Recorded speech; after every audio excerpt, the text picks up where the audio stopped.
Okay.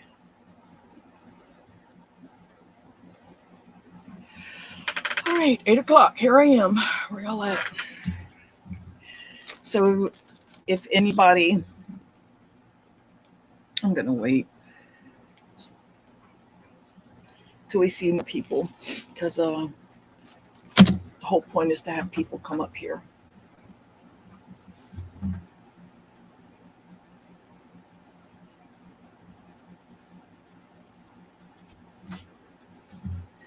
Let's do some royalty-free music. Alexa, play royalty-free music. Royalty-free music by EPA on Amazon Music. No, what is that? Sounds like shit. I don't know what that is. Alexa, stop.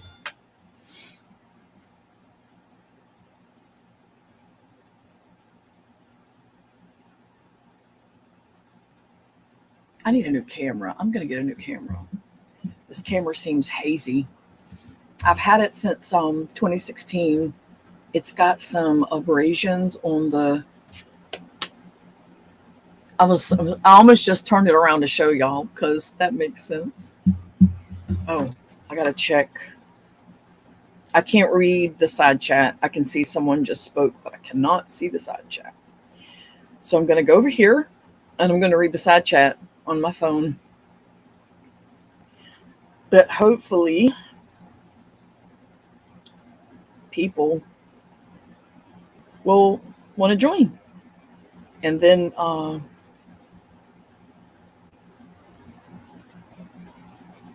didn't go crazy with the cosmetics or anything this time.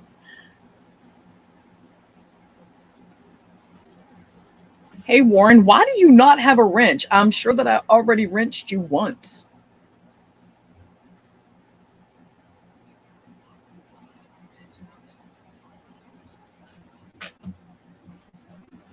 There, you're... Hey, Rub. Hey, Rory.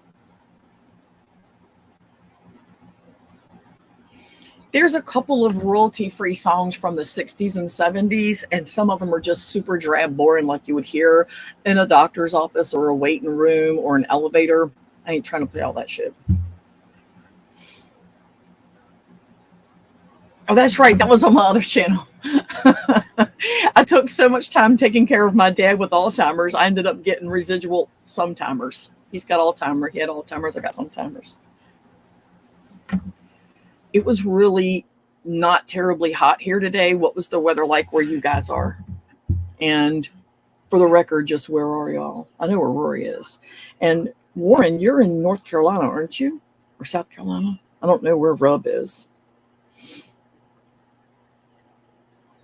I was going to do my makeup and all this good shebang bang, but like I say, it wasn't terribly hot today, but it was hot enough that I was, yeah.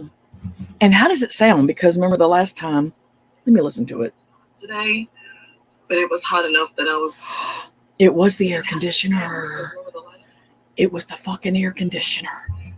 78. I don't know what it was here. I didn't even check it. 112, Rory? Are you kidding me? But it was to the point today that when I went out on the porch, I did not immediately start gagging for air. It wasn't terrible. It was the damn air conditioner that whole time. Doug said if it didn't work out, he'd go to the store and grab me a new microphone real quick. So I'm going to let him know. He's probably watching, but he just isn't going to talk. 68? Rob, you're so full of shit. You just don't want nobody to know where you live. So you picked a temperature that was nowhere near the United States.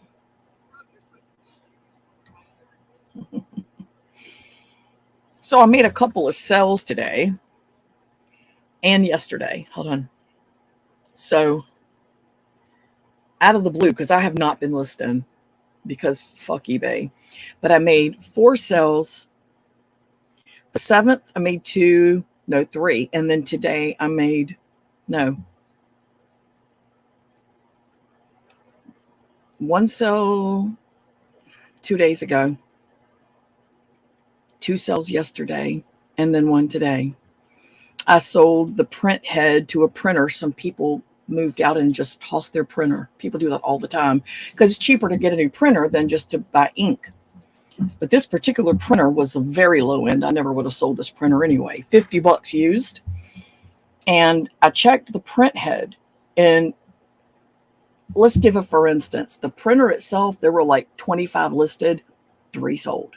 The print head, there were like 4 listed and 40 sold, that kind of thing. So clearly the sell-through rate on the print head was way better.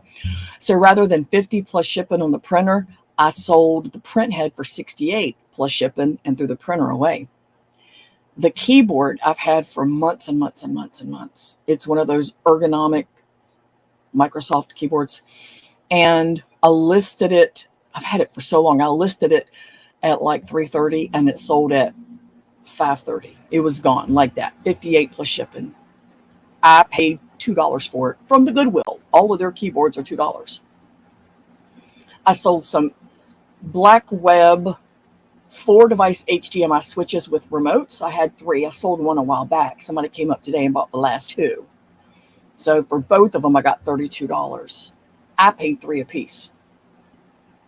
Sold them for 16 a piece. And then I sold something called Lightspan Adventures. There's these discs that go with your PlayStation for educational shit. They're very old. They're from the original PlayStation. And I bought 4 boxes, and they were all mixed, and they were duplicates. So I went through them painstakingly, inspected them, and made sure that I could make as complete sets as I could with no duplicates. And I sold 59 of them for $70. I was $3 per box in, 4 boxes. Sold 2 boxes for $70. $6 to $70 plus shipping, pretty good. And I had a local sell. I sold a 50 quart, is it quart? A 50 quart dehumidifier, a Kenmore. Sold that for $100. It was $90, but the lady didn't have change, and we didn't either. And she went, just take the $100. It's worth it. So that was a good one. So business is good. I'm not going to complain. It's not going to happen. I have no reason to complain. Things are great. Let me see. Antarctica. Serious. I live in the New York mountains. Oh, well, if you live in the mountains, it does get to stay pretty cool there. The more trees, the more cool. The more concrete, the less cool. There's my daughter. Hold on. Hey. Hey, what you doing? How you like my makeup? Looks good. Oh, it's just foundation and mascara. That's it. Good. What are you doing? I was wanting to ask. I'm live streaming, just so you know. Do what? Should I get the kids one of those book bags that Shane's getting SEMA? Yeah, but you need to get them off of eBay because Shane paid $300 for that book bag. I'm getting mine. I can get it off of Temu. They're $80. Yeah, but you won't get them for 6 weeks. It's not true. They come within 3 days. You can get them on eBay. Just check eBay. Okay. Yeah, because she paid $300 for that bag, which is insane. Paying $300 for no. Mm-hmm. Okay. Well, I don't know if I want to get it off of eBay either because I don't know if it's been tampered with. No, eBay. No, eBay has vendors that actually that's all they do is sell specific types of stuff. Okay. Yeah, they're legitimate. They're fine. Just make sure they're brand new. You can also get just the insert that goes into the book bag. And they're like $80, I think, new. Well, if they're used, you'll know because there'll be bullet holes in blood. So, yeah. All right, well, look, let me go. Okay, I love you. I love you too, baby. Bye-bye. Okay, she wants to get the boys bulletproof book bags. I don't blame her. Yeah, Rory, she got Cosima bulletproof 100%, even on the side panels, and yeah, bulletproof book bag.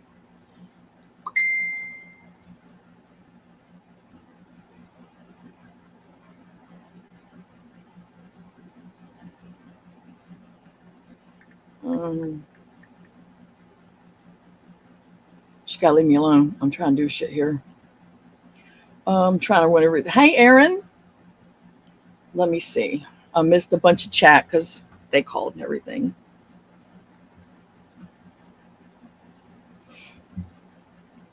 I don't think there's any. Oh, another moderator took care of that. Okay. Why did that person? Wait a minute. I don't know. Yeah, those bullet. That's the only way Shane would even consider sending Casima to school was if she got her a bulletproof book bag for obvious reasons. But Doug got me a new shirt today, and as soon as he brought it home, I cut it because it was like, it was tight and annoying. So I cut it. The days before metal detectors and bulletproof book bags. I know, right? But she's already been discussing, without panicking her, but telling Casima, if anything scary happens and you can get to your book bag, put your book bag on before you have to leave the class or go somewhere. Grab your book bag, put your book bag on, and then get down like that. So she's teaching her. Parents have to do it just like they did during wartime back in the day, when my parents were kids. And when their parents were kids. I hope this doesn't mess up. I need some air. Oh, I got a fan right here. Roy, did you want to come on panel and talk? No, she never did get to Canada because after they came back and they had to wait for the pandemic to end, she got pregnant and had Odessa. So, but they are still focusing. This is not my nuke bunker. This is my office. See my white leather Coach bag back here? And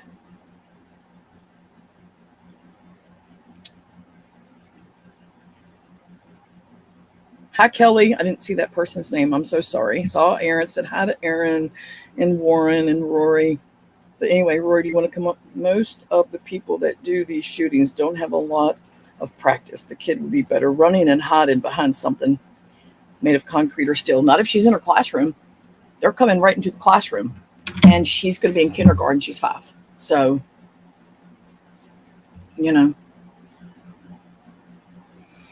whatever makes it gives Shane peace of mind.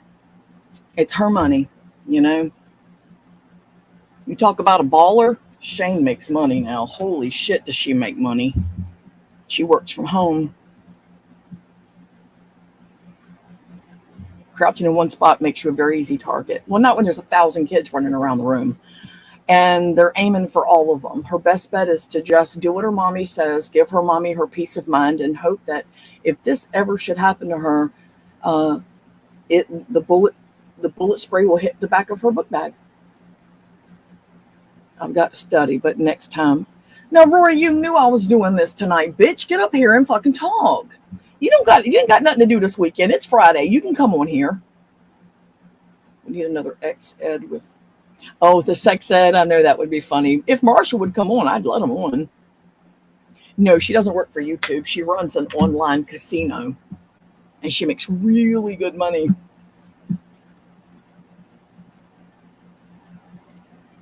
She makes more money than anybody that's on the side chat right now. She makes more money than anybody I personally know at any job, ever. Just working her regular time. She does fine.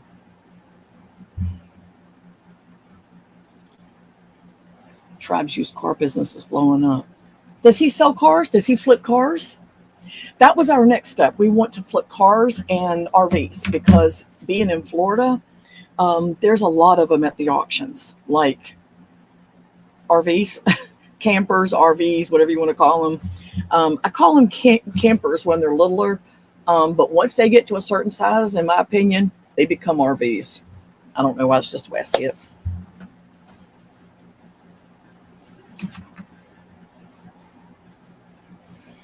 Rub, there's no way you make what Shane makes. Unless you're a business owner, that's different. I'm talking about at a job, a regular job. You got some ballers in here tonight. That's fine. I want everyone to come up here and share their hustle. He doesn't flip them. He sort of archives them. Rub, I still have another year to school.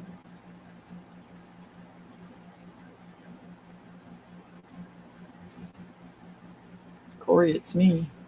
Or is that you? Are you Tribe? Is that your name?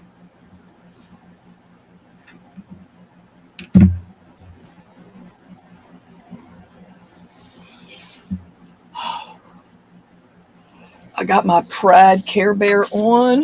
Look at my Pride Care Bear. Isn't he cute? Doug said, I figured you'd like him. I do like him. If you're Tribe, then who's Tribe? If you're Tribe, who's Tribe? This thing's falling. I was going to try to wear my hair up for a while, but clearly that's not going to happen.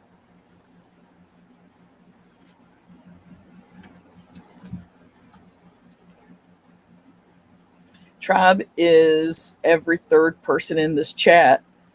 Aaron, you don't know that.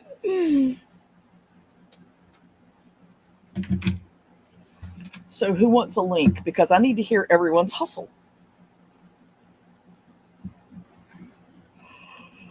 Everybody got a hustle. Everybody got a hustle. Some people got a legit hustle. Some people just don't. Y'all go share the link so that people can come share their hustle. Did you sell your fifth wheel? No, we gave it to someone and we thought we were giving someone a hand up because he had just got a job and he was homeless and he just got a job and he had nowhere to stay. So they were going to let him stay behind the job. And he turned out to be a drug addict. So they fired him and they said he couldn't have the RV anymore. So they told us we could have our RV back if we wanted it. Tits on a Barbie. That's your job. That's your hustle. No, I'm not going to put the link in the side chat. But if anybody, that's how you end up getting sabotaged. You know that. And there's a plenty of motherfuckers that would want to sabotage this. So, ooh. And I'm not going to do this for long. Probably about 2-3 hours. That's it. I'm not. If it's just me up here, what's the point? You know, no one's sharing their hustle.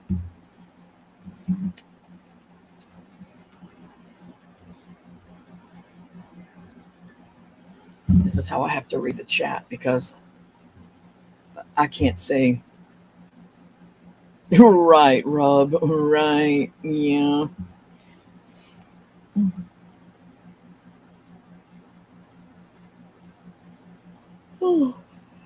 Doug was going to make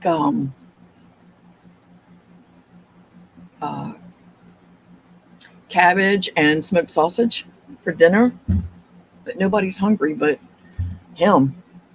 Aaron said he don't feel very good. Jack is eating hot dogs because he doesn't like cabbage. Kelly does Uber Eats. See, there you go. That's a real common hustle. And if you live in an area where it's like super populated, it's a great hustle. That Uber Eats, the Grubhub, all that kind of shit. So I don't know what we're doing for dinner, if we even do dinner. I don't know.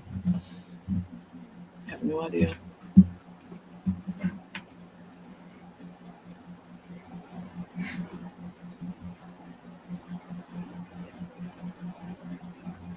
Do y'all like the balls back there? Do you see the balls?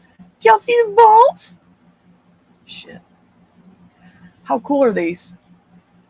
They're big. They're bigger than they look. They're like that big. They're so awesome. $1 a piece at a yard sale. We bought 4 of them. That's just 3 of them. And Doug was cleaning out the trunk today and since we utilize all the space, I said, just hang them in there. And then I went, well, you know what? Just hang them right behind me where I'm going to be doing my stream. We got to store them in here anyway. They're for the holidays. You hang them up in your trees for Christmas. Outside, they look so cool. When you ride through at nighttime and they're lit up in the trees, it looks really cool. Corey, remember, I said your side hustle was renting advertising space on your butt. Yeah, I know. Yeah, it could be. Wish my eyes were better. Remember when Dad Corey would go live from his little room with stuff everywhere? Yeah, I think it was like a basement. I mean, with what my job is, I'm going to have shit everywhere. Like cookies. I'm a fatty, so I'm going to have cookies. And I got just rando shit everywhere.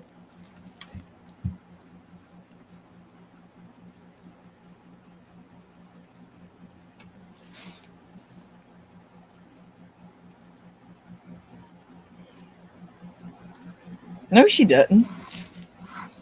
When? Don't lie.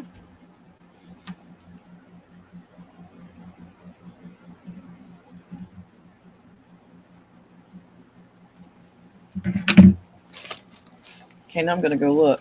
I can't never believe y'all motherfucker. I legit don't really watch anybody anymore. I just don't have. Oh, she's live right now.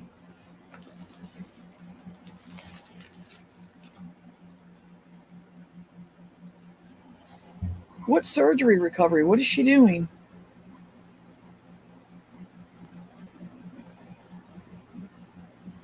I don't get it. Okay.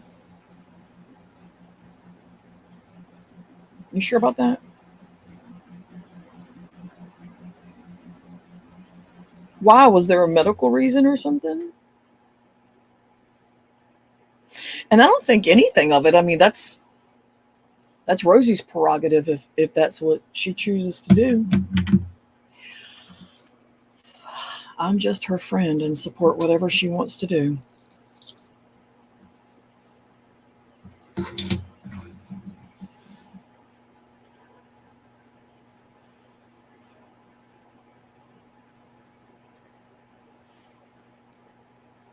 Oh, Cece! Hey, Cece! I didn't even see you on there. Do you want to come on? Yeah, I'm doing good. Well, you see what I'm wearing. I'm wearing a Pride Care Bear. So, yeah. I say live and let live. As long as people don't fuck with people, then other people ain't got shit to say about nothing. It's when they come around fucking with people that other people got something to say. And Rosie ain't fuck with me. Lisa, do you want to come on? God, I only talk to you now and then on Facebook.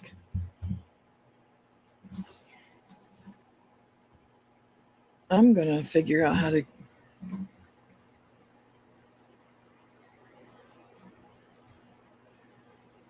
How do I add a person? I'm trying to remember. I haven't done this in just a minute.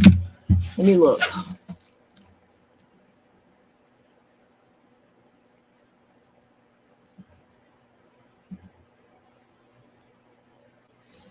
Okay, how do I add someone?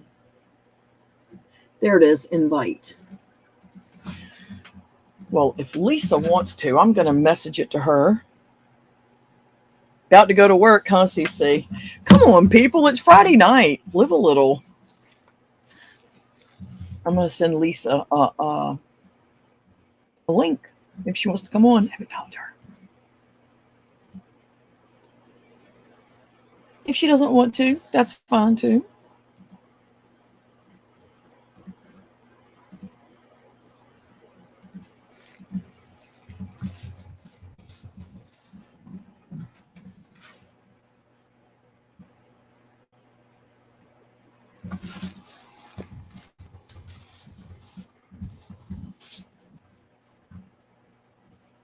This is weird.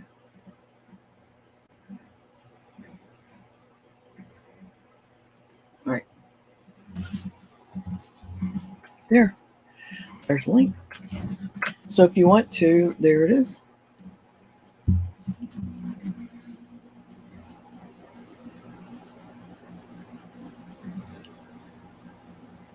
Oh, okay. Well, the link is there. I didn't see that before I sent it.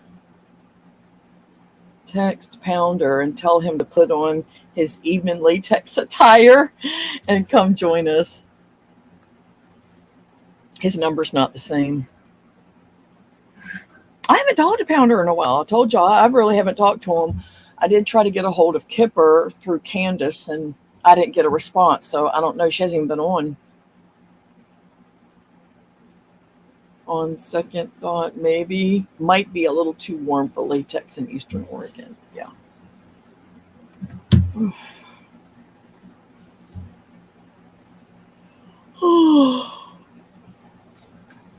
Let me see. This chat's going to go nowhere fast. Well, don't expect drama. I ain't going to have no drama up in here. That part of Oregon gets much warmer than this part.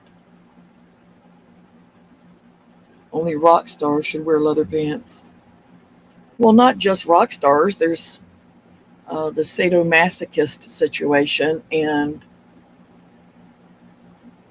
I don't know. I know there's other situations, so I don't know.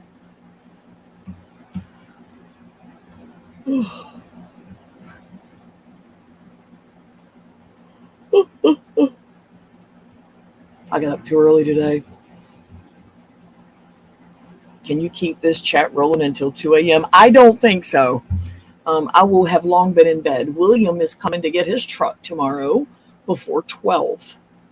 And I have some things stored in his truck, so I got to be up in the morning to get that shit out of his truck because I ain't doing it tonight. I'm not going to do it in the dark. That's all. The last thing I need is to have an alligator snapping turtle come up on me in the middle of the night. You have to build up to it. You can't just expect your first banger in 5 years to be a banging banger. Oh, I don't. But the point was I was coming on because people were going to come on here and share their hustle. And clearly no one is sharing their hustle. And Doug was kind enough to sacrifice our weekend night for me to do this.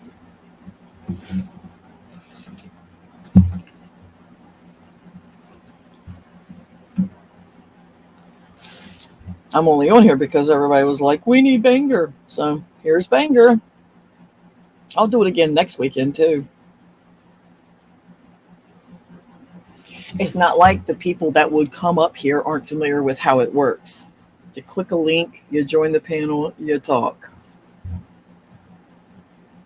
I have no hustle, or I would totally. I'll come on panel. I don't know who you are.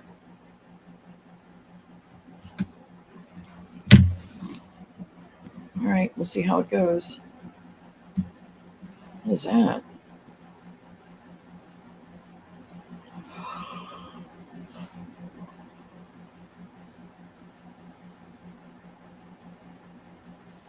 You've been on mine before. Remember? Long time ago. Let me see. Invite. Copy.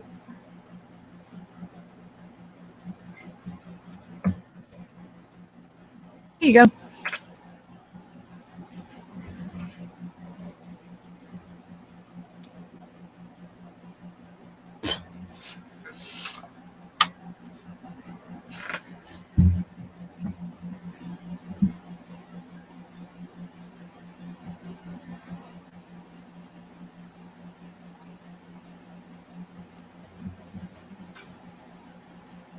So, Cece, if you're still there, how have you been doing?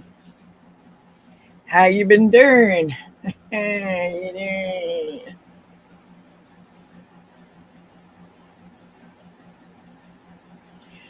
Corey Rubby loves your butt.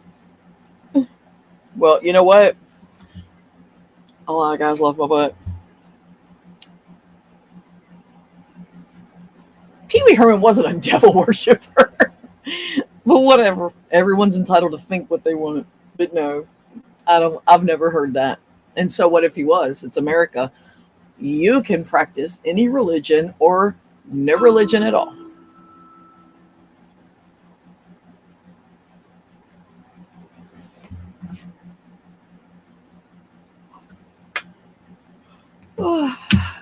I just realized with it being StreamYard, I can see and remove people faster than when it was just, the Google chat.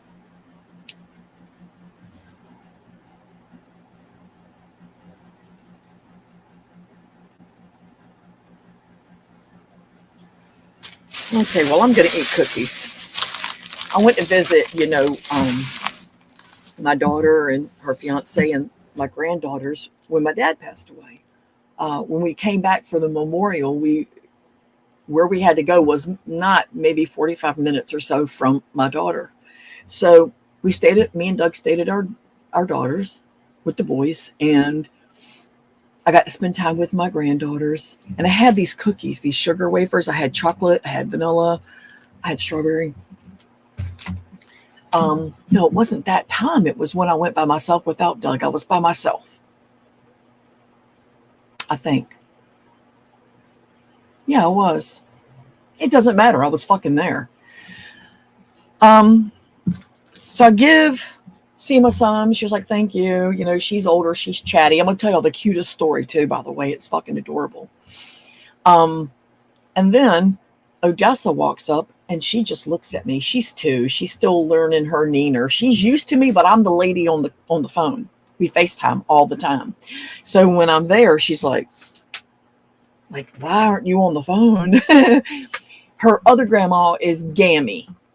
So she keeps calling me Gammy. And I'm like, no. And her mommy's like, no, that's your neener. That's not your Gammy. So she comes up to me. She's staring at the cookies, and I give her the vanilla. She likes it. She eats it. And then she comes back over for another one. I give her a chocolate one. She eats it. She likes it. I give her the strawberry. It's pink. She hadn't even seen those, right? She's a very girly girl. And she's like leaning into the cookies. So I gave her the pink wafer, strawberry one. And she eats it. She comes back. So I'm going to do rotation again. Start with the vanilla. And she just does like this, and she doesn't want no part of it. Ain't said a word. And I see her eyeballing the pink ones.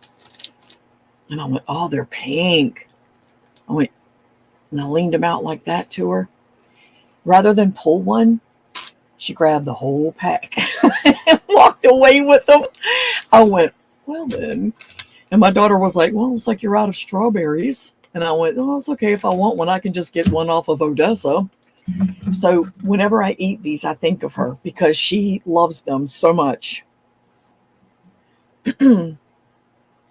So the thing with Cosima was she went for her pre-kindergarten evaluation, her assessment to make sure she, where she would need to be. And the lady asked her, what's your colors? Here's your shapes. What is this? What is that? She just, went right through. Every kid does. And fine. Then she says, okay, now I need you to draw a picture of yourself for me. And Shane is out of the room, but she can hear it and she can look over and see it going on. And she starts drawing herself. And Shane says, well, Cosima, you ask her to draw something, you're going to get everything going on in her brain. So she draws herself, and then she starts drawing a mountain and then a river and a waterfall. And she's like, this is what I look like. Oh, and this is a beautiful mountain. And here we're going to have a great big waterfall, and it's going to be a big pool of deep blue water. And the lady's going, wow, yeah, that's great. And she says, you're doing really good. And Cosima didn't miss a beat, just as casual as could be. She goes, yeah, I'm actually a genius. I was like, oh my God, no, she didn't. I mean, kids, man. And the lady said, well, you did a fine job of giving her the confidence she's going to need to succeed in this world. Doug is in the other room doing Doug stuff. But yeah, so Cosima made it very clear that she's actually a genius. She's funny. She's very funny. She collects ants. Because her and Odessa like to watch them carry things around. How cute is that? So cute.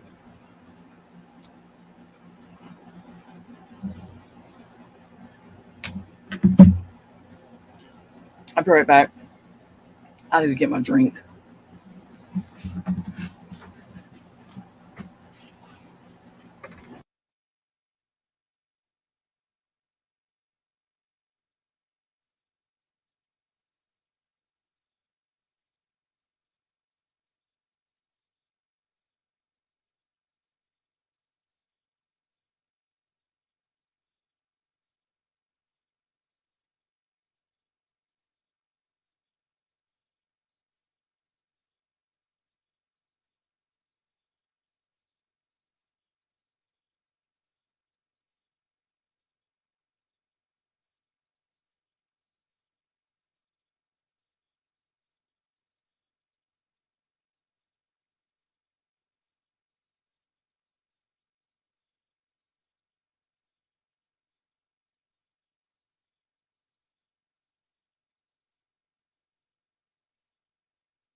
Doug!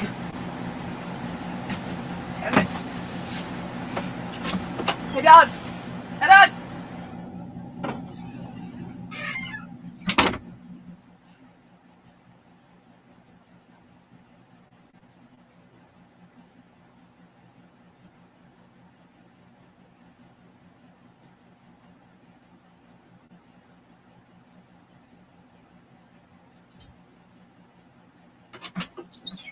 Go away, Saucy.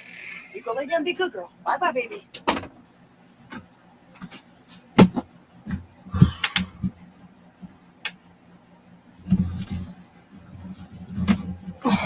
Okay. Sorry, I couldn't find my cup. That's what I said, Rub. I told my daughter, I said, buy that baby an ant farm.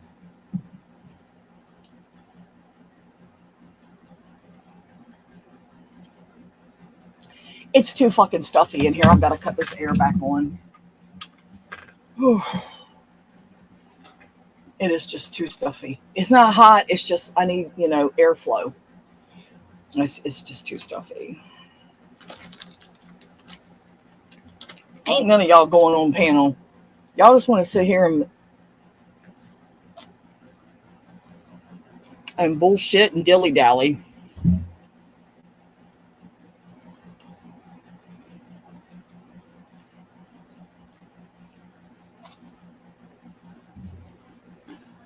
I'm going to test this thing out. And if it works, I bet you I can list this and have it sold before this stream ends. They sell really good.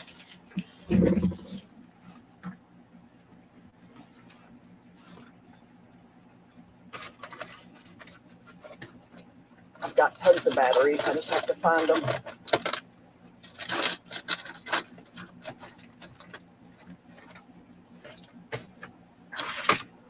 What the fuck? I have a lot of batteries.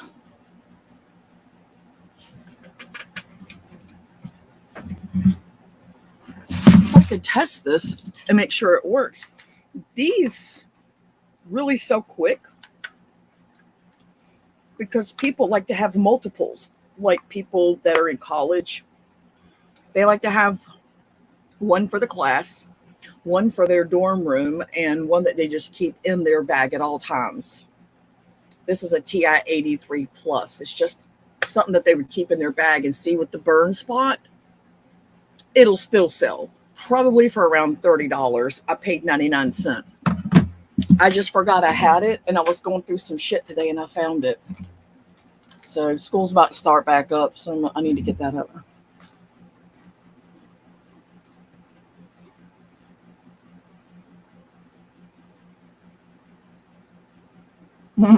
Aaron, you know what, but you know who. Always wanted to see the Care Bears and the Teletubbies Battle Royal Deathmatch. No, the Teletubbies are so fantastic. Tinky Winky, Gypsy, La La, Po.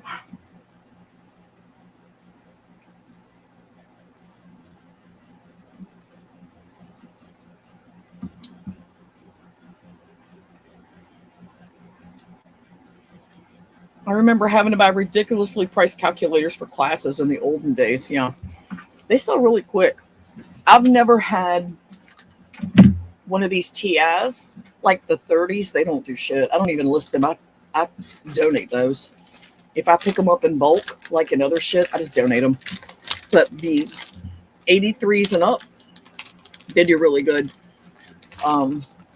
They don't stay listed more than a day most of the time, and that's stretching it. Diane! And why didn't you tell me you were going live? There's a lot of people I didn't tell. I figured most everybody was subbed and they would have seen it. You want to come on and tell everybody your hustle? We're sharing hustles.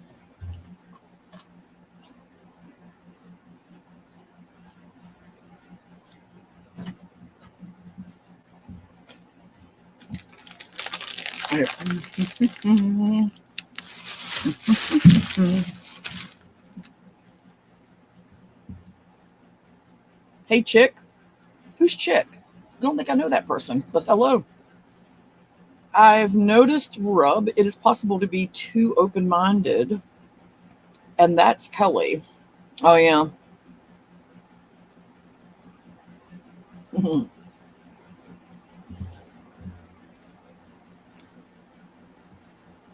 How's everybody, Diane?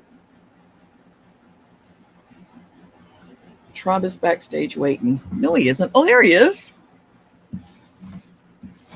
I didn't realize.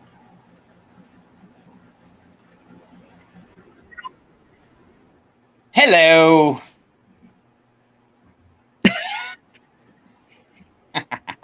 Can you hear me? Hold on. I'm working on it. Okay. Say something now. Say something now. Okay. What's your hustle? All right. My hustle. Well, today I didn't really hustle, but I had a really good lunch. Corey. Yes. So the fifth wheel, what did you do with it? What's the story? You had a drug addict guy in it. You know, we have so much to catch up on, Corey, because you've been gone for like 5 years. I've been periodically present. Well, that's why I said, what time is it? 5:30, 6:30. So it's like 8. You can keep this going till like 3 in the morning, right?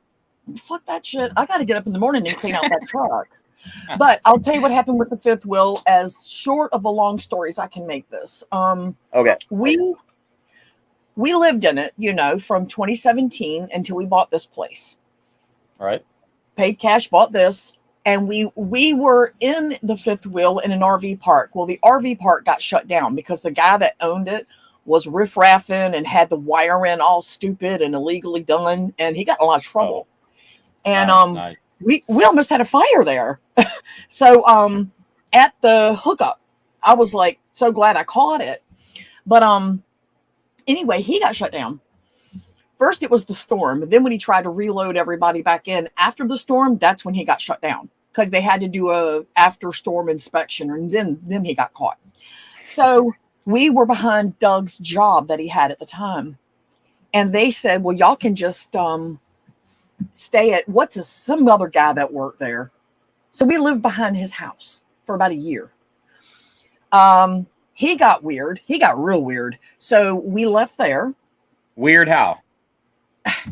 He got suspicious, acted about everything. And then one day we were out there getting ready to move the RV to behind his job so we could stay behind the job because they said, y'all can just stay back here for free and just hook up to the shop. So we were like, cool, free? Yeah, sure, we'll do that. And we were going out there talking to the owner's son who was going to haul us off. And the guy that we were staying behind who used to work up there, didn't work up there anymore though, Everything I said to him, he just stared at me. And the owner's son looked back and forth at us. He's older than me. The guy's older than me. And I went, "Are you listening to me at all?" And he just stared at me and he kept gritting his teeth. And I was like, "Are you okay? Do I owe you money? What is going on?" Was this a meth enthusiast?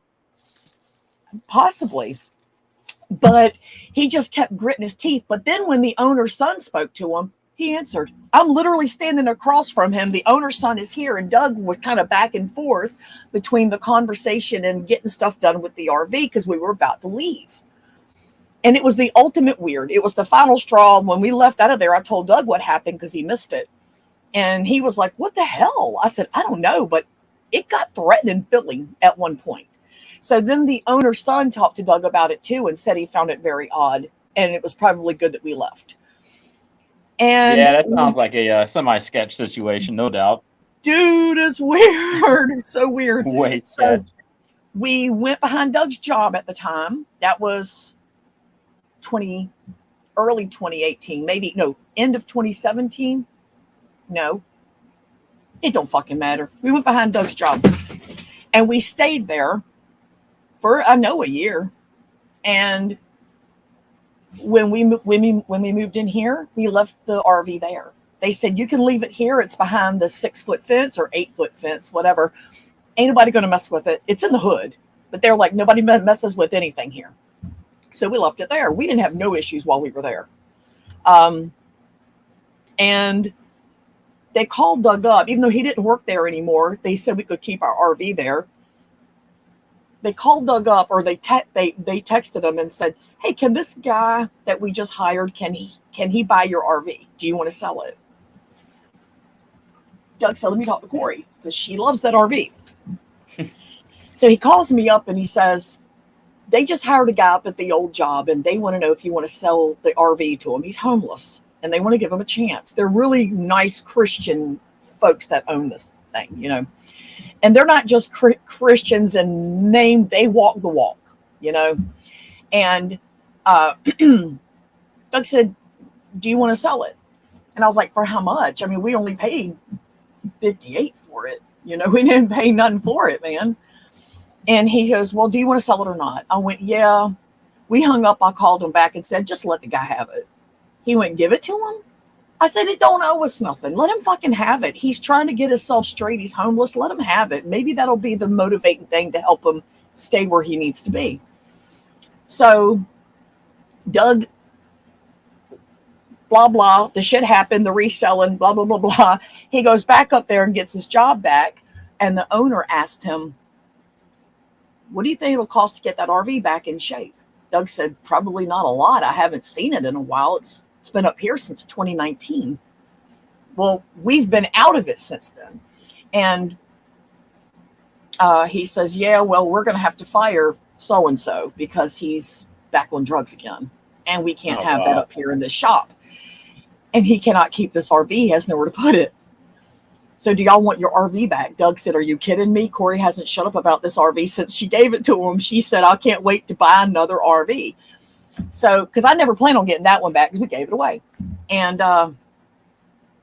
anyway, they fired the dude and we got our RV back. And it's in bad shape. I don't know what kind of drugs he was doing. I don't know if it was fentanyl. I don't know if it was meth, crack, what. But he lived in that RV with no electricity, no plumbing.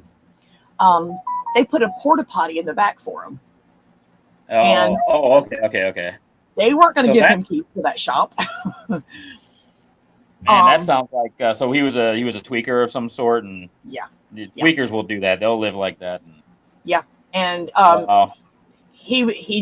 Doug said, from what everybody up there told him, he said, "I haven't even been inside. I just kind of peeked in the door and said, oh no."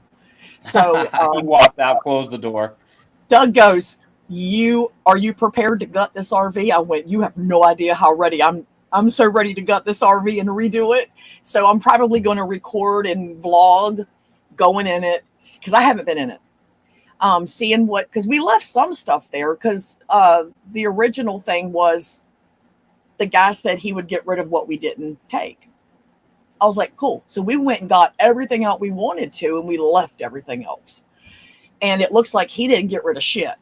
So on top of it, he trashed what was there. So Great. So he used it like a flop house of sorts, and that's what he did. Yeah. So well, that's not bad. I mean, you still have your RV, so you can gut it and make it your own now. Yep, it's paid for. You know, why not? Yeah, and it's paid for. That's the best. That's the best part, especially in the economy right now. The way things are going to go a little bit in the economy here in the future, it's going to go south a tiny bit. So Yep. Well, that's this is always paid for a good. too. We pay cash. You know, I mean, how come you're not renting that thing out here out west? They're renting that thing out to somebody for $500-600 a month to live in. Because well, think about it. Look what that guy did for free. Yeah, true. Yeah. I mean, So so check it out. People who have 1 or 2 acres out here, they've installed these, what do you call it, the 30 amp service boxes? yeah, ours needs the 50. Or the 50s? Okay, yeah, maybe they're their 50s. What they put a little simple concrete pad down. They'll put about 4 of these RV hookups, and they're renting them out to people for $500-600 a month, and they're out of their backyard.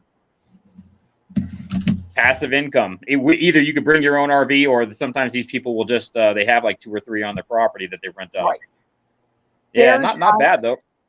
I saw a couple of things on the marketplace here where people were renting out. Guess who's on my panel right now? Don't know. Come here. Is that Doug? It is Doug. Doug! You can't see him because How is Doug? How you doing, man? It's Tribe. Oh, hey, what's up, man? Hey, how you been? And dude, I was just gonna ask her how's Doug doing, and there you go. Yeah, he brought me my drink. I got me some green tea. He's doing green tea. Wait, so she's gonna be amped up all night on some green tea. So we're gonna listen, Doug. We had a discussion. Corey said she's gonna keep this chat rolling until about 3 a.m. I never fucking said that. He's a liar. Yeah, I know how long she's gonna keep it going for. He said, I know how long she's going to keep it going. This is actual green tea because it's good and it's the diet kind. All right, so I gotta go. I got my food. Okay, I don't really drink anymore. Occasionally, but not really. Not really. Look at Robbie. He's all, Doug. That's funny. Hey, you had the best puppet, though. You got to remember that. You and the Doug puppet, when he would yell Doug, that was some good stuff back then. Yeah, he don't do the puppets no more. Nah, well, I mean, everybody, come on, look what it turned into. It was awesome. Yeah, it was, but the Mark Terrys and the Camillos and the rest of the new crew, that's just hideous. Yeah. I can't even watch I don't know who Camillo is. I've heard people talking about Camillo, but I don't know who Camillo is. I really don't know who he is. I've only watched him a couple times, but he's just like, I don't know. I group them all into one box of just, not trash, but I just can't watch. They're just talking shit on chicks, eBaying and scamming, and this Mark Terry dude's kind of disgusting. Meth. I mean, these dudes are just tweaking and trying to scam people, and I'm like, man. Yeah. I went on Mark's panel once, months and months and months ago. Way back. I tried to watch him a couple times. I just I couldn't get that far, man. What happened with that dude? Oh God, what was the guy that's name that he was staying with you? Will? Jesus. Is that Care Bear guy? Is that the Care Bear? Yeah, Hollywood Care Bear. That's him? Yeah. Oh, right on. How's he doing? Good. He was staying here from March. No. First part of April. He moved back in here in April, and he was in this office. And now he's moved out. He's staying, I guess, with his sister again, and he's looking for a place of his own. All right on. Cool. Yeah. I mean, we extended it as long as we could, but I couldn't work. I mean, I could take pictures of stuff from like sitting on my bed down this is your staging. Yeah, right here. Yeah, this is your staging room. Okay, I gotcha.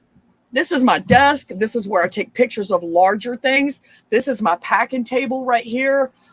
All of my storage stuff here. We have a building in back full of inventory. The living room is full of inventory. We don't have any furniture anymore. We got rid of all that. It's all shelves and totes and inventory. I got a lot. Do you have a vintage fondue pot? Got a what? Do you have a vintage fondue pot? No. I have a fondue, but not an old one. You don't have an old one? Oh, okay. I was just kind of wondering. I was looking for one. Yeah, like, even like the rabbi said, he's like, those people are unwatchable. Then it's so true. I mean, I don't know if you've tried to watch them, but yeah, I call them unwatchable. See, the thing is, they come on there and they're trying to entertain everyone at any cost. Whether it's doing the silliest shit, or they get up there and they sing, or they play an instrument, which is fine. They're there to entertain. I've always wanted to do this and always have done it to bring people together so we could talk. That's all I ever wanted to do. There was a completely different group, though, a different vibe, different energy with the old crew. Yeah. I'm trying to get caught up on the chat. I can't see. Shay and Ricky are back. Are they? Yeah, Shay and Ricky they pulled up. They're in the chat. Not this chat. I don't see them yet, but I was like, where? Wait. I'm on the phone, so I can't go. But yeah, I'll text Shay. Shay should know that we're here. But yeah, Shay's chilling. Ricky's doing good. Shay's about to get dentures put in, and so he's kind of hanging out, and his teeth are bothering him a little bit. But yeah. I'm surprised he's not here yet. What's Tribe's eBay? I don't have an eBay store, man. I don't have, you know what? I used to sell a lot of auto parts internationally on eBay, but that was I stopped because their fees are just ridiculous, They are. Oh, eBay. Fuck eBay. I'm still listing there. Exactly. Yeah. Fuck eBay. Fuck PayPal. You know what they did? Check this out. I was going to do a video about this separately, but I'm going to go ahead and talk about it right fucking now. Last year, my dad was in rehab because he had fallen out of bed. He got hurt. When he got done at the hospital, his memory got worse because he was away from home. So they had to put him in rehab. He forgot how to walk. So he was able to, but his mind kept saying he couldn't do it.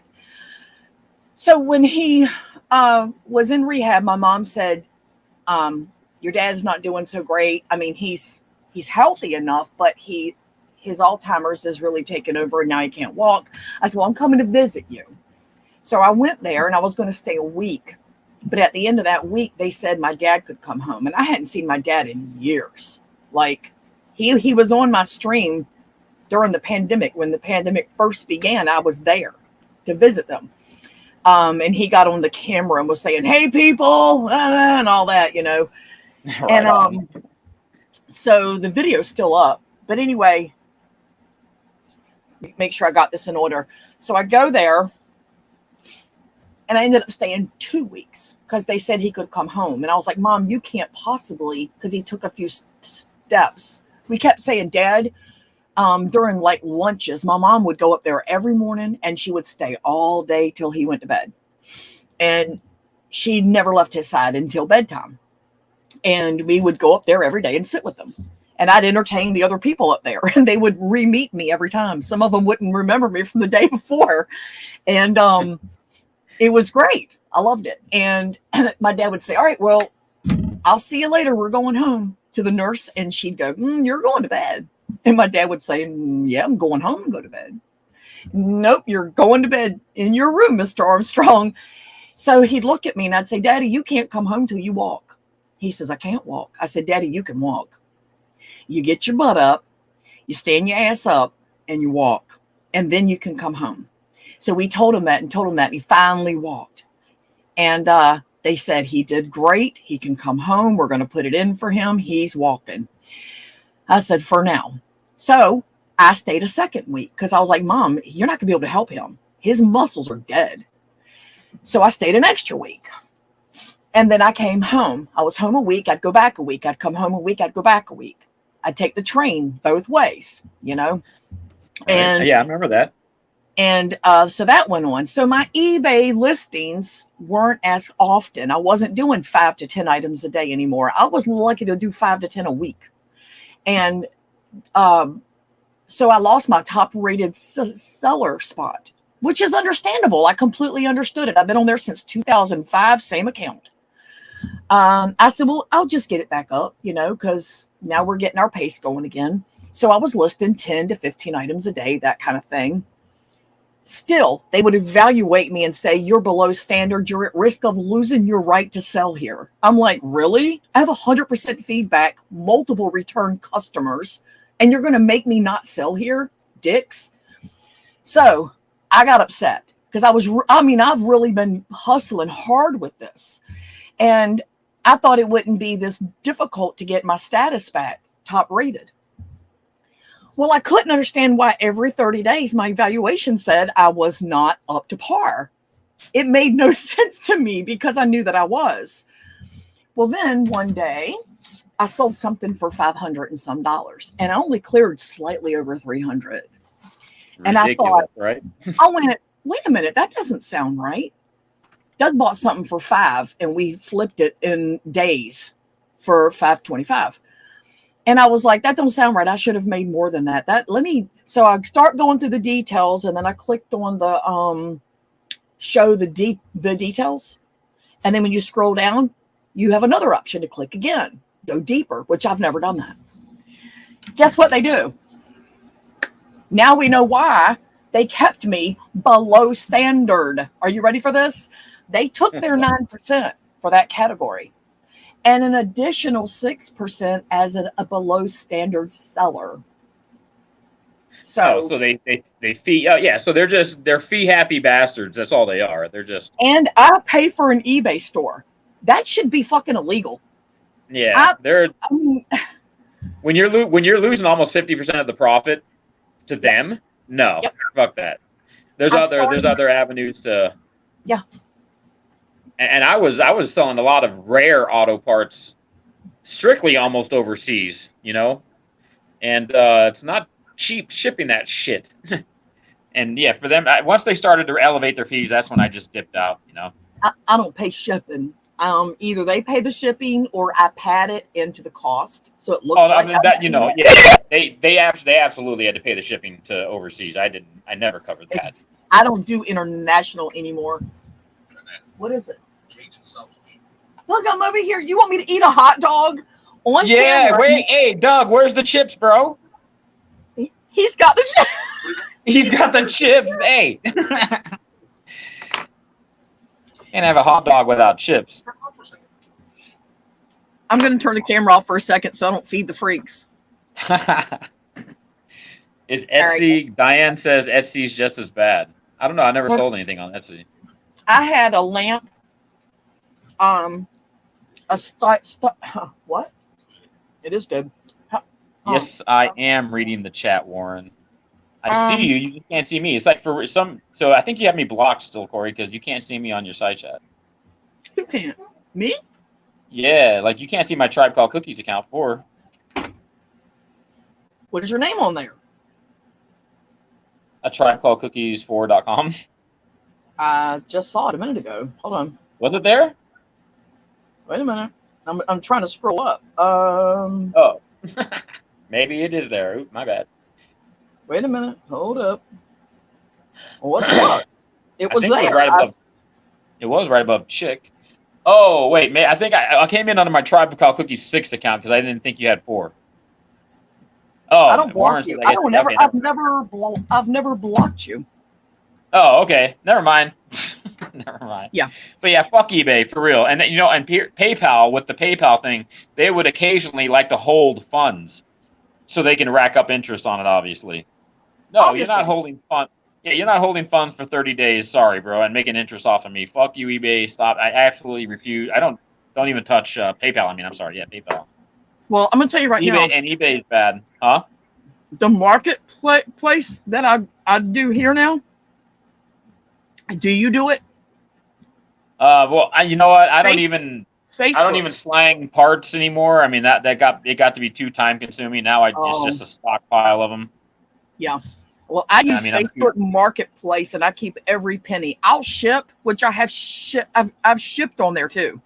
But if I can locally sell something, there you go. Absolutely. Hand, I keep every penny. Fuck them. Yep. You don't got to report anything, really. Mm-hmm. Exactly. Right on. Wait, what kind of hot dog is that? What did he bring you? Yeah. Hold on. Tell Doug you need an ice cold. Oh, you got you have green tea. Never mind. I got my green tea. There you go. I had a set of golf clubs I bought. I was $7 in. $7 was all I paid, right? For the complete set? It was clubs number 3, 4, 5, 6, 7, 8, and I believe 9. Yes, 3, 4, 5, 6, 7, 8, 9, and the pitch and wedge, the whole set. And I sold it on the marketplace for $170. Yeah, see, there you go. Like that. I do that about once a week. It all adds up. Yeah, hell yeah. No doubt. Last year, between all the places I sell, I made just over 20 grand. That'll work. Hell yeah. Not bad. Yeah, I have a classic truck that's on a couple sites now that's listing it. Well, we'll see, but it's listing at 28, so we'll see where it finally settles down at. It might be 26. Who knows? I'm not going to take any less than that. Do you see Diane? Diane, 2 campers. Does she still have 2 campers? No. I asked her about that. That means Diane, and there's 2 of them. Her and her hubby. 2 campers. Oh, okay. Mm-hmm. Where in the hell is Shay and Ricky at? Because I know they just probably went to go get dinner or something. Well, Diane says she's got the mudslides. But yeah, I could actually go for one. Rub one out, Rosie. Corey, you're trying discount cremation business on the side. No, I don't. Man, you guys are making me hungry, though. Was that a ballpark hot dog? What was that? No, it was some kind of a smoky, spicy sausage. Hell yes, man. Right on, Doug. Hell yeah. Well, he was supposed to make sausage with cabbage, but then Warren says you need some scratchers, Corey. I did some today. I didn't win shit. Really? Mm-hmm. I used to do the live stream where I scratched them. Oh, yeah, I remember those. Everybody would be able to win some of the money. So. You going to do those again? I had to choose between doing that and doing eBay. You know, the scratching thing was fun because I was able to give money away. Like one of the girls on there, when I scratched the one that she was picked for, she won 100. That's pretty cool. Shit, that works. Yeah, they didn't hop in the barn. I'm hungry. I was thinking about that too today. I was thinking maybe I should go to Emerald Isle and get the 2 hot dog special for like $7. Ah, God, I should have. Emerald Isle? Emerald Isle is a little locals casino place up here. Not huge, just a little tiny casino, you know. But they have really good food in there in the cafe. They have 2 Nathan's dogs with fries for like $7. God, that just made me hungry. Have y'all played the mega for tonight? Mm-mm. It's over $1 billion. Oh, that's right. Yeah. I know. I said to myself, I'm going to go down to the Arizona side over here, 42 minutes away, and go get some tickets. Didn't make it. I got 3 tickets. Did you? I did. Doug said, we were talking about it, and I said, can you imagine? Where'd you buy yours at? Just a little store up on the corner. Just a little corner store. Oh, right on. But Doug said, I said to Doug, can you imagine if we were to win that? He said, yeah. I said, what's the first thing I'd say if I won it? He said, you would scream, Secret Santa! Because Secret Santa. I talk all the time about being able to just put money in envelopes and just walking around and giving them to people that look like they could use it, you know, just not because of how they look, but maybe that's pretty good stuff when you do that every year. I would do it all year, every day. I would be Secret Santa every day. Fuck that. Yeah, there's a lot of people out there who need help for sure. Yep. Absolutely. I'm seeing a lot more seniors on the streets right now with their little dogs and shit, and I'm like, we failed as a country. We failed a long time ago. Yeah, I'm my God. I'm like, this is a 7-year. But so long as the image is good, we got to keep the image good. They lock you on to that. Must support America. Must always support everything about America. No, you don't. No, you don't. That is how regimes happen. No, you don't. So what did you said something like Mr. Beast? Oh, the Mr. Beast guy does that. Yeah, that's right. I love him. I love him so much. My nephew posted on Facebook months and months ago, and he said, because where he lives at, he said, Mr. Beast is in Wilson at the Walmart paying for everybody's stuff. He lives right there. He said, I'm going to send my girlfriend up there because I'm at work. So, he's up there paying for everybody's stuff. Right on. Yeah, I've heard he does quite a number of good things up there, so that's cool. he's fantastic. I love Mr. Beast. He's a fantastic dude. I like when he now my favorite guy on that whole show is Chandler. I love Chandler so much. I love Chandler. Warren's on the side, Chad. He's saying he's going to hire a security team if he won that much money so his family doesn't find him. There you go. Did you see? Have you been tuning into Warren's little live streams? He plays piano for us, like Billy Joel. Not in a while. I haven't. I legit don't really watch anybody. I don't have time. I just don't. Man. Yeah, I feel you. Oh, but y'all you remember? Do you remember the frogs? You remember the frogs, right? The frogs. What do you mean? Mr. and Mrs. Frog. Do I Vlogger Frog? No, not Vlogger Frog. They live in Cali. It's that the couple. I know you've seen them before. Her name is Mr. Hot Frog. Hot Frog. Oh yeah, yes I do. Yes I do. Yeah, Hot Frog channel. So yeah, they sent Warren a big old Casio piano thing. Cool. In the mail to his mansion. So he's been playing piano for us. To his mansion. And he's got a new cat. Yeah, he's got a new little kitten. Oh, we got 2 new little kittens. Oh, you did? Yeah. Right on. Are they how old? About 4 weeks now, I think. Oh, damn, they're tiny then. Y'all got to see Aaron. Y'all got to hear Aaron. He sounds like you. He's like grown man. He raised his arm up the other day and went like that, and I've grabbed his elbow and went, "What the fuck is that?" He went, "What?" I said, "What the hell's that in your armpit?" He went, "Hair." I went, "Absolutely not." Absolutely not. I was like, "I won't hear of it. You're my grandbaby." Baby right? being the I key know. word. Their people are growing up quick. Your kids are growing up quick. He'll be 14 in January, and he's been coming in here since he was a week old. That means he's going to have a license soon.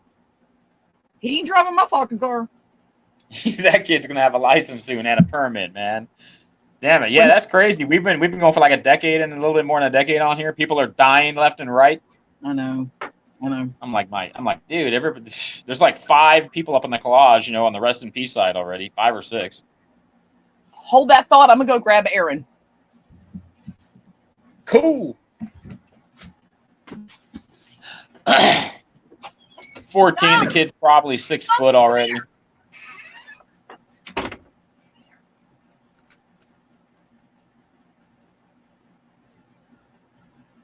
Just in case you haven't dealt with enough pubescent teenagers already. Right. According to the vet, my kitten is 8 weeks old. Aw. Aaron. I got Aaron. I said I was getting Monkey. Okay. Hold on. Here he comes. He's taller than me. That's what I was just going to say. I was like, what is this kid, 6'2" already at 4'14"? Yeah. He's as tall as Doug. Little bit shorter than Doug. Not much. Come here. Wow. Great. Say hi. Hey. Jesus Christ. These kids got tall. Damn, dude. They've been watching you since you were a wee little lad. Jeez, man. You got big, kid. Yeah, I don't know who you are. He said, "Yeah, I don't know who you are." All right, get out of here. I know, yeah. The kids. That's what Robbie said. Kids today are so tall. This kid's like 6'1" already, 14. Jesus, he's not even man. 14. He's 13. 13. God. Yep. He'll be 14 in January. It's crazy. So he eats about $190 worth of food a month at your place.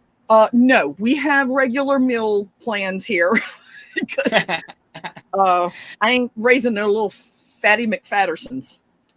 Fatty McFattersons. I'm not raising no little fatty McFattersons. Yep. You got to be careful with the fast food then, man. They're trying to kill us with that. Aaron was like, "I don't know who you are, man." I remember seeing him back in the day. God, that's crazy. He can already code. He learned how to code over a weekend. Oh, right on. There you go. That's something that'll always pay. It's the mild autism in him, I think. Oh, really? Didn't autism? Whatever. That doesn't mean anything. No, it doesn't. His is extremely extreme. He's worked a lot of it out as he got older. Yeah, it got way better. But That just means he's going to be a little bit more observant of the whole fucking scene. That's all. yep, he gets Hopefully, into stuff. He's that kid that you want to be a partner in Trivial Pursuit. He knows a little bit of shit about a lot of shit. You know. Yeah. You know, there's a dude at the gym. Okay. Anyway, there is an older guy. He's got to be like 60 probably, and his son who's 30, but he's autistic. You know, they still lives with him, and so they go to the gym all the time that I go to. And the kid, this kid is a history. He's not even a history major, but he is a history major. This kid can name any points in history, almost biblical too. The kid's he reads the he's autistic, but amazing facts on this kid. Music facts, dates, when they died, how many records they made, how many hit songs they had. I'm like, this kid's a book of fucking facts right here, dude.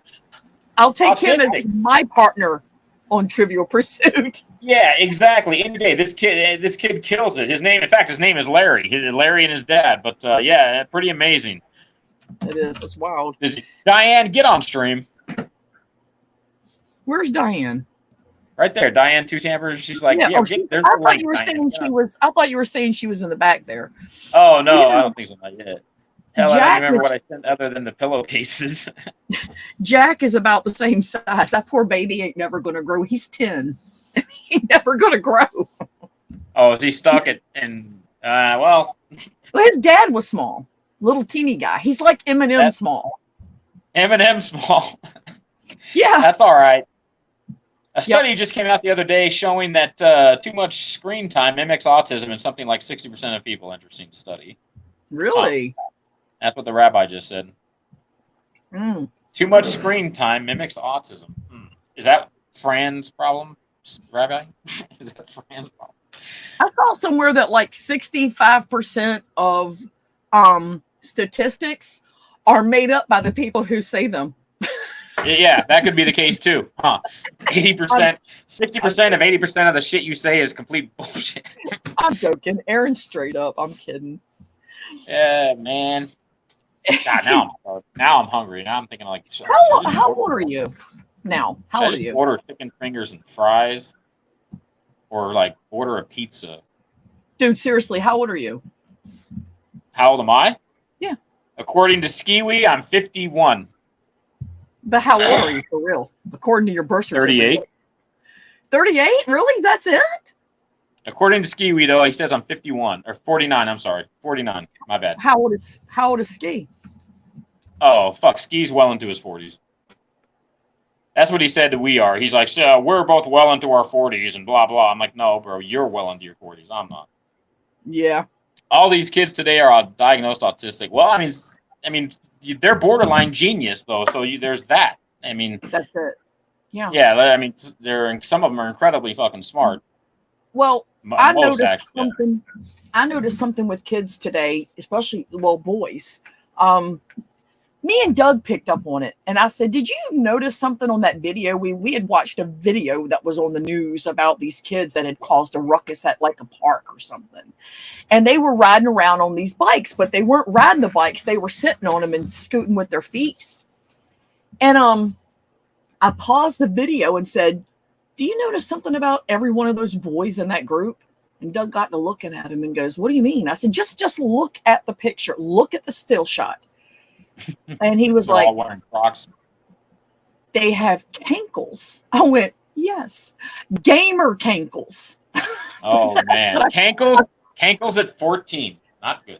I call them gamer cankles. These kids do not go outside. Don't forget, I was born in 1970. I was a child. We went out and played. We went out and burned fucking calories. I was climbing trees. I was jumping fences. I was foot racing. I was wrestling with the boys. Riding bikes everywhere. Skateboarding. These kids get on their virtual bullshit. Like, I've got the Oculus over here. They ain't never getting that back. Fuck that. I got the Oculus. It's the worst thing that ever came into my home, honestly. Horrible. And The Oculus. you cannot have one Oculus and 2 kids. Not Is good. it that bad? You have no idea, and I will never expand past that. But yes, that bad. Damn. And we took it, and Shane bought it for them. My daughter Shane, that doesn't live in the state here, and I'm shipping it right back to her. She can have it. How's the kid that's up in Canada? That's your boy, right? Oh yeah, he's doing great.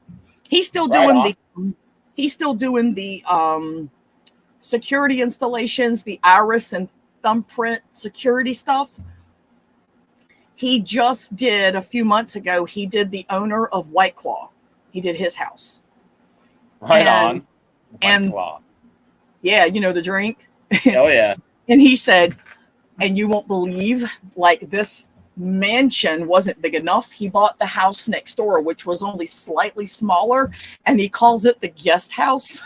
He said, and you're not going to believe who was here visiting him like a month ago. And I said, who? He went, Justin Trudeau. I was like, stop it. No. But yeah, so he's doing really well. He's currently finishing up a new Amazon location that they put in where near him. He had to do the entire facility by himself, but he's getting ready to get a promotion. I don't remember what they call it. Project manager. That's what it is. So he doesn't do as much work. He just monitors and orders the supplies and all that. He's going to be the boss. So, Right yeah, on. Good deal. He's doing really good. Good for him, man. Yep. Tuna is around too, if I know you remember Tuna. I forgot Tuna existed. Tuna and Mr. Poopy Pants. Yep, they're still around, man. What did he call him? Justin Castro? Castro, yeah, pretty boy. Yeah, he is a kind of a pretty boy, old Trudeau there. Tuna hates Trudeau. Justin Trudeau is so good looking. Him and his wife are separated. They just announced it the other day. So they said that he had a gay affair and he left his wife, or the wife left him. Well, if he did, then he did. That's his business. If that's what between them. happened, I don't know. I didn't verify the facts. I'm going off what Tuna said. So who knows? Yeah. That's that could be correct or severely incorrect. Shit. Why is Ruby not on panel? Why is Diane not on panel? You know Warren's not doing anything. I don't know. Why is Chick not on panel? Well, I already put the link up again, and none of the filthy whores on the side chat want to click it. Are you going to do this every Friday? Yeah. Cool. Yeah, Friday night was always my night, so I'm going to keep doing it. That'll work. Lindy has her thing she does like on Saturday, but it's all just still drama. It's just drama, people. Drama this and yeah. I don't want the drama. I don't want the drama. I just I like the chats. Yeah, I can't the drama. I can't even get into it. You know. Mm-mm. Hey, No. I had a shower today. She says, right on. Who did? Who had a shower? Chick says she had a shower today, or he. I don't know if that's a she. Oh. Yeah, Warren, get on panel. I think it's kind of obvious he's bent over for the chick comms for years now, trying to bring back the bottom of YouTube with a bunch of people who aren't and never were bottom of YouTube. Very true. Yeah. Well, has anyone seen Jimmy? Jimmy Rants? Not, Yeah. You know, I had seen him in a couple random chats like a year ago, and yeah, I did see him around. He was still traveling and doing that thing with his wife, you know. Yeah. I haven't seen him in 2 years, I think. 2 years? Yeah, I think it's been about a year since I saw him last. We're looking for Alpo. Alpo's MIA. Oh, I hate when that fucking happens and you really don't know their identity and you don't know what happened to them. Yeah, and so who was it that said, "Oh, the last time I saw him on panel, he looked bad," and I don't know if he's a drinker or whatever. Yeah, I don't like when that happens. Like, I thought I had his email at one time. Shit, I have to go look for it. Of everyone that we've lost on Boyd, who do you think is the most tragic one? Because I already know who I think it is. The most tragic one on point as far as what, scamming or? No, the death. Oh, the most tragic death that we had? Yeah, there's one that just stands out above them all.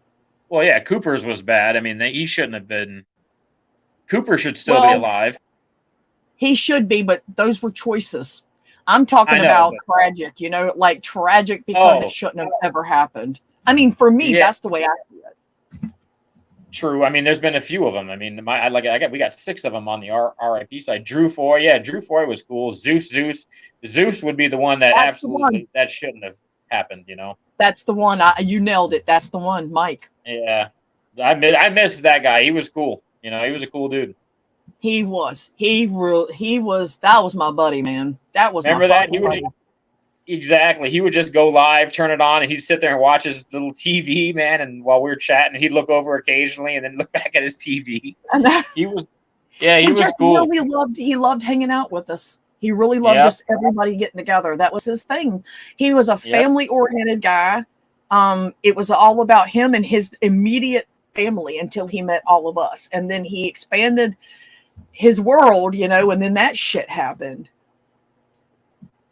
Very true. I know. Yeah, I mean that actually pissed me off. I was like, I was thinking to myself, I'm like, all right, what jail? I know he's got to be in a Riverside County jail somewhere. This dude who just randomly stabbed him. I'm like, I actually felt like I wanted some retribution just for Zeus.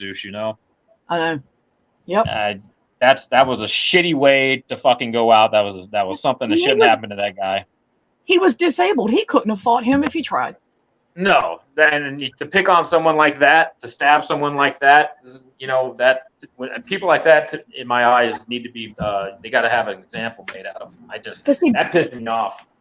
Back then, we were really good with that. Yeah, we were all doing our off-air hangout. My whole group, with Jimmy and all of us, we were always off-air, and everybody was like, "Have y'all seen Mike?" I'm like, "No." So and so, have you seen Mike? No. It's like, he has not been one. I hope he's okay. And it won't no time. And Jimmy found out and he told everybody. But it's awful. Yeah, terrible. It was. Oh, Rabbi said no, he was. Okay, my bad. I thought he was in Riverside. I guess he was in the Humboldt, Arcata area. Arcata, yeah. Yeah, yep. I didn't. I still would have almost made a call, and that pissed me off. I was like, I was like, what jail is this fucker in right now, dude? That's what I was getting there. Yeah. The vlogger guy. The vlogger frog, he nailed it when he did his video about it. He did a brief video about it where he was riding in his car and he talked about it really brief. And he said he called him a Richard Ramirez looking motherfucker.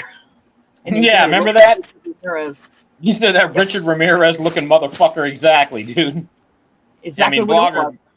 Yeah, Vlogger, he always had it nailed. He had it down. Yeah, Zeus was definitely cool, Robbie. He was a good guy. Drew was funny. Drew was cool. I mean, there was that one night that everybody was on panel and Drew was lit. He was drunk. He was Drew drunk. Drew. I know, huh? Not Drew. But that one night, he was like, check your messages. Check your messages. I really got to talk to you. This dude emailed. Oh my God, there was 100 messages in there from him. He wanted to talk to me bad. I was like, man, what is this? Remember we could message everybody on YouTube? Zeus.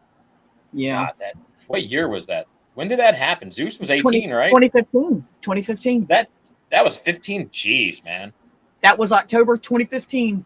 Wow. And that dude did nothing. I mean, he didn't have a hurtful bone in his body, to anybody. Nope. He was just a pure, genuine, good soul. That's, Yep. I remember putting Drew onto a birthday idea for Rosie that must have cost him $500. Really? Was it about the what was it called? 4 roses, 5 roses, some roses? Oh yeah, Rosie liked that 4 roses whiskey. I went and bought one night and I tried it and that was horrible. Was it?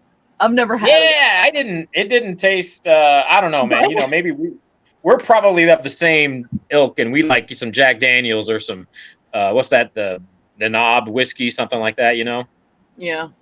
Yeah. I don't know. Have you tried 4 Roses? No. Yeah, you probably wouldn't dig it.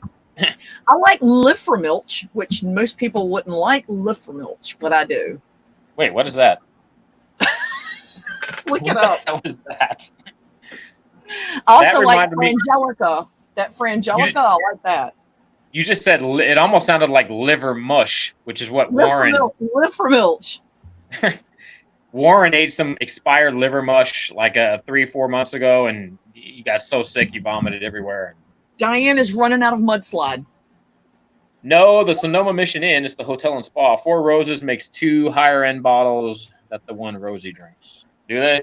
I don't know. I just grabbed the regular Four Roses, and I mean, Diane's in the back room, but it says her device is not connected.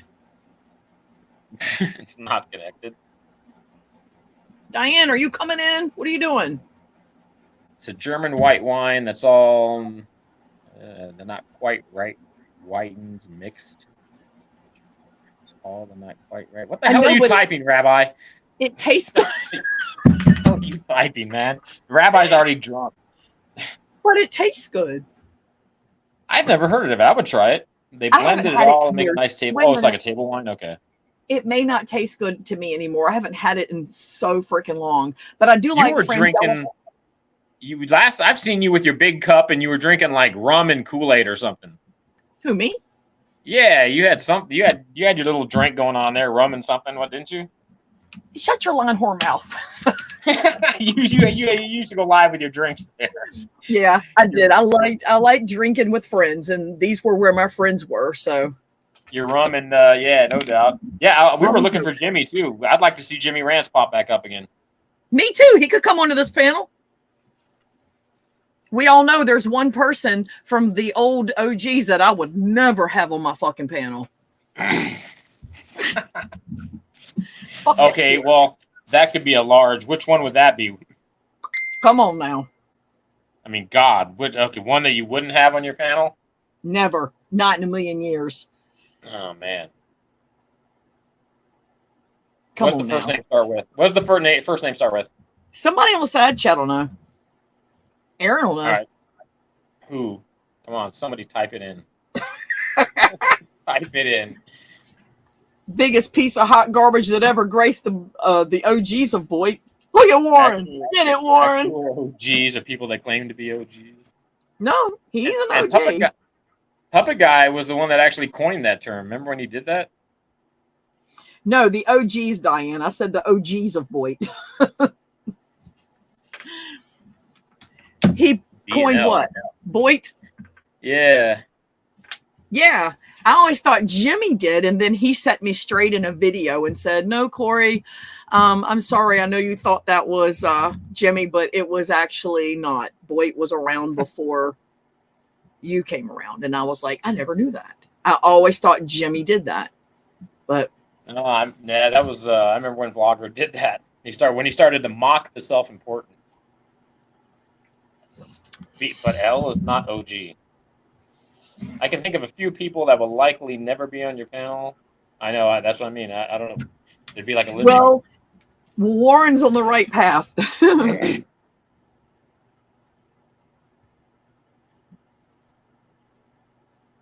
Well, they would never be welcomed, Aaron, is what I'm saying. They would never be welcomed. D. Who are you talking about, Warren? He starts with a D. A God Among Men. Come on, you know the one. Oh, fuck, A God Among Men. The God Among Men. Yeah, that just now I know that, but yeah, that was the figure. That was the deciding thing for him when I called him that. God Among Men. You're a God Among Men. I forgot. Yeah. She's like A. Everybody's typing freaking random letters. They're just going through the whole fucking alphabet. It's hilarious. Wow. I'll just sit back and let them talk. Okay, I'm just gonna watch. Come on. You don't know who it is. You know who it is now, right? You know who it is? Yeah, because when you said that, then it clicked. But I'm still, I know who that was, but I don't remember the first name of him. I just remember the God Among Men. I'm like, oh fuck, that's. I'm gonna tell you right now. I have never gotten so much hate mail after that incident. But it wasn't hate towards me. It was hate towards him. I got so much hate mail. I had to read it. I did the video where I read it. You've read. I read missed some that. of it. So does anyone know what happened to John Doe? Everyone called him Charlie Brown. You called him a toothless bulldog. Yes, I did. Yeah, that's right. And I called Elvis Make My Back Pretty. Make my back pretty. Elbow, Like I you guess. could- So they said he's now on Twitch or something. I don't know. Who is? Oh, D is? Oh no, Elbow? Elbow. They said they kicked him off of YouTube again, like I don't know, last month or something. Oh, and he's on Facebook. He goes to these swingers, like Oh boy. swingers clubs for Assyrians. And he shaved his head and bald now. Yeah, he's looking like Mr. Clean. Yeah, this is guy. He can I look can't. like I can't this. even watch him anymore. Yeah, once he picked up that kid in the van, I just stopped. Yeah, I heard about that. I didn't see it, but I heard about it. Yeah, that was not cool. That whole Right. whatever the thing he was trying to do there. What the fuck, man? Real. And the kid walked. The strange thing was the kid walked like right to the back of the van, like it's been done before, you know? Right. Yep. Yeah, that was not, man, not cool. Aaron, I agree. It's got to be smelly. Yes. Yeah, the worst smelling swingers club ever. Exactly. Nothing like sweat and Old Spice. That's the worst combination of Ooh. gross, dude. Ain't nothing like the Rabbi, smell why of isn't some you know the perfume rabbi's ball. been uploading? He's been uploading vids of himself on the running, frolicking, fancy free on the beach of Oregon with his dog. Really? Aaron Yeah, has? the rabbi's been posting footage of him out there scuba diving and running and frolicking on the beach. No, of himself? I swear to God, ask him. I will not lie about that. Just he's watch. Because he was uploading some cool stuff. Now I It had to have be had Aaron on my panel off air, but I've never I've never seen him. Yeah, he was out there running, frolicking, and showing his dog, and yeah. He had the bounty hunters after his butt. Really, Warren, why aren't you on panel yet? Who? Warren. Warren, Diane, let's do this. I know. What the hell, man? You guys aren't doing anything. Get on panel, dude. Get on panel. What is Doug doing? Watching TV. He's got to Oh, work is he? half a day. He's on the East Wing. He's writing. Well, the next room over is the bathroom, and then the room after that's our room. I'm a He mystery. says, "I'm a mystery." Just Corey's off there in a few videos at Yeah. the range on stage. I kept trying to get him to cut his camera. I was like, cut your camera on. No. Cut it. Oh, No. nope. No. He was doing the beach thing, though. That was cool. Yeah. He showed off his cop car. He's got an ex-cop car. No, really? Why would you want to cut? Well, the cop car, they're actually really fun cars to drive. Those Ford Crown Vic Police Interceptors, they're pretty fun. I got a private chat here. He only left the vids up for a few days. I don't see any vids on Aaron's channel. Oh, so you took them off already? Okay. Oh, fuck. I'm trying to see this. Well, Diane, I saw it when you were in the back there, but it said that your device was not connected, so I couldn't add you. Diane, get on panel. Try it again. Look, when Diane? when you flipped your vehicle parts, you said you shipped them? Did you do everything from home, or did you take it in to like UPS or FedEx to do it? You mean to drop them? Yeah. Did you do it all from home? Did you calculate your shipping and all that stuff yeah. from home? Yeah. It was auto-calculated, and then if they wanted, things had to be insured because these were some kind of expensive parts, and of course, shipping them out there with a box, box full of, 50 other parts for it. Yeah. So it was, they didn't come to my house to pick them up. I always went and dropped stuff off. Right. I do too. Yeah. Just because give me the physical tag. I want to know that I actually dropped it off here and it's out of my hands. It's on the way there. Like I got But this. yeah, there was. What did you use to print them? Did you just print them and then like tape the things on, or how'd you do it? Yeah, I did it real simple and old school. I just printed up because I had the labels pre-made and printed, so I just cut them, clear taped over them, and fuck, that was it. Right. I got Yeah. this Dymo from the beginning. I knew I was going to need that because I had sold. Y'all know I had sold before. Yeah. I had started selling on there in 05, and then I stopped in 08, and then I started up again in 2016.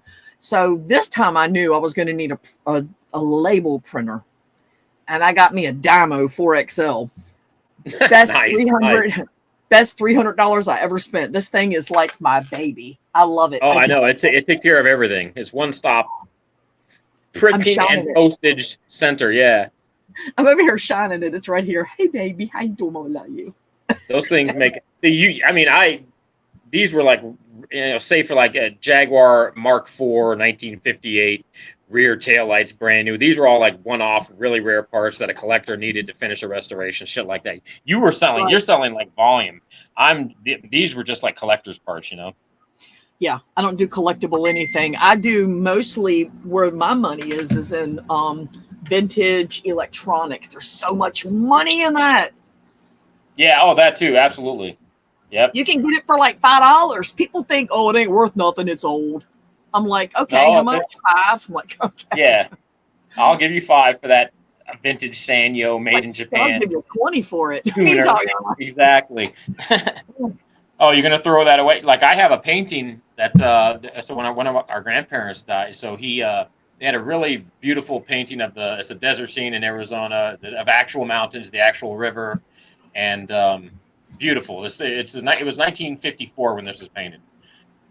Ornate frame, and it's hanging. I'm looking at it right now. It's on. So when they were liquidating his house, when we're cleaning house and all this other stuff, they were like, "Oh, we're just gonna go throw this away." I'm like, "You're out of your fucking mind, dude." I love this painting ever since since they've had it in their house, and they're just like, "Oh, we're just gonna go put it on the side right there and let somebody pick it up." It's like, no, you're not. So I went and took it somewhere, had it cleaned and appraised, and it came back worth like $16,000 at the time, and that was like a few years ago, Shit. And I couldn't believe, and it's beautiful. You can tell. I mean, this is a fine piece of art here. This is from anyway. I never heard of them. They told me who this person was. I had no idea. Anyway, I saved it. That kind of stuff. If you have a good eye for things too. It's getting save that. better. Some things you would think are absolute garbage and people are throwing away. It's worth money. Yeah, things like this I thought were in the beginning. This time around, monkey wood carved. See where it's turned?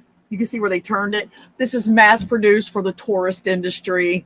You go overseas. I don't buy that shit no more. I didn't know no better. I made the mistake of watching. Yeah, I made the mistake of watching a lady named Crazy Lamp Lady, and she gives you this. Crazy Lamp Lady. That's her eBay store name. That is her YouTube name as well, and her name is Jocelyn. And I watched her, and I blame her for a lot of the garbage I've got sitting in here that ain't worth nothing. And she would post something like this, right? Like, let me find a better example. I don't have any of the garbage that she sells. Okay. So she would post something like this and start the bids at 99 cents, and it would sell for $18 to $25. See, that kind of shit. And she'd pick up a trinket, like a little knick-knack, and it would have a chip on the ear. And she said, oh, it doesn't matter. It won't hurt it. And she'd list it for 99 cents, starting bid, go for $70. And I figured it out after I went and wasted a lot of money in the beginning thinking those things were worth money. People were not buying those items. People were buying her items, her followers, her YouTube subscribers. They wanted it because it was her. Boy. And people were complaining. They have a Facebook page, or they did. They had set up people that were mad at her, and they were like, don't watch her. Her shit is fake, only because she's not giving you actual market value. She's showing you what it's selling for her personality, for her fans. And so I ended up with a lot of shit, you know. But I learned my That lesson. sucks. Money. You know, people do that here. You'll go to yard sales, estate sales here and stuff, and the casinos give away so much free swag here. And you'll see these people trying to sell their casino garbage. You're like, bro, South Point was giving those away to the slot tournament, like, I don't know, and back in 2008, and you're trying to sell these right now. They were giving that away. Are you kidding me? Oh, and yeah. You're like, yeah. So you'll see these people trying to sell free casino swag that's super old for money. Not even super old, like stuff they just gave away 5, 6, 7 years ago. You know, Right? Like, no, dude. Well, there are people out there that will collect that stuff, but you'd have to find that right one. You know, just that right one. As far as auctions go, I don't do auctions. No, because stuff that I would sell for $300, others will put it on for auction starting at like $40, and they might get $60. Because some things people just aren't out there fighting over. You know, it's just, I put a price up there. I rarely do best offer. It's that price. That's what I'm selling it for. If it doesn't say best offer, don't fucking contact me because I'll block you. Right? I mean, don't try to. you're not going to lowball me either. Right. I'm like, I have it up here for $400. It's worth $600, and you're going to say, "Will you take $100?" You just got blocked. Fuck off. Disrespect. Exactly. Yeah. Don't even waste my click buy. In fact, I'm not even going to respond, dude. I'm not haggling this price. You $400. It's an amazing deal, you know. But The I paid rabbi $2. asked, "What do you say? What if it was like Tangier swag?" Okay, that's different. Tangier swag is different. Yeah, some of these people, I mean, they're incredible. Like, yeah, I know. I mean, I have some of these people that hit us up about the truck, and they're like, "Oh, would you take 10K cash and a boat?" I'm like, "Fuck no, dude. What are you on?" No, thank you. And then I have this. Says serious. Yeah, it says serious only. Don't waste my time. Right. I get people that contact me and want to tell me all the things that could be wrong with it. I'm like, well, if you feel there might be something wrong with it, move on to the next one. There's a guy. Yeah, there's another guy on eBay, and he's selling the same one for $200 more than me. So go buy his. Mm-hmm. Yeah? Yep, people are funny like that. Some of the resellers are going to try and get it from you, and then like, no, you're not going to make a dime off of me, homie. Right. I bought one of these for my mom. Motherfucker. Hold on. Right. I bought one of these for my mom. The Alexa thing. And does she like it? Well, I never got it. I bought it from a guy. He had that listed, and he had a thing of Yu-Gi-Ohs up. Yeah. And he wanted 17 for this. And it was a nice one. They were like $60 at the time, that very one. And I was like, I'm going to get that for my mom. And it was 17 and like $6 shipping. And I thought, there's no way he's shipping that for $6. I know what those weigh. I know what this is going to cost him.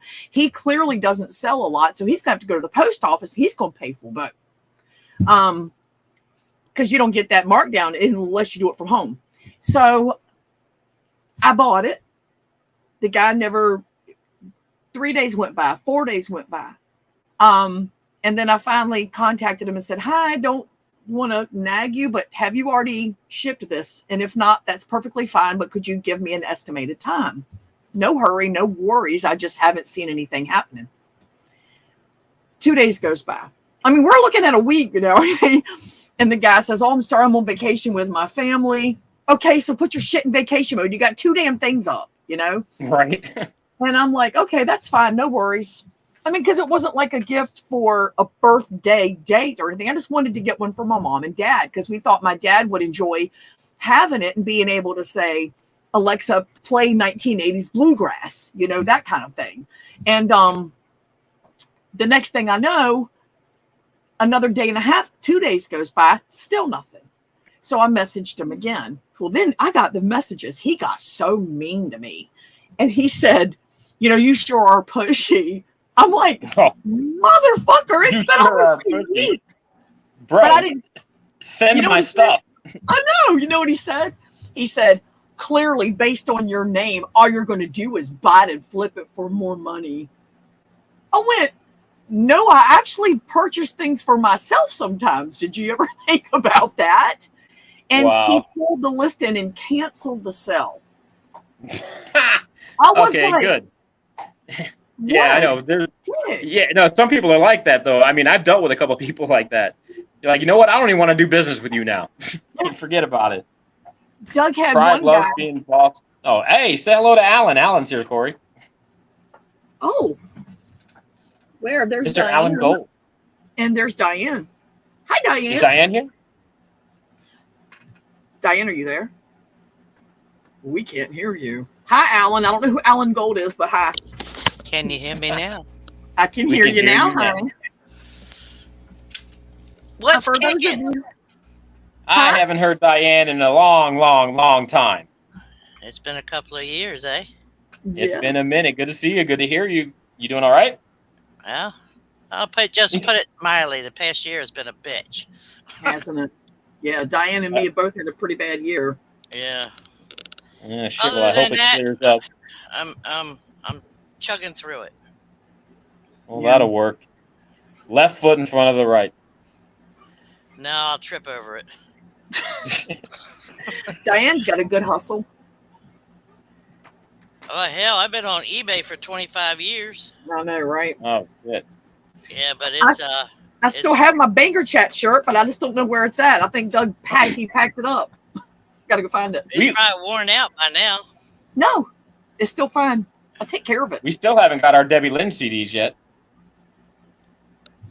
That didn't come from me.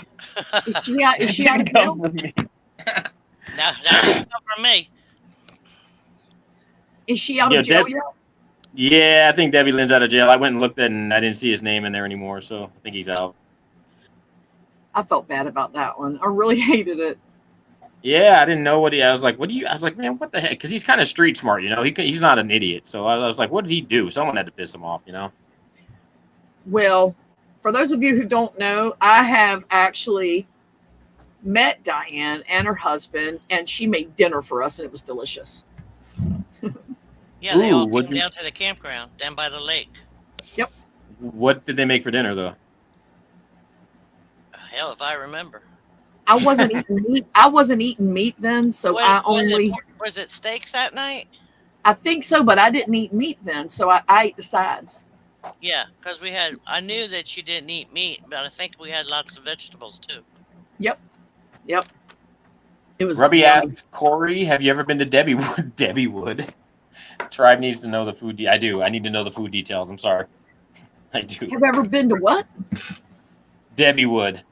So remember that thing that Debbie Lynn was doing, the movie production thing? We were all going to be in a movie, and he was collaborating with who was it? Who's the Dollywood? Is it Dollywood? I think. Who's the woman that? Anyway, there's Debbie Wood or Dollywood. He said he was going to open his own amusement park called Debbie Wood. Really? Hollywood is in Tennessee. Yeah. Yeah. So this was not. Yeah. So this was Debbie Wood. I didn't know about that. Me neither. Yeah, it didn't happen. I don't know what happened. Well, I haven't been around in years, so. Yeah. Oh. See, me and Diane are in the same boat. We're kind of here, and then but still really not really involved. And we got other shit Right. going on. Yeah. Yeah, real life takes precedent for sure. It absolutely does. Yeah. Yeah, same. I just got bored with this stuff here, so I start taking care of business a little bit more often. It was all just too much drama. Of Dual course, I don't have any morals, and I have crappy crafts.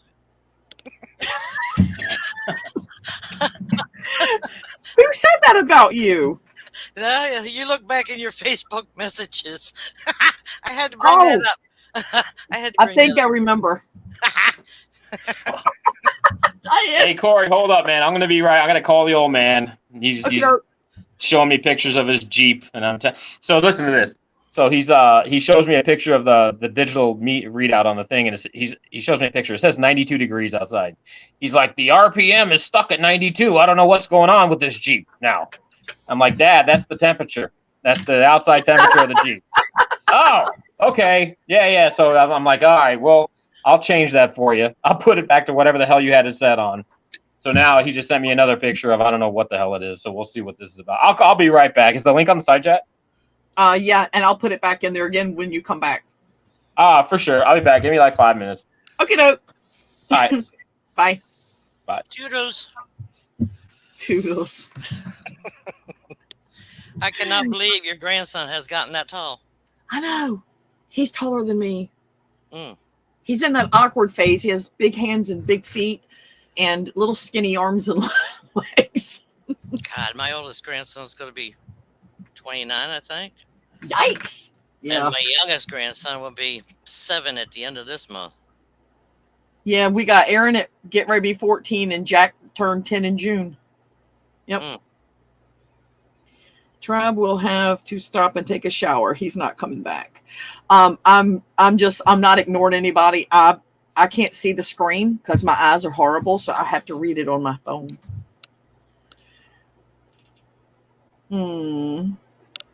What have you been up to?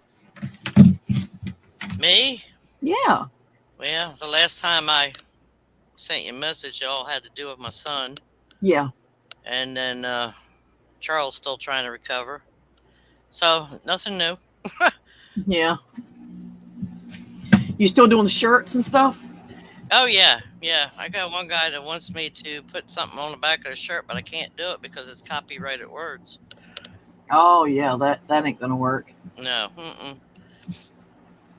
So. I've got somebody on here doing laser engraving, and they're doing they're making me some. I was like, how much would it cost for you to do these? I want my dad's thumbprint. I got my dad's thumbprint when he passed, and they're going to put the thumbprint on the little medallion with his name on a metal medallion or a wooden one.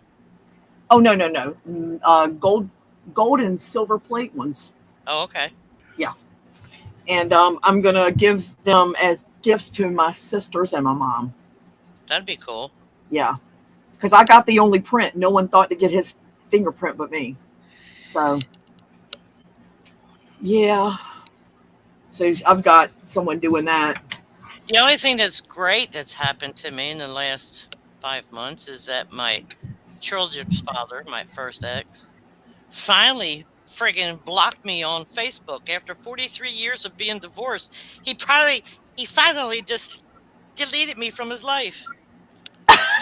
Is that a good thing? Is it a good thing though? Yeah, well, because I wouldn't give him copies of my son's death certificate and will. Oh. And it pissed him off. And I told him, I said, look, I had to pay for it. You got to pay for it. There you go. Yeah. So. Yeah. When my dad passed, my mom had to buy 12 of them. We were at the funeral home, and I was like, Mom, order more than you're going to need. Just do it now because you're going to have to wait a long time afterwards. If you need more, just get more than you need, because she had to send them to the railroad. She had to send them to all of the life insurance places. I mean, she had to send a lot of them out, and they would not take a copy. They wanted the originals. So yeah, well, the only ones that need the original with the cause would be life insurance policies. No, the railroad wanted the originals. Well, there must be. Well, there's two types of originals. Uh-huh. One that anybody that can get one. Anybody can get one. Yeah. Related or not. But the one that has the cause, only spouse and siblings can get that. Yeah. So. Yeah, she ordered a bunch, and I said, more than likely, Mom, if you can get the copy, the original one, to the main CSX office, they will distribute it and confirm that, they'll verify that it is the real one. Yeah. If you need to send one to the individual divisions that he had dealt with the different things, you've got them. You fucking got them, Yeah. So, and that's the only thing we haven't come across yet from my son is. Look who's in here! Your son, what? I'm sorry. Mudflap. I know, that's what I was saying, Derek. Click the link, fucker! Click ain't the seen link, one. fucker. Hey, I wanted to ask you. You don't remember Chick? No. You got to remember Chick. She used to be, in the side chats of Sunny's room. Those were my drinking days. Just- she's boy. Chick oh, I is. believe you. I don't remember. I forgot tuna existed until Trav brought tuna up. Yeah, I forgot about tuna. There's a lot of them I've forgotten about, but they're coming back. Mudflap and uh, who else is there? What about Bean Sprout? You still hear from Bean Sprout? Yeah, I talked to Bean the other day. We FaceTimed for almost an hour. Yeah, I love my Bean. She's still down in Orlando? Yeah, Cool. as far as I know. Aaron said tuna barely exists, to be honest.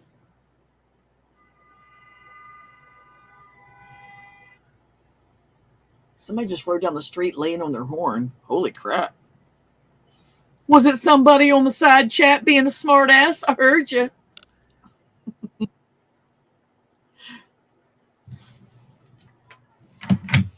So, are you there, Dan? Yeah, I'm here. Okay. So, what about that mess with Kat? That's crazy, right? Oh my God, that's unbelievable. There's so much to it. There's like so much to it. So much. I only heard that she passed. As far as all the others, I haven't. You'll have to fill me in. Yeah, later on. privately. Yeah. Yeah. It's awful. It's fucking awful, man. But we got Warren. We got Warren. Hey, Warren. Warren. Oh, Yes. Look at there. Who you got in your background? Is that your buddy? that's my girlfriend. Is that What your the fuck? She don't say me or nothing. What the fuck is that? Oh my god. Let me see. You remember RV Lucky had all those mannequin heads, so that's where I got the idea. Yes. That's who I was thinking about earlier. RV Lucky. Is he still around? Whopper College. Yeah. He's got a real RV now, not just the ambulance. A few months back, he bought a nice one. RV Debs has been going live pretty often. Who? RV Debs. Oh yeah, she's on my Facebook. She's a Facebook friend, and I think she's either on Snapchat or Twitter. I mean, not Twitter, Snapchat or TikTok. She's on there. I don't do either one of them. I used to You're do Twitter looking years good, ago, Warren. but now it's called X. That's what he did to PayPal too. Well, PayPal started out as X.com. No. PayPal was PayPal, and then he had X, and then they kind of joined together, and they said, "Yeah, we're not going to keep the name X," and he went, "Okay." Yeah, but see, well, X.com was the beginning of PayPal because I've been on PayPal since the beginning when it was X.com. Well, he had the X. Yeah, before Musk owned PayPal, because at one point eBay bought PayPal, and then every seller had to only pay through PayPal. I got this Say thing hello here. to my little demon. This is my little demon. I got She's a littler demon. demon. Hold on. I got a littler demon. Let me go get my littler demon. Y'all talk. I'll be right back. I don't have a demon. I just have a 5-pound fart now, a little Yorkie. Mine's got a demon in it. All my schnauzers have gone to the Rainbow Bridge. So that made me bleed 2 days in a row. Well, that's what they're supposed to do. Yeah. It's wild. So, go out. what you been doing with yourself besides playing the piano? That's about it. Just sitting around surviving. Surviving. Singing songs. If it makes you happy, do it, right? Right. Almost 5 years in this man.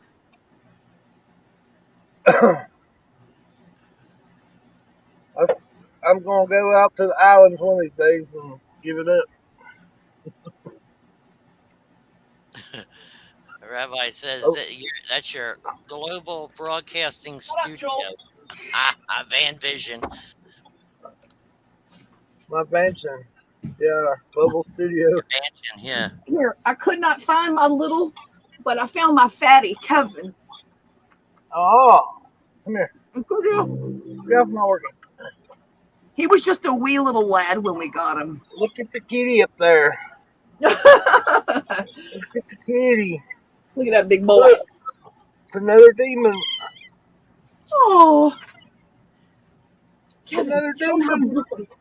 Eh. Let me go kick him out. He's gonna be a dick. Hold on. Yeah.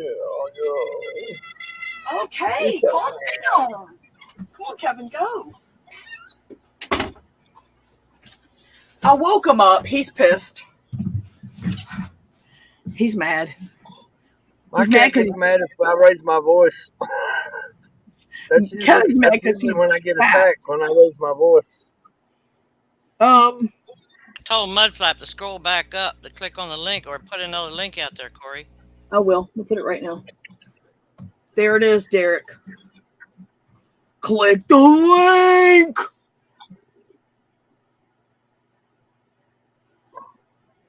They say mud flapping forever. I know, right? Yep. Mudflat walked me to a bar back in 2015. I was talking to him on the phone as I walked to the bar. I wonder if he's still messing with oil. Huh? I wonder if he's still messing with oil. Oh, I don't know. Probably. He tried to get me to do karaoke that night, and I was like, I'm drunk. I am not doing no goddamn karaoke. You done lost your mind. You could have lip synced it. I'm good. I was by myself, too. Then I got in the bar, and I couldn't hear him. It was so loud. I was like, I can't hear you. I gotta go. I ain't got my headphones Oh, on, right? Anymore, you gotta have headphones on. Right. I don't have any. I do have this one that I recently bought, but I don't know where I put it. I'm not echoing, Emma. You're what? I'm not echoing, Emma. No, I don't hear any echo. Warren, they want to see your kitty. Who does? I wonder if this would work as a microphone for this. Oh, It's a Guitar Hero oh. microphone. I just Mudflap, haven't- just use Mudflap or your real name, one or the other. She don't like to get on TV. She gets all mad and excited. Hey, stop fighting. I just went there and checked on Doug. He's clearing the bed off with all the stuff he put in there.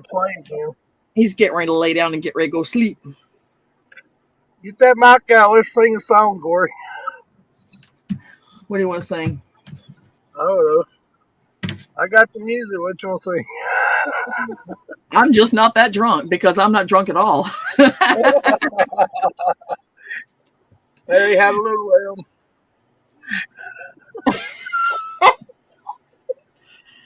Mary had a little lamb. That bitch,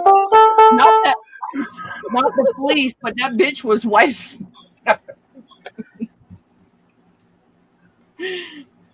Are you coming in, Mudflap? Or are you just messing?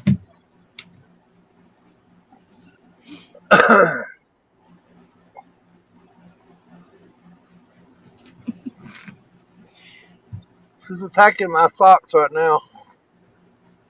Aw. I rolled up some socks for her to fight instead of my arm. I'm reading this I in ain't chat talking here. about you. Hey!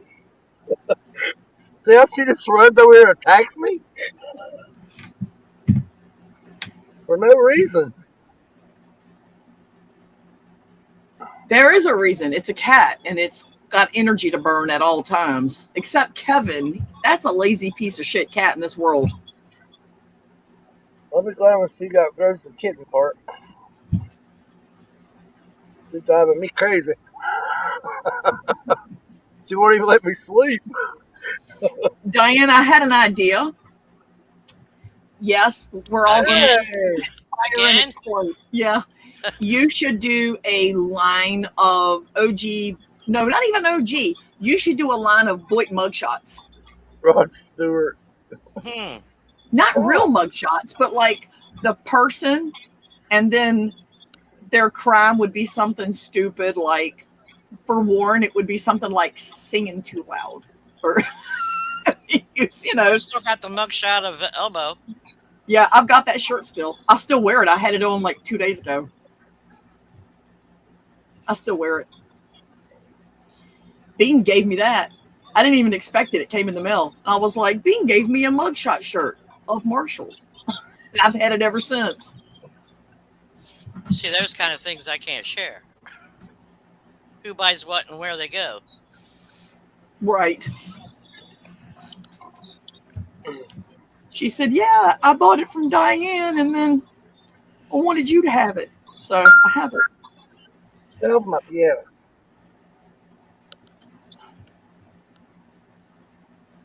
But yeah, you should start a line of mugshot shirts.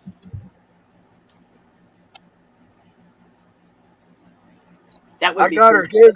I got her good last night. She was trying to get my wires behind on my cabinet, and I had my vacuum cleaner sitting there. So when she was creeping over and started to feel my wires, I cut that vacuum cleaner off. Oh, that's mean. She came out there like a rocket. Look, Diane, look what I got. See them Ain't lights? messing with them wires no more. Diane, do you ever go to Black Hawk Trail where they have the Christmas stuff every year? No. Do you know what I'm talking about? Yeah, I've heard of it. Okay, we go every year, right? And they have these Red lights. Bob said he's way in the back waiting. Do what? He said he's in the back waiting to be let in. Oh, I see him. There he is. Hi! What's up, bro? Y'all? That's my boy right there. Long time no see y'all. What have you been up to? Working, of course. What do you think? Are you at work now? Yes, ma'am. Oh, there you go. All the time. Work. Hey, nowadays that's what you gotta do to pay the bills. Right. You got to work time and a half to pay the bills nowadays. Yeah. Yeah. Yeah, we just found out that our garbage bill might go up to $500 and some a year on our tax bill. What? Oh, damn. Yeah. With all this growth in this town, and they talking about going up on this, going up on that. Hell, I live on a private road. And those trucks come down my road 3 times a week. The county don't repair that shit. That's crazy. Mm-mm. Yeah, we were thinking about not even being able to stay in the state. It's just you can't even get insurance on your home. Oh. You know, all this crap going on, and you how can you live here? How can you afford to live here? It's insane. Florida is insane. They've lost their mind. Our insurance just went up too. Your what? Your homeowner's insurance? Yep. Mm-hmm. You're carrying the load for the ones who've left. They're carrying for the loads for the assholes that live in the neighborhood growing pot and getting away with it. Well, that too, I'm sure. Yeah. Okay, y'all. So how do I? This is different from the old Hangouts or whatever. I know. How do I get it to where I can see y'all and then see all the comments? You have to flip back and forth. Yeah, I think I've never done it with my phone on StreamYard. I always use StreamYard on my computer, which I hardly ever open this computer except for this. Oh, okay. Most of the time when I go live, I'm just the only one on there. So what I do is I just put it on my phone. So I don't know. You'd have to ask, what Diane said, and maybe Warren might know. But I'm watching the channel on my laptop because it's hard to do on the phone. How you been, Mudflap? Been doing good. Been doing good. How's your Can't son? complain about nothing. He's doing real good. He's finally got to come home from Japan. So he come home for about 2-3 weeks, and then now he's in Florida. He's gonna be in Florida for the next 3 or 4 years as an instructor. Where? Pensacola. Oh, okay. So he's gonna be down there for a while, messing with that. Well, that's cool.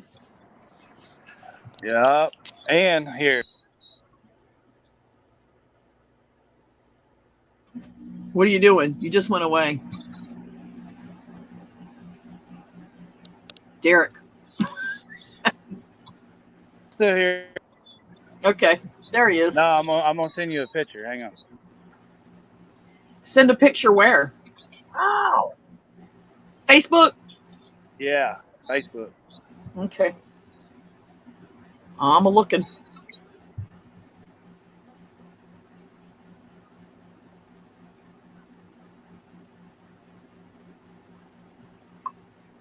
There it is. What is that? Nugget? What is that nugget? That is my grandbaby. Yeah. Oh my God. That baby is gorgeous. Yeah, that's my. A little girl or a little boy? That's a pretty baby. The baby's too pretty. I can't tell. Oh, it's a little girl. Oh yeah, with what she's got on, you can't really tell. Yeah, you can't tell. They're all bald headed. So, oh, well, congratulations. I would say, how did that happen? But I already know. But apparently, your son didn't. Yeah, it was one of those. You know how it is. You're I with do. somebody for a little while, and you've been drinking one night, and then you know. Oh, that's the best I side told effect. him from. Cheese So I whiz told him happens. from now on. Yeah, I told him from now on, when you're talking to somebody or whatever, there's Can no I- drinking allowed. Can I show the baby on the screen here? Oh, I don't care. All right, I'm going to do it like this. Hold up. Look at that beautiful baby. Oh my goodness, what a That is a cutie pretty pie. baby. I'm not just saying it. That baby's pretty. That's a pretty baby. Where did Derek go? He'll be back. That baby's so pretty. Wow. Derek's a granddaddy. Oh my God. Look at that baby. Oh, y'all. Oh. Look at the teepees. I know. I see the babies and it makes my ovaries hurt. Damn. I lost. There you go. You're there? Okay. Yeah, there it is. I guess I'm not supposed to hit that button. Thought of having a baby scares me too. Derek, look. Derek was fucking around and he found out. He pushed the wrong buttons. Yeah. Fuck around and find out. That baby is so pretty. Yeah, she's a year and 2 months. It's been that long? Why haven't you told me by now? Well, hell, I've been so busy here at the house and everything going on. Yeah. Wow. Hell, it's weird you're on and then I get to talk to everybody because it was last night I was sitting there and I was like, I wonder how everybody's doing. So I started looking through and I'm still back when some of the older ones was there. Yeah. And You're OG. I seen the thing about that cat girl. And then I checked on Rosie. And that was the same old thing. And then I looked at I couldn't find Elvis nowhere. Yeah, he's gone. So he finally gave it up. They said he's on Twitch or something. I don't know. I'm not sure. He got booted again, from what I heard. We're friends on Facebook, but we don't really talk. Yeah. He shaved his head. He's bald headed now. Oh hell. He looks like a thumb. Hell, with that head be that big toe, eh? He looks like a thumb. He looks like Thumb Man. Yeah. But he's got all that other hair all over him that he shaves out in the McDonald's parking lot. Diane. Yeah, it's pretty gross. That's pretty gross. You know what I'm going to get Doug to do? Because I need to move these shelves and put my big TV right here so that I can put this up there and I can read what everyone says because my eyes are that bad. They're so fucking bad. I can't see shit. I'm sick of my damn eyeballs. Get some of those readers from the 5-quarter store. Well, the problem is this one, I can't see anything far away. And this one, I can't see shit up close at all. Like it's this one's extreme and that one's extreme. So I told Doug, let's go to the Dollar Tree and get a pair of them to help me with this eye and a pair to help me with this eye, pop out the lenses and switch them up. What you gonna do? You know? That's what poor people do, man. We make do. I can't say that I'm poor really, but in my heart, I'll always be poor. Even after tonight when I win that $1 billion mega million, I'll still be a poor people. Oh yeah, I didn't go buy me no ticket. I did. I'm happy to share. Yes, you are. We were just talking about that a while ago up here at work, and we were talking about hell, even with how much it is, by the time taxes and everything else, hell, you still end up with $200-300 million. I think I can retire on that. 2 or 3. You better go up a little bit higher. You going up with more than that. Yeah, cash out is $639 million. I was going to say it's over 6. Yeah. Well, but even with that, I mean, hell, by the time everybody gets their little old piece of it, you'll still end up with 3 or 4, maybe. Hell, I can retire with that. Shoot, I'm moving up to hey, I ain't going to be in this single wide no more. I'm going to move up to a triple wide. I might be able to sit at home for a little bit and not go to work all the time. Bullshit. You'll just buy the place you're at. Oh no. You like that working? Yeah. I ain't even gonna lie. I'll be true. Some people be like, well, I do this, I do that. You know, I'll be straight up honest. If I hit that, well, as soon as that money hit the bank, I ain't doing shit for at least 6 months. I ain't doing nothing. I'm gonna sit at the house and watch cartoons all day. That's it. I'm going to break ground on a new home, but my home is going to be based on a very, very, very old. I'm going to find the perfect old 1800s giant home plan and have it updated, obviously, for better insulation and everything. I want an old house built with better insulation and windows. You know what I'm saying? I want it to look old, but not. Like my other half, she's always wanted one of those old houses with a wraparound porch. Yes. Yeah. That's what she's always wanted. Yep. And I'm going to start stuffing envelopes with money so that I can be Secret Santa every day. I can't wait to do that. Don't forget me. I ain't going to forget nobody I ever fucking loved in my life. They will never want for anything. The people we don't like or that we hate, I said, I'm going to send them $10. And Doug said, I ain't sending them a fucking thing. Maybe a hitman. How is old Doug? He's fine. He was just in here a few ago, bringing me my drink, and now it's empty, so I have to go in there and yell, Doug! Doug! I need me some drink. I think I might go get me a pina colada. I'll be right back. Shit's getting ready to get weird. Well, my mudslide is gone. I have to go get a new one. I think we need some scratchers for this party. I still got my water. Eon years ago, when I worked for a construction company, I was one of the laborers that worked on the concrete crew. He had a $12 million lottery. The boss's son called him up and asked him how come he didn't come to work that day. He says, "Me go to Tallahassee and pick up millions."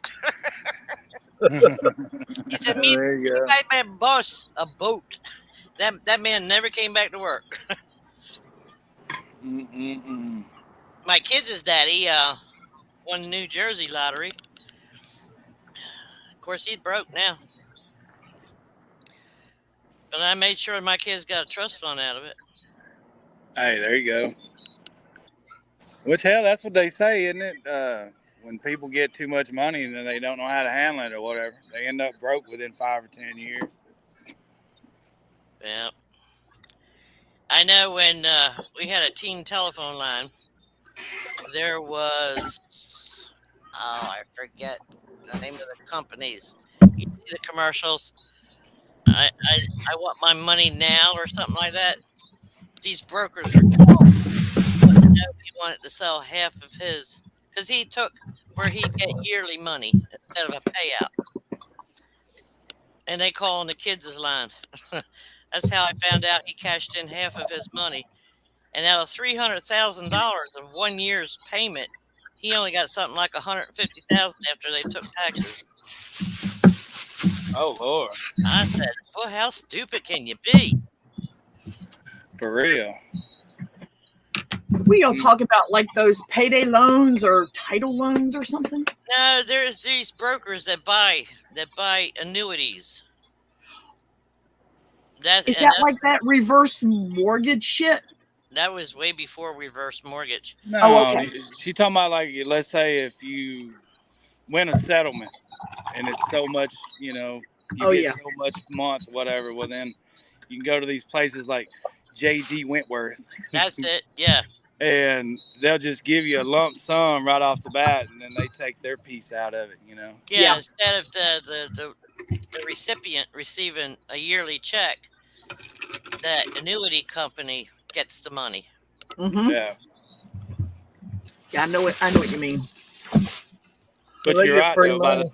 By the time they get their piece out of it, this and that, you're only going to end up with like maybe half Right. of what's actually coming to you. But to a little person like me, even that half be worth it. I wouldn't complain. I'd rake the scrape until that next check.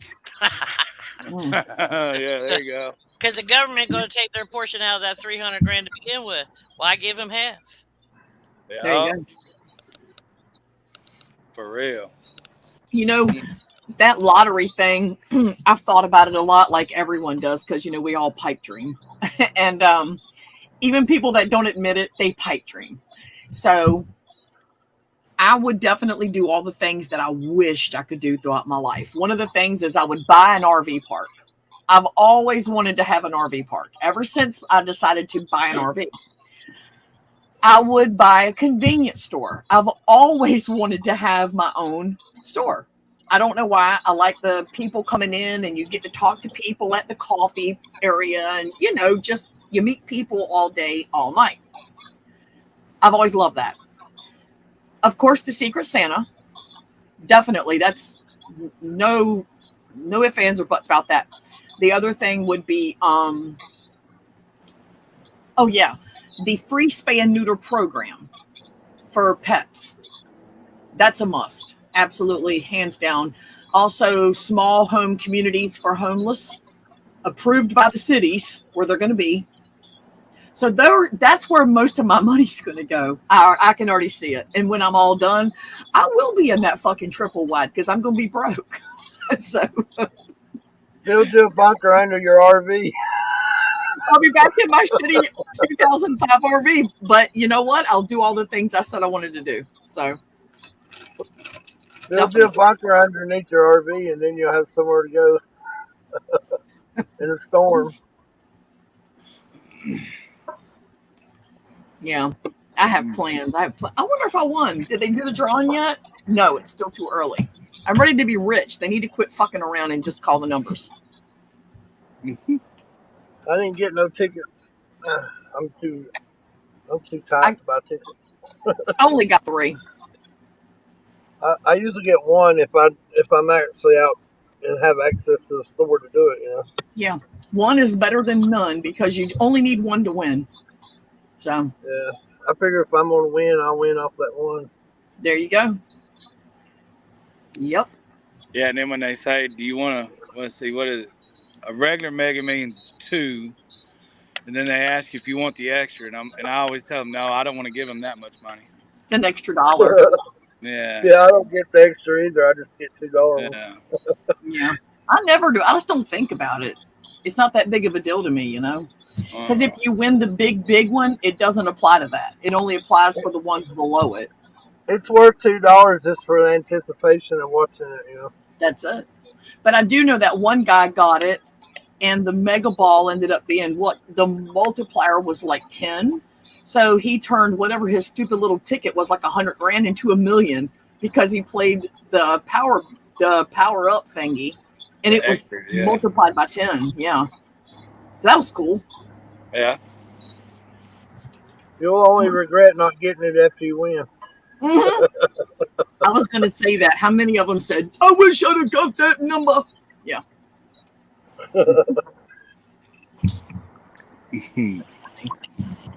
So, Diane, I'm going to do some live stream auctions soon on here. Okay. Have you done it before? No. I'm going to just, they have a website for it called Whatnot, but I don't want to give any of my money away. I want to keep my money. I'm sick of everybody taking my damn money. Well, let me, I'll send you a link to a couple out of Ohio that do live YouTube auctions on Sundays. Yeah, send me that. And I don't, not every Sunday, but I think it's every other Sunday they do. They buy storage units. Oh.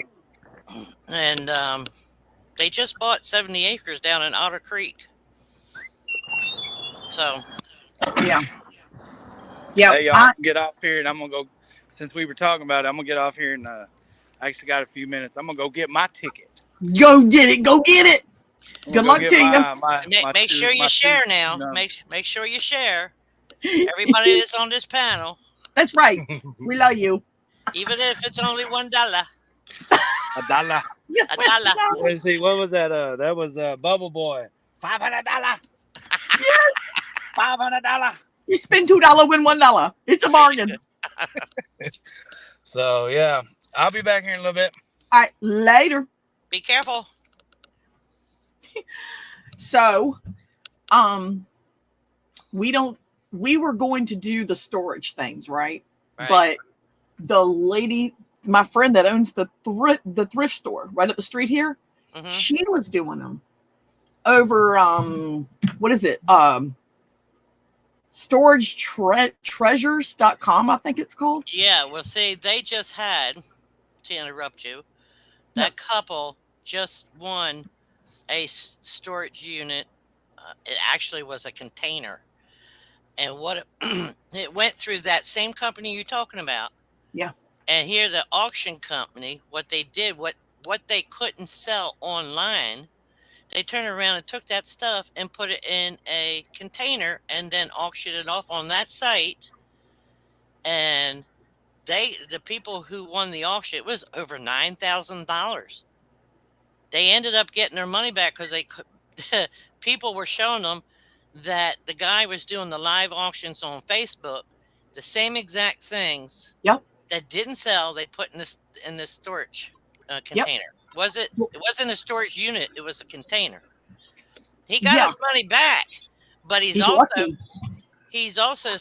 went to, I forget who it was. I'll send you the clip of the video that he turned them in because that's fraud. That's, it happens on that website all the time. All of these storage spots that you see that are known brands, like they're all over. The managers are going in, picking out the shit they want or they want to sell on their own. And then, like, you'll see in your pictures, you'll see certain things. The boxes are empty. There's nothing in them. That's what happened to her. She quit going on there. It was fine. In the beginning, she was getting stuff with couches and chairs and dinettes, stuff that you can't deny are there, you know. But then all of a sudden, she would get one, and there ain't half the shit that was showing when she looked at it. It wasn't there. This one guy she had bought from before on there, and he's like, "Oh, this thing's full of PlayStation, Xbox. It's all these shoe brands." And you look at the images, and there are Reebok, there's Adidas, there's Nike, there's just whatever the big brands, you know, and Birkenstock, all these great brands of boxes. She said she was going to pick it up. So the next week, I went up there and it's like, "Hey, where's all that shit you just got?" She said, "Every box was empty." And I went, "What do you mean every box was empty?" She said, "Literally, there was nothing in a box, nothing." She said, "We took the trailer, we went up there. We ended up throwing everything in the dumpster there and left. We got nothing. Nothing." Yeah, well, I'll send you that link because it was. Yeah. That's a lot of money to be out of. Well, he got his money back, but there was another guy that he associates with. He calls him his friend. That they all do storage auctions in Ohio and Florida. And, well, of course, you know, Ohio, the metropolitan area of Ohio. And that guy there got taken for over $1,200 from the same place. Yeah. They're all frauds. Yeah. Well, the thing is they're going to be out of business now once this one guy that was almost duped out of $9,000. That's crazy. And it happens all the time. Oh, yeah. All the time. He's suing the town of Otter Creek for the corruption where they kept charging him instead of a residential water bill. They were just coming up with some type of figure for his water bill. And I'm going to go sing for a while, Corey. Huh? I'm going to go sing for a while, so thanks for having me. Oh, well, thank you for coming on. I'll be on next weekend, too. I look forward to it. All right, have a good night, Warren. Have a good night. Bye-bye. And that he's got a lawsuit against the town because in 3 years he's been doing a record request and they haven't provided it. The town clerk, because they don't have it. Right. The town clerk put her hands on him and he filed charges against her. What is wrong with these little towns, man? They can't be doing that shit. Well, it's like, you know, he told the cops when he made the complaint that if he had done it, he'd be sitting in jail. There you go. There you go. So. It's ridiculous. Totally ridiculous. Yeah, I don't do the storage things. Like I said, I was going to, and she encouraged it. And then she was like, "Oh, by the way, those storage things," because we were going to go in on one, because she asked me, "You want to go in on this one?" And I was like, "Nah, I don't do furniture. I don't do furniture. I better know where to put it." And so she was like, "Yeah, by the way, don't use that website. Don't do that anymore. Don't." And she told me what was going on. And at one point, the manager at one of the spots, she went up there to get her storage that she'd won. And the manager at the spot asked her if she wanted to get first dibs on the ones that were coming up. She went, "What do you mean first dibs?" or something to that effect. And she said, "You know, see if there's anything in there that you want, and I'll give you a deal." And she went, "No." And I went, "Why don't you want to do that?" She said, then she explained it to me. She said she wanted to give me first dibs and then auction the crap off after I've removed some of the stuff that I want, but yet the people think they're going to get it. And I went, "Oh," she said, "if that's what they've been doing to me, now I know. Now I know why things aren't turning out like they're supposed to when I go pick up my stuff."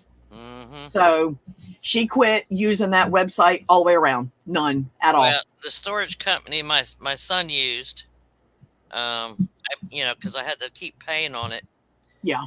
until I had people help me move his stuff out. That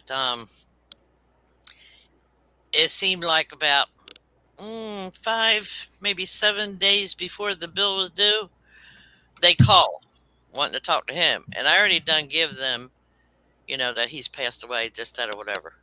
Yeah. And because I went up there, and then they wanted keys to the new lock I put on it. I go, no, you can't have no keys. You want me to buy your locks? And I says, but you're not getting a key. And he had a big tool chest in there. He had what else he had? There was worth something.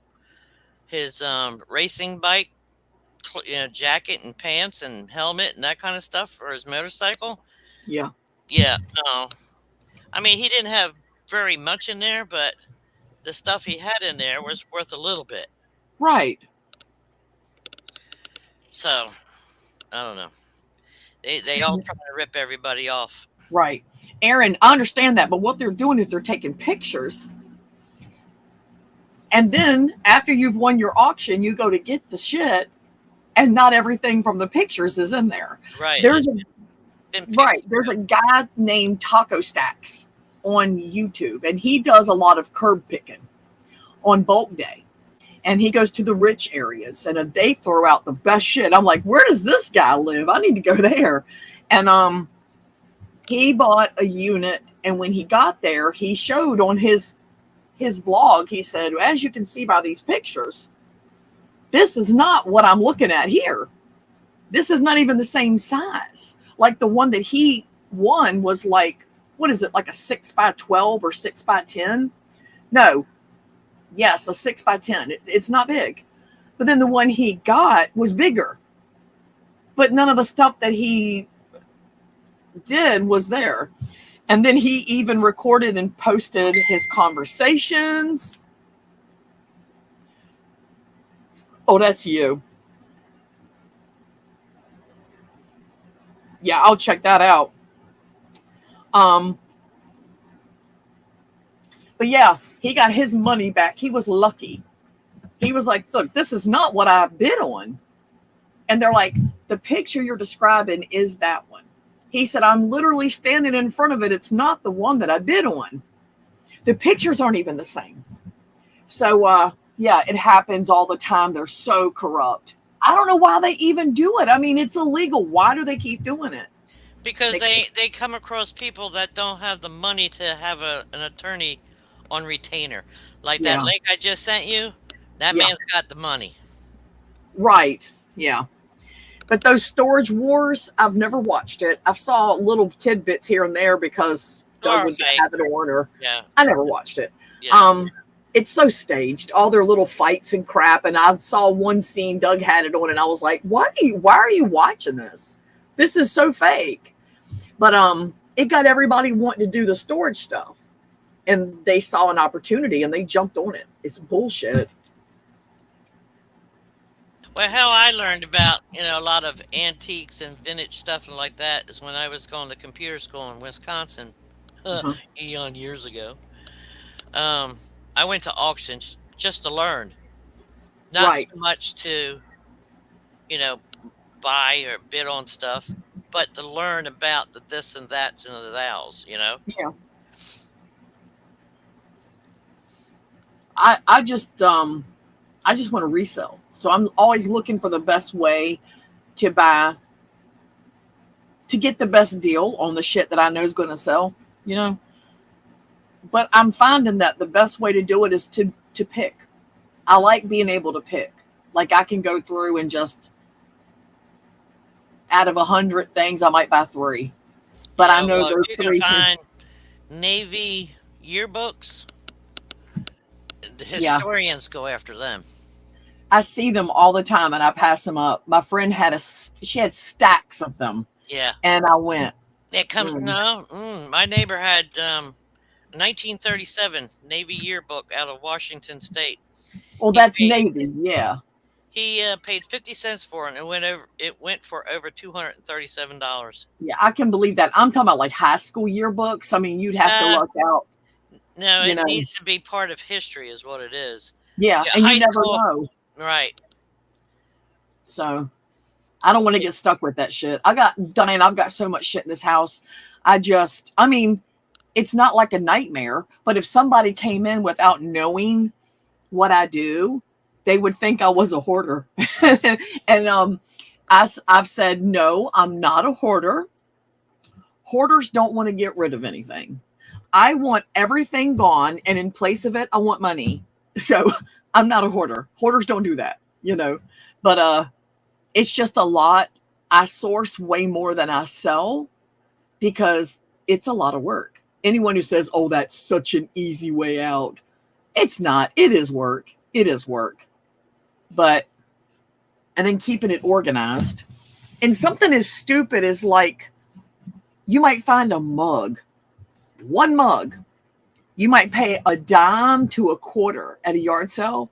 And then the mug will turn out to be a super ultra hard to find collectible and sell for 110. You really never know. So I end up getting stuck with a lot of mugs.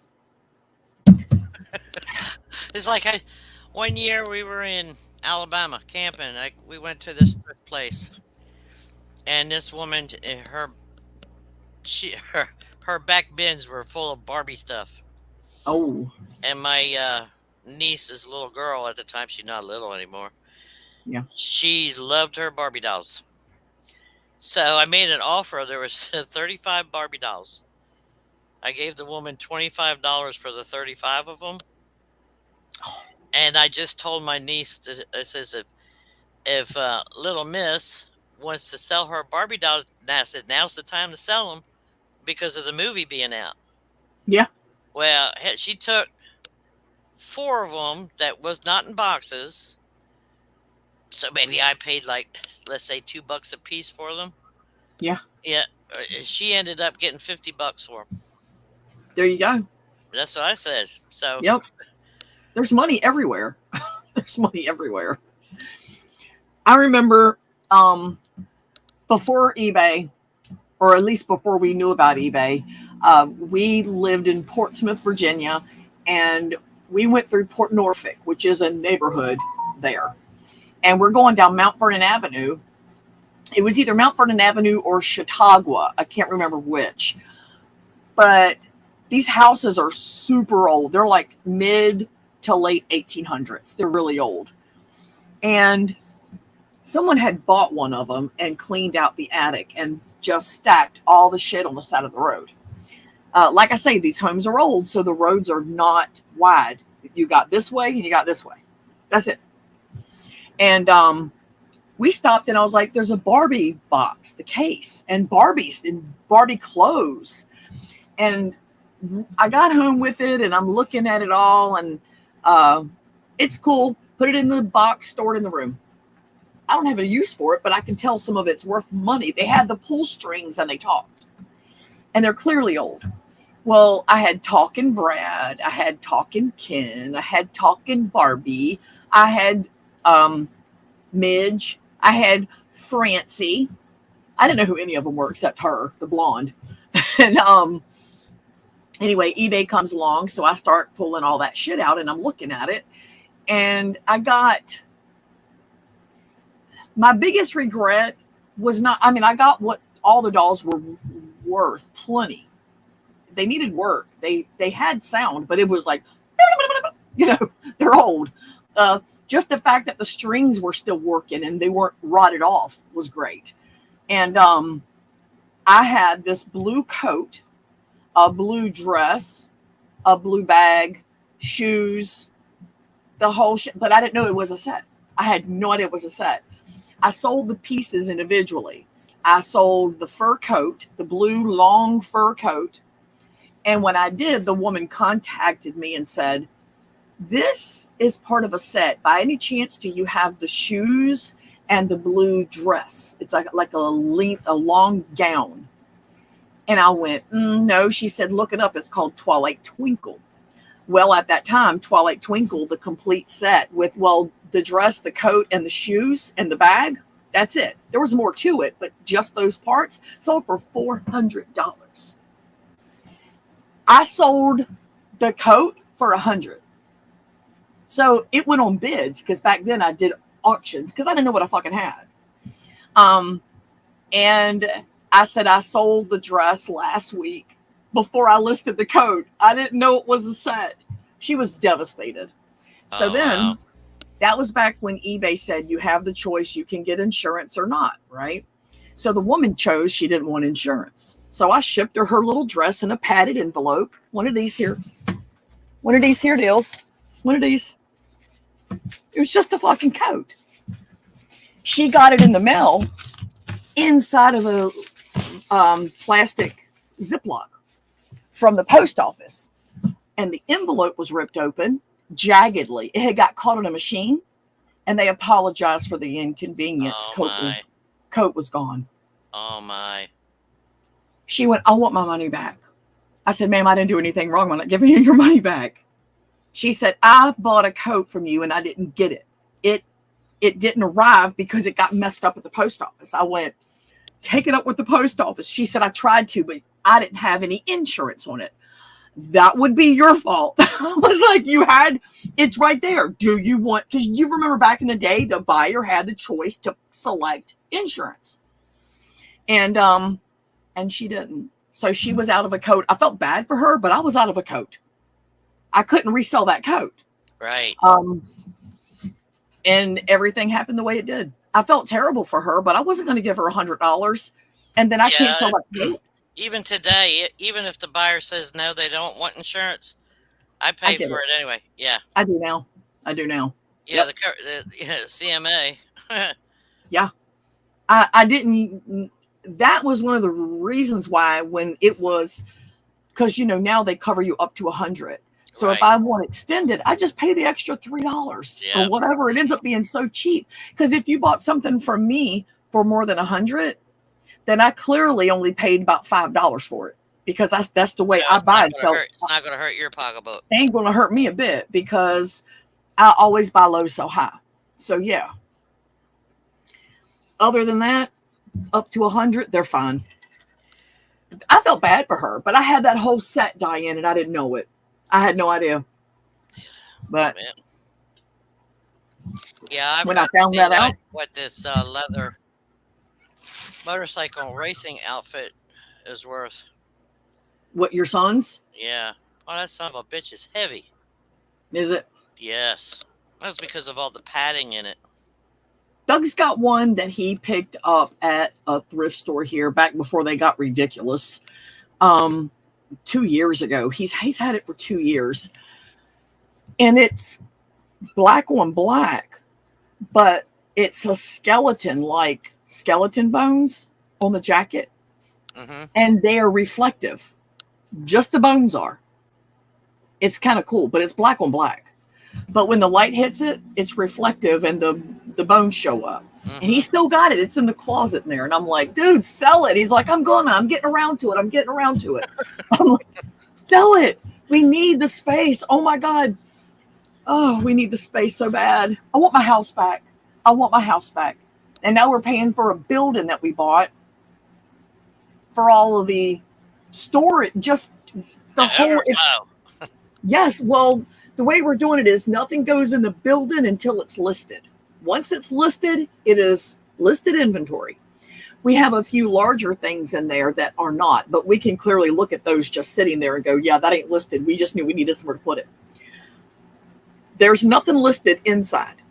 Everything in my living room, or what used to be known as a living room, is unlisted. I think only like maybe 10 to 20% of my stuff is listed. That's it. It's I need an intervention. It's bad. Just need more time in a day. Hey, it's like, I was telling somebody earlier that, of course, I made what they call portacath mini pillows for your car, the seat belts. Yeah. All right. For those who are chemo patients.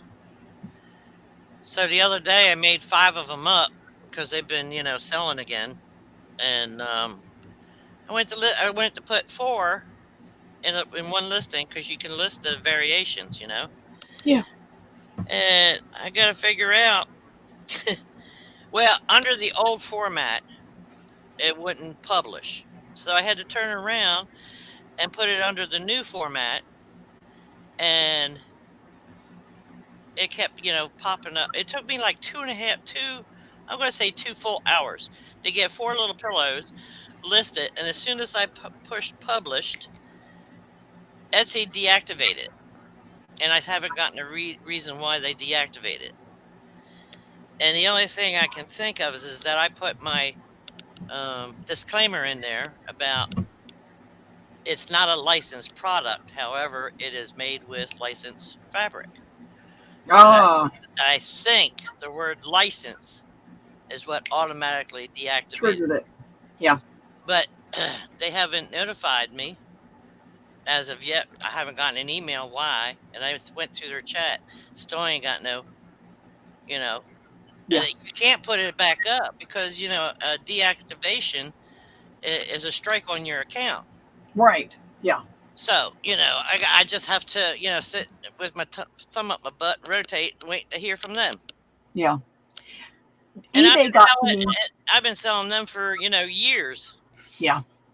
Well, eBay got to me so bad with that shit they did to me with that extra 6% they take away for me being below standard, even though I'm not, with 100% damn feedback.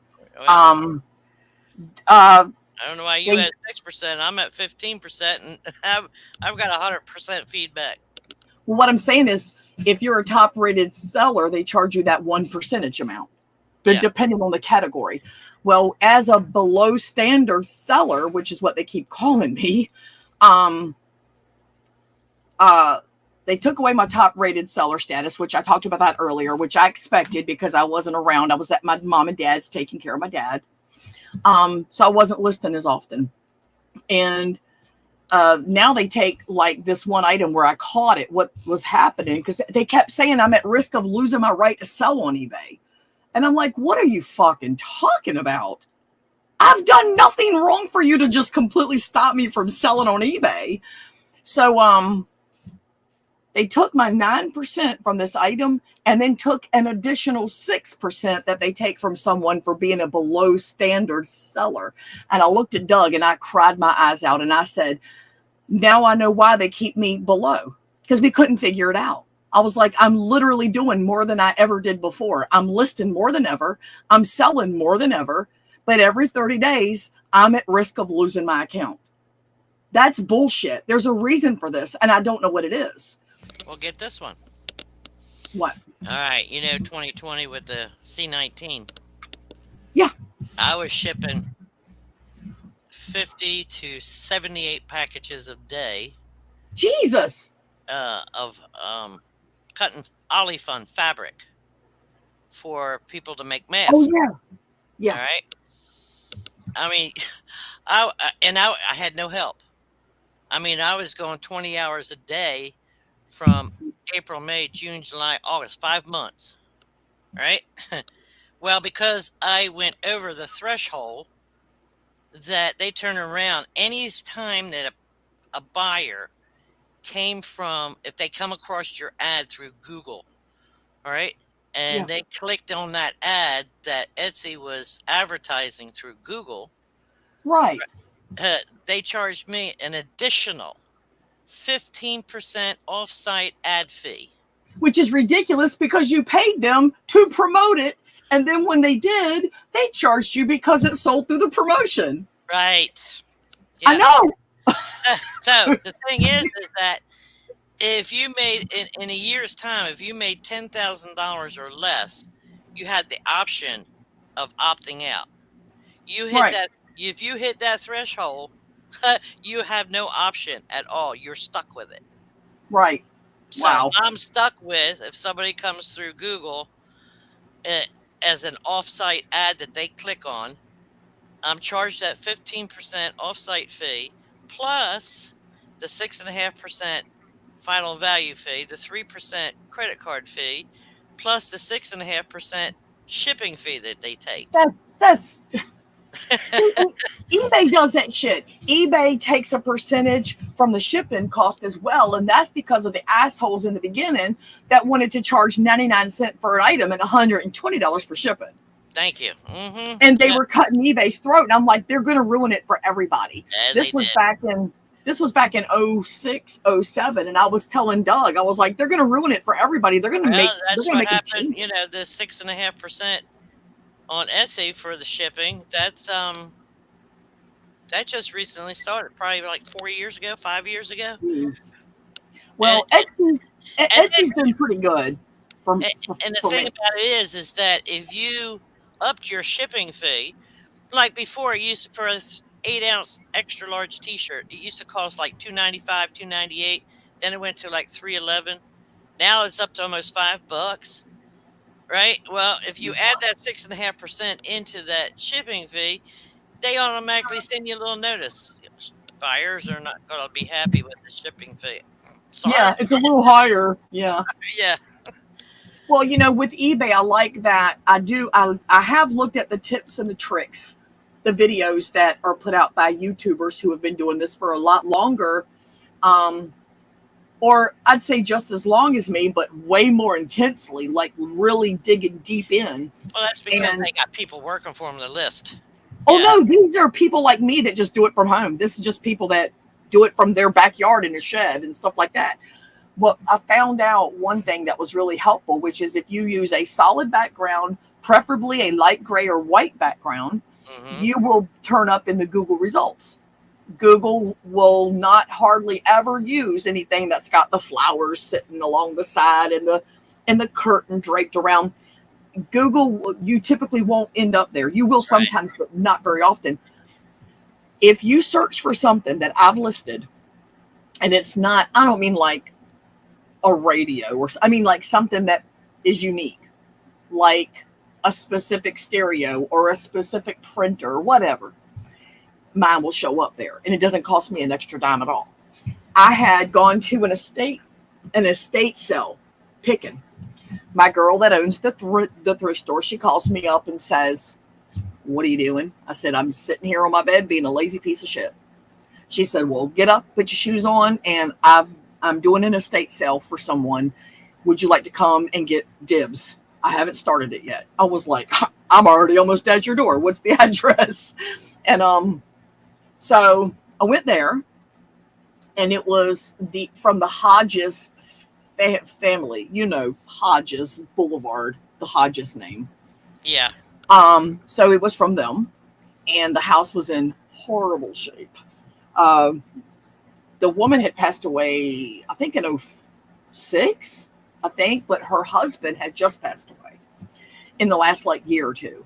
So I went upstairs. No one had been upstairs yet. I looked at the grandson and I said, "Has anyone been upstairs yet?" He went, "No, no one wants to tackle those stairs." The stairs were stacked along the wall, magazines and books, every step. The first 2 steps were completely gone. They were corroded away. The wood was just sunken through. And I said, "Doug, come on." He went, "Have fun." I said, "Oh, this fat ass is going up them steps. And if I fall through, I'm going to fall through and never drop a single thing in my hands. I'm going to fall through and still save the hundreds of dollars worth of shit that I've got in my hands." So he said, "All right, you follow me. I'll go." I was like, "Okay." And my fat ass jumped over those first 2 steps and went up there, and I found all this good shit. Oh, Diane. Oh, look, it's orgasmic. It's so amazing, the shit that was upstairs no one had seen yet. I found a hamper type thing, but it was full of handmade baskets that you would flip open. They were kind of attached. Some were, some weren't. And one of them had the woman's name in it who made them. It was the woman, Margaret Hodges, and she went by Pauline. And the grandson said, "Yeah, my grandma used to go out in the yard and collect pine. And she would have me and the kids out there collecting pine off the ground. And she would sit there, watch TV, and she'd make these baskets with the lids. And they were beautiful, had never been used. They were perfect. So I had 4 of them, plus a tiny little basket. little teeny one that she made with the little handle. So I listed that one under the miniatures. They weren't up for very long. This was about, I want to say 3 weeks or a month ago. I listed them. They were up for maybe 2 weeks. I get a message. The woman says, I can read you the message. The woman says, I would like for you to sell me all of Margaret Hodges' baskets, 5 of them, for $100. Was it $100? Yes. And I had them listed for like $35 a piece for the 4 each, and then $18 for the little teeny one. And I was like, read on. She said it was her grandma. It was her grandma. And so I was like, sure. So we met up. They drove from an hour away. We drove about an hour. We kind of met in the middle, and we talked for a while. Her husband got out the car, and we stood there and talked. I said, well, wait a minute. How did you come across the listings? Because I've listed them with her name in it, because for anyone who might want to collect her stuff, you know. She said, my cousin, who I haven't talked to in ages, probably 20 years, he contacted me and said, hey, how you doing? How's the family? We got to talking about my grandma. And I said, you know what? I'm going to Google grandma's name and just see what I find. She Googled the name, and my results showed up on her Google. And she said, I clicked on it, and then I went to see what else you had, and you had all these baskets my grandma made. I said, I told my husband, I feel bad that I'm selling them. And my husband told me, you didn't do anything wrong. You went to an estate sale and bought them. You know? And she went, oh, yeah, you didn't do anything wrong, but I didn't get dibs. No one told me about it. So I didn't get anything. So had it not been for my background, she wouldn't have seen them. And they may still be sitting there, you know? Yeah, well, I mean, if you're going to change up your backgrounds at all, even if it's going to be a white, get those foam boards at the 5-quarter store, and then there's peel and stick vinyl things they have now. Yeah. Well, they make Bed Bath and Beyond shut down. The Bed Bath and Beyond, they shut down. Yeah, I heard that. Okay, when you walked in the store, I never went to one in my life until they were shutting down, and I wanted to go see if they had any good shit. They wanted too much for the shit, even in the last week. Sure, dumpster diving. Dumpster diving. Yes, I did, baby. I got packing supplies like you would not believe. They threw away whole boxes and bags of envelopes for shipping. I mean, I will never have to buy any again. I don't think ever. But I do have to buy the padded kind. I'm running low. But anyway, they had the banners that would hang from up high with the advertisements of what the deals were, and come to the home area and get this, come to that, you know. And the backs of them are white. So we found a bunch of them in the dumpster, still in the box. They never even put them up. I have a shed full of all the backdrops I can possibly stand. I've got so many of them. And they're vinyl. Here's one right here. Let me show you. See how it's up there? Well, hell, turn around and sell those too for people for backdrops. That's what I told Doug. I said, these are backdrops, dude. People need these. And these, they're vinyl. You wipe them down, you reuse them again. Yep. So I've probably got, I'm going to guesstimate and say I've got about 40 of them. Some are long. Some of them are a little bit narrow, like a banner size. Fuck yeah. I don't need no backdrops. I'm good. You wouldn't believe the shit we find. You would not believe. I'm getting harder to get inside the dumpsters. So we've got this massive, the clamps on the rod. But you don't want to get the ones for picker-uppers. You want to get the ones you use to get snakes. Those things are strong. Huh. That's interesting. Yep. They're for snakes. The only thing I've had to get lately is what do you call them? Steer prongs, where they zap the rear end of a cow or something to move. What the fuck? The grandkids acting up? No, the neighborhood dogs that bite. They come running through the yard. Yeah. Oh, God, Lee, no. what the last month it was. I had to get Charles out to the car 3 o'clock in the morning because he had surgery. He had to be there at the hospital at 5 o'clock in the morning. Yeah. And here the daggone neighborhood dogs running through the yard, and two of them bite. And I was running through 2 acres on a daggone golf cart, chasing dogs out of the yard with this steer prong. Where did you buy that off? Amazon? Yeah, How much are they? $32. Can my grandkids act up? I'm joking. You already know better than that. Them babies are everything to me. Oh yeah, I know that. You know that. They're my boo-boos. Yeah, 3 o'clock in the morning, I'm chasing dogs out of the yard. Yeah, screw that shit. There's two pit bulls that keep running around here in the park here. I saw the one 2 months ago. He was filthy. He stunk to high heaven. He's white and he had like a brown eye. And I thought about Petey on Spanky and our gang, There you go. Yeah. little rascals.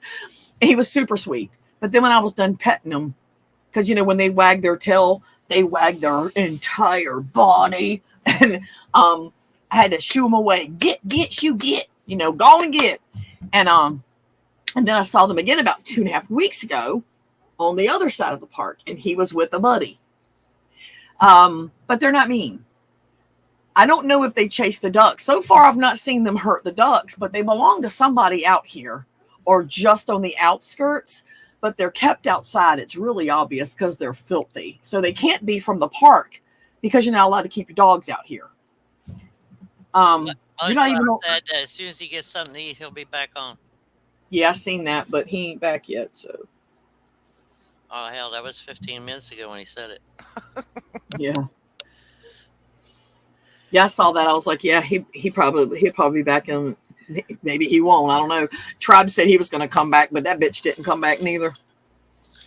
Somebody said he was going to go take his shower first. Right. He's going to be scrubbing all night getting that stank off. Damn. Yeah, but we do need to talk, you and me, about the behind the scenes stuff with Kat. Okay. Yeah. You're going to cry. I'm just going to warn you, you're going to cry. Yeah, I've done a lot of that past 5 months, so. Well, you're going to cry. One more session's not going to hurt me. Yeah. He said, I'm eating, then we'll be back. Sure, Derek, sure. As long as he's got his ticket. His ticket.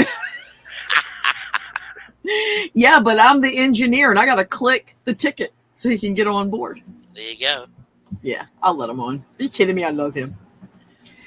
The first time I ever met Derek was on that original hangout, you know, and he was walking around with a hard hat on at work and smoking a cigarette. And I remember thinking, that shit's going to kill him. He got to stop smoking. I was like, you got to stop smoking, dude. I just remember thinking that. And he's still smoking, I think. He's still smoking. Yeah, he is. He is? Yeah. Derek, stop smoking. It's just going to kill you, dude. I know we all got to die some way, but there's no reason to rush it along. I can't believe Rory didn't come on tonight. I thought for sure she'd come on tonight. We've been talking a lot recently. I mean, we always talk anyway when we need to, but like recently with the whole situation with Kat, you know. That's a shame. You have no idea. I'm sure. No idea. I'm sure. And I will never tell anybody openly ever. You know, I mean, behind the scenes with a handful of people. But yeah, I wouldn't want anyone to talk about it if it was me. You know, because it's just going to get so twisted and messed up, and it's just awful. Tragic is an understatement. I've cussed Kat out a couple of times since she passed away. I know she hears me. And I can hear her now going, I know, shut up. I know, just shut up.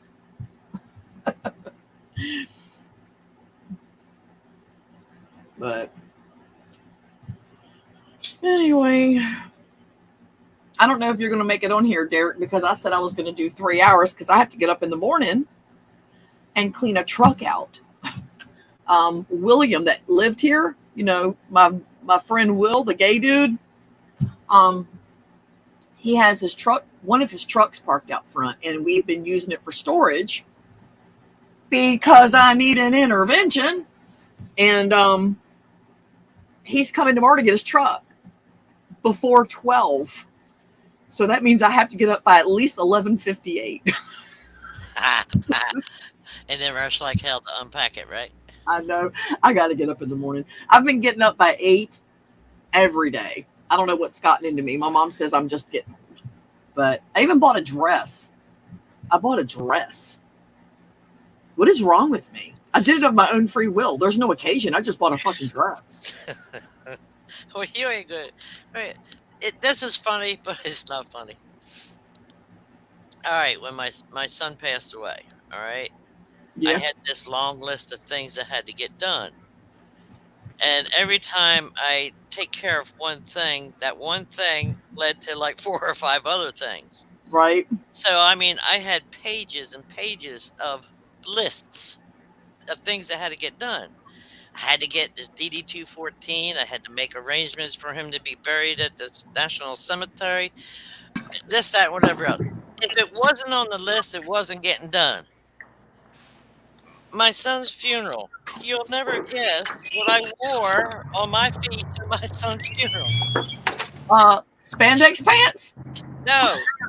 My dirty ass Crocs.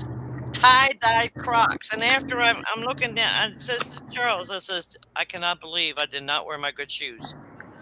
You forgot to change them? I forgot to change them. And I go, my son understands. I was getting ready to say, he's not mad at you. No. No, he's not. It's funny. Well, a bunch of people came to my dad's memorial. Like a whole biker club came. And they all wore black and orange. Harley. And my dad was a Harley dude, And so yeah, they wore black and orange. So a bunch of them were in black and orange, and then there was those of us who dressed like adults. And my mom goes, "I'm not wearing black and orange. I'm wearing what I want to wear." It's like, good for you, Mom. Yeah. Well, my son had Blank Check Society escort him, and my nephew gave him his last ride because he was a over-the-road truck driver. Yeah. So we rode with his remains in the semi to the cemetery. Oh, so he wasn't cremated? Yes, he was. Yeah. Oh, he was. Yeah. Yeah. You know how everybody this is for you too, Derek. You're part of this chat too. Yes, ma'am. So you know how everybody goes through the funeral home to get everything. They get the urn from the funeral home. They get the crematorium thing for everything. Well, the only ones that were there when my dad died was me and my mom. Nobody else was there. Nobody was in the area. Nobody was in the state where it all happened. So me and my mom were the ones who handled everything. We handled this, we handled that, and Mom did really good. And if I saw her getting kind of out of it, I would just grab the paperwork and I'd start signing shit. I'm like, I'm the daughter, I'm doing this, So, cause she was just, she was fine. And then, they were together since she was like 12, and I lost my train of thought. Fuck me. Hold on one second. Now, everything going through the funeral home. Oh, that's it. Thank you. So Mom was like, I don't want any of these urns. Don't want them. I know what I'm looking for. I can't describe it, but I'll know it when I see it. So we get home, and actually it was that night when they called us and said that he had died, because he died during the night, right before was like a little bit after 11. He died. We had already left from where he was at the hospice home. He was in respite or respite care. Yeah. And so I pick up the phone and I'm showing Mama urns. This is a great story, y'all. Y'all ready for this? This is sidetracked because I'm drinking pina colada, so we're going to go there. So I'm looking through the phone and I'm like, Mom, first off, before my dad died, before we got the call, her 2 little dogs, one was my daddy's little buddy, but I mean, they all loved my dad. My dad loved his animals. He loves animals, right? They're sitting over here in the recliner with my mama, and I'm sitting on the couch, and there's a little end table like kind of between us. And we're watching TV, and I'm going to go get my shower, go to bed. And all of a sudden, those dogs start barking frantic. Now, they've never done this, ever. They start barking frantically I'd say about 3 to 5 minutes before 11, maybe right at 11. And they're looking up at the ceiling, and they are freaking out. And both of them, their little heads are moving in unison. And they are literally just freaking out and looking back and freaking out. And they're barking. My mom's going, what in the world is going on? Calm down. She said, what the hell is happening? I said, I don't know.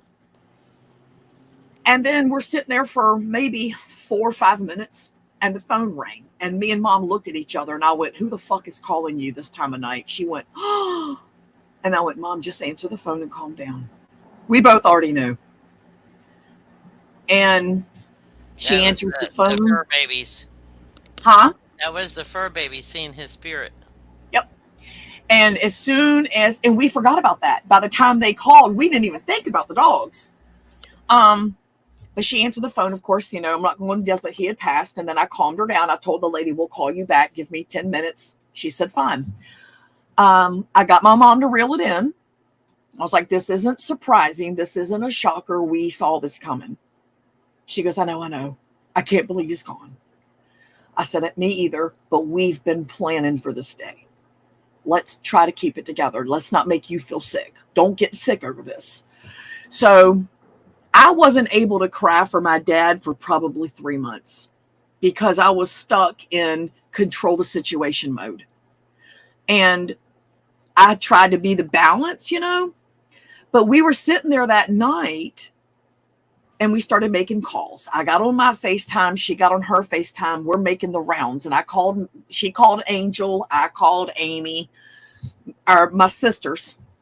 Called my nephews, called my nieces, called everybody. And then we were like, okay, now that you call your people, And when we got all done, we're sitting there. It took us over an hour and a half to call everybody.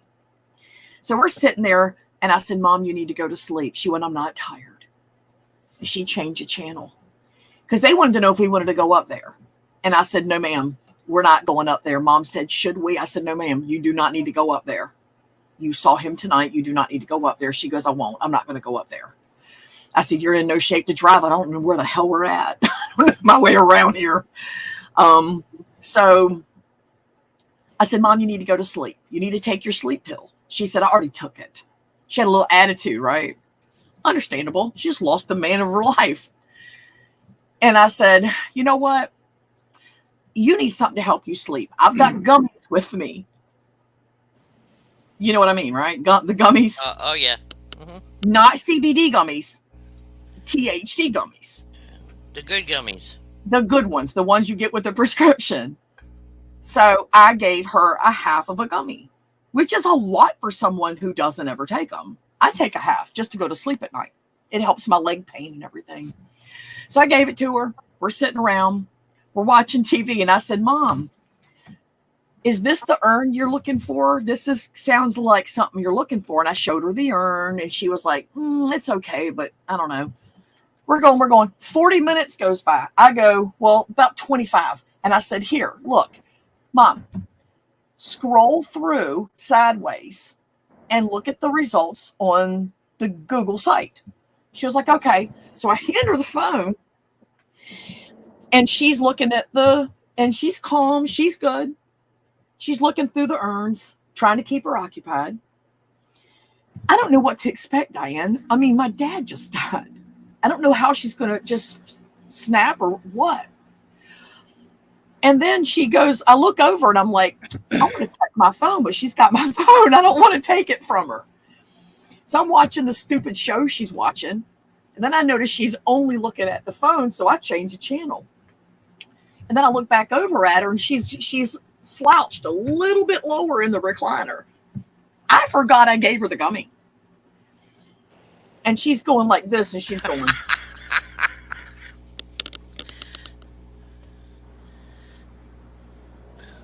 I said, oh my God. I said, Mom, I'm thinking she's having maybe a mini stroke. I still don't remember giving her the gummy. I completely forgot. So then she goes, Corey. I went, yeah. She went, see if they can put the nisters on the blobble. And I went, what? She said, oh. She hands me the phone. It's got this on there. So it's really long that day. It was really long, and it's just dragging across the chair. And she goes, see if they can put the names on the blobble. I said, the blobble? And she went, oh. I said, are you trying to say the bottle? She went, Dad. I said, the urn? You want to see if they can put his name on it? She went, yeah. And she's like, handed me the phone. And I went, oh my God, you're fucking high. And she went, oh. And then she went, I was like, Mom, I got you high. I'm so sorry. I thought you'd be asleep by now. So I called Doug up because Doug kept telling me, hey, when you're at your mom's, get her high and call me. I want to see your mom high. So I called Doug up. I said, hey, I gave my mom a gummy like 45 minutes ago. He went, she's fucking high, ain't she? I said, she's fucking high. He went, put her on the phone. Doug's known her since 89, since he was a teenager. And I hand the phone to her and he's like, hey, Marion. She goes, hey. He goes, are you high? No, he said, how you doing tonight? She said, apparently I'm high. I was like, so bad, man. My dad had just passed away and I got my mom fucking high. I felt so bad. She was so high. But she said she doesn't regret it because it kept her emotions in check that night, Yeah, I understand that. Oh, and I said, we need to get matching tattoos. She said, of what? I said, balobble. Nobody will know what the fuck we're talking about but us. Did you? Not yet, but I'm gonna hit her up. Her skin's getting longer, so I told her she needs to move quick before it gets too stretchy to tattoo. Put that on our headstone with the date that my dad died, because we'll know the day. Yeah, balobble. Oh yeah, balobble. Balobble. I don't even know. She said, "How would you spell it?" I said, "We can spell it any way we want to. It's our word." That's right. Balobble. So Corey, what's her name? Marion. Yeah, Marion's dictionary. Marion's. Instead of the Webster New Dictionary, it's Marion's dictionary. Damn it. There you go. And her balobble. But she's done really good. She sold her place. She got rid of her place that her and my dad lived in, and she bought another place and closer to my sister and like 10 minutes from my sister. So, because she kept falling. She was falling a lot. And like busting her face and stuff. And she would call me immediately and go, hey, we'd FaceTime. I'd say, what's wrong with your face? I fell. I'm like, what? She said, your daddy pushed me. I know he did. I said, Mama, Daddy didn't push you. She's like, he pushed me down because I had him cremated. I know he did. Mom, stop. So she's convinced that he pushed her. So, yeah, she's doing okay. She's doing better than I thought she would, for real. I mean, she's been with the man since she was 12 or 13, like a long time. Well, my mom's got dementia. Well, she's got Oh. good days and bad days, but her good days are funnier than hell. For her 95th birthday, you know, there's search your words, Yeah. right? Well, she used to, do them all the time. This last time we put naked men in them. You did what? We put naked pictures of naked men in the search your word books. What the fuck? Oh, and the words that come out of her mouth.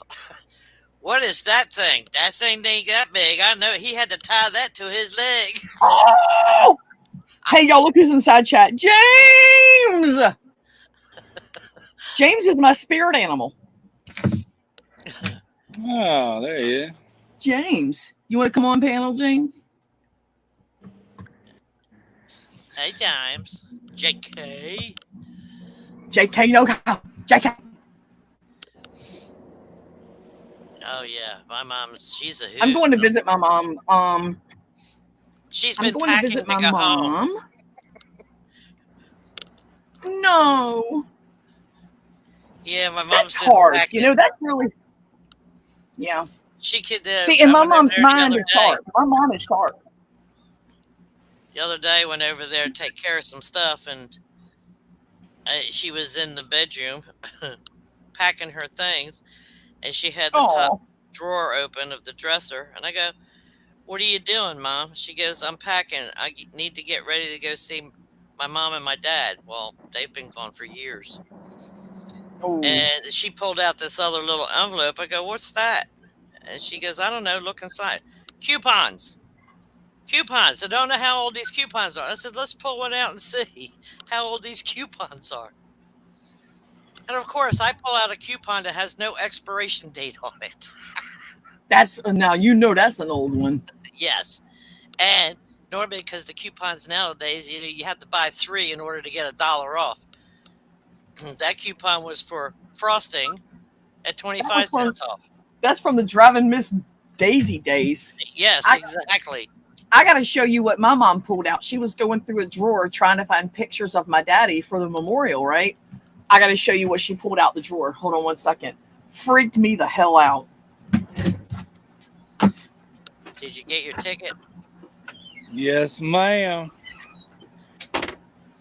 Did you I get guess something we're good to eat? Yeah, they got a little Juicy's taco here. So, wherever you're at, I mean, it's almost like a Taco Bell kind of thing. Yeah. Or Taco Casa or wherever you're. Yeah, we have Taco Bell. Yeah. So it's kind of something similar to that, just something a little different. It's not bad. 12-pack of here, the Taco Bell 12-pack party pack they call it. You get 12 tacos. Yum. 20. You're talking about tacos and I'm drinking alcohol. This is not working for me. 23 bucks for daggone tacos. I said, holy hell! I can buy. Oh Lord. I can buy the daggone ingredients and make another 2 or 3 dozen of them for that. Yeah. So check this out. I'm sitting on the bed. See, my mom, where she just moved from, she had her and my dad's room.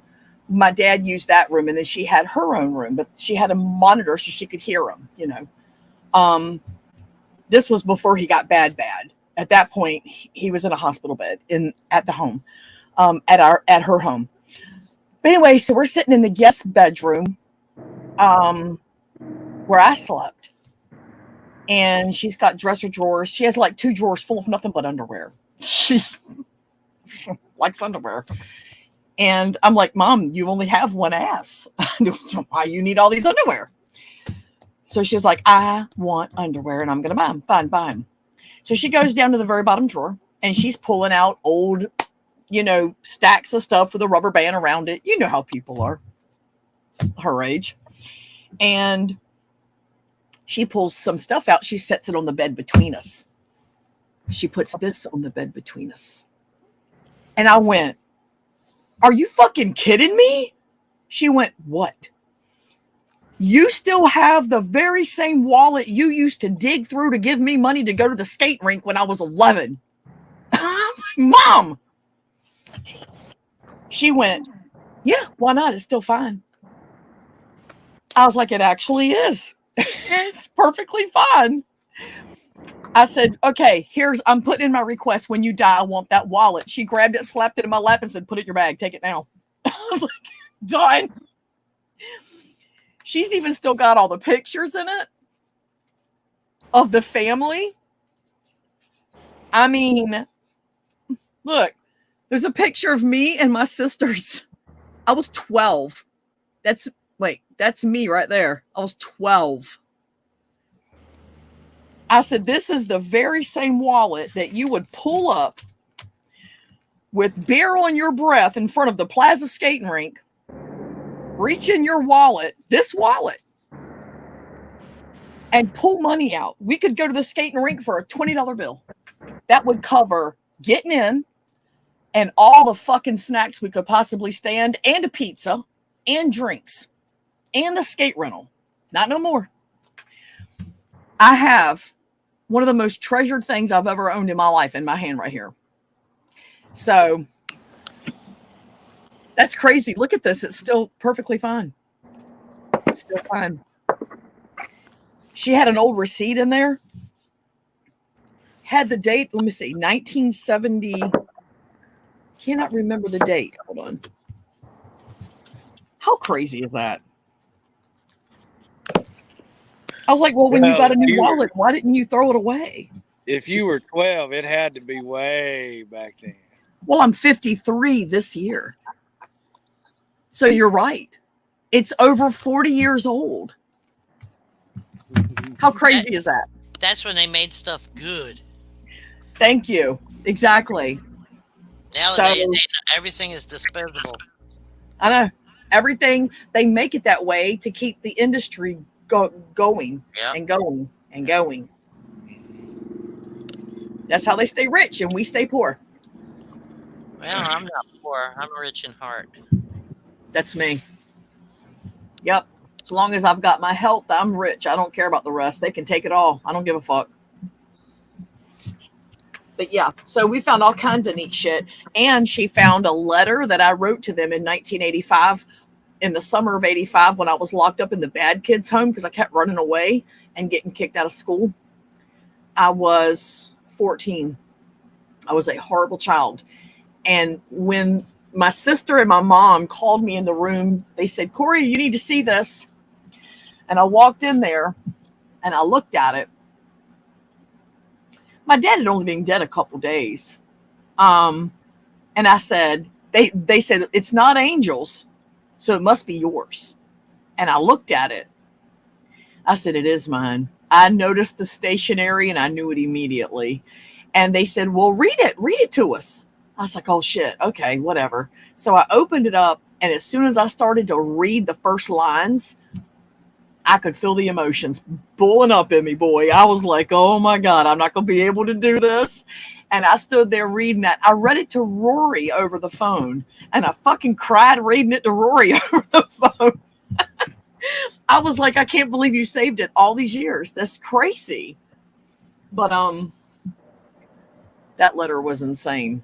I told my sisters to lose weight because they're fat. It's like I'm right. The repercussion from that? Huh?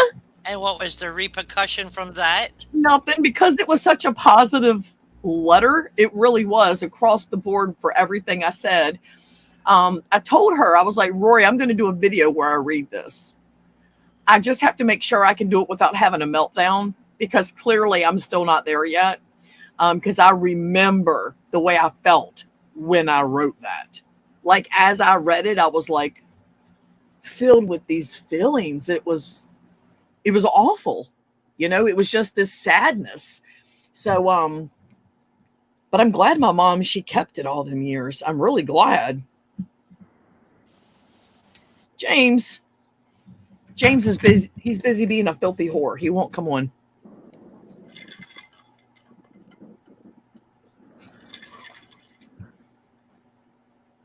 God, I just looked at Derek's and I was like, who the fuck is that? My eyes are awful. I didn't know who that. You were being so still, didn't even look like you. Do you remember walking me to the bar? Do you remember that, Derek? In Florida? Yeah. In Florida? and then telling me to karaoke. And I was like, I can't hear you. Yeah. Get your ass up there on that stage and sing something. Shit. I didn't have enough money for bail because things were getting ready to get wild. That was a bad time, man. That's a long time ago. That was 2015. That was August 2015. Yep. Yeah. Nope. First part of September. Sorry. First part of September. Almost 8 years ago. Vinny G? What?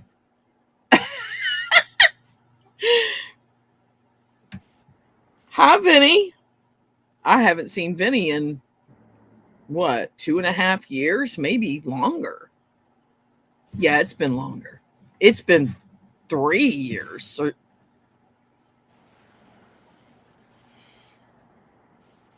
how have you been? I'm looking down at my phone, Vinny, because I can't see the screen because I'm blind and old. So, and thank you. I feel well. Mudflap here has a grandbaby. Imagine that. Yeah. A little girl, and she's precious. So cute. Are you sure that's your grandbaby? I'm joking. For real. I'm For joking. real. No, she's so pretty. Corey, how many do you have now? 4? 4. Yeah. 2 boys, and then Madison. I got her spayed. And then and then Shane had 2 girls, and she got herself spayed. And then Wayne is still waiting for his wife. Just had a back operation. She had gotten hurt on a job, and she just had a back operation done, and it took all the pain from her leg. So when she recoups, he said, I've already told her we're having us a happy little accident. I'm having me a baby. So I'll get at least 1 more, and then I'm done. 5. I got 7. They're wonderful, aren't they? The oldest will be 29, and the youngest will be 7 at the end of this month.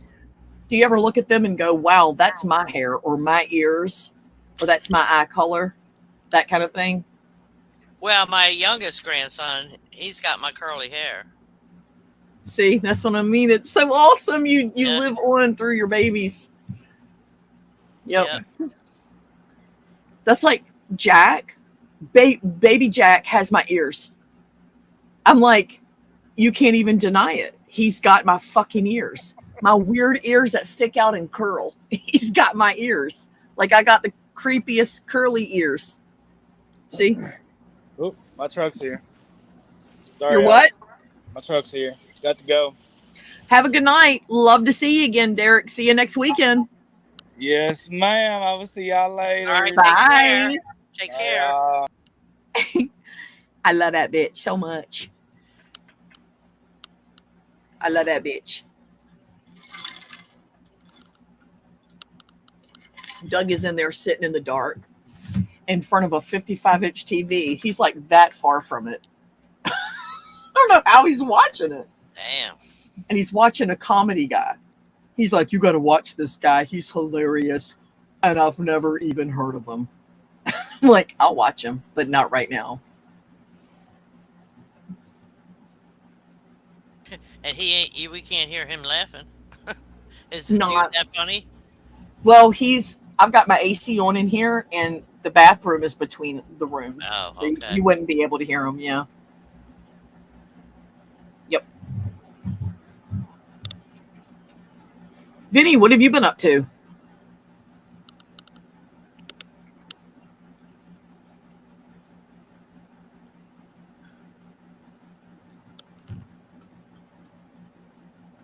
Vinny, what have you been up to?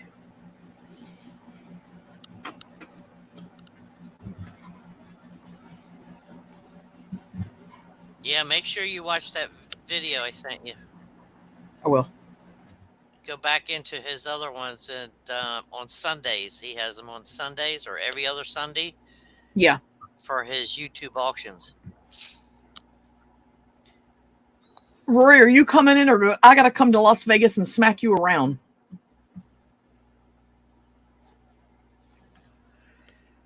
She's another one I ain't seen around in a while. Well, I ain't been around. She's making Barbie boobs. That's what she does all the time. Oh, okay. Yeah, you've never seen them? No. Mm-mm. She takes Barbie dolls and she gives them giant titties and tattoos.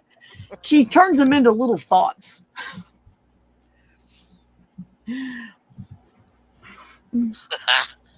Okay. Little hoochies. Rory, click on the link. God. Filthy whore.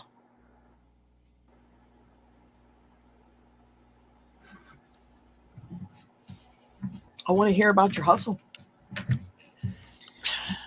The hustle. When I see the numbers are low here, I love it. You know why I love that the numbers are low? It means we aren't given any drama, so we're doing it right. There you go. When people see that this is just a conversation hangout and that anyone can participate without throwing anybody under the bus, it'll pick up. It'll pick up. Oh, yeah. If not Even sooner, if it doesn't. later. Huh? If not sooner, later. Yeah, even if it doesn't, so long as there's conversation happening and we're sharing and we're giving tips and information, that's all I really care about. That's all I wanted it to be. Yeah.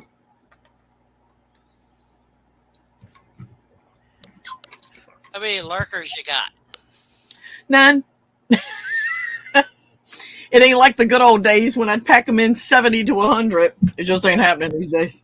The thing about it is, once they know if you're going to go live every, once a week or on the weekends, Right.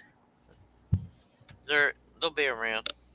See, the thing of it is, this is an option no one else is offering of just having a chat. People are either coming on, like I said earlier, they're either singing or playing an instrument, which, those things are desired too, or else they wouldn't be doing well.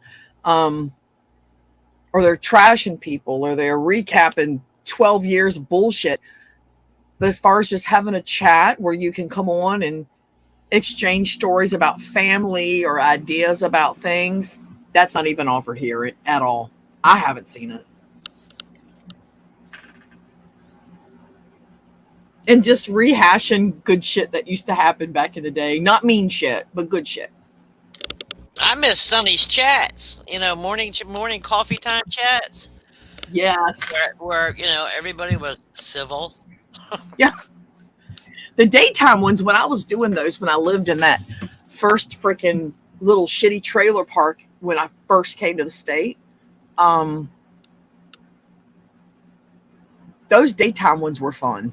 I really enjoyed those.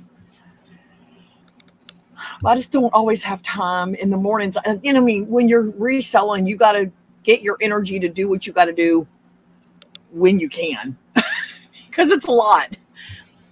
But some of the things I do, it's made to order or cut to order. A lot of the things I have listed or things that I've sewn. I make 2 of each. One's ready to go and one's semi-ready. Right. And as soon as somebody orders it, it's packed and gone the next day. Right. Doug handles packaging and shipping.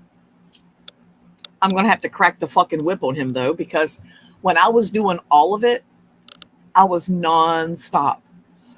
I'd comp it, clean it, picture it, list it, put it aside. Bam, bam, bam, bam. Then ordered, right in the middle of it, somebody bought something. Let me go ahead and grab that. Got up, got it, grabbed the box, packed it up. Because I buy my bubble wrap from American Bubble Boy in bulk. I get 4 rolls at a time. And I'd slap my shipping label on it from a Dymo here. He'd get home from work. We'd take it all and ship it off. He doesn't. He waits until the last possible day.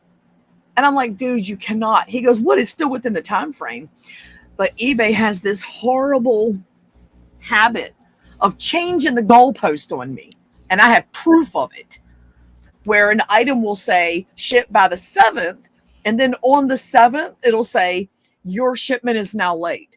I'm like, no, but goddamn, if that's so, eBay is a piece of shit. Hey, Rory. Hey, Roy. Hey. Show us some of them titties. The Barbie's titties. Well, The see, I was debating putting on one of my titty girls, but I was like, would that be considered porn?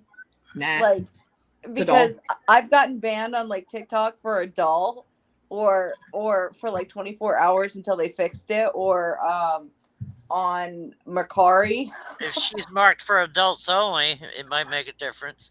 Yeah, no, but I mean, my dolls are pretty graphic, and like if the algorithm picks up on like certain things and they look too realistic to the algorithm, my listings will be taken down. So I didn't want to like do that to her video on YouTube. So you got a tattoo diva. That's what you got. Right. Show us a doll. I don't have any on hand right now, to be honest. I got one that I did like a couple years, or like when I was trying, but I call her Lumpy. I'm trying to fix her right now. She has really lumpy tits. Oh, really? Yeah. Diane didn't know about your dolls. Oh, did you show her a picture? No, I told her you made a bunch of little thought dolls. Oh, yeah. Yeah, that's what everyone calls them, thought dolls. That's what they are, little dusty hoe dolls. They are quite the dolls, let me tell you. Yeah. No, I just thought it was funny because during the pandemic, somebody was doing that, and I'm friends with him, but he's in France, so we have like a language barrier a little bit. But he was doing the lips and the boobs, and it was this big ordeal and he blew up on TikTok. I was like, oh, how can I do that? Because I was already making the patterns, right? And so he wouldn't give his secrets out. So it took me like 2 years to figure them out. But I purchased a couple dolls from him. He's a nice guy, for the language barrier or whatever it is, right? And then I picked up a couple of other people that do other artwork like that. But the whole scenario is that everyone says that Barbie gives these out of balance like body standards for little children, right? Right. I never had that issue with Barbie. I just knew that, like, the whole thing with me was like, oh, I could buy a new dress for her. I can dress her up in a different outfit. It had nothing to do with her body image, right? Right. So, I think, right. I agree with you. I'm going to tell you right now, I think the ones, because I never had that issue either. I think it starts at home, honestly. Right. Like if your family or someone within your circle has given you this pre-deceived idea that you should look a certain way, then you are going to see it that way. But I never had that. So I looked at her and thought, she's such a pretty doll. And that was the end of it. Right. And my whole thing was like, ooh, I got a new fashion belt for my fashion doll. Like the whole point was it's a doll that looks like an adult that children can look up to. Like they want to grow up to be like Barbie. She has all these careers, right? Right. But they get you on the clothing, which recently I remember in the 90s, it was a big thing. But when I came back to it, there aren't really any like palatable fashion packs or anything. It's just like, I don't know, the quality is like down on the fashion packs and the dolls are better quality basically. So, but the reason I started putting tits and lips and butts on them is because it just this whole movement that these two people were doing was just funny to me because they just made them even worse than what they kind of like went in this way. It's like, oh, she gives you bad body standards. Let's make them look like Kim Kardashian. Right. So I started doing that, and it's been a little business on the side. I do a lot of stuff, but right now I'm kind of into the dresses, making dresses for just normal dolls. But if someone wants to pay me a bunch of money to do it custom, I'll do it, Right. I'm just into listing all the shit that's in my house so I can get rid of it.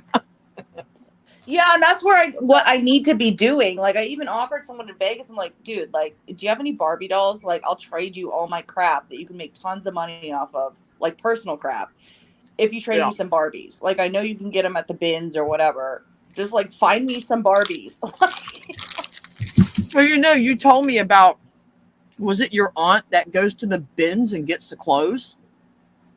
Yeah, that's like so old school. But she told me about that, like, That's good money. when I was in Michigan, and I didn't realize we had bins out here. Right. But like, like my whole family, they have their little side odd jobs, but they're all like career professionals, and then they retire and then they do all this weird shit. And then I don't realize that they like literally were doing it before I was, and like I could have asked them if they just like kind of spoke up or something. And like then I'll get in a conversation with an aunt or something that's like 60. And she'll be like, oh yeah, I go to the bins, I do this, I do that. You should do that in Vegas. Like, oh, they have these great bins. And I'm like, I need to get rid of my shit first, but now it's to the point where like I should just donate everything and like start over. Right. Yeah. You know what? That's not dumb, because I've thought about that. And then it was in the heat of me just being frustrated. And I said, I'm just going to get rid of all of it. If I trade it all to my girl up here that owns the store, she'll give me credit in her store. I can buy something that I know good and damn well is going to sell, Right. Right. But I was in the heat of a moment where I had just tripped on something that has been sitting in there for about 2 years. And I'm like, I want it out of my house now. Doug's like, so we'll get it out. You know what I found though? Okay. And I'm over it. And I want to have a yard sale and get rid of it. That's what I'm going to do. Yeah. Like, I don't know if you remember, but like, I think it was like back in 2018. It was like 2017, 2018. I had like a really big shop. And I remember. It was like, it wasn't like the shop that I have now. Mine right now is kind of like appointment only, but you could have foot traffic at the other shop. And I was doing so well at there. And I'd be on like Hangouts, on like listing stuff and doing everything. And then, the immediate thing sold. And then I went and helped Kat, right? And I wasn't selling anything, but I was paying for this shop. So at one point, I remember all that. Yeah. So at one point, I just put it all in the storage unit, and then I put everything on like Poshmark, Macari, all that other stuff. I just like put it on like vacation mode. And I swear to God, the minute I packed up the shit, and it was in there for like a year, everybody wanted everything I packed up that I couldn't get access to. Like, everybody. And it was so annoying. Like, I was just like, oh my God, why couldn't you have done this before I closed my first shop? Like, please. Right. So now that inventory, I still have the listings and stuff, right? It's in my storage unit. I need to just like relist it, like find it, relist it. And then, because if I was to sell it right now, it would take me a day to find it in that storage unit. Like, yeah. Yeah. You know how you said, why couldn't they have done that when you had your shop and blah, blah, blah, blah. And I know, because I don't have any interest. Like I was just talking about Bed Bath & Beyond. Never stepped foot into one until they said they were closing. So people suddenly have interest in buying your shit when they find out you're not going to be there no more, because they think they're going to get a good deal. So when I advertise for my yard sale, online business going out of business. Okay. Yeah. And that's not totally a lie, because I'm shutting down 2 of my online stores because they're not doing shit for me. So it ain't a lie. I'm just shutting down 2 of my businesses and I'm not using them anymore. And I will sell so much shit. And what's left over, I'm going to take to my girl and say, give me some credit, because here's like 2 carloads of shit and give me some credit. Right. But, and I don't have any junk. Like, you're not going to walk in there and pick up something and go, there's a popsicle stick stuck to this. I mean, there's none of that. It's no junk. It's shit that I handpicked that I knew would sell. Right. I just haven't gotten around to it, or the value has dropped and there's no value in it anymore. I waited too long. I slept it. I slept the damn thing, So yeah, I'm going to get my living room back. I'm kind of excited a little bit. Well, congratulations. There's a permanent groove of my big fat ass on my bed. Oh my God. And I have not had a decent night's sleep in months. So it's bad. What I'm excited about getting in the storage unit, because it's just getting too expensive, because they keep on upping the prices on me, is I used to be like this fashionista clothes hoarder that, remember, like in the early 2000s, you can go to the thrift store and like find some really great vintage pieces. I never went back then. I wasn't into it until about 05. Yeah, because everyone who was like, you know, hot and trendy, like in their 20s and 30s and the 60s, like were passing away, and it was all being donated because it was kind of Yeah, I can antiquated, imagine. you know, Mhm. stuff like that. And the thing is, the reason why a lot of it was donated was because society had gotten bigger, like in size. Do you know what I mean? With all the food and different tastes and all that other stuff. And I was Yeah. like a size 0. So I would personally pick these things for I've never myself. been a 0. Shut up and get off my panel, bitch. I had to be like 104 pounds. I haven't been 104 pounds in 20 years, girl. I was 124 when I met Doug, but that was back in 89. So, yeah. But I have all of these like vintage, like Poochie and like a lot of You it's do shot now? out. I do, yeah, tons of it. You have vintage Coogee or new Coogee? Poochie, Pucci. Why have you not listed it? Because I like, for the longest time I'm like, oh, I'm gonna get back into this dress, and now it's like hopeless. And it's been in storage, and I decided to myself that like 5 years ago, after I was done doing everything I was doing, I was going to come back and like clear out the storage and like get into my personal stuff. But the crazy part is like the hot items, the trendy items, the expensive items, not just the vintage, the 2000s is coming back. Right. And I have so much 2000s clothing, like Playboy. Well, you remember the bell bottoms had their comeback. Everyone was doing the bell bottoms and the hippie boho. All of that crap. And the macrame, the vintage macrame. Yeah, I got it. And I keep on telling myself, when I do get in there, I'm going to take a picture of it if it's something sentimental, and I'm going to like put it in a different file where I can have a scrapbook where I can look at it anytime I want, but I don't need it in my storage unit. I can't fit into it. I never will fit into it again. Right. Like, I just got to get rid of it, you know? Right. Yep. Because I paid $400 a month for a storage unit and then another $600 for a shop. It's just kind of ridiculous. Well, we bought a shed. It's 8x10 only because 8x12, only because the maximum they'll let you have in this park is 10x10. And I went up there, since I'm friends with the woman who runs the whole, she's Madison's age. She's young. I go in there and feed her my drama every few weeks or so. And so we sit and chat in her office. And I don't ever talk. She'll even tell everybody, Corey don't talk about nobody's drama but her own. She don't talk about nobody's shit but hers. And I'll walk in to talk to her about something, and she'll go, "What you got?" I'm like, "Oh, no drama." She'll go, "Crap. What do you need?" But I went up there and said, "Look, I know you can only have a 10x10, but I needed a loft, and the only one they had a loft with was an 8x12, and it's still the same square foot." And the lady up at the shed business told me to let you know that she has put 8x12s in here, so that I needed to argue with you that you can take an 8x12. And since I own my mobile home and I'm not buying it from the park, you should absolutely let me have an 8x12. No problem.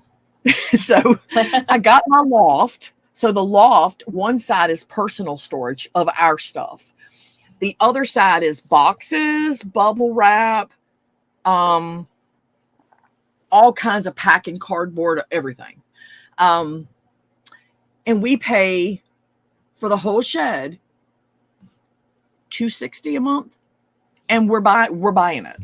So that's not bad. You should look into that, because yes, it would be cramped, but it would also help you. It would force you to downsize quicker. Yeah. Well, I currently have a 20x30. Roy, what the hell are you smoking? I literally was a fashionista clothes hoarder that lived in a 5,000 square foot house before I met Randy. So I need to get in there and like get it all out. You need me to come there and help hustle you.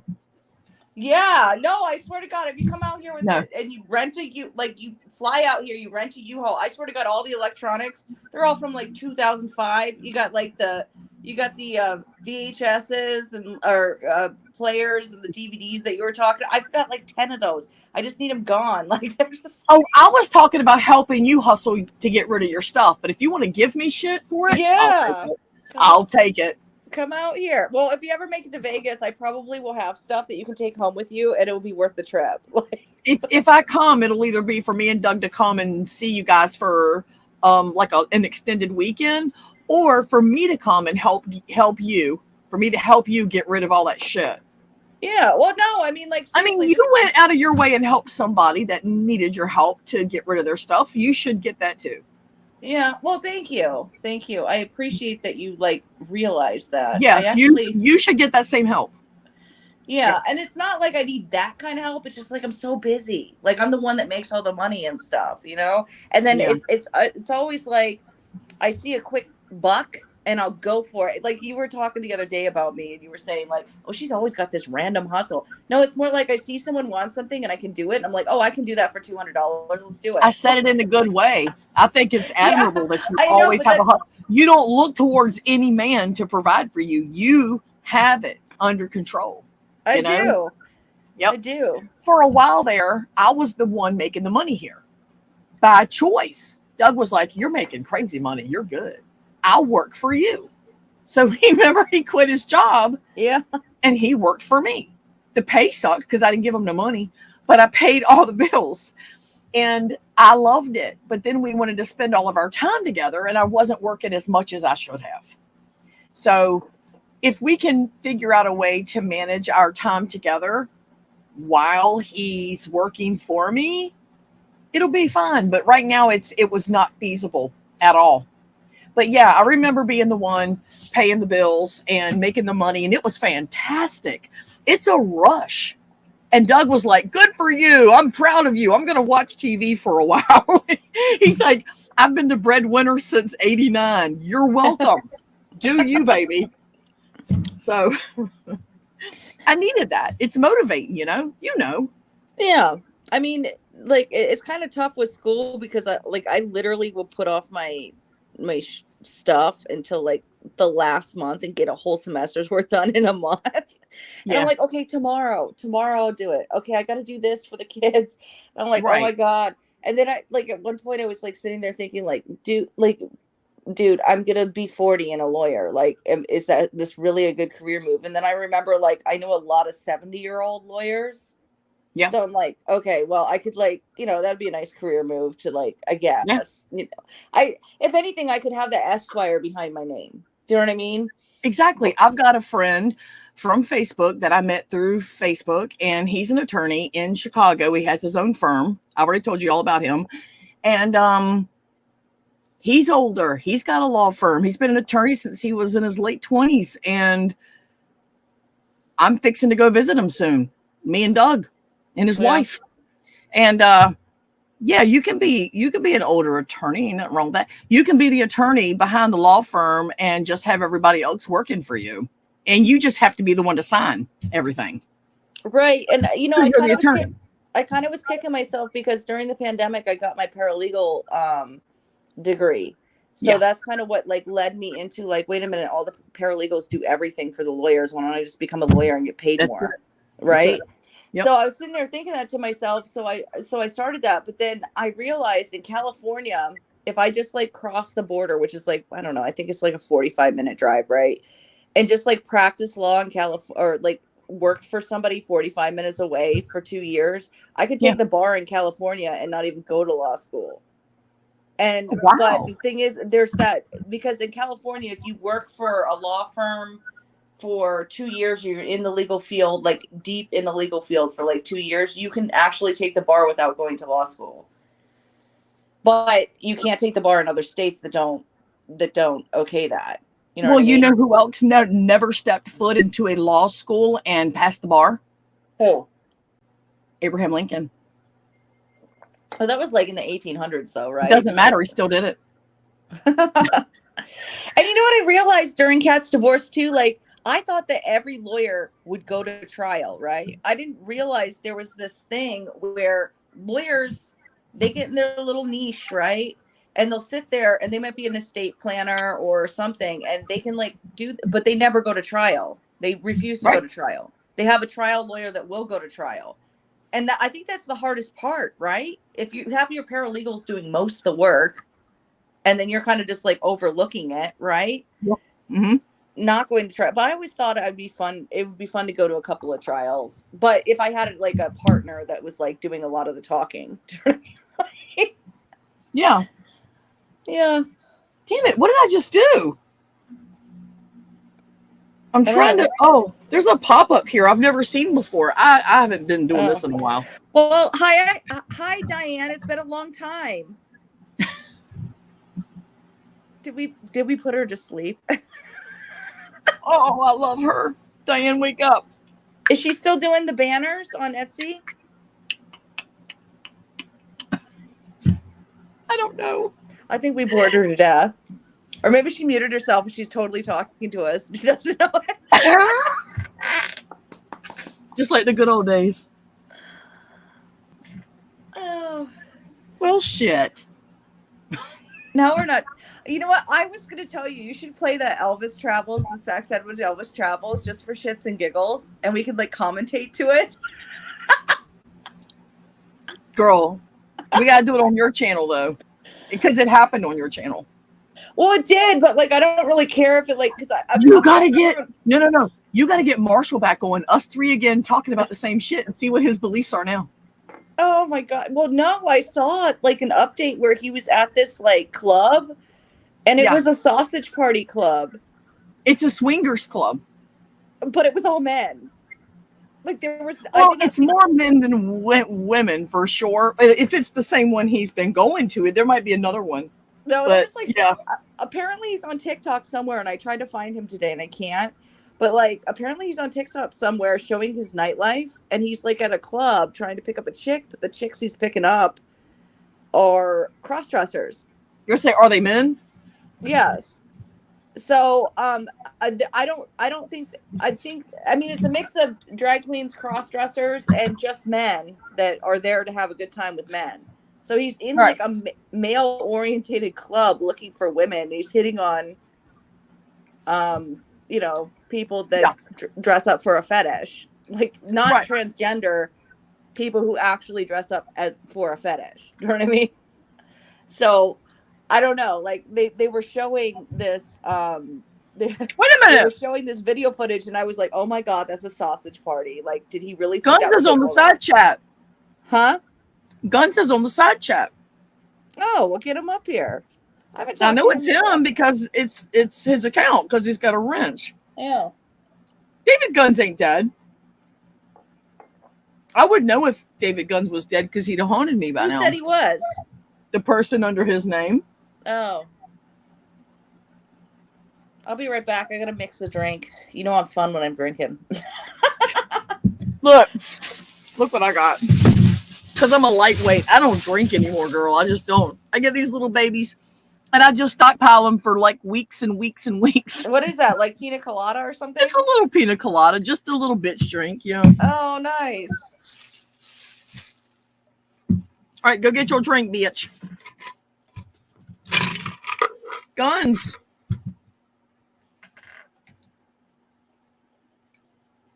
Okay, Derek, you're going to say, okay, flap.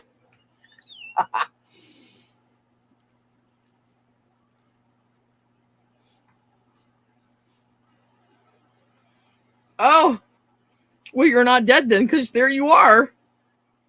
How have you been? I'm glad to see that you're still alive.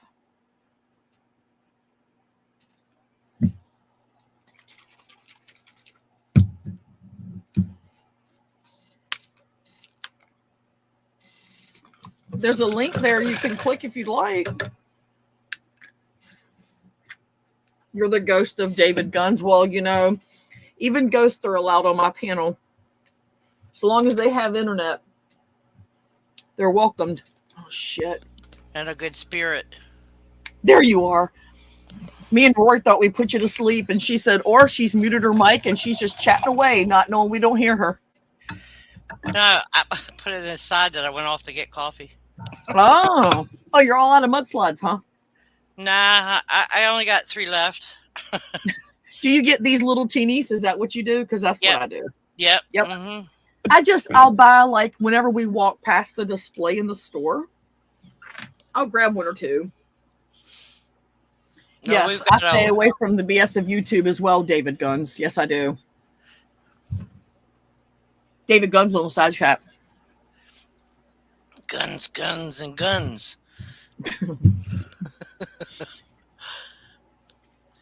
Yeah, we're well supplied out the gazebo of 99s and mudslides. Really? Yeah. But like I say, I grab 1 or 2 of these. They're 98 cents a piece.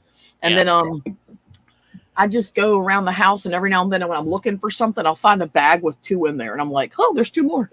And then they keep stockpiling because I just don't drink them, you know? You're hoarding your drugs? Yeah. You never know. Like, they're coming in handy tonight. Puff, puff, pass. Yeah, I don't smoke my THC. I gummy mine. I just pop them teeth out. I'm joking. I don't pop my teeth out. My teeth are attached to my face.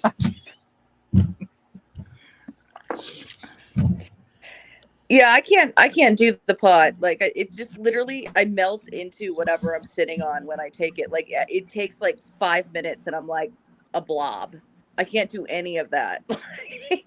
Any of what? Pot. Oh, weed? Yeah. Oh.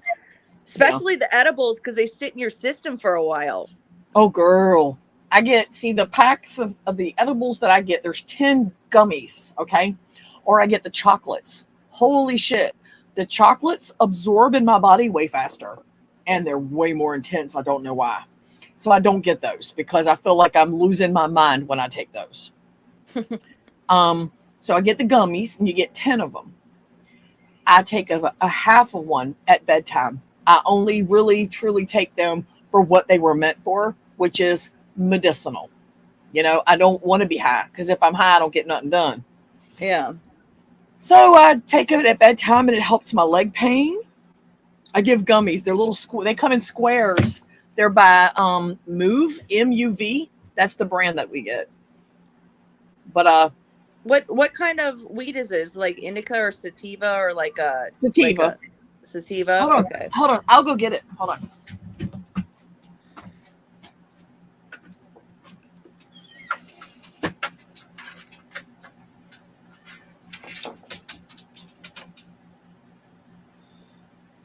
Rory, how old are your boys now? One is 12 and the other one is almost 17. Oh, dang, girl. Those youngins are getting up there too. Oh yeah, no. It's funny because I have to get my shots for my youngest, and he's like way bigger than me. Like he's like a head. I mean, he's like a head length taller than me, and he's 12. Like, so we walked in to like go get their immunization records, and my eldest son wasn't there, and they just assumed it was my eldest son, and he's 11. Like he's a big boy. He's huge. Like, see, soft chews. Yep, watermelon. I take it they have a dispensary out there, right? Oh yes, right down the street. I could stagger there. Yeah, you know, I tell some people about that, and they're like, wait a minute, you can just like go to a smoke shop and buy this stuff. I'm like, well, it's kind of like a smoke shop, but it's like, you know, but it's not. I try to explain it to them, but they have like, the thing is Randy used to be like, I mean, he would only function on weed, right? Right. He was one of those people. But once it went like to the corporate world, he can't take any of that. Like it is so juiced up. It is clean. There's no fentanyl. That's what I love about it. It is safe. Because I quit smoking weed way back because things started getting really bad.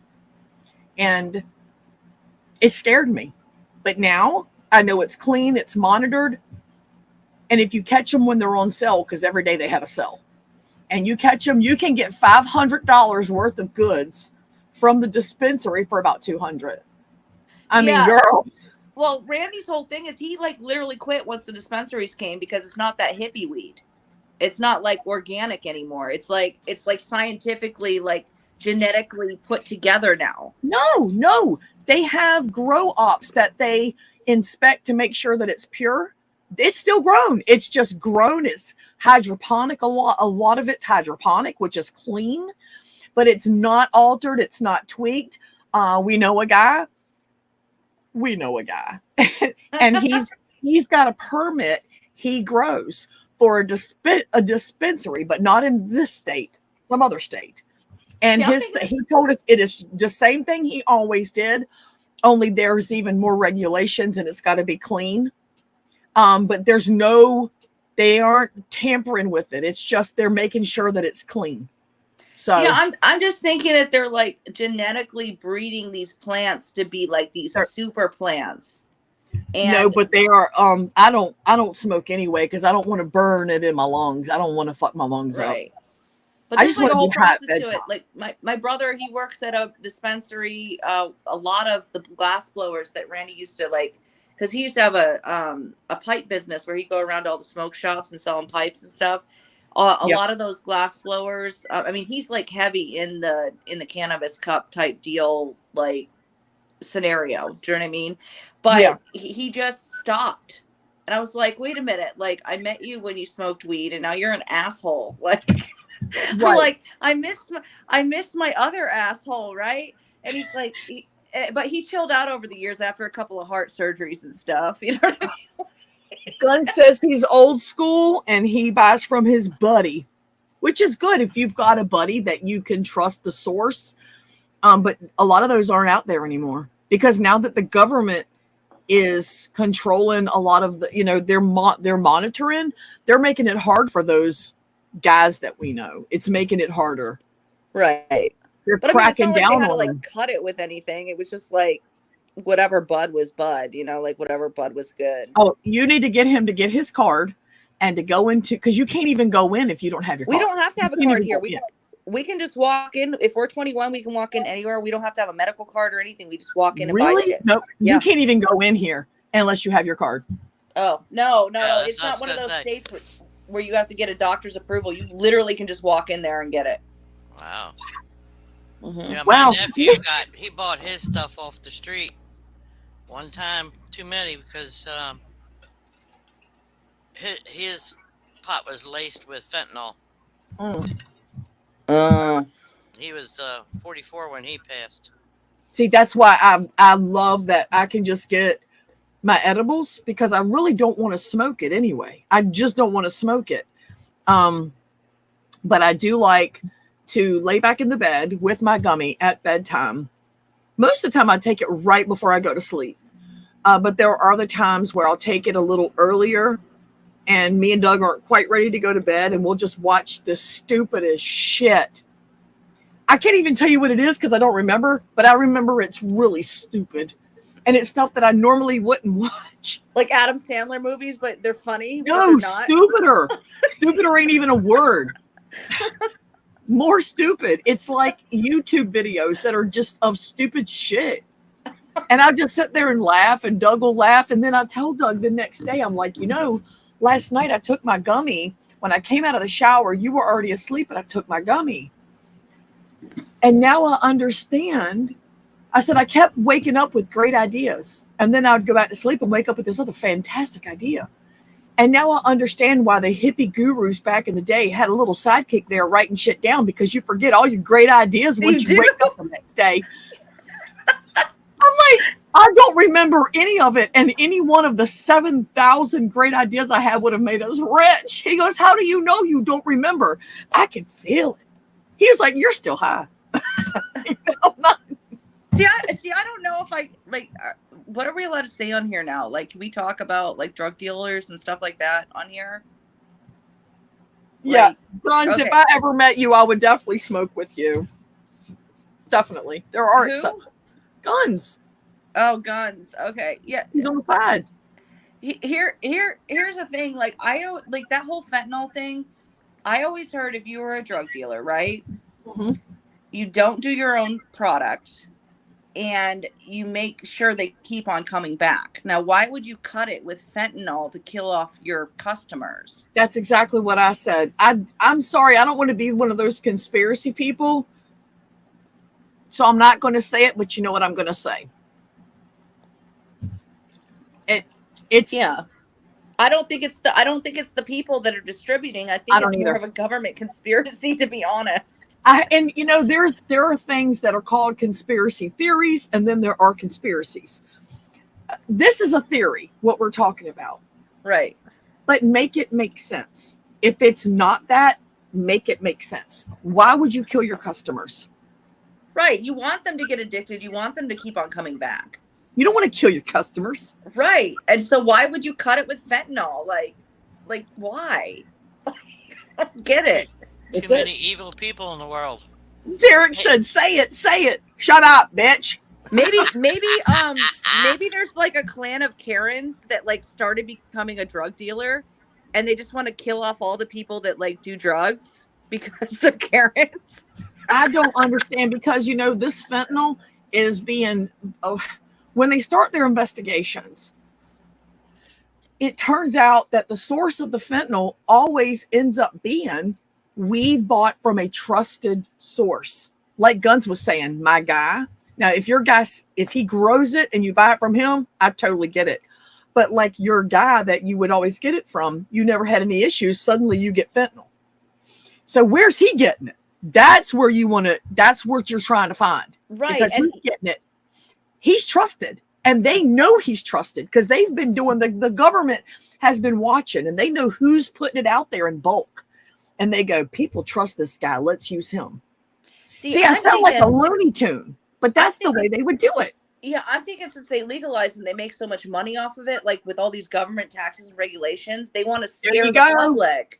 That's it. Yeah. They know if it's unsafe to buy it on the street, you're going to get your card. You're going to get it where they get their cut. Right. That's what I'm thinking. There, we solved it. You're welcome. Fuck all the other chats. Corey, private investigator. I will be there in about 45 minutes. You ain't even 45 minutes away. Guns, no, if Guns was around me, I would totally smoke with Guns. Yeah, I'm just one of those people that I would just be not the life of the party and really boring because I'd just be like passed out on the couch. Like I can't do that shit. I'm the opposite. I tell myself if I ever get cancer, right, I'm going to like eat the butter. I'm going to do everything because I've seen it cure cancer. I've seen it happen. Right. But but it's just not, unless I just want to go to sleep for a long time, like a good 16 hours, like I just can't do it. It's just not into my genetics or something. Well, my brother, he loves to smoke pot. He's like all cool on it. Me, it's not for me. Yeah, I used to. I have a friend that cannot, my friend Lynn, she, even when we were kids, because we were smoking it at 9 and 10, we were fucking hellions. She couldn't smoke it. She couldn't smoke it. It made her physically ill. To this day, she can't smoke it. She can't even do the THC, the gummies, makes her sick. Yeah. Hot growing nudist over here says she's allergic to it. Gun says it's messed up. It's legal federal, but the feds want the tax money from these shops. You can't put the money in the bank, and you can't use a credit card at these pot shops. Right, because it's state mandated. They let the states control it, and the federal government can swoop in and take the money. So they learned really quick, don't put it in the shop. I mean, in the banks. They fucked it up. These people are stuck with massive amounts of cash. Yeah, you have like the federal credit lending units and stuff that you can't buy it on a credit card, but you can definitely do it on your bank card. Like if it's a debit, you can definitely do it on debit because that's like direct money coming out of they can like kind of like somebody who like gets a new credit card like from Capital One or something can't just like go in and get $300 worth of weed because they got like a cheap ass credit card, right? Or Chime or like whatever. Right? But if they have $300 in the bank, they can certainly use the card to like get their stuff. You know what I mean? Yeah. Gun says he's down here visiting someone. Don't come knocking on my door, but you let me know where we can meet up, and we're gonna meet up. Absolutely. So Diane, you said somebody's allergic to Will not weed? let the Or pot shops have a bank account. Yeah, Right. the neighbor, the pot growing nudist. Because of he's got it right because of the they're federally backed. They can't accept the money from the pot shops. Sorry. Yeah, when before it became shops around here, her boyfriend was growing, Oh, she and they got caught. And she told one of the neighbors that, well, I didn't know this was going on. And that neighbor says, how could you not? The whole neighborhood knew it. But she says she's allergic to it. That's what my friend went through. She said she had an allergy to it. So that's why she couldn't smoke it. So Gunn says he's coming tonight. I can't smoke anything tonight because I've already drank alcohol. And if I drink alcohol, then smoke pot, it's bad. is that kind of like the rule, like liquor before beer, never fear, beer before liquor? I cannot mix the two. sicker. I don't give a fuck what order. Yeah. You can even layer them in little thin slices. I'm fucked. I can't do it. I can't do it. I laugh and I laugh and I laugh until I cry and pee. It's not good. This is like so much fun. I can't see the side chat or anything, but like, do you have some old school people over there? Like, Gun. whatever happened to everybody? Like, what happened to like Pounder and like Kipper, Jimmy, Kipper, and Jimmy and Sweet Pea and yeah, whatever happened to everybody? well, they're all on my Facebook. Right, but didn't someone wasn't there a woman named Debbie that passed away, and then everyone's like just kind of like falling off the face of the earth, you know what I mean? The fun got sucked out of it because it all became part drama and hate community, and they just took off. Right. Based on what they've told me, the ones that have talked to me since they bolted, they're just like, it's not worth it. You know, it's only a matter of time before these motherfuckers start digging into my life and coming after me. And I'm like, I completely understand. I completely understand. They're going through things, you know? It's so strange though, out of all those people, like one of them that I always think about when I'm making some leather bustier for like a fucking Barbie doll, I always think of Pounder. I'm like, damn it, I wish I had his number so I could ask him how to fucking do these rivets. Like, well, he doesn't do leather work anymore. And that's all I'm going to say because that's not my place to say it. But he doesn't do the leather work anymore. He does something else. But the rivets, you can look at the YouTube videos. It's not hard. And you can get a manual machine. It's like a press. My dad has one. Or had. We still have the rivet machine. We just still have our dad. So he had one. But yeah, I have one, but it's like it's so like the detail is so small. It's 1/6 the regular size. Derek said, Vegas, I'm still here. Who? Derek Mudflap. Oh, okay. Hey, Mudflap. Because he said, Vegas, I'm still here. I think because you said everybody was gone or something, but he still hung around. He's saying he's still here. For a long time I was gone too. Like after that whole incident, like in 2019, I was just like, once 2020 happened, I wasn't even logged into this channel for like years. And then I don't know why I came back. There was a reason I logged back in and I was like, oh, I miss everybody. Right. No, I always missed everybody, but I knew that everyone was going through the same thing that I was. It wasn't anything unique or dramatic, just life. Things happen. And everyone handled the sudden influx of the hate community and the drama shit differently. And some of us handled it exactly the same, which was to just take off and say, fuck it, and do your own thing.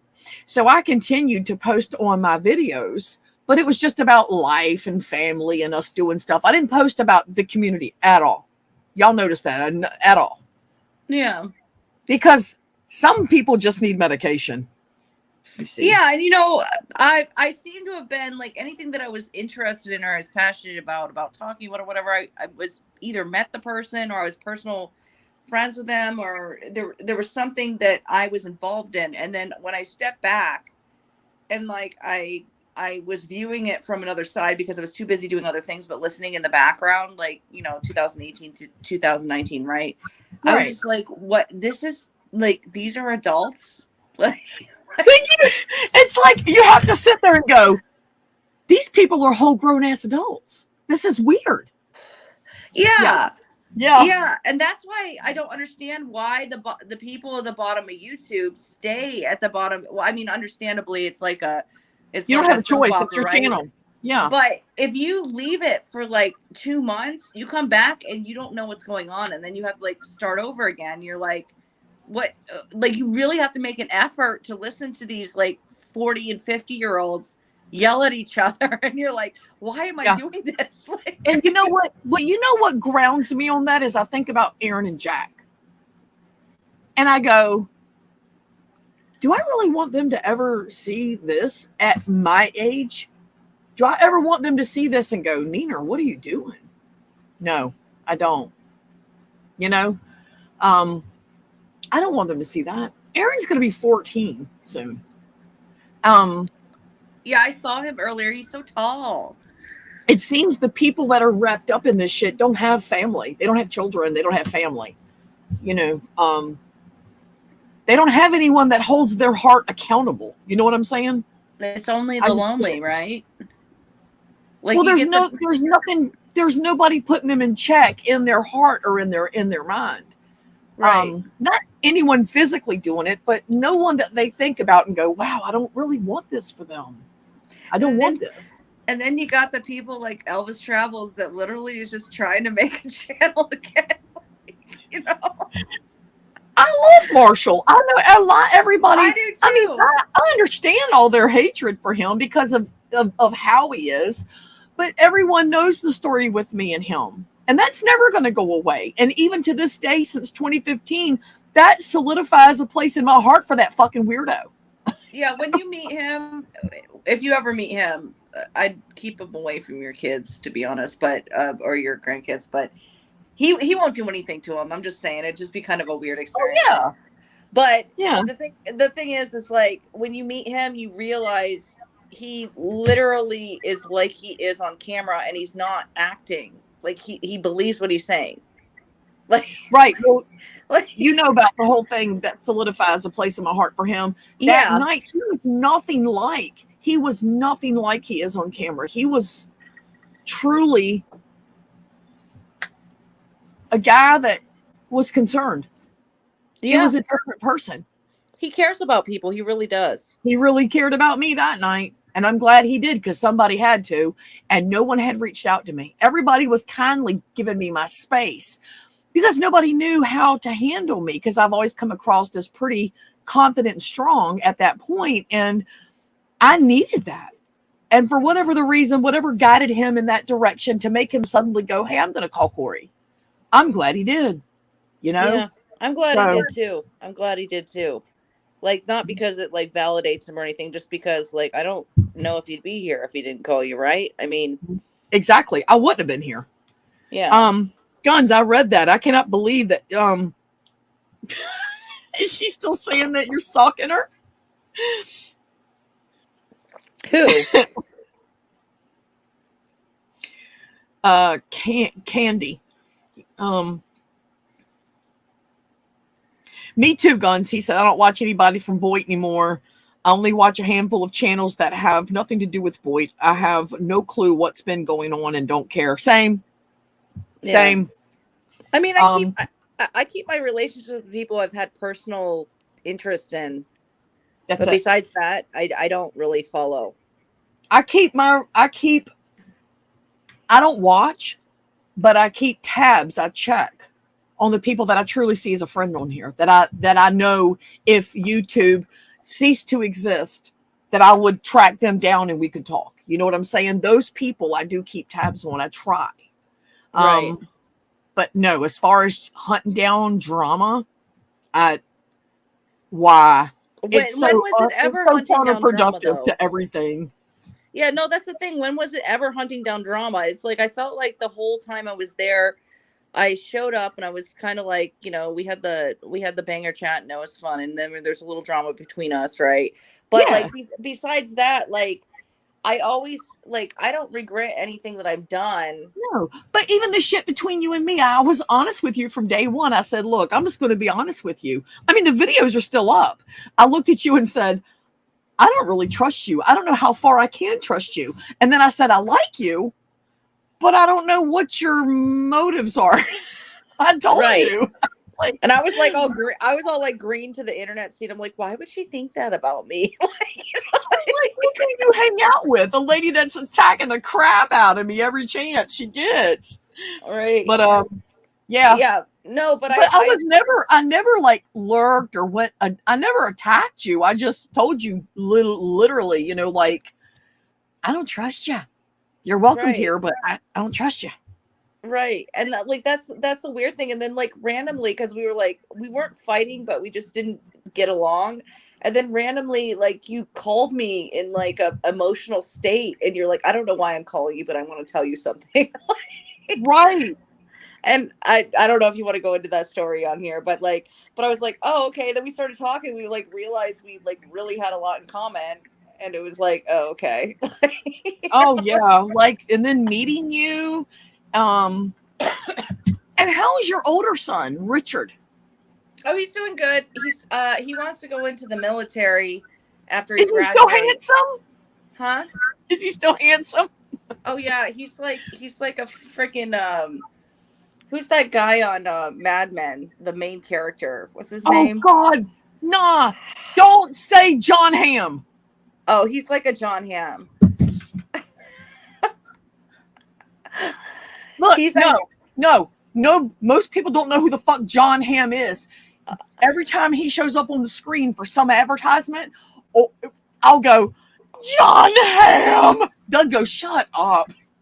I know. Well, I always say, "Oh, John Hamm, he's such a ham," and then the first thing Randy said is like, "Oh, there's Richard." Like, no, Richard. When I met you and everybody, your whole family, you know, your husband and your boys, couple years back with D-Dubs, he was just so mature for his age. You could see it in his face. yeah. You know, and then the way you and him talked from a distance, you and him were talking. And I told Doug afterwards, I was like, look at the bond between those two. You could feel the bond, you know? Yeah, you know, it's interesting because when I went into this whole childbirth thing, right? I don't think I ever thought of them as my children. I always thought of them as little brothers. And it's not like some, like, you know, Joan Crawford, like I could never have children thing. But it's like, right. it's like I just kind of had that bond with my brother like that. And my mom right. had my brother when I was 4. So he was my first baby, my brother, right? And right. then so Richard and I, we have the most sinister, fucked up humor that my brother and I both have. And then Walter, he's more like sunshine and roses, right? He's like jazz. Well, you met him, right? He's like jazz hands. See, and that's the way I am with all 3 of my kids. We've got that same bond. So when I saw it between you two. Yeah. But it's just kind of like, I just never really was like, oh, the poor baby, I have to make sure he doesn't bump his head. It was like, dude, you fell over, get up. I never made a big deal about it. It was almost like, you're okay, let's get up. No one's bleeding, you know? Like, right. I think that's let me clear something up with guns. I'm not hot for Rory's son. So, but she talking about John Hamm. But Richard, if you've never met Richard, you won't understand. That is a handsome young man. I mean, he's older now. He's going to go somewhere in his life. Yeah. I mean, I think you'd have to meet him to understand that he's got thoughts of his own. He hardly even spoke, and I could tell this about him. He's got ideas. He's got thoughts. He's got plans he didn't even know about then. But I could see it in him.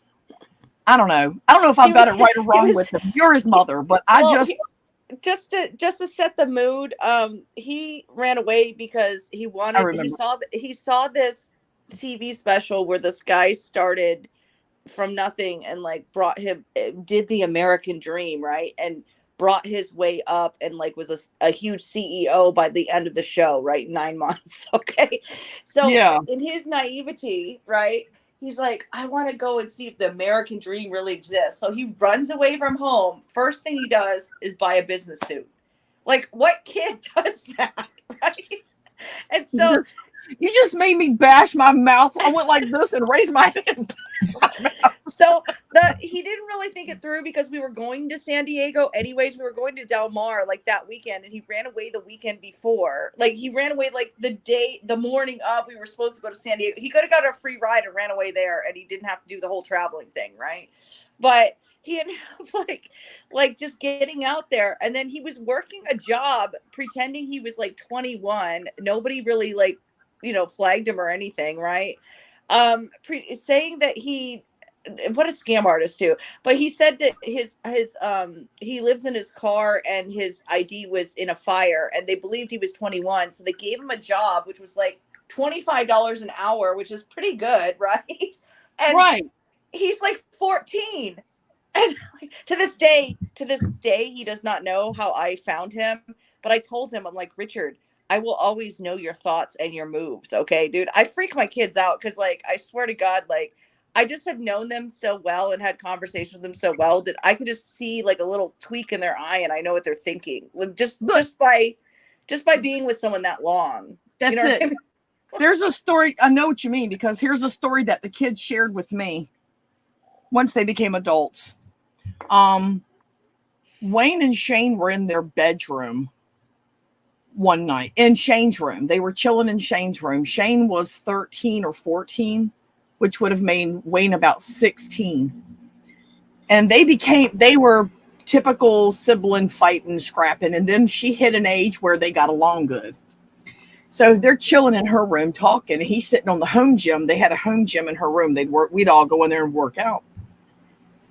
And I went in there and I said something to them, and I shut the door, and for some reason I felt the need to do it. And I walked back in and I opened the door and I just stuck my head in and I said, don't even think about it because I'm watching.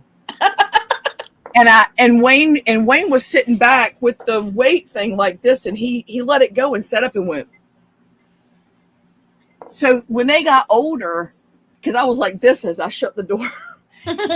And Wayne and Shane told me when they got older, they said, you remember that night you came into the room about dinner or whatever it was? They said, and you said blah, blah. And I said, yeah, I do remember that because I felt something. She said, you shut the door. And Wayne said, how the hell did she know we were going to sneak out tonight? And I was like, because I didn't know you were sneaking out, but I knew something was up. I don't know, my gut. Right. They were like, Mom's a fucking psychic. Yeah. No, I was like, you came out of my body, dude. We will always have a vibe. Don't ever mistake in that. See, the way I tell Walter, I'm like, I pooped you out. I know everything about you. Yes, you came out of me, okay? I know what your heart is palpitating about. No, but that's what I do. That's what I do with them. Like, I know there's something up. I know something's happening. And he tried to run away like 2 weeks before, and I caught him. Like, I just caught him trying. So he ended up doing it from his grandma's house, right? But the thing is like, they were like, how do you know this stuff, Mom? And Richard is perplexed. He just cannot understand how I know these things, right? And then Walter, he's more inquisitive, and he asks questions. He's like, well, because I said mamas can read your mind. Well, then he came back to me and he's like, well, why can't your mother or my grandmother read my mind? I'm like, oh, only it's like, because I'm the only one that's like half Italian, right? I'm like, only Italian mothers can read your mind, and I'm the only one with Italian blood. Right? You don't gotta lie to him. So he straight up like thinks that Italian mothers can read your mind. Or you can see his like facial expression where he's thinking about something really hard when you walk in, and I'll be like, I heard that, and he'd be like, Mom, stop reading my mind. I don't even know what he's thinking about. Well, you know, the same holds true for grandkids too. Without telling too much, I had an incident with Aaron, who was bigger than me, you know, taller. And I didn't speak to him for 5 or 6 days. He didn't even try to talk to me. He knew better. Like, he was scared. He fucked up. And I told him to pack his shit and leave. That's how bad it was. What'd he do? I ain't going to get into it, but I was like, get your shit and you get the hell out of my house. You will not stay here. And At the moment, I'm in it, but then within a few hours, of course, Doug was like, it's going to be fine, blah blah blah. So around day 6, which was 2 days ago, I went to his bedroom door. Madison's not here; she's in Virginia visiting her boyfriend, and she's been gone about 3 weeks now, maybe a month. I told her, just stay. You're good. You can stay gone. You don't got to come back. We're good. I've got my children. We're good. She's like, they're my children. I'm like, okay, whatever. And but anyway, I went to the door and I called him, and he looked at me and I said, what are you doing? He went, I'm getting ready to get water in my jug. And I went, come here. Now I haven't talked to him in days, and he's scared. He don't know what to expect. And he comes over to me. I'm going to tell you without telling y'all too much, but he comes over to me and he comes out the room, and I said, come here, come over here.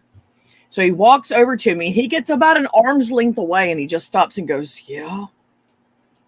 And you can see his face is getting flushed. He don't know what to expect. And I looked him dead in his eyes, and I walked over to him, and I put my hands under his arms and around him. So he put his arms around my shoulders, and he starts doing like this. And we hugged for a few seconds, and I said, you'll always be my little boy, right? He went, yeah. I said, don't you ever fuck up like that again. I said, you're damn near a whole grown ass man, and I will not handle you like a child anymore. Do you understand me? He went, I do. All right. I love you. He went, I love you too. That was it. And I didn't give him any say because he didn't deserve any say. He didn't deserve it. And he knows he didn't. I managed to end the standoff and still keep the upper hand, but so it stands true with your grandkids, girl. What you're experiencing with your kids, you better hold on to it with your grandkids too.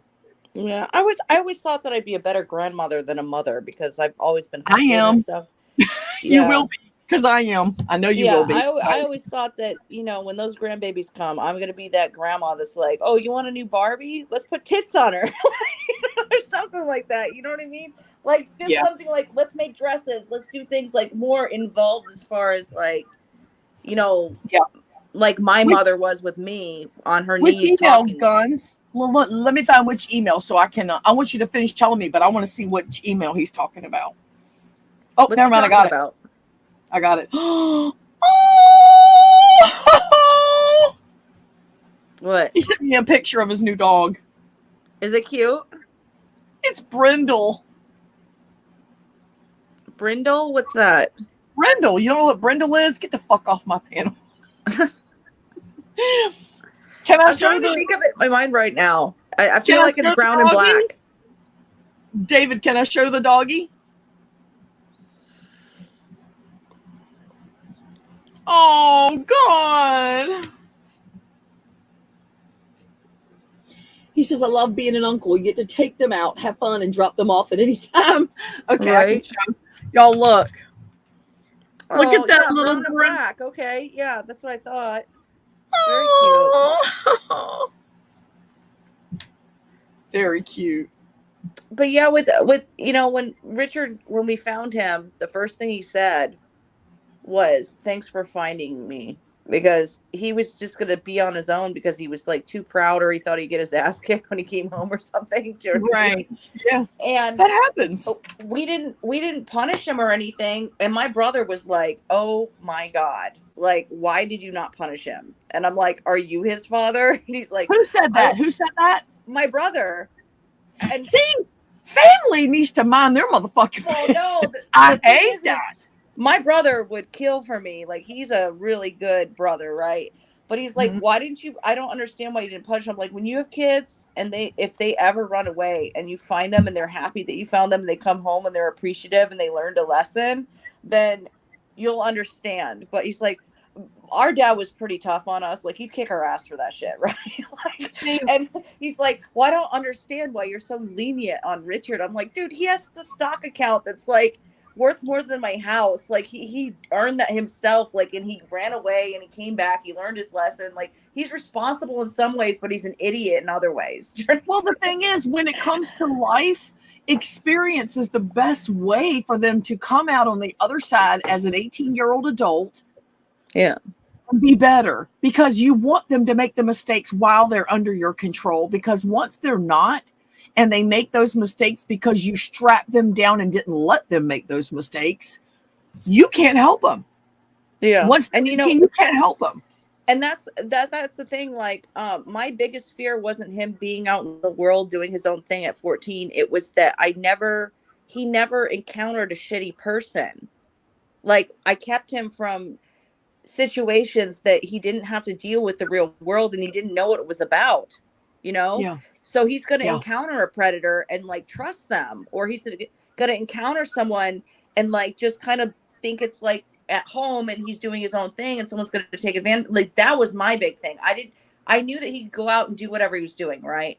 It was more like, I did not like, now with Walter, I like train him. I'm like, oh my God, you walk out in the street, you're gonna like get run over, they're gonna molest you, chop you up in little pieces, throw you in the river, eat your brains, like, I mean, not like that, but you know what I mean? Like, I learned myself that I need to prepare my children for what is out there and not shield them from it.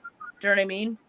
Yeah. Because when he was gone, I just had this gut, like, in my chest feeling like he's never understood what could happen. Because it was just kind of like sunshine and roses and everything's wonderful in the world and you can do anything. Do you know what I mean? Yeah. And now that was my fault, because he literally went out in the world by himself and thought he could do everything. Right. There was an incident here months ago. We have always told Jack, if you're outright, because since we moved here, he was 4. And that child would not stop going. He wanted to get on his bike and go to the playground. And I'm like, baby, you're 4. He's like, I'm just going to go to the playground. You can come down and check on me. I was a nervous wreck, but I knew he's a boy and I cannot hold him down. And I knew he knew better than to go towards anyone's car. But anyway, he's always been a go, go, go kid.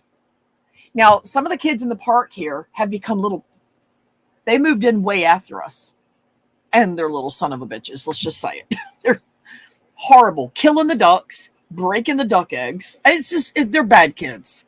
Oh, that's awful. They're horrible kids. And Jack's like, what are you doing? And then he leaves. He's like, I'm not going to be here for this. I'm not.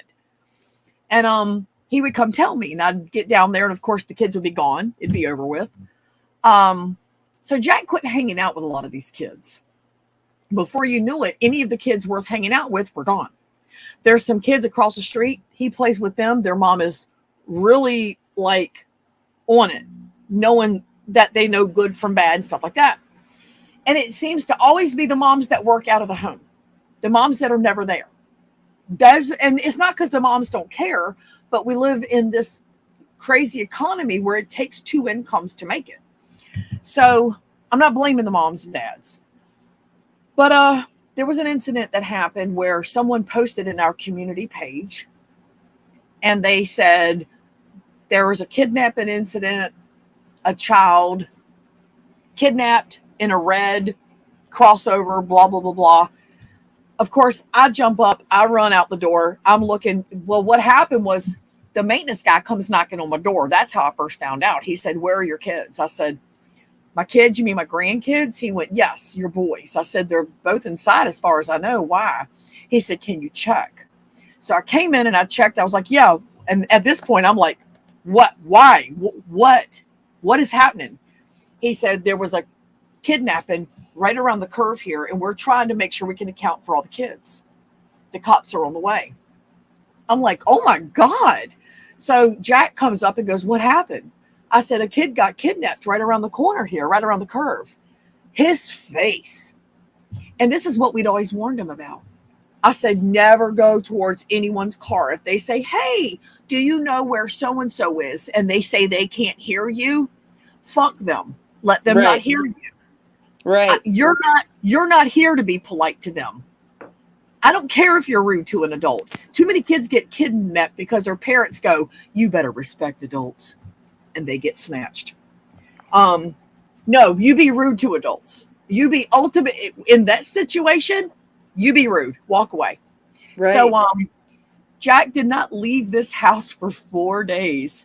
And even by the end of the day, he went with me. We went together down around the curve.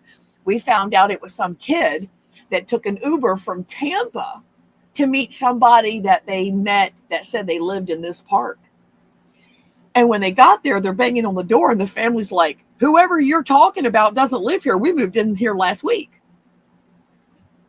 I don't know who you are, kid. So the kid was beating on the door. Then the Uber guy was like, pay me. He's like, the guy that told me to come here told me he'd pay you. Pay the Uber. So this kid got scammed by somebody who was probably trying to grab him, but not in this park. And it got carried away, and the cops came and they hauled him off. But it wasn't what they thought. But everyone who saw it go down thought that the kid was being grabbed. Yeah. But, you know, you got to scare the kids a little bit, but without freaking them out and ruining their life and making them not sleep at night, obviously. Right. But Jack didn't leave for like 4 or 5 days. He was terrified because Mag looked at him and said, see, baby Jack, this is what me and your Neener have been telling you. He was like, I'm not going outside. That bike sat right back there until the chain rusted on that shit. He didn't go nowhere. Doug had to go fix the chain. It rusted shut. Oh, that's so sweet, though. He stayed with his Neener. He's like, I'm not going out there. He's like, I'm not going out there. Yeah. I said, see, now it's not just us warning you. It happens. You know, So, yeah. I don't know. I don't remember what year it was. It was like the early to mid 90s. It had to have been like 93 to 96, somewhere around there. Yeah. But in Ohio, where I used to live, and we were like 90s kids, right? So we could like go anywhere. We'd like drive all the way to downtown. Like it was like just this small Ohio town in New Philly. I mean, it's not really that small for Ohio, but it was, you know, drink out of the hose, ride your bike everywhere, blah, blah, blah, right? Well, the kids, like the neighborhood kids and I would rake leaves and things like that all the time, just to make like, you know, $10 or mow the lawn or whatever. And we'd all split it, which there's probably 4 of us. So we get $2.50 a piece. But back in the 90s, that was a decent price, right? That was, yeah. For like a 9 or 10-year-old. Well, at one point I was riding and we went to this, because we had this pond across the street. It was a magical place to live. Like basically I had this great childhood. But there was a park across the street and we would go fishing. So my friend Jeff and I like drove, like we rode our bikes all the way to the tackle box shop. And then he saw like his friend Derek, and he's like, you know, it was kind of during the time where like girls weren't cool and he didn't want to be seen with me. So he's like, well, why don't you go back? I'll meet you at the lake or whatever. So I'm like, okay. So I'm riding back, and this like old man is like up at the top of this hill, and he's like, hey, little girl, like you want a soda? And like I like was trying to get some shade because it was so hot, right?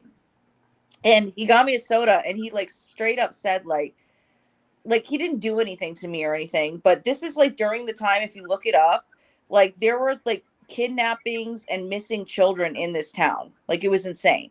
So this guy, he had like this red Cadillac, like an Eldorado or something, and he was like this nice old man, and like I kind of was like no stranger danger, but he was elderly, and I thought he was kind of like a grandpa, right? He got me a soda, and then he started like asking me like to get in his car and do all this stuff, right? And then I knew like no, and my house was down the hill, like it was right there because it was at the park that was across the street. So I just drove back. And I came in, and my mom was like, where have you been? Like, what were you doing? Where'd you get that soda? Because I was not allowed to drink soda. And this is like back in the 90s where you would get a soda, and it was like a half bottle of soda, what they have now, like, and it was glass. Like, yeah. I remember that distinctly. I think it was a Pepsi or something. So I told my mom, and my dad was on his way home from work, and she freaked out. She's like, oh my God, this stranger was talking, and he wanted to meet up with Rory tomorrow and all this other stuff. So she ends up, he goes, call the cops. What, you know, and he's like in the neighborhood, right? Coming home from work. And the cops call back. And all I heard was like my dad beating the shit out of this old man. Like just like you could hear like the whole thing. And the cops like, oh, I think your husband is taking care of it. You know, like whatever, right? Well, here's the fucked up thing, okay? See, I had the same kind of dad. Yeah. Apparently, okay, this is the fucked up thing. Apparently, after that incident, I was raking the leaves and stuff in front of Jeff's house, and he was all like, he was kind of a lazy ass fucking kid. I'm just telling you. Like, I would make all the money and they would like go like play flashlight tag, and I'm still like literally like at dusk when the lights come on raking leaves, and some guy comes up and he's like, "Hey, do you know how to get to like whatever it was?" Again, like in a weird creeper van. Well, the first one was a red Cadillac. This one was a weird creeper van, right? Yeah. And I go, what? And he's like, come closer, come closer. And at that point, like because of the incident beforehand, I knew, like before we didn't have that conversation, like don't go up to a guy's window. You know what I mean? Right.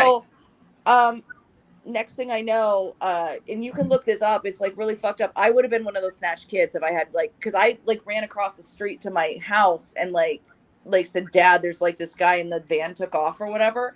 But Yeah. they found this with remnants of DNA from multiple children in the back of this van, exactly the same van that was asking me like how to get somewhere. And it freaked me out. And like I like literally since then have been kind of one of these weirdos that don't talk to strangers. Like Right. even if I'm like meeting someone, I'm kind of like put off. And it's not even if I know they're not predators. It's just Yeah. like the whole incident within those 6 months that it happened. Like I could have been one of those dead children. Right. See, Yeah. and I had a bunch of those types of incidents in my youth. I was so lucky so many times. Me and Doug talk about that sometimes. He's like, you know how lucky you are that I even knew you. Before I met you, you hitchhiked all the time. Oh, yeah. I would get messed with at the mall when I was a teenager. I mean, God, I was in the 80s. Everyone went to the freaking mall, you know? Everybody hitchhiked. The height of the mall time was in the 80s. And hitchhiking, I did what I had to do.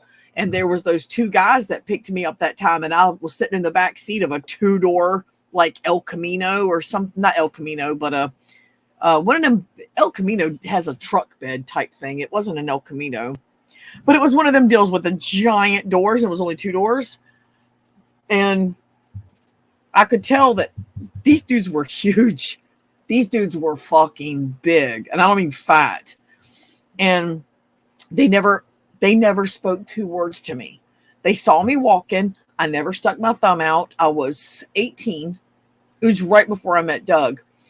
And I was walking home from the bowling alley on Airline Boulevard all the way to Beacon Road. So if you're watching this, Google Airline Boulevard to Beacon Road in Portsmouth, Virginia, and you'll see how far I was walking in the middle of the night. So they closed at 11 o'clock, and I started walking. My ride left me because they were dickheads, these 2 guys I hung out with, and they left me, so I had to walk. So I'm walking. No, it wasn't that night either. That girl's mom dropped me off in the middle of the road and told me to get out. That's what it was. This woman that was a piece of shit. So anyway, I'm walking. They stopped on the side of the road. I'm like, oh, cool, a ride. So I got in the back. The guy got out. He pulled the back seat. Big old car. I got in the back seat. He put the seat back, shut the door, got in, blah, blah, blah. I said, hey, appreciate y'all stopping to pick me up. I'm just going, if you can get me to Elliott Avenue, I can walk from there. I appreciate it. I had hitchhiked 100 times. Not that many. I hitchhiked a lot. And I noticed they weren't talking. And the radio, they turned it down really low, and they just sat there as they're driving. And I thought, oh my God, this is not a good vibe. I don't like the feeling of this vibe. And so I started to humanize myself. I got bubbly, and I leaned up and went, hey, my name's Corey. How you doing? Yeah. That's a smart way to do it. I was like, I'm just trying to get home before midnight so I don't get in trouble. My dad's going to beat my ass, you know? So I'm like, that's my way of saying I have a name. I have an identity. I have a family. And because my dad might beat my ass, I'm way too young for you to murder. I don't know. Right. I was just throwing every subtle thing. I never lost it. I just kept it together. And I sat back and went, okay, whatever. And they looked at each other, and then they looked away. And I thought, oh my God, what is about to happen to me? And I couldn't get out. It was a 2-door car. So, thankfully, as we were riding along, I'd go, yeah, right here. This is Elliot. So they turned.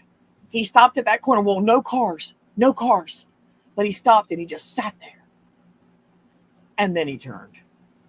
And as we're going down Elliott Avenue, I'm passing all these places and I'm like, that's where Jimmy Harrell's mom lived. That's where Carol Story lived. And I'm looking at all these places like, I'm never going to see these places again. All right. That's all I could think. And then I just remember documenting in my mind places that I've known all my life because I've passed there all the time. But they were different this time. And I said, okay, you can just stop right here. Like as soon as we hit G Street, GEE, we hit G Street off of Elliott Avenue. I went, yeah, y'all can stop right here. I'll walk from here. It's cool. And I really appreciate the ride. That was a long walk if I had to do it. And they didn't stop. The very next street, they stopped. It was it Easton? No, Easton was the first one, then G. They stopped on G. And they stopped and I got out and I thanked them because they let me out. And I was like, y'all have a great night. And later on, I thought about it because that didn't leave me ever. That experience never left me. They were trying to scare me. I think they were trying to scare me. I think they were good guys. I think they were trying to scare me. It worked. Or do you think it was like one of their first, like, okay, let's go pick up a chicken, like do whatever we're going to do to her. And then they like went past the place that you wanted to be dropped off. No. They didn't want to be seen. No, because I think they were trying to scare me. My gut, I think they were trying to scare me. Because no sooner had I put my foot in the back seat and flopped down, my heart said, oh shit, what are you doing? I don't know. I just got this weird feeling. And they never spoke a word. They never spoke a word the whole time. I think they were trying to scare me. And I could probably see them riding up and going, look at this chick out here walking in the middle of the night. She don't need to be walking out here. This is a bad part of town. All right, some good old boys teaching you a lesson, like, let's freak her out, right? Yep. And it worked. It fucking worked. Because I had one old dude pick me up when I was walking to West Norfolk to my sister's. And I had to go through Port Norfolk, down Mount Vernon Avenue, all through this long freaking walk. And I'm going over the London Bridge, London Boulevard. Well, not the London Boulevard Bridge. It was the Port Norfolk one. And this car stops. And I'm like, and I run up and I jump in the front seat middle of the day. And I'm like, hey.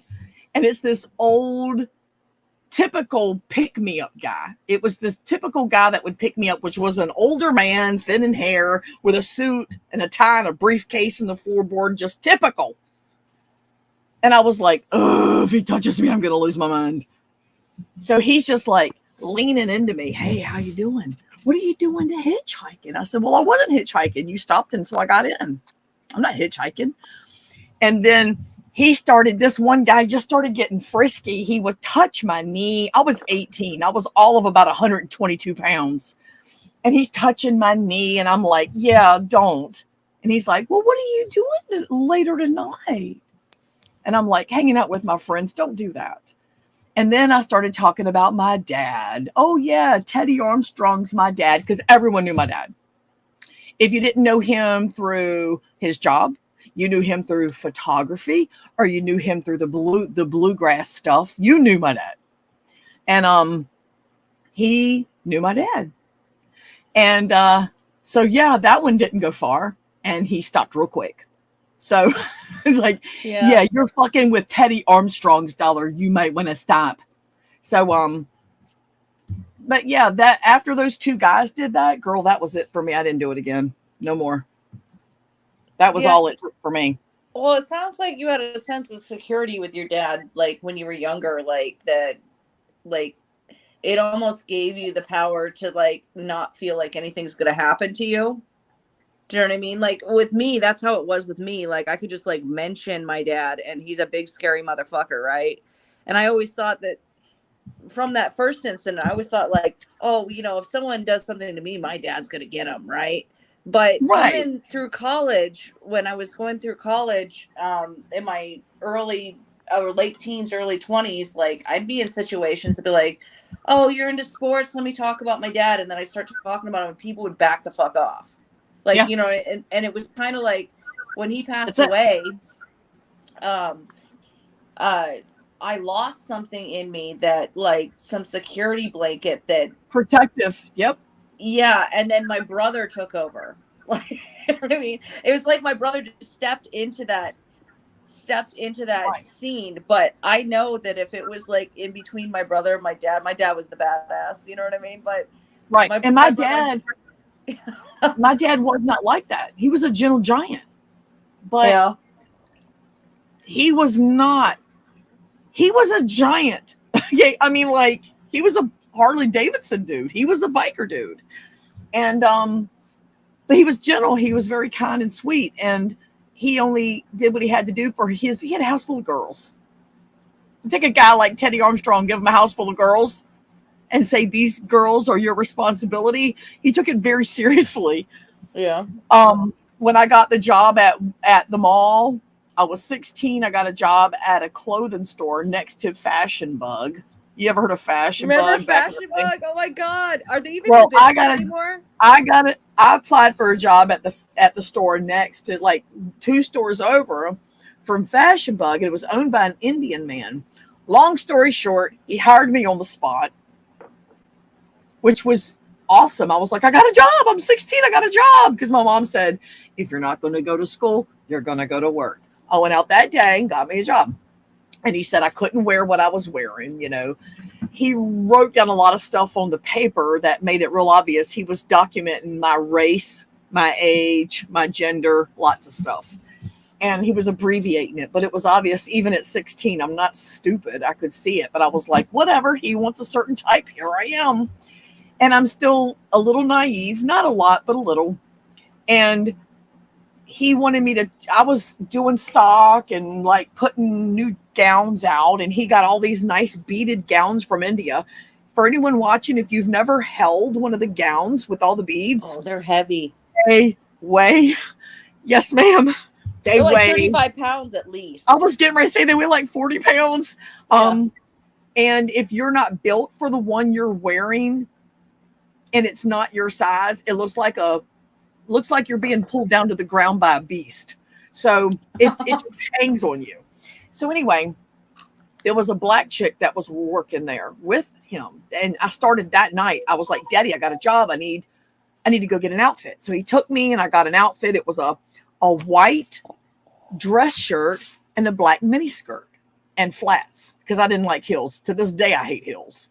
So I wore that. It looked nice. It was presentable, black and white, but it was feminine and it was leggy, And he sent the girl home. She showed me a couple of things and then said, he's this, he's that, just do what he says, blah, blah, blah, blah. Nothing major. She sent him home early. And I went out and I said, where is so-and-so, whatever her name was. And he said, oh, I sent her home. She's got all her hours for the week. She's fine. You can do it from here. Well, then he saw me looking at the gowns and he walked over and I said, these are so pretty.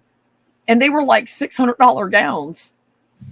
He said, you like it? You like it? And I went, oh, of course I do. They're beautiful. Anybody would. He said, you go try that one on. I went, oh, no, I'm fine. He went, no, you go try it on. You go try it on. Really dominant. I'm 16. So I went, grabbed it. I went to the dressing room. Now, there ain't nobody shopping in this fucking shop. There's nobody. No. The dressing rooms are for the customers. You go to the back room. So I go to the back room and I'm looking around and I'm like, there are no dressing rooms back here. So he was like, no, you just try it on right there. And I want to see how it looks on you. I'm like, oh my God, this dude. So I go try it on. He comes in. I'm like a minute and 10 seconds into this. I'm standing there with just my bra and underwear on. And yeah, if it just as a like a storytelling like experience thing, those things are so heavy it's hard to get into, let alone zip them up. Like, so right. Hold that thought. I'm gonna finish telling you it's chain.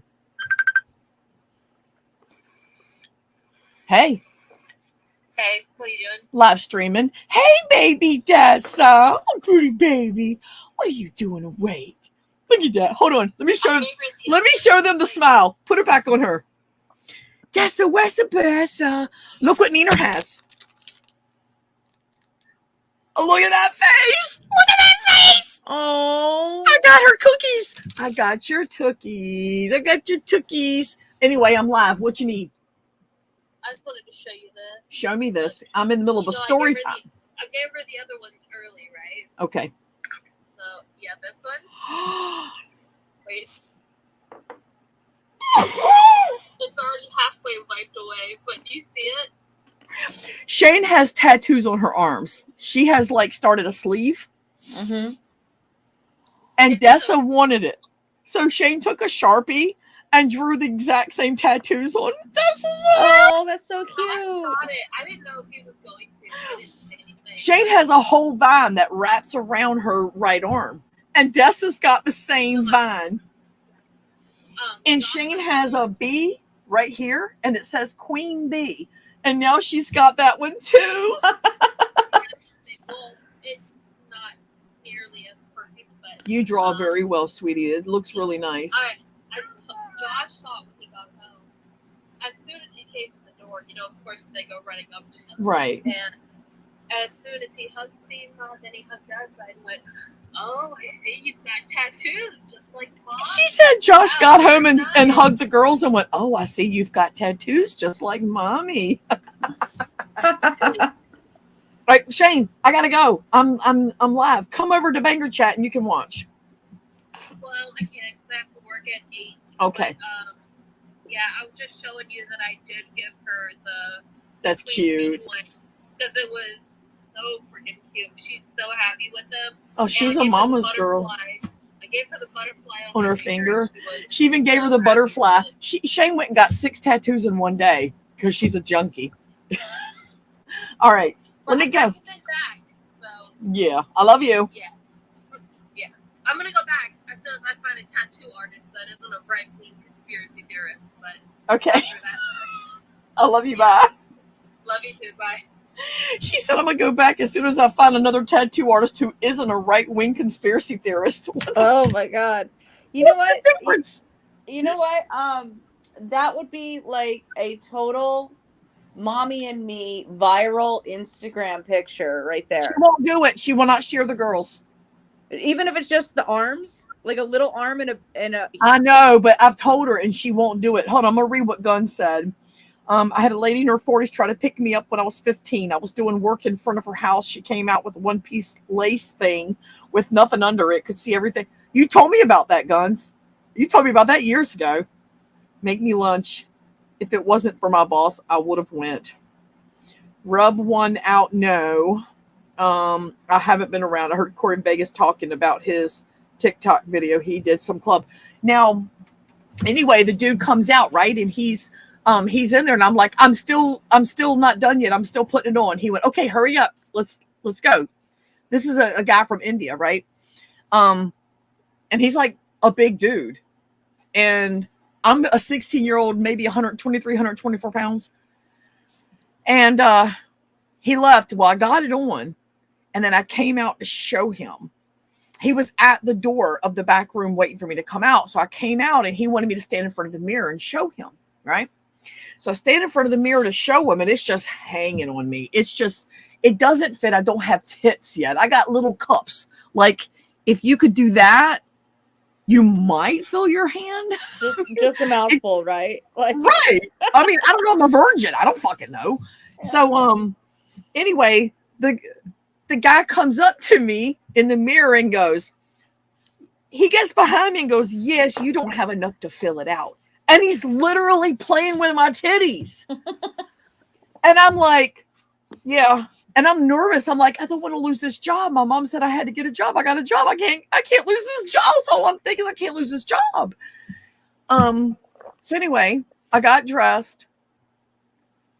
Still no customers anywhere in sight. And I came out and I was hanging the dress back up and he said, so you don't like the dress? I went, no, I love the dress. It's beautiful. It's stunning. And it's even more stunning once you get to put it on and you look at how intricately it's done. And he said, it's yours. You can have it. I went, excuse me? He went, you have the dress. You have it. I went, this is a $600 dress. He went, George, you can have it. Take it. You take it with you when you leave. I'm like, I can't take this. He went, you will take that. You will take that dress. That is your dress. And I'm thinking, dude, let me get it in my size. Maybe we'll think about it. Yeah. So you mean take a sack? I mean, it's gorgeous if I had titties. Does it come with titties? So anyway, then he tells me when I said, when do we get break? Because I'm just standing around like nothing's happening. And he's behind the counter and I'm just in the floor around the racks. Just this shop is huge. And I said, can I take a break? He said, yeah. So anyway, I leave, I go to take my break and I think, I'm calling my dad. This is all wrong. This is all wrong. So I go down to the payphones. For those that don't remember, if you're young, payphones used to be a thing. How much was the call at the time? Quarter. A quarter. Okay. Quarter. And yes, ma'am. So I took my quarter and I called my dad. I called and my dad answered. No, I called and my sister answered and I said, where's daddy? She said he's in the room. I said, go get daddy now. She was like, okay, hold on. She goes, gets daddy. Daddy comes to the phone. And I told him, I was like, daddy, something is wrong. I told him what happened. He said, are you on your break right now? I said, yes, I just called you. He said, have you ate yet? I said, no, I came to the payphone and called you right away. He said, okay, how long do you have? I said, well, when I asked him, he said, as long as I want. He didn't give me a time. He said, as long as I want. He said, all right, I'll be up there in a little bit. You go to the Orange Bowl, which was a store, a food place in the mall. He said, you go to the Orange Bowl and you sit and you wait for me. I was like, okay. And it was like 45 minutes later. I think my dad probably called my uncle, who was the chief of police in, not the chief of police. He was the captain of homicide in Portsmouth. He probably called him because he called him every time I ran away too. And, so he called my uncle every time. I think he was calling my uncle, but anyway, he came alone and I saw him walking. Well, he was getting it.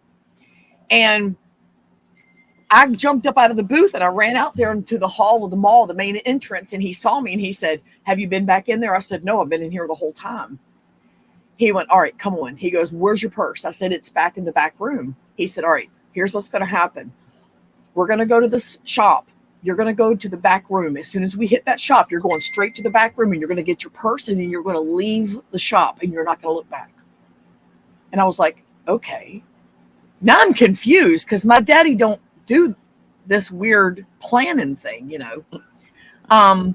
So I did. I went to the back and I saw him go, excuse me. What are you doing? You come here. And my dad went, excuse me, sir. And I'm like, I just kept walking. He was calling me over because I took too long, right?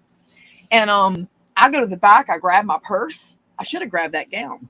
But I grabbed the purse and I went to leave. And as I'm walking out, I heard that man, because this is a big shop. I heard that man go, I'm calling security. And he reaches for the phone. Now, we're talking old school slam down, hang up loud phone. Yeah.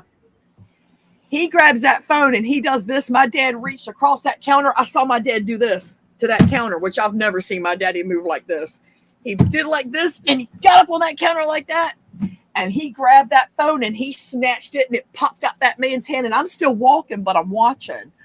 He snatched that thing out of his hand. He ripped it out of the wall and he grabbed. And when that man was holding on to the phone, and as he ripped it, the guy went forward. My dad grabbed him by his shirt and snatched him over the counter and went to pummeling his ass.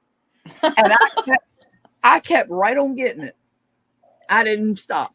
And then I stood about 3 stores down like this going, oh, God, Daddy, come on, Daddy. What are you doing? Right then he comes. It's like 2.5 minutes more. It doesn't seem like a long time, but it's a long time. And he comes around that corner and he's going, he goes, come on, keep walking, baby. Come on, baby girl, keep walking. He grabs me by my back of my arm and he pulls me. And I'm like, okay, we're walking.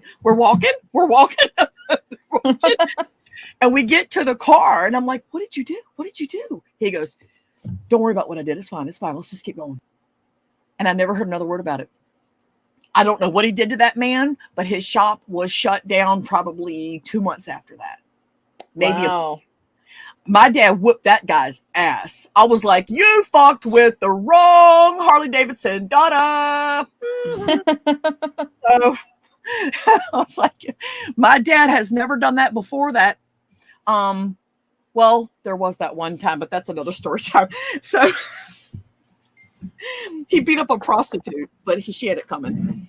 Oh, did she? Oh, No, did you hear it? Wait, she didn't. My uncle did. My uncle, the cop. Yeah.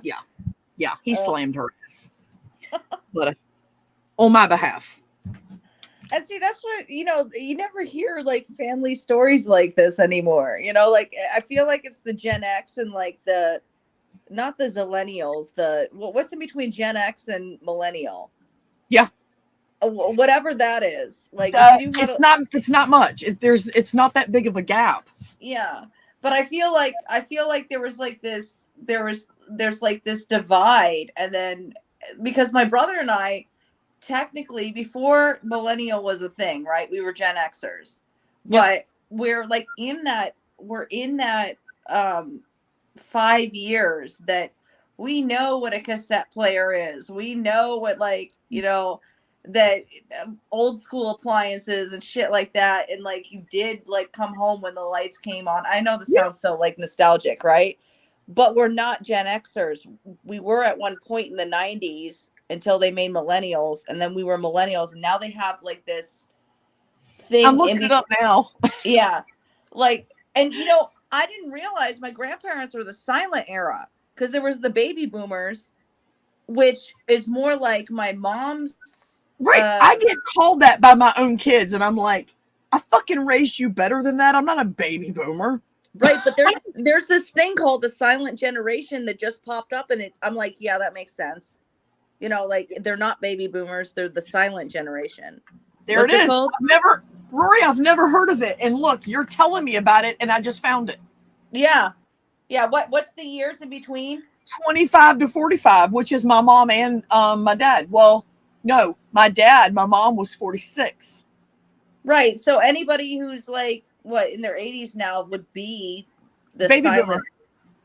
No, they'd be the silent generation, right? Right. My mom is from 46 to 64, which means my mom and my sister are in the same generation, because she was 16 when she had her. Which is baby boomers, right? Yep. And then there's Gen X. That would be me. And then what's after Gen X? Z, I think. Hold on. Millennials. Millennials. No, there's something in between millennials and Gen X. I'm looking at it. Hold on. So Gen X is 65 to 80. So that means me. I'm Gen X. And then from 81 to 96 is millennials, which is all three of my kids. And my nieces and my nephews. But Google on there, what is in between millennials and Gen X? Just Google it. And there is a term for it. And it's like 82 to like 89. It says millennials are also known as Generation Y. So that might be the one you're talking about. No, it's something else. It's like a mixture, like a celebrity couple mixture sounding. This aged is derived from following Generation X and Generation Z. Yeah, now we have the Zillennials, and I'm like, what the fuck? All I know is I'm Gen X. Yeah. I'm a baby boomer. You are. Yeah. You're an awesome baby boomer, though, for real. Yeah, baby boomer. But no, even my parents, they consider themselves Gen X because it was 60 and 64, right? But now they changed it where they are baby boomers. Guns said, Corey, we got to pay some mind to the side chat. I don't want to fuck up the panel chat, but we got to look at. Are you looking at your side chat, Roar? No, I can't see it. I'm on my phone, so all right, you'll have to shut your whore mouth, and I'm going to read to you. Okay. Corey was the hooker working at the Denny's. That you always work the corner, and that's why your uncle beat the hooker. No, I ran away and I was staying in a bad place, and I didn't know it because I was 12. But I paid my way there. I had to fold all the laundry, damn it.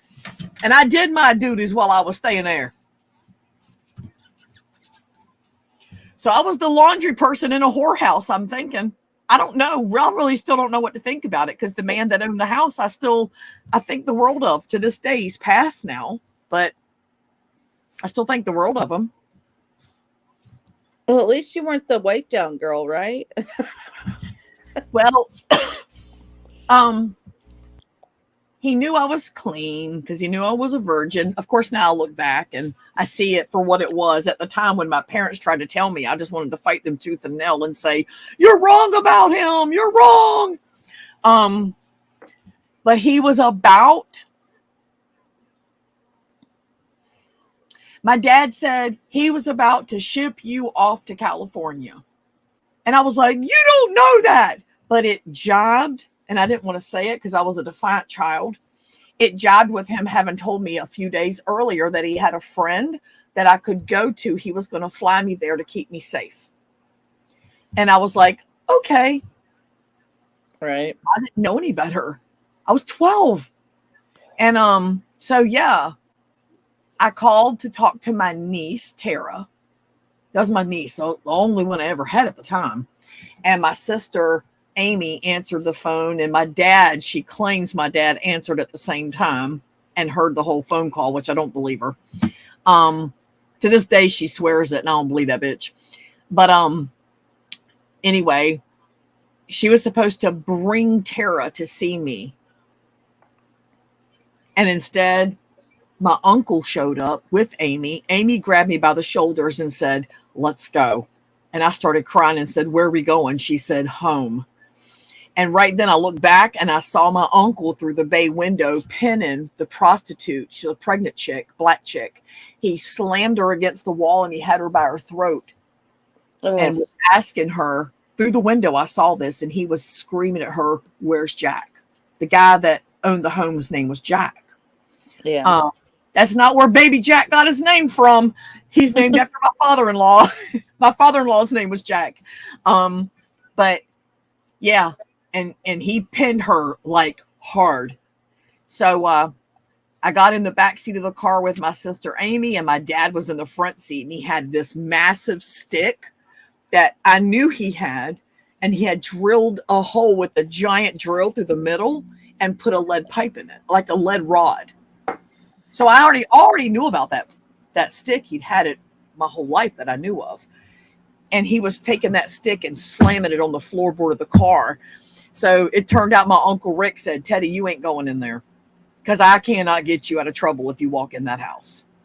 And yeah, so they got me out of there. And I was so sad that my dad was so mad. And I thought, he's mad at me. He's mad at me, which broke my heart.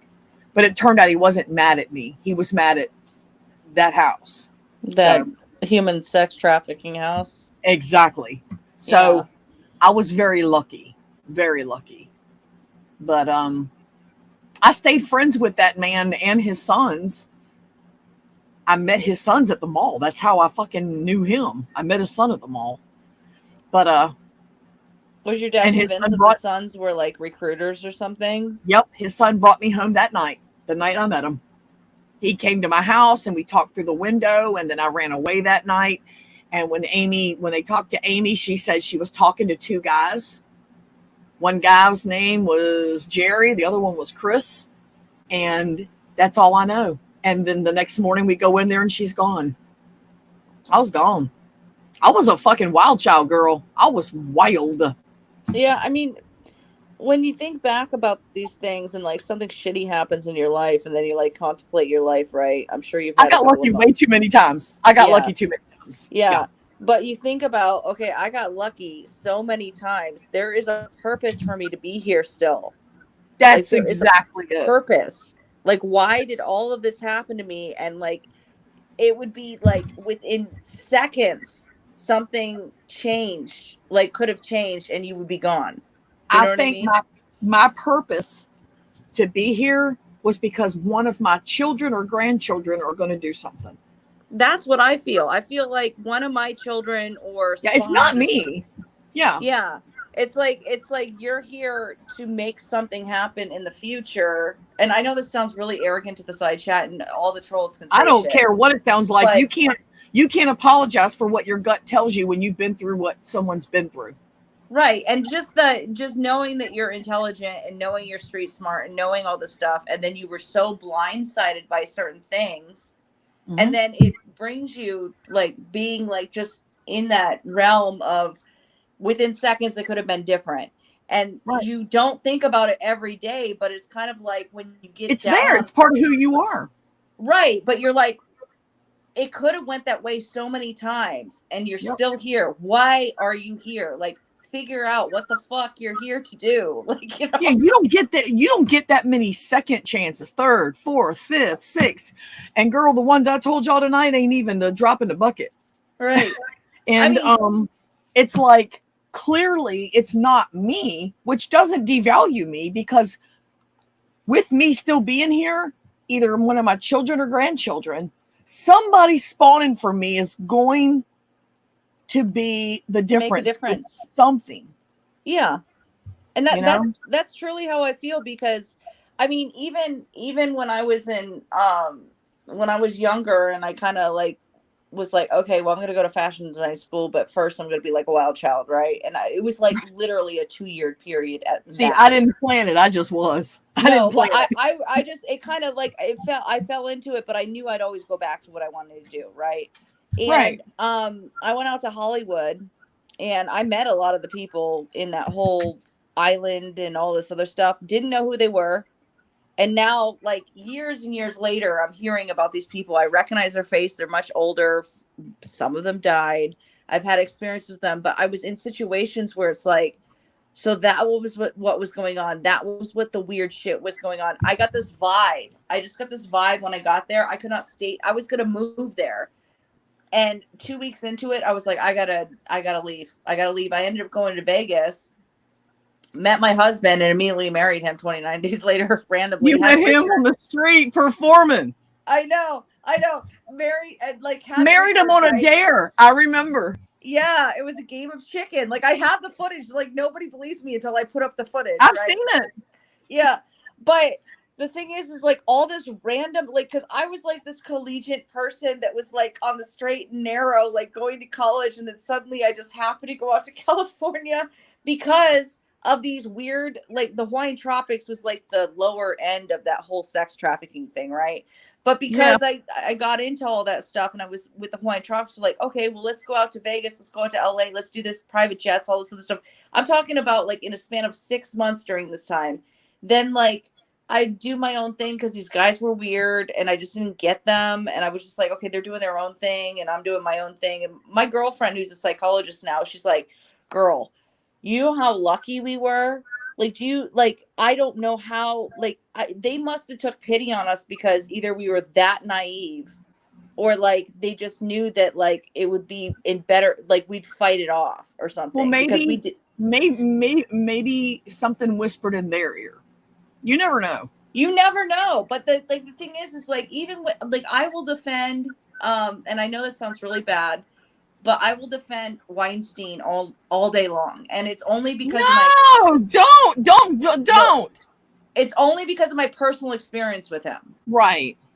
But we didn't have a relationship. It was more like I said no and he took it. But it's not like I'm like a supermodel or anything. Do you know what I mean? Right. But he tried with me and my girlfriends. You know what I mean? So there's Mudflap. Hey, Mudflap. What is up, y'all? I think out of all these instances that happened to me, that I mean, I was at like within seconds or days, I could have been somewhere else. Yeah. And then all of this led up to this point. There is a reason. And I totally understand what you're saying with that. Yeah. I got to go pee. Oversharing much, but I got to pee. Diane and I will hold down the fort with Mudflap then. Well, this baby bear is going to go to bed. It's going on 2 o'clock. It's going on 2 o'clock. I got a husband to take care of in the morning. I don't. My Okay, husband's going to work Diane, in the sorry morning. I came up and like took over the conversation. I'm sorry. You're fine. You're fine. Love you so much, Diane. Have a good night. Sleep well. All right, y'all Talk to have you a good next evening. time. That's cool. Yeah. Hey, take care of those big boys that are growing. Okay. Exactly. All right. Thank Good you. night, y'all. Bye. Toodles. I gotta go pee.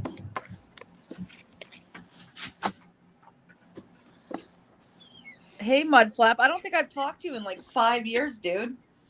Yeah, it's been a long time. It's been a while.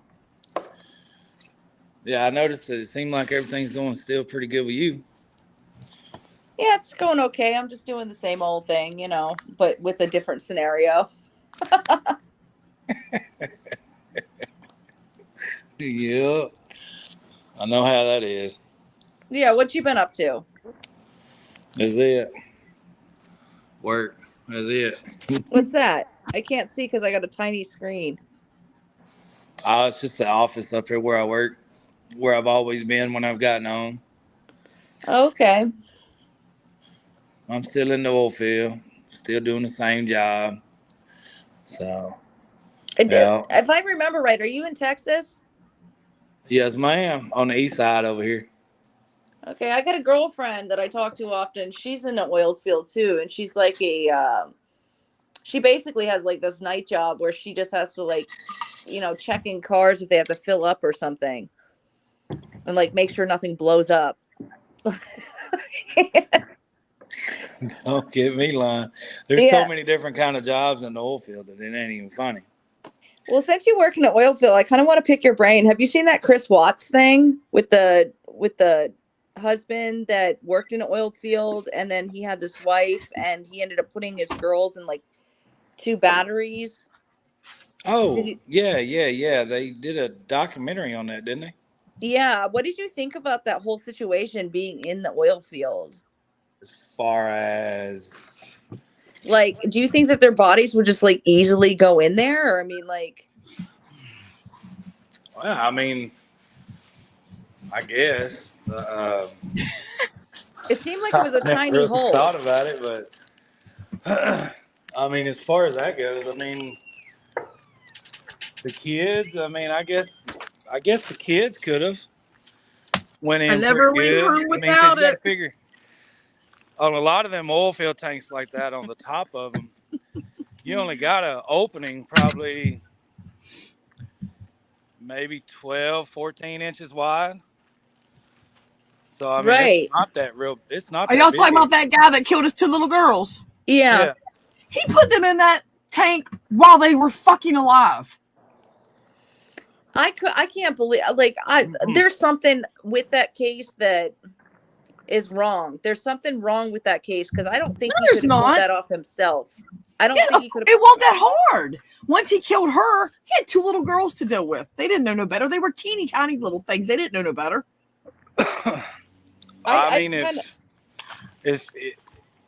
I mean, could he kill the little ones before? I mean, yeah, but I mean, based on, didn't he say that he dropped them in there while they were alive? Didn't he admit that? Oh, I don't know. One of them, my understanding at the end of the whole thing, because I was obsessed with that for a couple of years, watching like the updates. But I got oil in their lungs about it. Yeah, they had oil in their lungs, so, or at least one of them did. Right, they were still alive. He dropped them in there. He said he couldn't bear to kill them or some shit or whatever it was, so he just dropped them in there. Well, and that's the thing. I mean, that's what I'm talking about. I mean, you're only looking at an opening maybe about 12 inches around. So I never leave without it. Is that what did someone call that? Doug's, what is it? Coin purse or something? No, they said that I had Doug's balls in here, so Gunn sent this to me with 2 marbles in it. But I carry it. The only time I don't carry this is if I'm wearing something that doesn't have a belt loop. That's the only time. And if I'm carrying a purse, which is maybe 3 times in the last 10 years, I'd say 3 times in the last 5 years, actually, I'll put it in my purse. But I usually wear it. Yeah, that's how I am, girl. Nobody fucks with a woman that's carried a chain wallet. I can promise you. Promise you. No, not at all. Yeah, I never I've carry a always purse used it. anymore. Every feel- day. I feel like it's a tiny child on my hip. Like, I don't want that.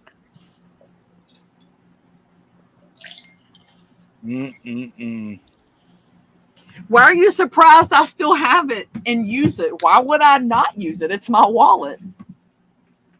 Gunn says, I'm surprised you still using it. Of course I am. There's never been any bad blood between me and Guns. Not once. I've never had bad words with him. Not even once.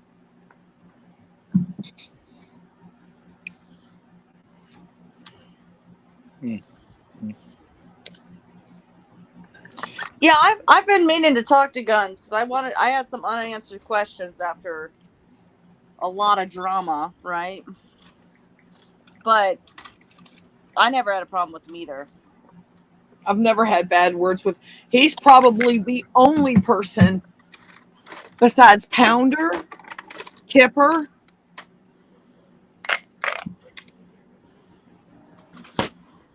bad words like negative anger words.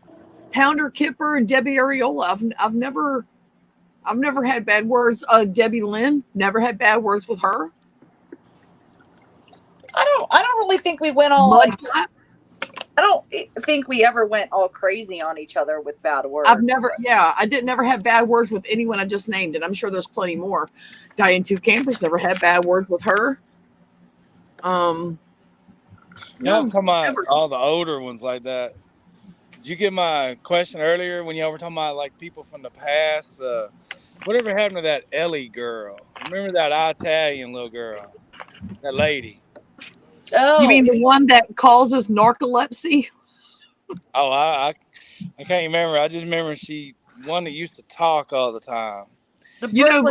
Mike Mundane did the video where the guy was driving the car. Yeah. The narcolepsy, like instant sleep. Yeah, I don't know. I always liked her. She was always her and Greg. Supposedly, somebody said when Cooper was still here. I remember somebody saying that Greg and Ellie both backed away from their regular accounts to troll full time. I don't know if that's true. That's just what I heard, but I haven't experienced any trolling, so I don't know. I always liked her. She was a crack up. Well, I always wondered, like, after Rosie stopped her streams and everything, like, where the hell did they go to chat? I don't know. I know they show up to Cooper's once in a while, but that wasn't like every Saturday type deal, you know? Yeah. Oh, Rosie don't do her. Yeah, she was on live tonight, but she doesn't do panels. She just goes on stream, but she doesn't panel anybody. Oh. Yeah. Yeah, I'm supposed to hook up with her to help her out with that church renovation she's doing. Well, if Greg got healthy and quit drinking, that's good. I didn't know he had a drinking issue. I mean, like literally, I had no idea. I thought it was like a well-known thing, or he was like. I knew he drank, but I didn't know he had a drinking problem. But Gunn says I talk shit about all you all the time behind your backs. I'm sure you do, especially me. I promise you, all I'm doing is slapping tits and lips on Barbie dolls. I'm not doing anything crazy. And all I'm doing is trying to hustle some money out of shit that I buy. Yep. Making my own money. $500. I was thinking, right. Do you have Elvis's number? You should like text him. Dude, anytime you can buy something for $5 and sell it for $525, that's a damn good day. Oh, yes, it is. And I do it once a week where I have a small investment that turns into a big profit. If I can do one a week, that's a paycheck for the average human that works 40 hours if they have no education or no skill, you know? So that's not bad. You know what's really crazy? When I was like doing that Periscope thing, there were some girls that were like from the Nina Unrated type Is scenario. she even still around? Yeah, I actually went down that rabbit hole, and like Kat was featured in one of the videos, and I was like, "Oh, girl, you don't even know what you're talking about." Like it was like some gossip channel talking about it. That Nina Unrated, but she's something. She still has not. Well, back in the day. Yeah, well, no, she still has not gotten her son, and she's doing the exact same thing. She went to that girl's job and tried to fight her in the front of her fucking office. I know. I was like, yeah, because that's mature. You're sure going to get your son back like that. Because I always watched from afar and I thought she's gorgeous. I mean, not face-wise. Face-wise, you can bag it. But body-wise, she's gorgeous. She's gorgeous regardless with some makeup. You know what I mean? Like she is like. Well, yeah, you average. have to catfish it up here. Yeah. You got to use a lot of fucking tint and shading. What is Nina, she like? I'm trying to remember what Nina you're talking about. Nina Unrated. She's not from Boyd. Oh. Yeah, it's a really long story, but Kat got involved with her at one point, and yeah, she did. So, but and that's kind of like where the Wendy Lee / Nick Snyder thing when I was friends with Nick, and I mean it's like a long story, but no, randomly it's just so crazy. Like I went down the rabbit hole on that one today.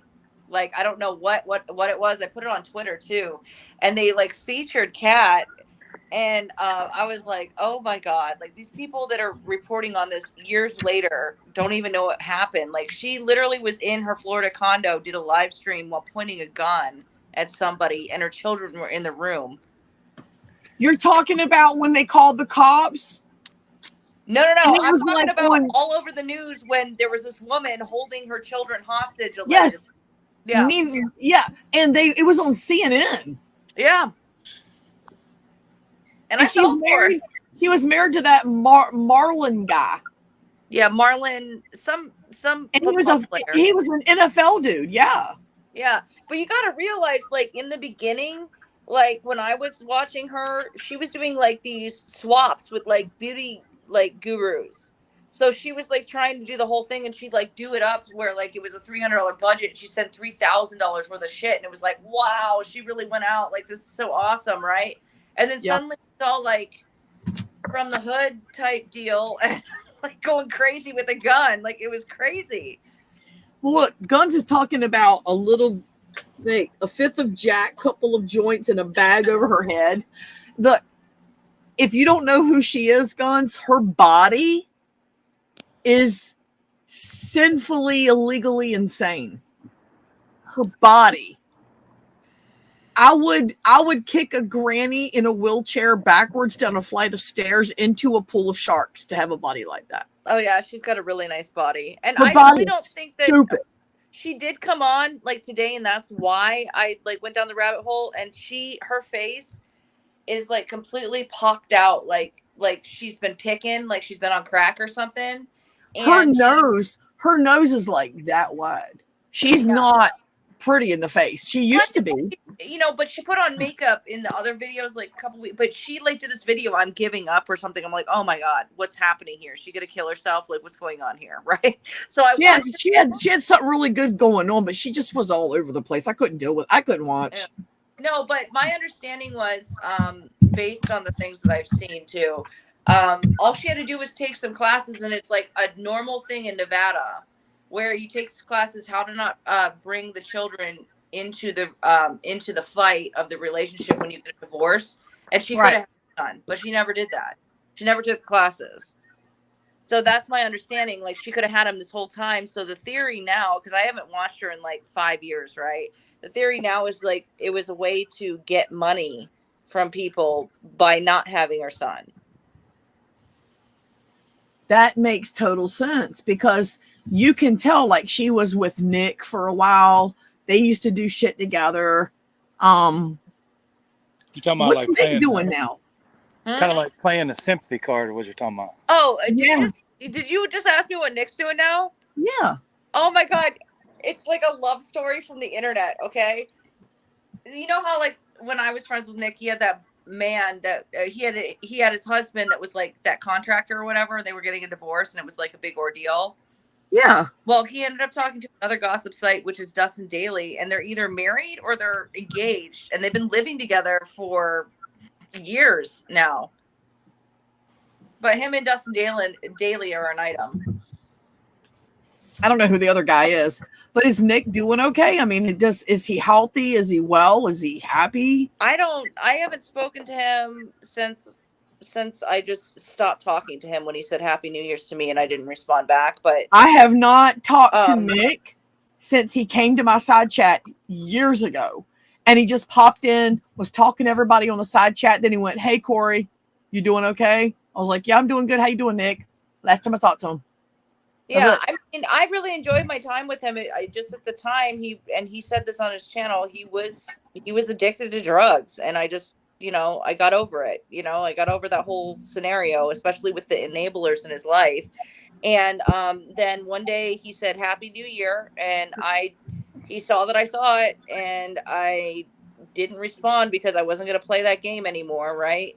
And basically there was no winning on trying to help him, and he did get help, and it seems like he's been sober for quite a long time, and he's having a really good relationship with his fiance or husband. I think they call each other husbands sometimes, but it seems like he's got his shit together now.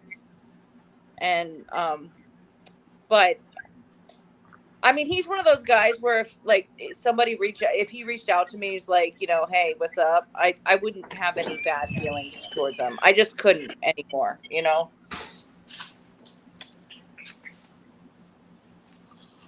How do you do this? How do you make somebody big and fill the whole screen? I don't know. Click on their avatar. I tried, but I'm trying to make Mudflat fill the whole screen.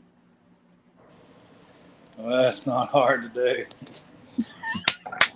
You motherfucker. There he is. There he is. Woo, woo, Mudflat, Mudflat, Mudflat. What does he look like? He looks like a more handsome Gary Busey or something. Look, I'm just telling you right now, Derek is the fucking bomb. I will go to the mat. I will come off the top rope for Derek, and Derek knows it. I will come off the top. I will clothesline a motherfucker over Derek. Period. I ain't gonna have it. So there's. All right, let's look at Rory's titty Barbie. Where has Mara been? Mara has been in my life. Oh, I thought she was coming up tonight. I don't know what she's doing tonight. I saw her on Twitter. Mars another one that I'll come off the top rope for. Are you kidding me? Yeah, I love her so much. She was so sweet. Like I was struggling to make patterns at one point. She's like, "Oh, I got these Japanese pattern books." I'm like, "Really?" She's like, "Well, I can't read them because they're Japanese, but like maybe you can figure it out, right?" I'm like, if I just have the actual pattern and like what it looks like, I can like work with it because I know like how the pieces go together, right? Right. So one year she sent me like this little necklace and this Barbie thing and like these books that are really hard to find in print. She sent them to me. She's like, "I'm not going to use them, but hopefully you can do something with them." And I was like, "Oh my God, you're so sweet. I love you." Or even when I was making the mask. Remember when I was doing the hustle with the mask? Yes. She got me like these. You made the book. You made the book with the patterns. Yeah. I still got it. Like you could, with that pattern, you could like put these cool. They're for eyes. Like you put them in the. They're like spa like things for your eyeballs instead of putting cucumbers on your eyes. Yeah. Like you could freeze these and put them in the mask, and then it would cool your face while you were like breathing through this mask. And like she sent me like a whole bunch of those and some like nail stuff. What a sweet woman. Like she's just so like empowering. Sweet. Oh my God, she fucking cracks me up. I love talking to her every day. Well, I mean, this is what I get stuff like this in the mail. Then I'm like, "Did you send me old lady vitamins?" She's like, "You're fucking old. Take them, bitch." That's what I'm saying. The intention is sweet. The delivery is like harsh on. Vitamin B12 liquid because I'm old and I need energy. Right. If you needed an enema, she'd go out and purchase them and send them to you in the mail and be like, Right. go clean your pooper out.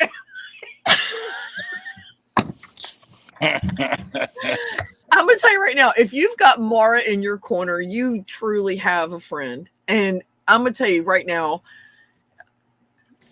she's not been in my life for as long as a lot of the people on here. Like Derek's been in my life for way longer. Mara's right there. She's right there with Derek. I mean, she's just.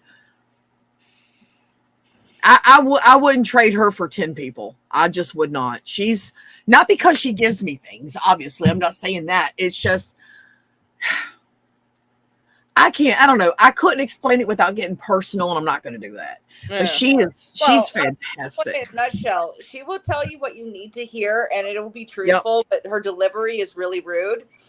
But the thing is like, she's from New York! Yeah, you don't need little pansies in your fucking life to like pat you down and tell you everything's going to be okay, because she won't. She will not tell you. But the thing is you're not fighting. She's just screaming at you. And then you're like, okay, Mara, thanks for the advice. And you're not even angry at her. You're like, yeah. You're just like, okay, I'm a cunt. I'm sorry. Mara's that person that I want to surprise her. I want to go to her house, knock on her door. And when she comes to the door, we'll go, you know how I know. You know how awesome Mara is? Like, she's fucking awesome. Like, remember that time when she was fighting with Kat at one point, and then Kat got abandoned with her surgery and stuff because Nina and Rita was supposed to like help her out during the surgery. Yeah. And then Kat was like explaining, and this is where like the rumor that she only had one nipple happened, but she was explaining like, if I don't get the surgery done, I could lose a nipple type deal. I didn't know about any of that with Mara and stuff. I didn't know. Oh no, Mara straight up was like, I know we're at odds. I know you're abandoned and you can't drive or do anything. You're in Florida. I'm in Florida. I'm not too far away. I'll come over. I'll pick you up from the hospital since Nita abandoned you. And I'll take you to your condo and I'll get you some chicken soup and that'll be it. But they were like fighting at the time. And she just like literally was such a good person that she's like, I'm not going to let this chick high and dry, like in Florida. She lives in Arizona. Like that's how sweet Mara is. Did she do it? I think that Kat found an excuse not to meet her. Oh, yeah. She was good about that. Yeah. Like I would never have met her if she didn't need me. Do you know what I mean? Well, you remember when that storm came through? Me and Cooper, Cooper was, we were concerned about her. And Cooper went on and said, me and Corey are going to get her. She's going to be fine. Corey, I'm coming by to pick you up. We're going to go get her. But, we didn't. But Cooper and me were going to go get her because she was at her condo when that storm came through. Oh, Randy sent some friends off of Facebook that he only knows through Facebook to go help her. And she wouldn't answer the door. She was like, fuck it. Like, she said she was claiming she didn't have any water and all this other stuff. He got some water from his stash, from his family that was in the disaster and stuff. Brought it over. He was going to take her to the medical facility. Who did this? My husband got some man to go over there and help her because I had just left like a week earlier and we knew her and she's been out to our house and like she was going back and forth and stuff like that. And she just did not have the time. This guy drove like 45 minutes both ways to try to help her and she just wouldn't answer the door. But she had help all around from everybody. It was an attention thing, to be honest. So I think she just didn't want people to meet her and see her in full. I don't even know if it is that. It was more like she was awkward with people in general because she wasn't how she portrayed herself on the internet, Like I was just talking to Doug a few nights ago about Kat, and I said I just was bawling, and I said I never even got to meet her. Yeah, if you met her, I think the only thing you'd come out of it, if it was a pleasant experience, is she wasn't a glamorous life. She was more realistic as a person. Wait, hold up. Wait.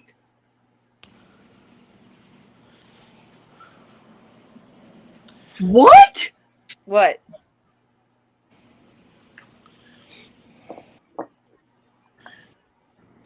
What am I missing? He's reading something. Oh, An David. email.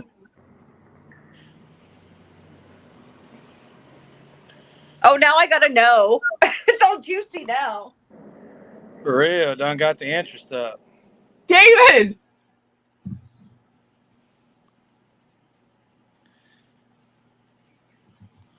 Where did you find this? I can't say anything yet because, Guns, why are you putting drama in my stream? Do you see what you're doing? Oh my God! Is he sharing my OnlyFans? I'm just kidding. No, he's sharing my OnlyFans. You would not believe what people pay me to show my ass. I'm joking. It's a joke. I show it for free. I'm joking. Derek knows. If I was showing my booty, he'd have done seen it by now. We've talked privately over the years so many times early on. He never saw anything. I don't do that. I don't do that. Outdoor Corey, Derek, all of them. They all know I don't. Wait, Corey, does that mean that you really don't have hairy legs that glisten in the wind? Oh, no, baby. When I'm not trying to shave and look fancy, let it blow. I've seen you in capris. You don't have hairy legs, girl. The only time I take care of my leg hairs is if I start tripping on them. That's what I do with my pubes, man. Like if I start tripping on them, I gotta trim them. If I go to the beach, dude, wait a minute. Let me read this. Holy shit. How have you not put that out there yet? Why was she here? Guns, you've got to come on here. I vote Guns on here to tell us the juicy Guns, details. I don't want to be the one to put this out there. You got to put this out there. You got to fucking do this, dude. I'm not even fucking kidding with you, man. You got to put this out there. I'm not going to do it because I ain't doing it's not my place to. Oh my God. Done got my interest peaked. Holy motherfuck. What the fuck? That's awful. That's terrible. I'm sorry, y'all. I'm sorry. Give us a clue. So they got married? Did they get married? The name's not the same. She got married. I would have never even recognized this person.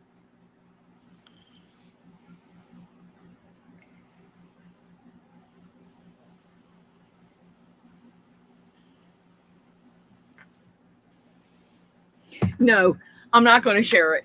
I'll share it privately, but I'm not going to share it on this stream.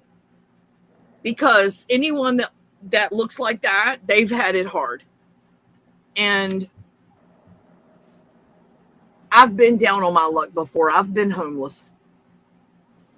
And that looks like homelessness to me. Oh my God. All right, Rory.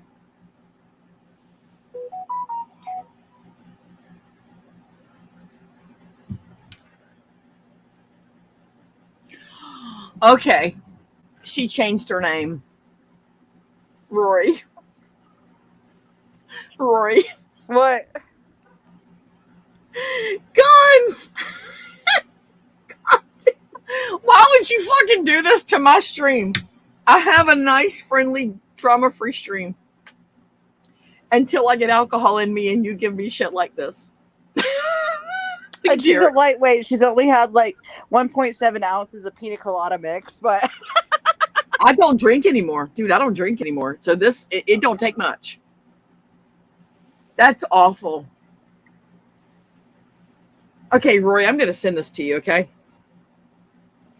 I might not be able to see it till after the stream because I'm on here, but I'm going to send it to Facebook. Derek, I'll send it to you too. Oh, I don't have Facebook anymore.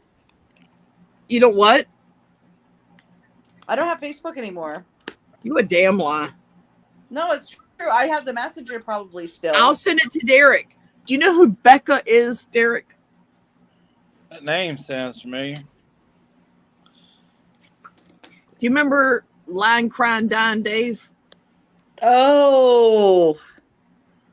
I think, yeah. That name sounds familiar, yeah. All right, Rory, I'm gonna text it to you.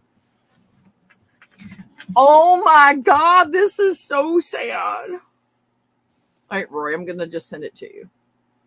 I'm not putting this out there public. I can't do that. What if I do? Do you want me to or no? That's on you. Whatever you do with what I've shown you. I mean, on your stream, what if I like react to it? You can go ahead and react to it all you want. I don't give a shit what you do with it. I've just sent it to you in text. I texted to your number. Hold on. Let me see if I can get it. That face looks familiar. I haven't gotten it yet. Well, let me send it to you what this person looked like before. Okay.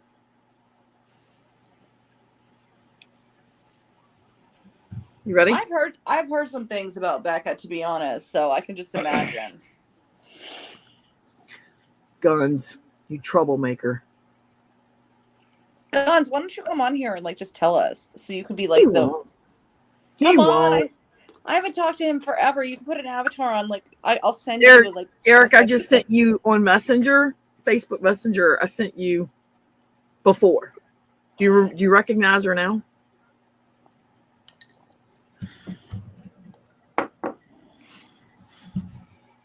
You sent the other one? Hold on. Gunn said he sent the other one. Let's not forget that I met Becca in person too. I know. She does look awfully familiar, though. Yeah. See, Derek didn't get into all that at all. You weren't around for like the what was Dave going around at first? He was like a sheik or something in Dubai at one point. Like he pretended he was to Elvis Travels. These people are too much. That's all there is to it. I have to say, Dave was one of the most imaginative people I've ever met. But when you met him, he was like a super Christian. And it was like all shits and giggles for him. He wasn't taking it seriously. He wasn't doing it for clout. It was just fucking funny to him. Kind of like sometimes I'll say shit that's just funny. Like, I really like Dave. Becca was too up, what was that guy's name? Sticker's ass to like get to know, and Kat's. All she wanted to do was meet Kat. She didn't want anything to do with me. Well, to give you an idea, let's see. Y'all remember back when Elvis went to Vegas to meet Rosie and all them way back? Or Rosie met Elvis in Vegas and all that, and they stayed there for like 3 or 4 days. Which time? She's met Elvis so many damn times there. I was there every time, probably meeting up with them. Yeah. Yeah, I want to say, yeah, you were there. I want to say it was probably the first time. So this was probably at least 5-6 years ago, I'm guessing. It was a while. Yeah. Let's see. Maybe about 6 months after that is when it started getting really busy here. And then it kept getting further and further and further between times when I could get on. So yeah, maybe about 6 months after that is when I started slowing down a whole lot getting on. Right. Can I say it? Can I say it on your stream? I don't care. You just send it to me privately. You say what you want. Okay, so I just got some mugshots of lying, crying Dave's. Well, Dave, I like Dave, right? Ex-wife. Supposedly he died, but I don't believe he's dead. I don't know. He might be around. He might be in your side chat right now. Who knows? Me and Steve talked on the phone a while back, and over a year ago, and he told me that he died. And I was like, because I messaged him and I was like, did Dave the Fisherman die? Yeah. I was like, I don't believe you. I don't believe you. You know, I hope he didn't. It was kind of like when I heard about Kat, like I didn't want to believe that it happened. I know. And Dave was hard I considered like one of the most entertaining people that I've met in my life, to be honest, just for his facial reactions. But I will describe what I saw in the first thing I said. I just saw 2 mugshots, of which were Dave's cheating wife with Stickers. And Sticker doesn't look that bad. He looks like he just like kind of got in a brawl or something. But Becca looks like she's heavily been doing some kind of meth or crack. I thought she had money. What happened? My understanding was she went all fucking crazy over the internet, right? But all of this money that was going to Elvis and everything else was her retirement pension. And that is true, that I believe that she literally went crazy over the internet, cashed out her 401k and started like spending money on the internet with people. And then she met Stickers and they ran off to England. And last I heard from Kat, because she was in contact with her a lot, was that she was living in some like not a trailer. It's like a tow behind motorhome in a truck in England or something with him, which I didn't really get that because like England is so populated. But that's the last I heard of her. And then now I'm seeing this, and it's good to know she's still alive, but she looks like she's been heavily using some crazy drugs. She's skinny. She's super skinny for what she used to be. Yeah. Yeah. But that's what I saw. But I mean, I don't really know. I mean, literally my last update on her was like what, 2018, 19, something like that. I don't know. 2019. I try not to associate with any of them. Those two right there, I made it a point to do my very best to not associate with them. You know, it was interesting when I met them because I think I told you the story, Corey, and I'm not going to go into it on here unless like, you know, you want me to, but like basically when I met them, I thought that I had a different perception of what their thoughts on me were.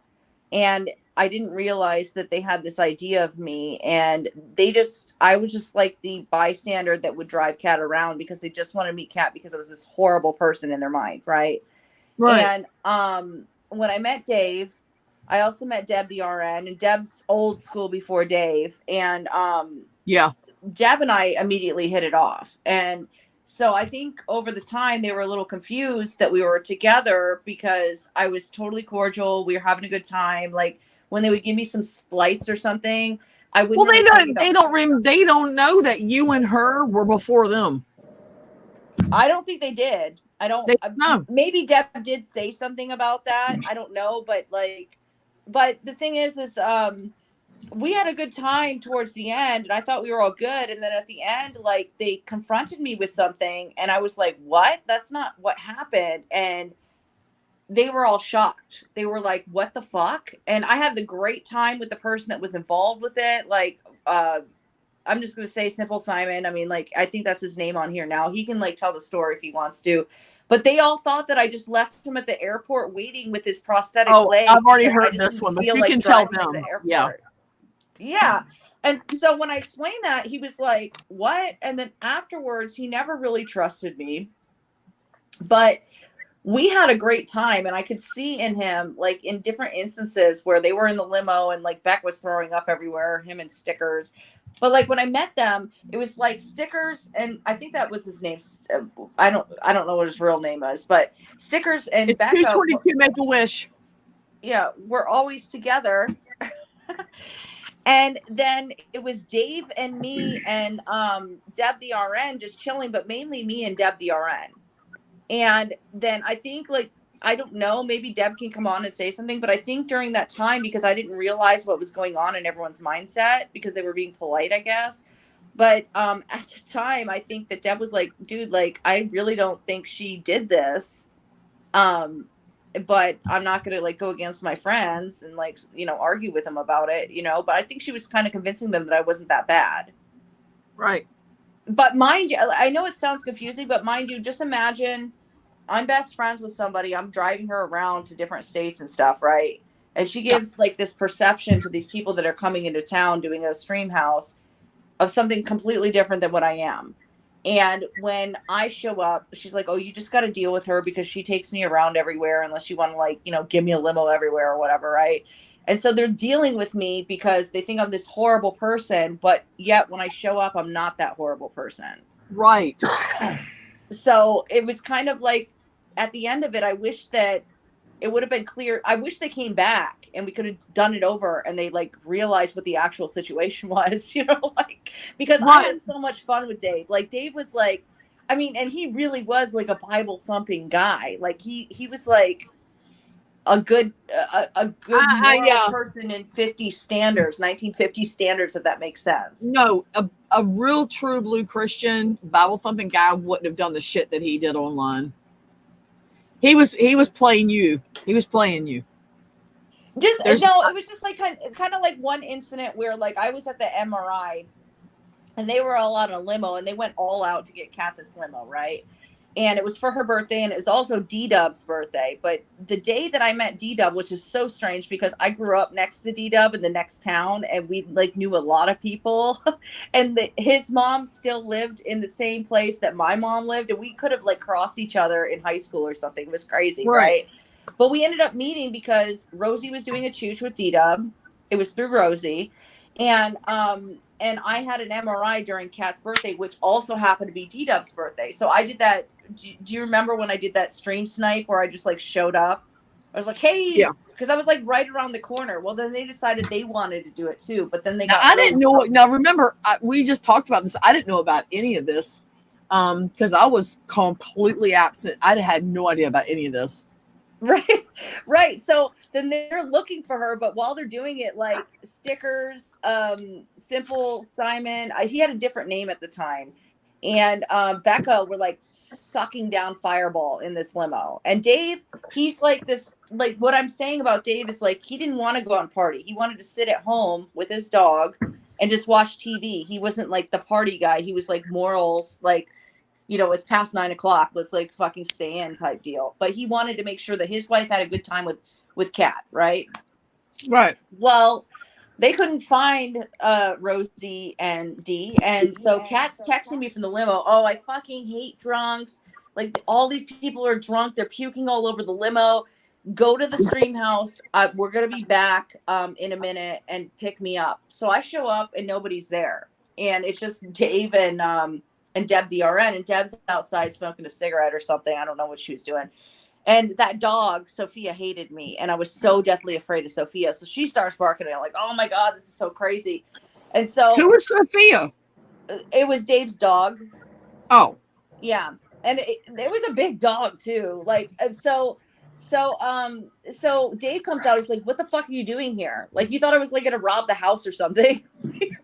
He literally like had the attitude, like, cause we went to the bathroom and he'd like follow me there to make sure that I wasn't like taking anyone's stuff because of all those stories you heard from Kat about me, which was not true.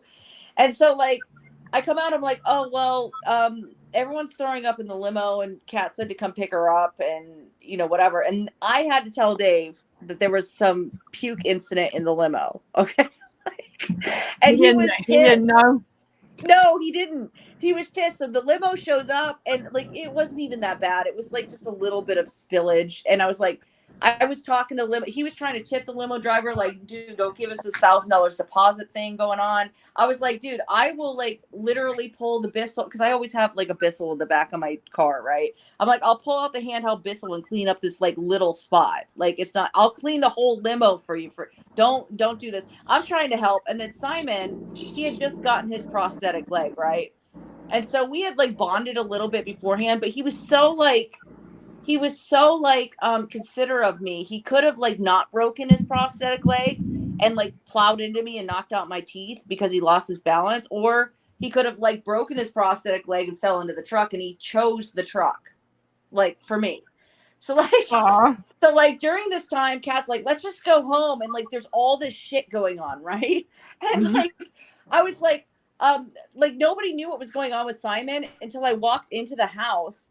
And I was like, hey, I need like a cold rag and like a compress and stuff because like Simon like fell over and everyone's like, what? What's going on? Like, I'm like all calm and everyone's like freaking out. And Deb's a nurse, right? So she comes out, she's inspecting. And like Dave said, like Kat was not trying to help out at all. She just wanted to go home. She's like, fuck this shit, leave them here. Like, and I was like, no, let's make sure he's okay. And like, we got in there and we like did everything. And then we went home and then I don't think she ever came back. And they were there for like 2 or 3 days after that. I'm not sure. But after that, like Dave was like, can you drive Simon home? I know that you ditched him at the airport. I'm like, ditched him at the airport when? And he basically had the idea, because Kat had committed to like picking him up at the airport. Like he had the idea that like he was like, I literally just didn't feel like picking him up when I was like all ready, and she's like, oh, don't worry about it, he got a lift. Like, didn't know the whole time that I dissed this man. Like, he was stuck in the airport with no help, with a prosthetic leg, like a new one. I felt so bad about the situation. Like, Right. I was like, Dave, this is not what happened. Like, I'll tell you what happened. And I'm like, I'm shocked that, and that was kind of before I knew that she was playing people against each other. And I was like, I don't know why she said that. Like, maybe there's a misunderstanding. And he's like, no, there's no misunderstanding. So Dave gave me like $100. He's like, I hope this guarantees that Simon gets to the airport on time. Well, Simon had to go to the airport at like 8 o'clock at night, and it was like 11 o'clock a.m. So Simon and I like we ended up getting like a hotel. This sounds bad. Dave ended up getting him a hotel room so he could chill out. We watched the TV. We went around Vegas a little bit. We went to like the Whole Foods to get him, because he was like on this keto diet thing. We got him some cheese, and like then I took him to the airport, and that was it. But like the whole time, Kat could have been with us. She just didn't decide. She decided not to be there, and I was the asshole like the whole time. And then Right. I don't know what happened in between Dave and Simple Simon, because I really enjoyed him. Like, he was a really nice guy. I enjoyed both of them. I don't know what happened, but apparently Dave started attacking Simon, and then Simon was just like, fuck this shit. And I don't even know what happened there, but it's a long story. That was a mess. There's like so much in that story that I didn't say, but that's kind of would you say that's the gist of it, Corey, that I told you? Yes, because you remember when you told me about it last week, and I was like, wait a minute. Wait, what? Why did I not know about any of this? Like, was I that absent? What the fuck? Yeah, I didn't know about none of it. Right. And, there's still people around that's the thing. Like, people will talk about Becca or like all these people. And like, I'm like, I met them. Like, Rosie, I think, has met the most people off of YouTube that we all like know who they are. You know what I mean? Yep. But I think that I'm right up there with like underneath her of meeting people. Yeah, you are. Because I've met Debbie Lynn. I met I'm drawing a complete blank. Cooper, Rosie, Jen, Missy Jen. So Debbie Lynn, Cooper, Missy Jen, Rosie, Francis, Irene,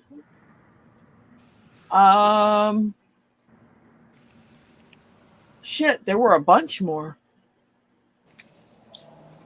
that I've met. Who came to that dinner with Cooper? Remember there was a whole bunch of people meeting with Cooper with you? Was that all of them? Well, Dorlin was there for that. We tried to get Diane Two Campers to come. I've met her, obviously. I just talked about that. Me? You met me.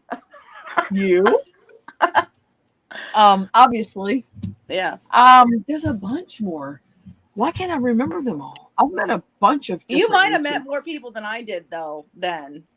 I don't know, because you've met everyone I just named. You met Cooper, right? No. No? Mm-mm. Come on, girl. Nope, I haven't met Cooper. Well, I did. I can't now. Debbie Areola. Okay.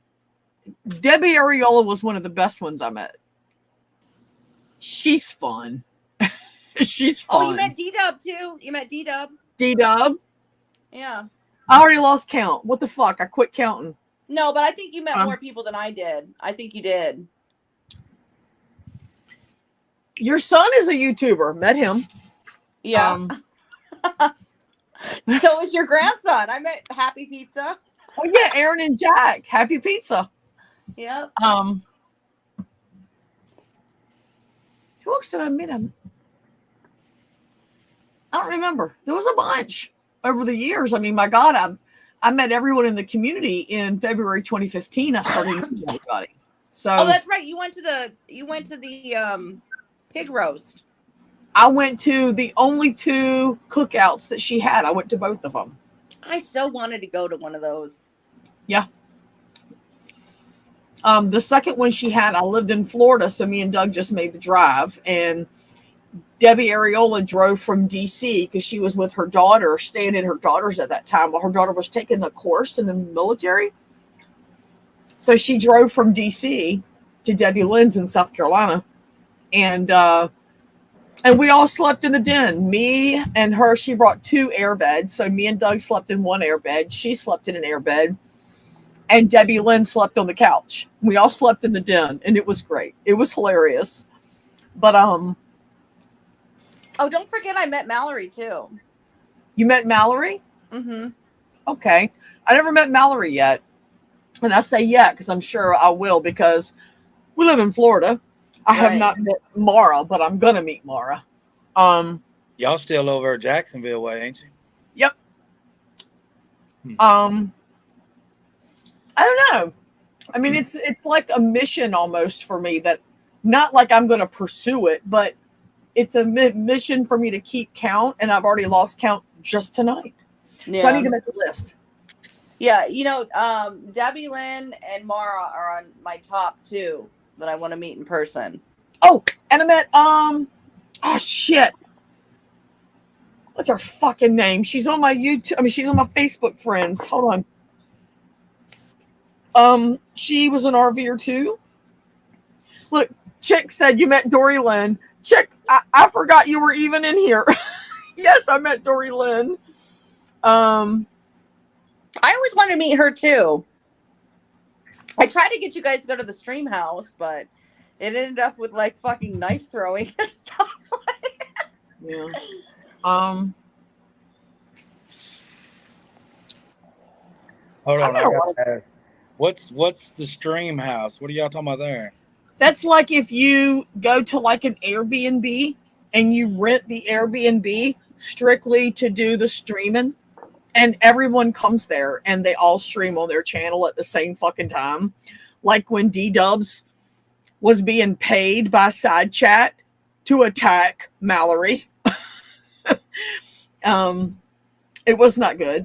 Yeah, basically what happened was D-Dub grew up relatively around the same area I did, and we found this out. And then he went back to Michigan after living with me for a while. And we went to Michigan, and then we were going to go to Florida to go visit family there. And he's like, okay, well, I'll go back to Vegas that way with you. And he made, like, him and Mallory were like peas and carrots up until like they met each other, to be honest.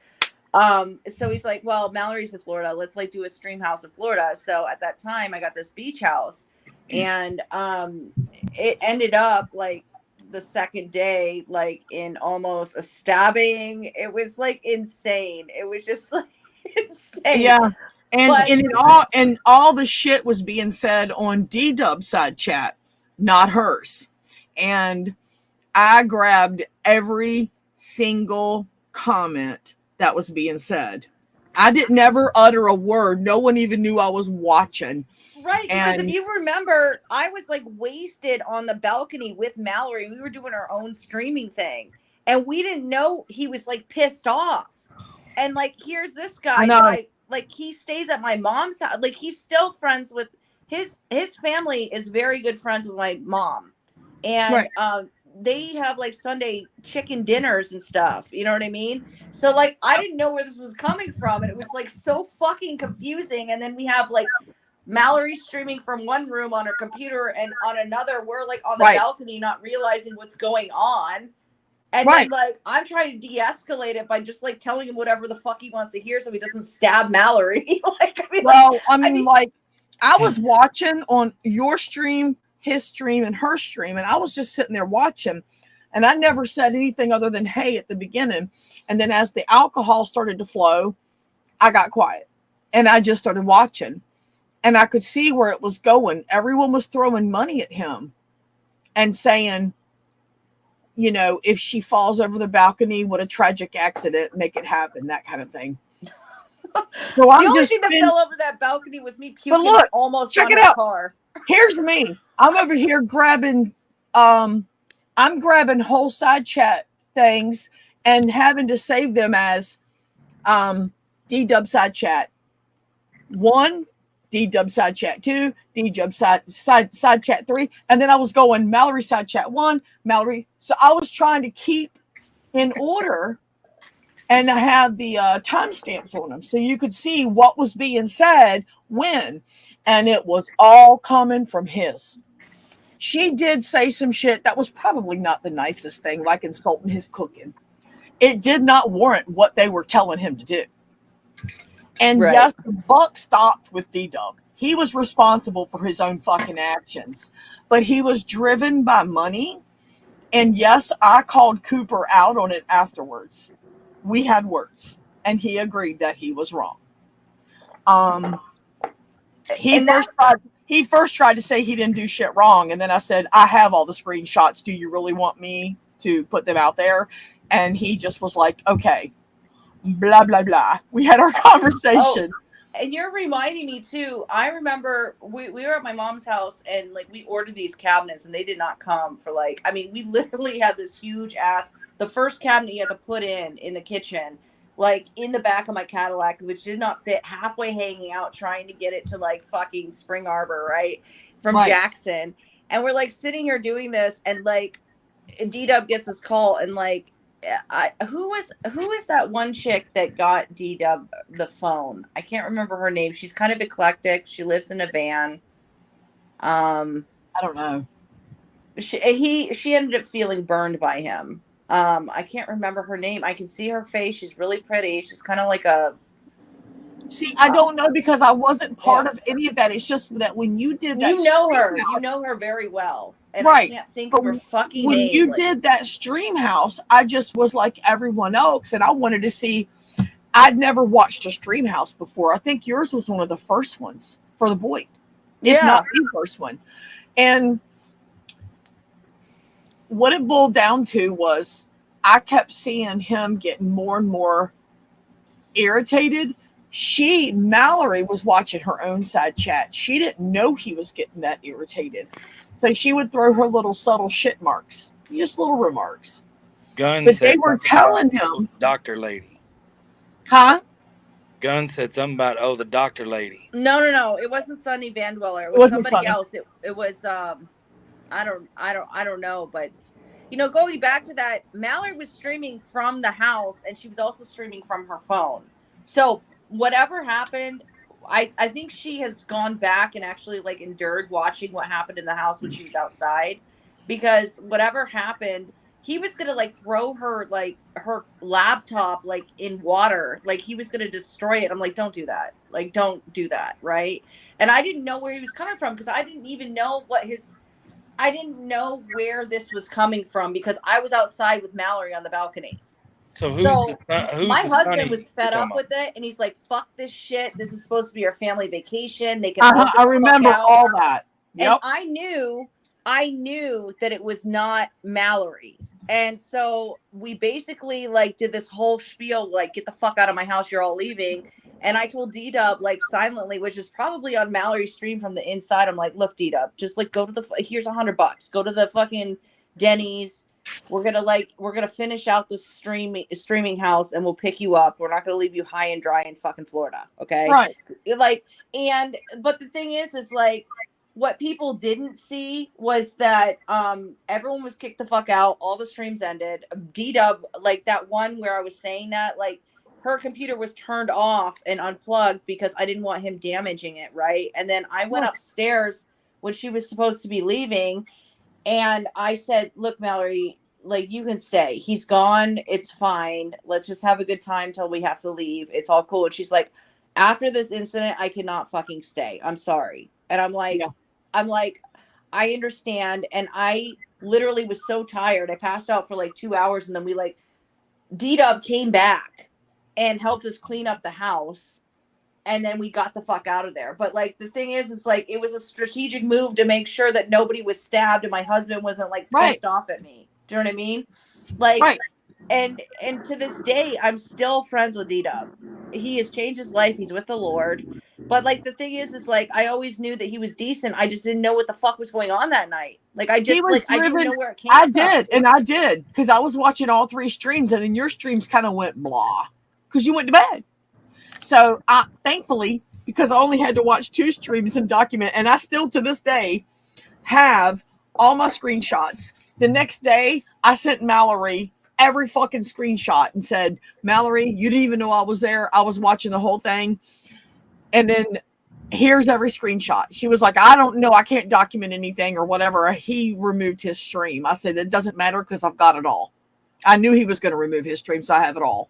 With a solid 1,000 people watching I the whole time. have the names, literally screenshots of every person who either gave him money and said, do something bad. I could name names right fucking now, but I'm not gonna because it's old news. And I have the names of everyone who encouraged it without paying a dime.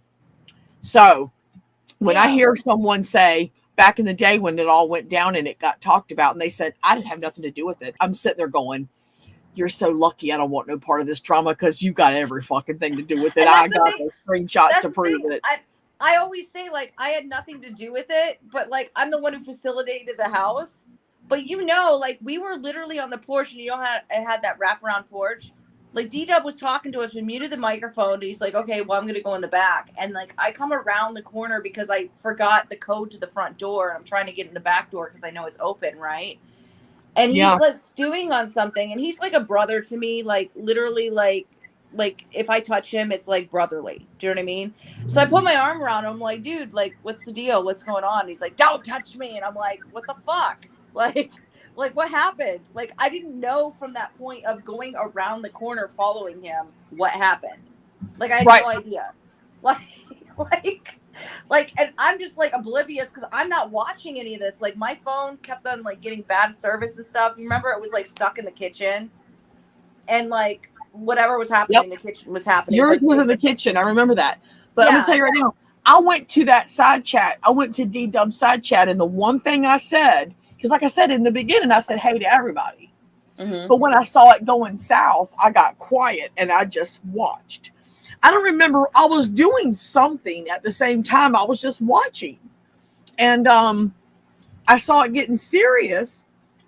So I did at one point say to Cooper, private connection, I said, if something happened to Mallory that night, that would have been on your hands. And that was the next day. I said, that blood, if he'd have hurt her in any way, that would have been on you because you gave him so much money and kept telling him to hurt her. Right. And he couldn't deny it. He tried to deny it. And I said, I've got screenshots of all of it. You might have paid him to take that string down, but everybody got screenshots. I'm not the only one. Right. Cooper tried to get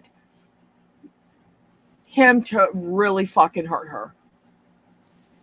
Right. And I understand that she was having shitty remarks. Me and Doug both said, she's not really helping things with the smart ass shit she's saying. I said, yeah, but it doesn't warrant what they're saying. It doesn't warrant what they're trying to do. But you have to wonder too, because Mallory is so tight-lipped on a lot of things.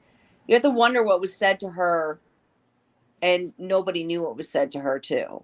I always wondered because she seemed to be really doubling down on her opinion of shit. That was minor stuff like the food.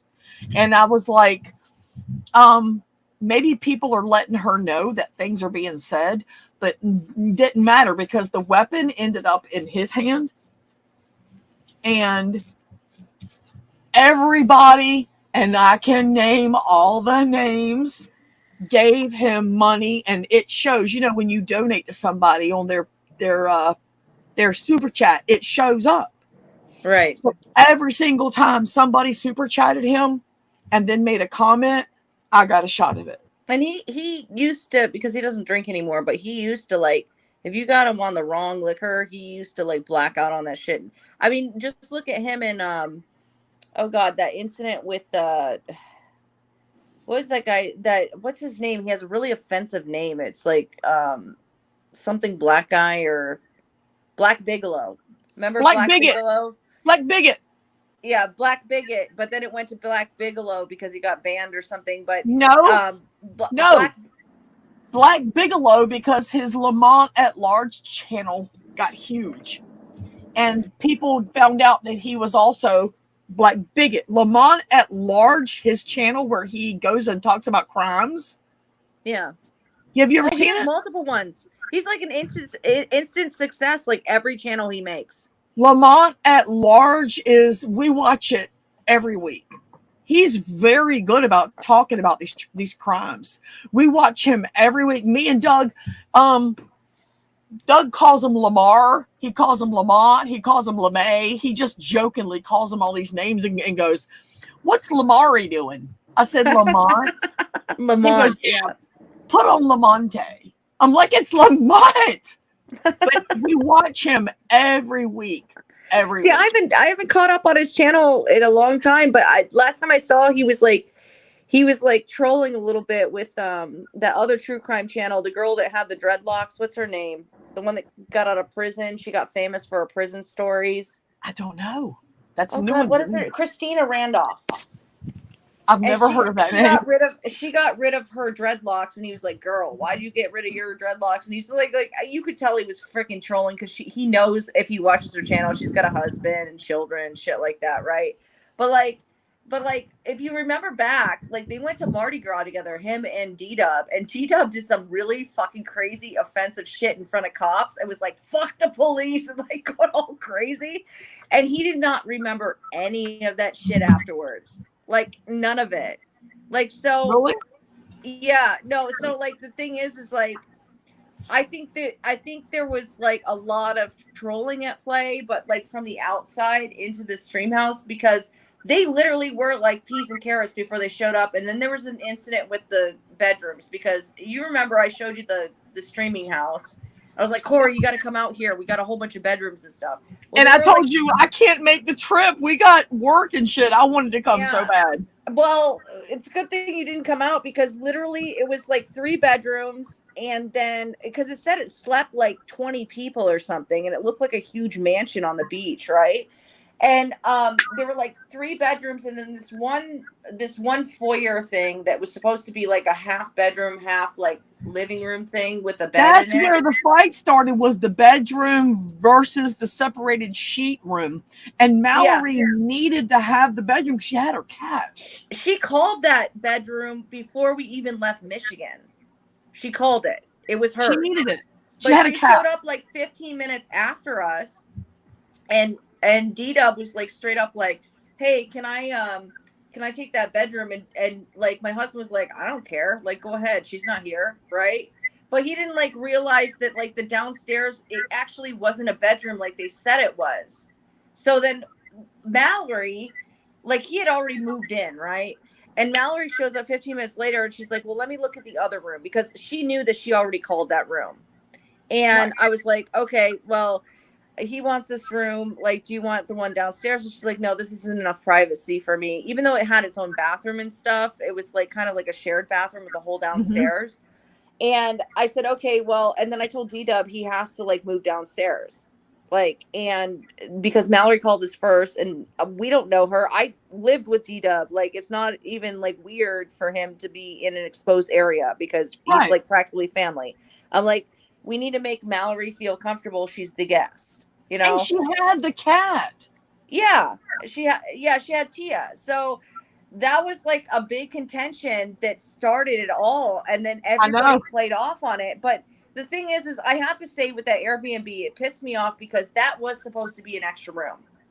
And when they said it slept 20, it's because they had like 5 sets of bunk beds in like one of the rooms. Like, so what is it? 10 people could fit in one room. And then they had like a pull-out thing, which like, okay, 12. And then you had like the people, the master that ran. I was at the point where I was like, dude, Randy, let's just like sleep downstairs and like let people like let one of them stay in the master. And he's like, fuck that shit. We're paying $1,800 a night for this shit. Like, we're not going to sleep on a couch. You know what I mean? Yep. So it was like, okay, Randy, that's fine. But I just kind of wanted it all to go smoothly, and it just didn't. And then they just had this thing, because on D-Dub's defense with the cooking, there was double ovens, and I think Mallory made the suggestion, let's do a cook-off, because she was doing her cooking videos, and D-Dub was a chef. And then when it came down to like, we went out and got groceries and everything, he's like, okay, Mallory, are you coming? Like, we're gonna like do a cook-off and stuff. And she's like, no, I don't. Like, she said something that was like kind of a little snarky, and he got really offended by it. And then he would come to me. A lot of people don't know this. You probably do, because he was on his streaming when he came to me, but he'd be like, dude, like, I'm gonna go off on this bitch. I'm like, D-Dub, like, chill out. We're at the beach. We're like in a beach house in the like on an island. Let's just like have fun. And I didn't realize how serious it was. Right. And then I did. Yeah. I was watching, like a lot of people were watching all the streams, and I was like, this is so fucked up. No, but like even Mallory didn't realize how serious it was, because you saw the ending. Like, we were on the porch having a great time. Even D-Dub was on the thing. Yeah, that little balcony y'all were on was not big. There was a door, and you two were sitting there. Yeah. And when I had logged off for just a few minutes to do whatever the fuck it was I was doing, and I came back, and y'all were on that patio, that little balcony, and everything seemed chill. And I was like, well, there's Rory, there's Mallory, everything's good. And then I go to D-Dub's, and he's like this. He's just stewing, and everyone's throwing money at him, going, come on, just go over there and knock that bitch out. That dude needs his ass beat. They were referring to Mallory as a dude and stuff, and I was like, oh, so now it's about that. Okay. Yeah. Which just pissed me off. I mean, hell, I'm wearing a fucking Pride shirt tonight, so it just pissed me off. And I was like, you're going to feed the hate machine for that on top of what happened tonight about the food.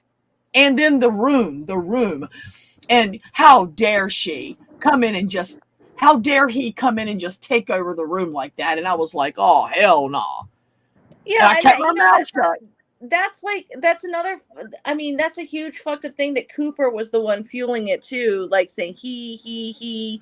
And I was just like, okay, Cooper whatever. was fueling it hard. Yeah, and I was just like, okay, I didn't even know any of this until after I left, and everyone was like, oh, well, who the fuck brings like 10 knives with them and like all this other shit like on a vacation? Well, what people don't realize is I picked him up from his home that he's lived at forever in Michigan, and he was moving to Las Vegas, so he's taking. He had everything he owned. Yeah. Yes. So like. Yeah, of course he's going to have all his knives or his collection of knives. He's taking it with him to go move to Vegas. You know what I mean? And wait a minute. Honestly, even if he didn't have all that and he only packed what he had, he was in a house where there was a knife, and he still was being fueled to be angry. And that's all that it took. Right. Think about how many kitchen knives were in the kitchen. Right. You know what I mean? Like, and they knew that. They knew that. Think about, we were on stilts on a beach. Anybody could have been pushed over a balcony. Like, you know, right. like, and I'm not, the shock part of it was I realized what happened, like, when I was cleaning out Kat's condo, like, days later. Like, literally did not even know what was going on, like, at all. Like, I was just like, what the fuck happened here? Like, did not know. Even Mallory, I don't think, knew until a day later about what actually happened on his side chat. Right. I'm going to tell you right now, I cannot even begin to explain, because I'm not going to name names other than Cooper, because everyone knew that Cooper was just funneling money to him. I mean, it's clear. Anyone that was there saw it. Anyone that looks at the shots that I got sees where the money was coming from. And the words. It was hard because some of the people that were saying the things they were saying and doing what they were doing, I thought I saw them as friends. I'm not the person... Derek knows I'm not the person that's going to give you a blanket acceptance because you're my friend. If you're fucking wrong, you're fucking wrong. And it got to the point that I was scared for her. He was so mad, and he had gotten to the point that he was like ramming against the rail and stuff, and just it was all he could do to stop. And all I could think was, why are y'all still fueling him? If something happens to Mallory, I'm going to make sure the cops get every ounce of this, all of it, because every one of you are responsible for this. You know, anyone that contributed is the reason that she went over that railing. And it just made me mad. And I wasn't even a Mallory fan. I knew her, but I wasn't like her buddy, you know? But wrong is wrong. And I lost so much respect for so many on that chat, you know, and even the ones that to this day go, I didn't do anything. Bullshit. No, Bullshit. you know what? I've had people come to me and say, Rory, like, I'm really sorry about what I did during the whole D-Dub situation. Then And they blah, should have blah, said blah. it to Mallory. Yeah, exactly. They should have said it to at least Mallory, maybe D-Dub. Do you know what I mean? Like, because it, like, but the thing is they are my friends now, and they're like, I was so wrong. I was just like in the moment, and I feel really bad. Like, to the point where one of them called me knowing that like I had this court date with my dad's estate, and she called and we were talking, and I was trying to stay awake, and like I mean, that's how close I am with some of these people. And they had previously apologized to me. I'm like, you don't need to apologize to me. I mean, I guess my family vacation was kind of fucked up towards the end, but it was decent for, I mean, if you look at that whole vacation, I was catching up on laundry. I wasn't doing anything. Like I was just like, okay, we got the stream house. We're just like sleeping here. And I'm like cleaning everyone's clothes and doing all this stuff, you know? Right. But like, and I was kind of boring. And I think Mallory didn't like the fact that I was kind of boring. But I mean, when you meet me, I am kind of boring, you know? No, you're not.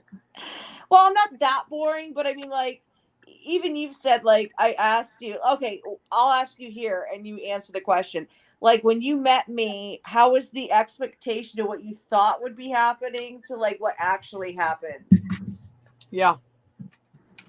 I Like, see, now I don't know what happened behind the scenes after. Like I say, I can only speak, and I only will speak to what I actually saw in the side chats. Hold on. I smell something burning. it's Becca's crack, y'all. I can only speak to what I saw on the side chats and have screenshots of, you know? Mm-hmm. I won't speak to anything other than that, other than my opinion of how Dee was reacting and how Mallory was acting while the shit was being said. She had no clue, and you could tell her. Yeah, I didn't either. And yeah, she had no idea. and I mean, she was there was all more than about one her time, own and I side had chat, which is the way it should have been because it was her side chat. Yeah. You know? No, but you have to realize too, like, you saw me in the middle of both of them, and they're both tower over me. And I'm like standing between two pit bulls that are ready to fucking fight on a balcony. And I was kind of more confused than had any kind of fear because I knew Dee would not lunge at Mallory if I was in front of her. Not that night. That night, I think he could have easily been in a blind rage, as in, if it weren't for the fact that y'all were on separate balconies, like y'all were in different areas. Had he been in the same area as her while he was reading the shit that was being said to him, I don't think he would have even known you were there. I was truly scared for her that night. I even told Doug, I was like, they're gonna get her killed. And he said, what are you talking about? And I told him, I was like, they're over here encouraging him. They're literally paying him. And Doug didn't understand the impact of this whole super chat thing. I said, you don't understand. He's been drinking. He's broke. They are paying him. And they're lying to him. Ego. They're feeding his ego. And lying to him. They were saying a lot of stuff that was not true. Well, here's the thing. What killed me was they knew he was mad about the room. Now, mind you, I have not contributed to any of this. I'm just watching. And they knew he was mad about the room because he kept subtly bringing it up. And then he would say, but it's okay. It's cool. It's no big deal. I've got all of this. I have it all. It's no big deal. Now, I think I'm documenting court evidence. That's what I think I'm documenting because that's how sure I was that he was going to fucking hurt her. They knew he was upset about the room, and they were like, well, he's not upset enough. Let's get him a little more upset. And a lot of people that we all know, and if they're watching this, then they know I'm talking about them. They all contributed and said, I see a spark. Let's make it a full flame. Yeah. It was disgusting, Rory. It was disgusting. Mallory has every shot that I've got. I must have sent her 180 shots, literally 180 screenshots. Maybe more. I said, Mallory, I'm about to send you a whole lot of screenshots. They're all the shots from Dee's side chat. You need these. And there's yours as well. And I sent them all. None of them are off the hook on that. In my mind, of course, they are legally because nothing bad happened, thank goodness. But in my mind, none of them are off the hook. They're shameful. Awful. Yeah. Well, I mean, let's also remember that at this point, when everybody was fighting, I was scrambling to make, like, I didn't know where Walter was. Do you remember that point? Yep. Where I was like, where the fuck is Walter? And so I'm like dealing with this, and then like I can't find Walter. He ended up being under a duvet cover on the couch. Like he used it as a blanket and it was over his face. Yeah. And I was like, I went upstairs to like make sure the kids were okay because they've never experienced that level of like yelling. Aggression in the house, yeah. Yeah, and so I went upstairs and Richard's just like doing his own thing, right? And then I realized Walter's not upstairs. And last time I saw him was on the couch. So all I'm thinking is like, he can't swim. There's a beach behind me, right? And he's a little kid, you know? And I'm like sitting here like, where's Walter? Where's Walter? And like Dee is like, what was it? I remember saying something like, he had a knife out or something. And I said something really fucked up. But it was like, can you please wait to stab this bitch for a minute? I can't find my son. Right. Because you didn't realize the seriousness of it. You weren't watching the side chat, so you didn't even. But I was like, at that point, I didn't give a fuck who's going over the balcony. I can't find my fucking son. You know what I mean? Yeah. And he stopped for a minute, and you saw how he chilled out when I couldn't find him. And the minute we found Walter, he was back on again. Yeah. Yep. I mean, and I know I'm laughing about it now because no one got killed, but like going back and like thinking about that would have made some really great reality TV show. Well, see, you can laugh about it because you did not understand the seriousness of it. I have never been so scared for a stranger in my life. Like I literally thought I was watching, and I even said to Doug, I wonder who else is witnessing this right now. This is going to be so sad. Because I just knew that he was going to do something. And the more that he started cooling down, the more the money started to flow. Right. Their whole agenda. And like I said, I know the names. Everyone who sent him a penny. I know I'll never forget. And I still consider them friends, you know, but they still did what they did and it was wrong. See, Mallory could do a really good, and I wouldn't even be offended by it. She could do a really good production where she edits the way she wants to do it, right? And puts out like a 3-hour stream of like the gist of like the highlights of the stream house. And I don't think she was recording. I didn't know she was recording in the dining room where we were eating and stuff. Yeah, I remember that. At the table, everybody was sitting there. I remember. So she would have that footage of me like just like, wait a minute, where's Walter? And then like Dee's attitude changed real quick and he's helping me find him. And the minute we find him, like he said something snarky about Mallory too, and it pissed me off. I remember. And I get him upstairs. I'm like, you need to go upstairs. And then like after everything's all settled down, he comes down with like this foam bat. He's like, somebody's picking on Dee. We're gonna beat their ass because you know it's Walter, right?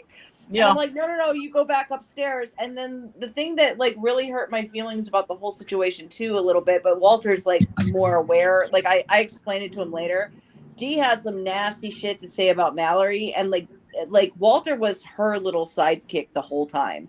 Like right, I remember. Like, and he came out and helped her grab her bags and bring them up and stuff. Yeah. And he was like, he is just like the party animal where he's like the host. He just he's going to be a chef when he grows up. He's just a nice kid. Right.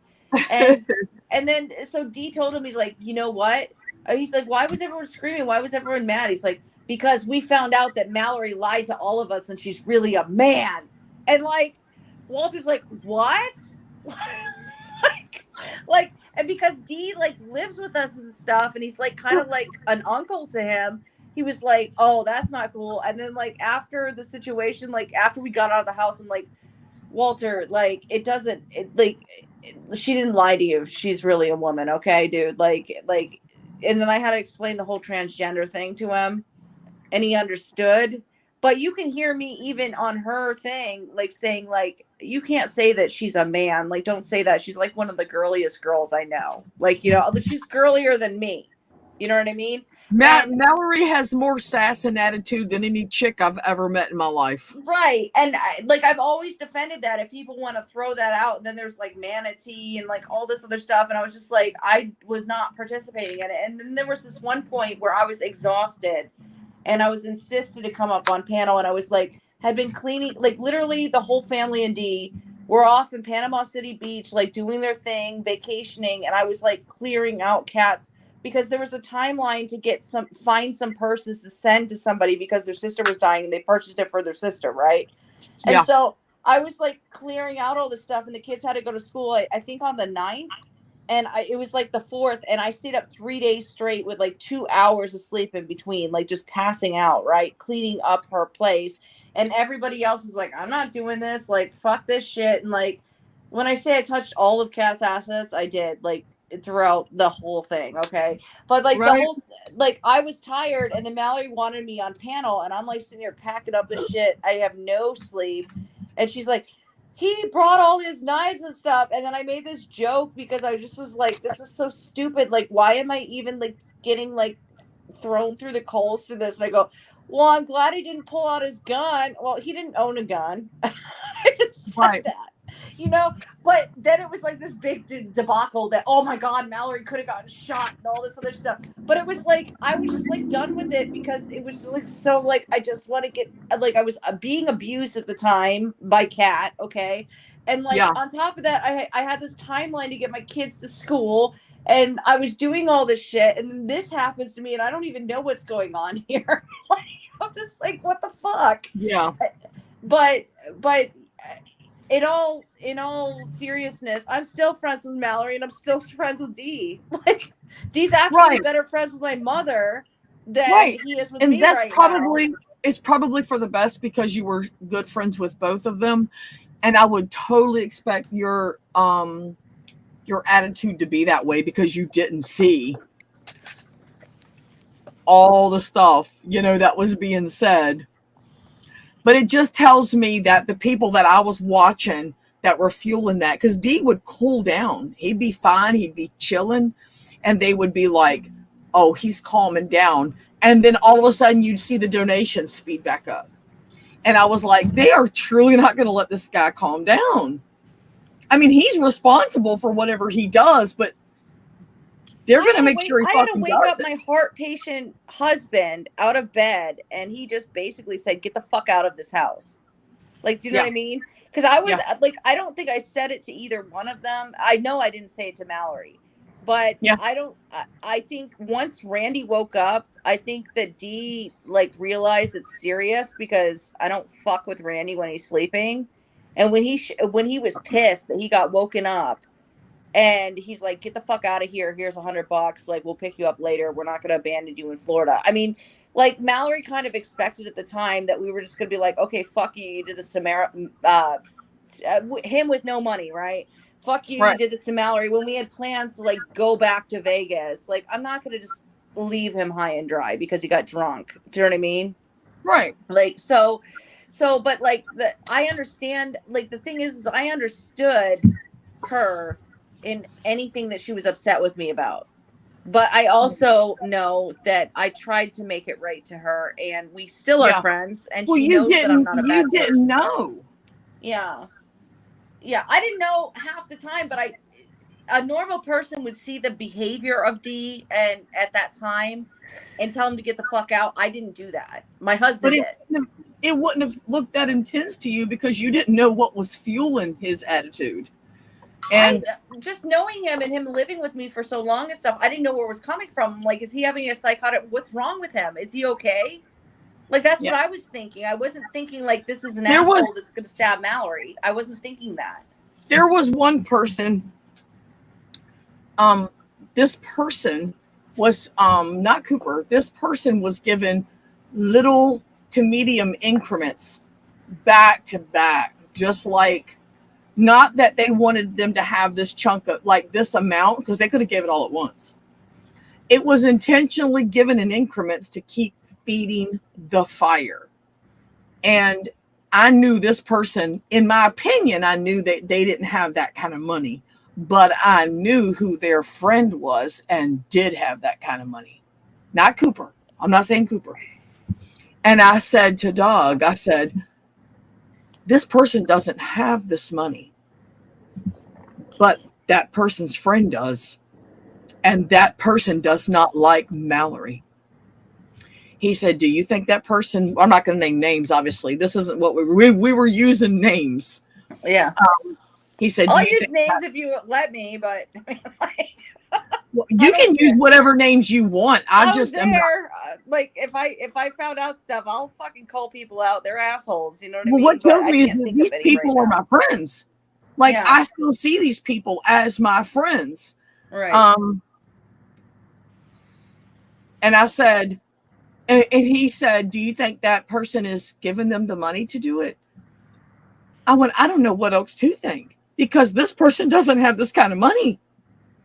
And it's no coincidence that their very dear friend has plenty of it. And so I think very differently about these people, these two people.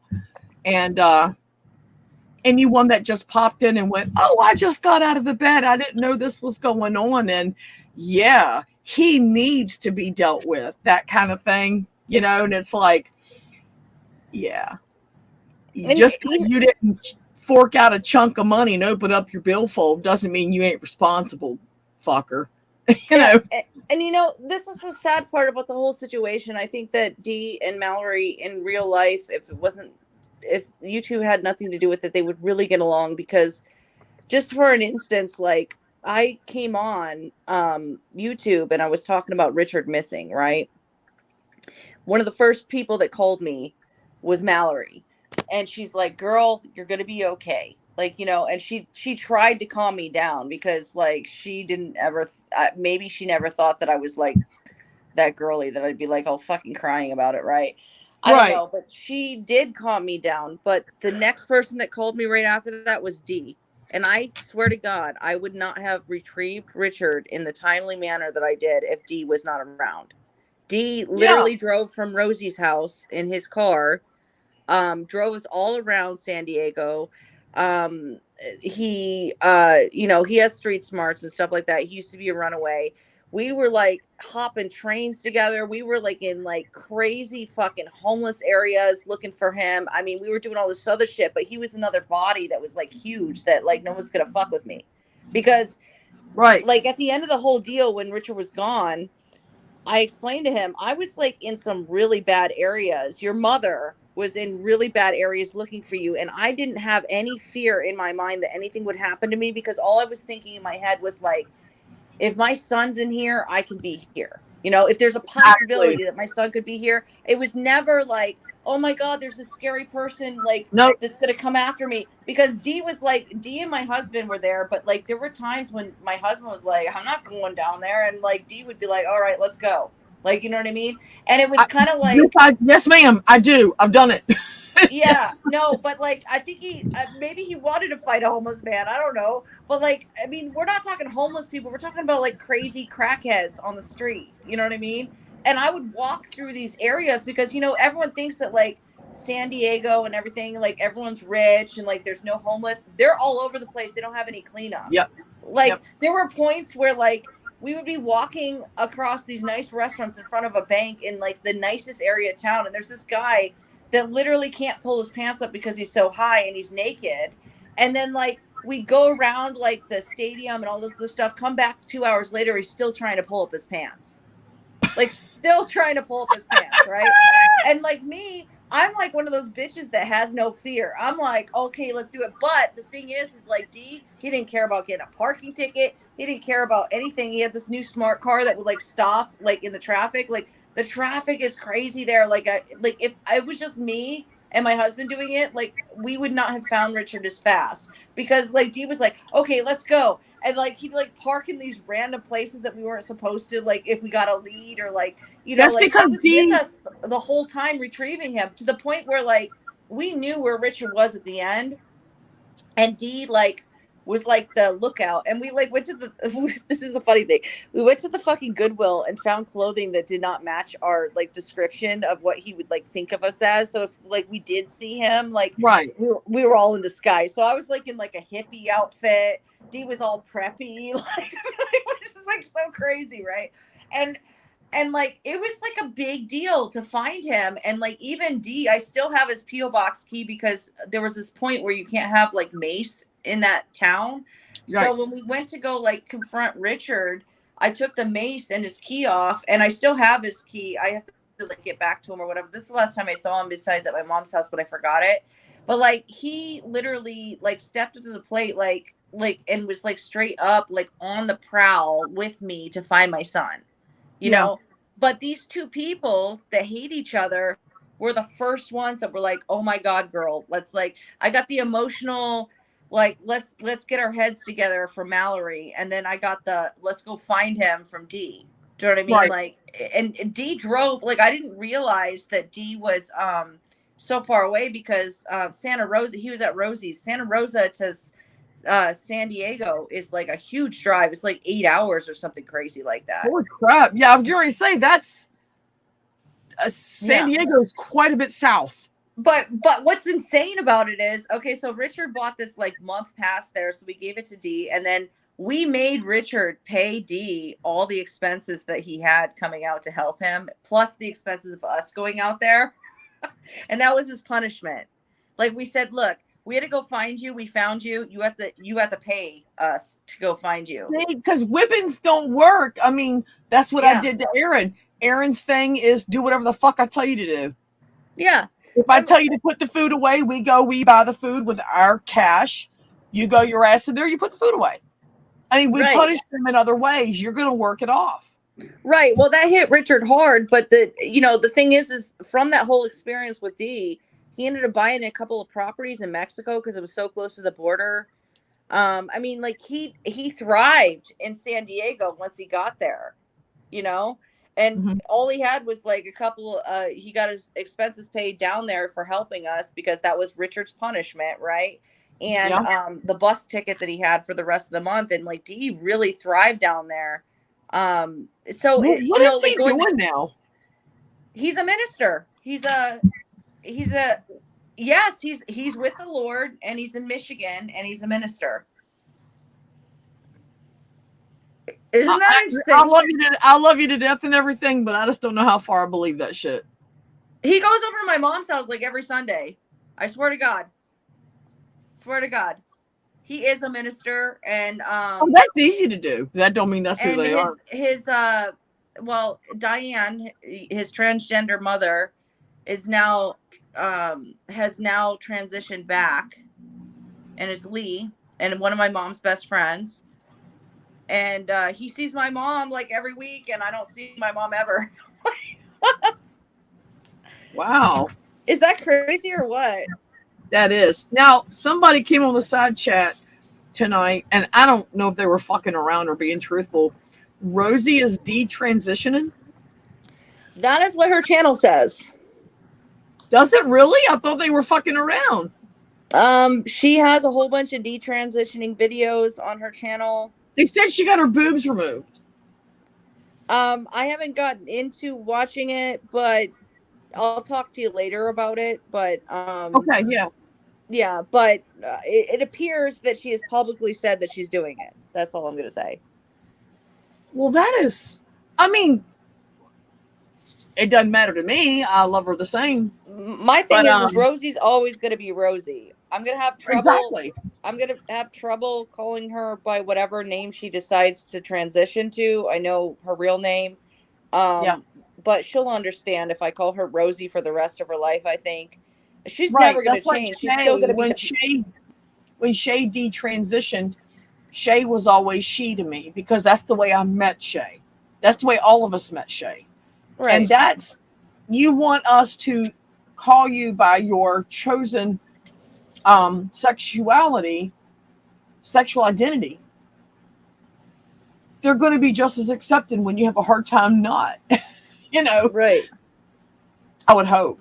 But I mean, that's the best thing about people that you meet that are on their journey. I think I think I never transitioned or anything, right? But my thing Right. is like, if someone has met you as a she and you used to be he and now you're going back to a he, right? I think the people that continually call you a she,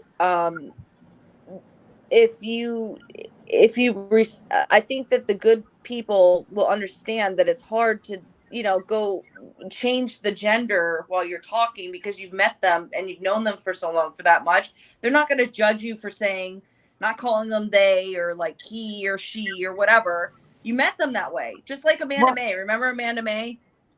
When Brian turned into Brian, I kept on calling him Amanda.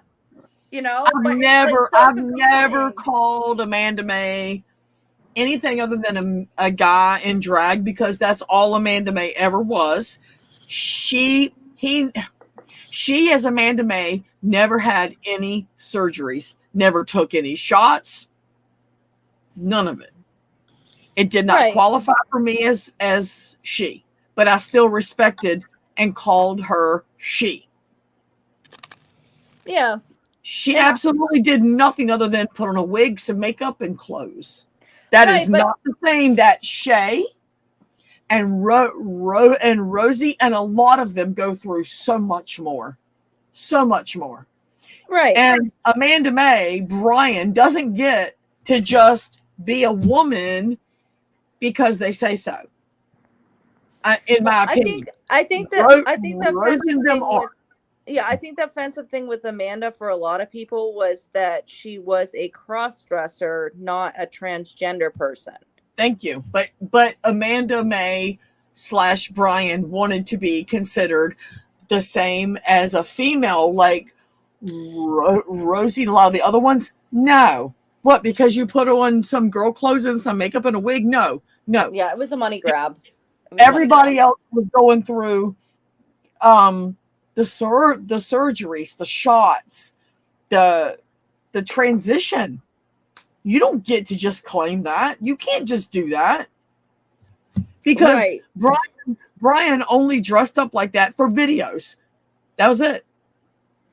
Right. And we have some friends like Tara. Tara is a very handsome man as a man, but is always been open. I'm a cross-dresser, not transgender. Right. There you go. There's a difference. I love Tara. I love Tara too, but I think it was the offensive nature of, okay, I'm going to lie and say I'm transgender, but I'm actually putting on a wig and doing this for money. I think that was the offensive nature for a lot of people. I think it was just an insult to the people who do transition and take the steps. Really serious steps. Tara doesn't do that. Oh, and Tara is so good looking both ways. But Tara's like not into what I understood the last time I talked to Tara. She's not, and I'm not saying anything that's like private or anything. Like, I mean, this is what she says, but she's an awesome chick. I know her as Tara. I also know her. I've known her in private because I used to do three-way text with her once in a while with somebody else, and she showed a picture of when she was when she's like just a man, and I was like, wow, Tara's really good looking as a man, and it wasn't. I think there's a lot of like the people that I've stayed in contact with that are trans, cross dressers, anything like that. I think that they have an understanding that, like, I guess we're called cis women, and like we're literally having this conversation as somebody else should be on the panel. That's like, you know what I mean? Like to make it. Oh, sure. Well, I mean, we have ideas about it too. We should be able to discuss it without them being here. Well, we should, but I mean, I think that that's just like the perspective of two cool chicks that are like just normal as far as like what society says is standard. You have a husband and all this other shit, right? This is Yeah. our viewpoint on it. And the ones that, like, I've always loved Rosie because I would do shit. And even Elvis called me out on it one time. Because remember when Rosie used to do those T-girl teases? Like, well, we were at the pool one day. And we were at the, like, Golden Nugget or something. And she was shaking her tata. She was doing her thing. I think she had done a T-girl tease. And so she's like, hey, hold the camera. And I was, like, on the other end. And I said, oh, girlfriend, do the T-girl tease. And I'm, like, sitting here thinking this is her thing. And then Elvis called me out. And I was like, why did you call her out at the pool that she was a T-girl? And I'm like, what? Like, what? I thought that was her thing. Do you know what I mean? Right. And Yeah. I didn't realize I was being, like, rude. And then I talked to Rosie. She's like, don't worry about it. It's, like, not even that. But Elvis took it seriously. He was, like, straight up like, oh, my God, you, like, just ruined the whole night because you, like, threw it out there that you were a T-girl. You know what I mean? Right. You didn't mean any insult by it because it was always known that she was a T-girl. I mean, she even called herself a T-girl. Yeah, but Rosie, like, even with my ignorant, like, what people would think are ignorant, like, you know, are you a lesbian or are you straight because you, like, are the third gender? Like, how does this work? And I asked her all these questions on panel and all this other stuff, and she was totally cool. She didn't get offended. Right. It was more like educating, but I think that now a lot of people are detransitioning. I'm not speaking for Rosie at all, but I think it's gotten a little out of hand with people that are posers. You know what I mean? Yeah. And it's just like an acceptable thing to do. And I can't like validate that because I'm not like someone who transitioned or anything like that. But there's a point to it. But I haven't gotten to watch all of Rosie's videos, but I have seen that she's recovering from surgery right now. And quite a few of them are, say detransitioning in the title. So, see, and I haven't been around. So I'm just finding out tonight. But I'm always going to love Rosie as Rosie. And if I don't know. Exactly. She's always going to be the same. Like, that's the thing. She's always going to have the same personality. She's just going to have a different, she's just going to have a different look, you know? Right. And, you know, I did earlier tonight go, why? Just because that seemed like the realistic thing to say. But when I think about it, it doesn't even matter to me why. Rosie is Rosie, and she is as awesome as she is as a human. I don't give a fuck. I mean, you met Rosie. If she looks like a Ken doll down there and there's just nothing, I don't give a shit. Well, I was at the green door with her, so. I popped my head in the door earlier tonight and I said, oh, by the way, Rosie is supposedly detransitioning. He went, what? I went, yeah. He went, what? I know. The boy has fallen apart at this point. I went, my favorite T-girl, my favorite T-girl. Jen's gone. Yeah. But it is what it is, you know? I mean, we're along for the ride, and she has decided to share the journey with us. And that is the way I see it.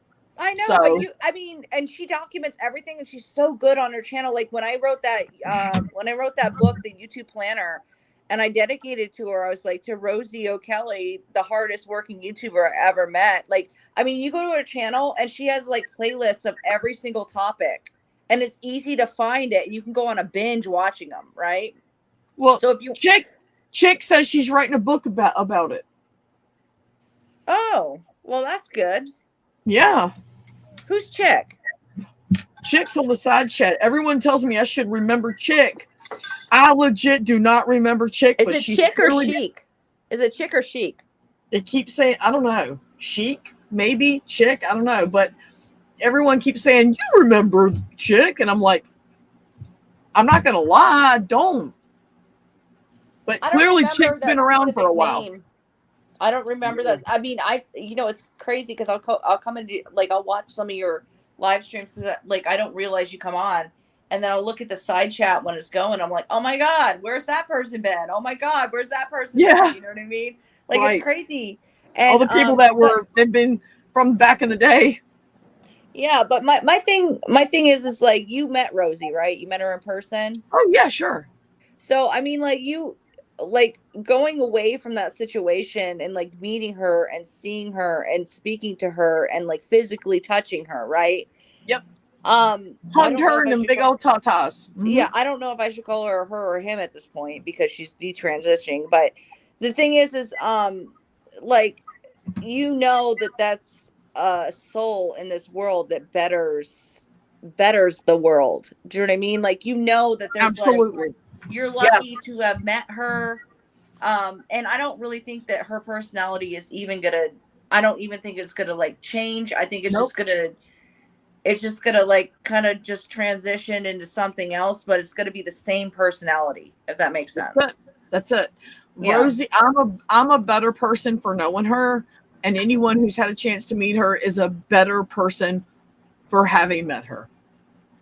Shit. I mean, Rosie and I, like, literally, like, this one day, she came to visit and she was fixing Dee's, she was helping Dee fix his scooter or something in front of my house, right? And I I'm was listening, exhausted. but this brawl's got to go. It's driving me crazy. What is it? Oh, yeah, my bra's off. A girl. Well, yeah, I tried. I gave it all I had. I can't do it anymore. I'm going to have them let them fuckers hang. I'm sorry. Let them fly. Freedom tits. Freedom. I cannot do it. Doug bought me a double bra set. He did his best because I hate to bra shop. I can never find one that fits me right because I'm just picky. And then he found those and he got those from me. And they fit, but they're very uncomfortable because he doesn't understand underwire. Right. So. I always take the underwire out and the padding. I'm like, fuck this shit. And then it's like this weird. No, there's no padding. That was all me. Yeah. No, I'm just like, fuck this shit. I'm taking it out. There is literally no padding there. Look, none. Corey and her huge tatas. You could wear that as a hat, girl. Oh, I love it. I love it. It's a yarmulke or whatever it is. You don't realize how big they are until you get them all bunched up in a nice wad. Oh God. Oh my God. I know, girl. The struggle is real. Like, no, seriously, I was going braless for a long time and now I literally have udders. Like, you know, like udder mom. Yes, me too. But I nursed for 5 years, almost completely straight through for 5 years. I breastfed. So this one day, like, I literally was going everywhere with no bra, and then I'd like throw on a sweatshirt in the middle of the heat and stuff. So like, you know, my nipples weren't, my udders weren't protruding, right?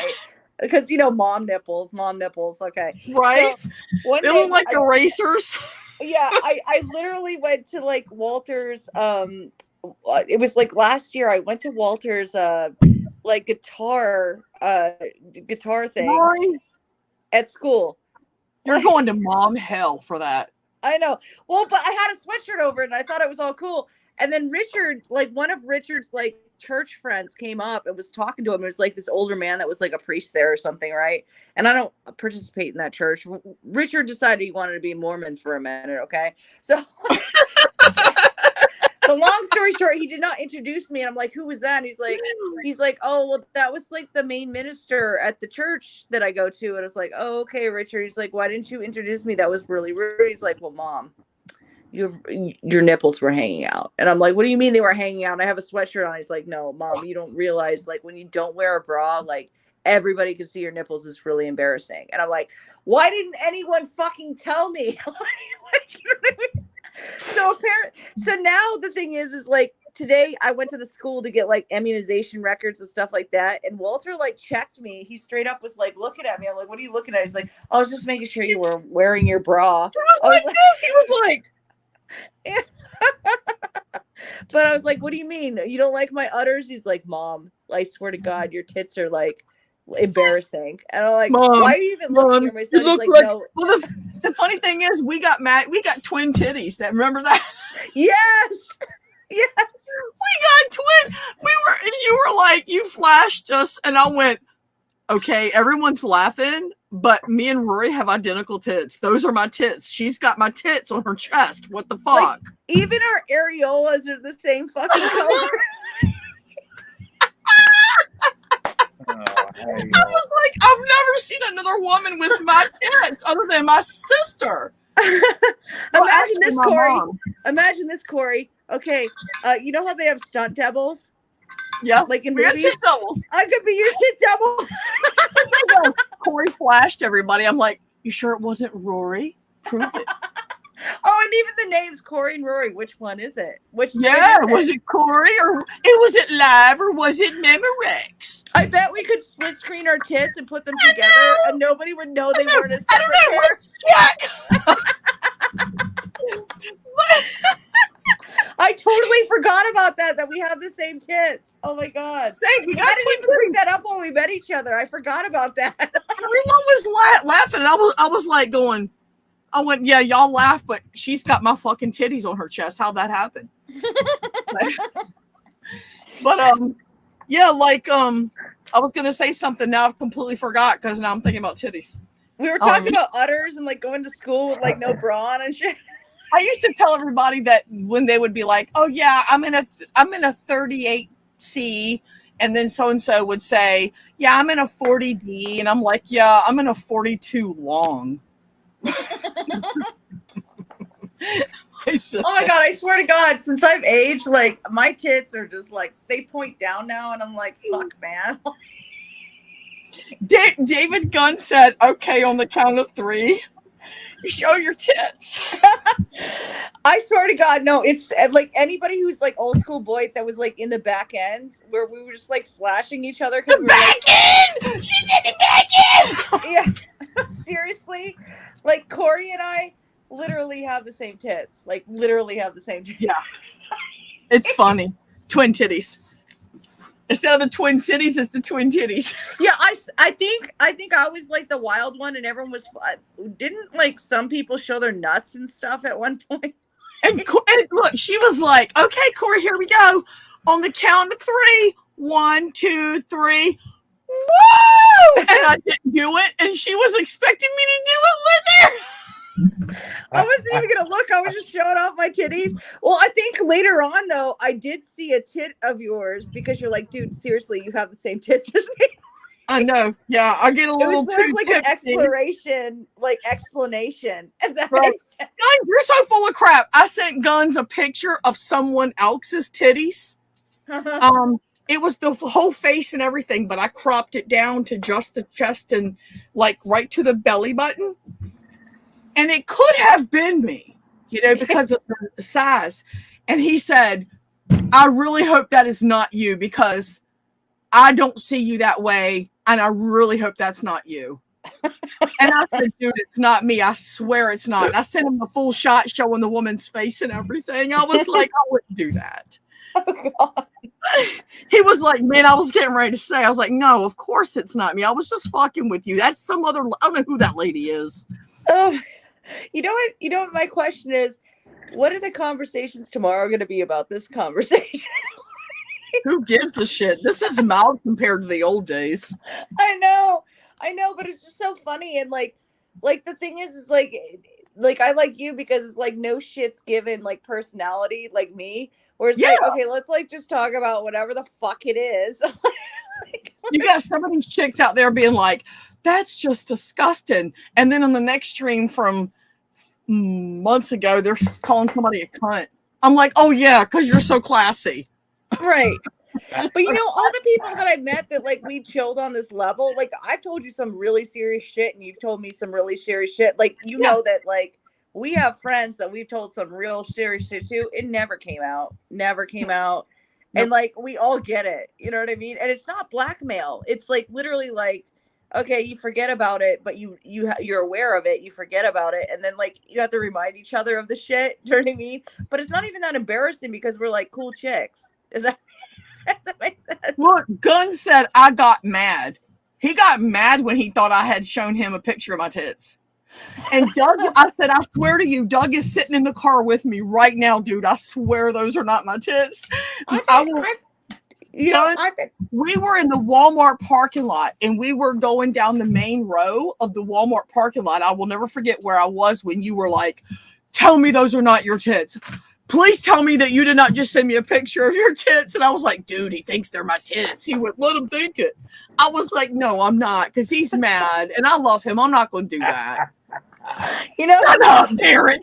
Ken and I used to have like a total joke going on where if people would ask me to see their tits, I literally would send them a picture of her tits. Whose titties? Cats. You say cats?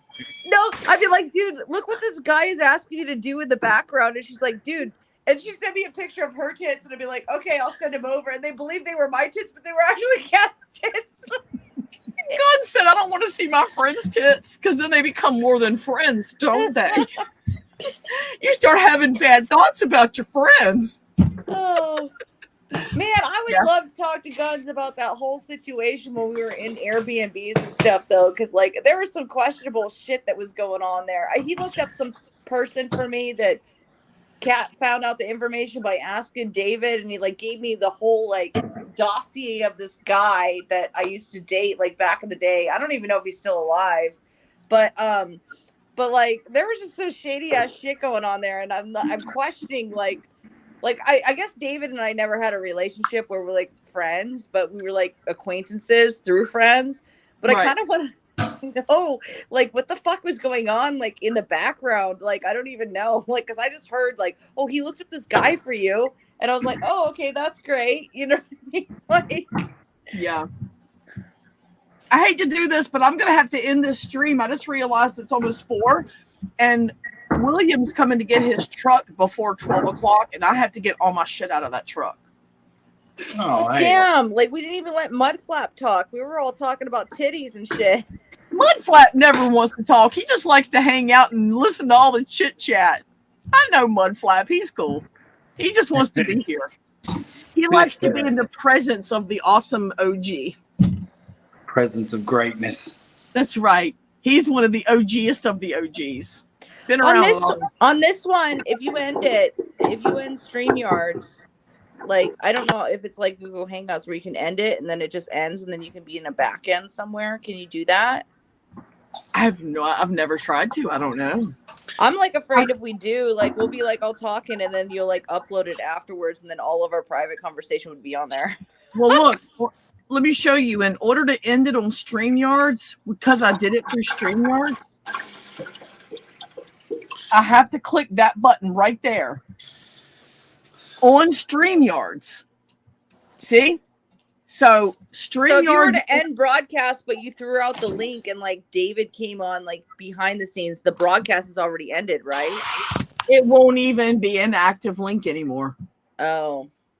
It's not like the old Hangouts. I know, I miss those. I know. They made them so complicated. Everyone had to choose an outward source because they made the Google Hangouts. You got to be a freaking physicist to be able to fucking do it. You remember that? It was awful. Yeah. I remember when it first started, they had this beauty filter on it. I loved it. It made me look so young. I liked the horns. I miss my horns, man. Yeah. What? So like if you cancel the live, it cancels the whole thing? Well, when I end the I click in broadcast, and it's over with. Yeah. We wouldn't even be able to talk no more. Well, since we're up here, I know you got to go, Corey. Yeah. I just kind of wanted to confirm that Kat has passed away, and that's it. Like it has been confirmed. I was kind of skeptical. I was going to say, how far are you going with this? Because pretend it's you. Pretend like it's you. Yeah.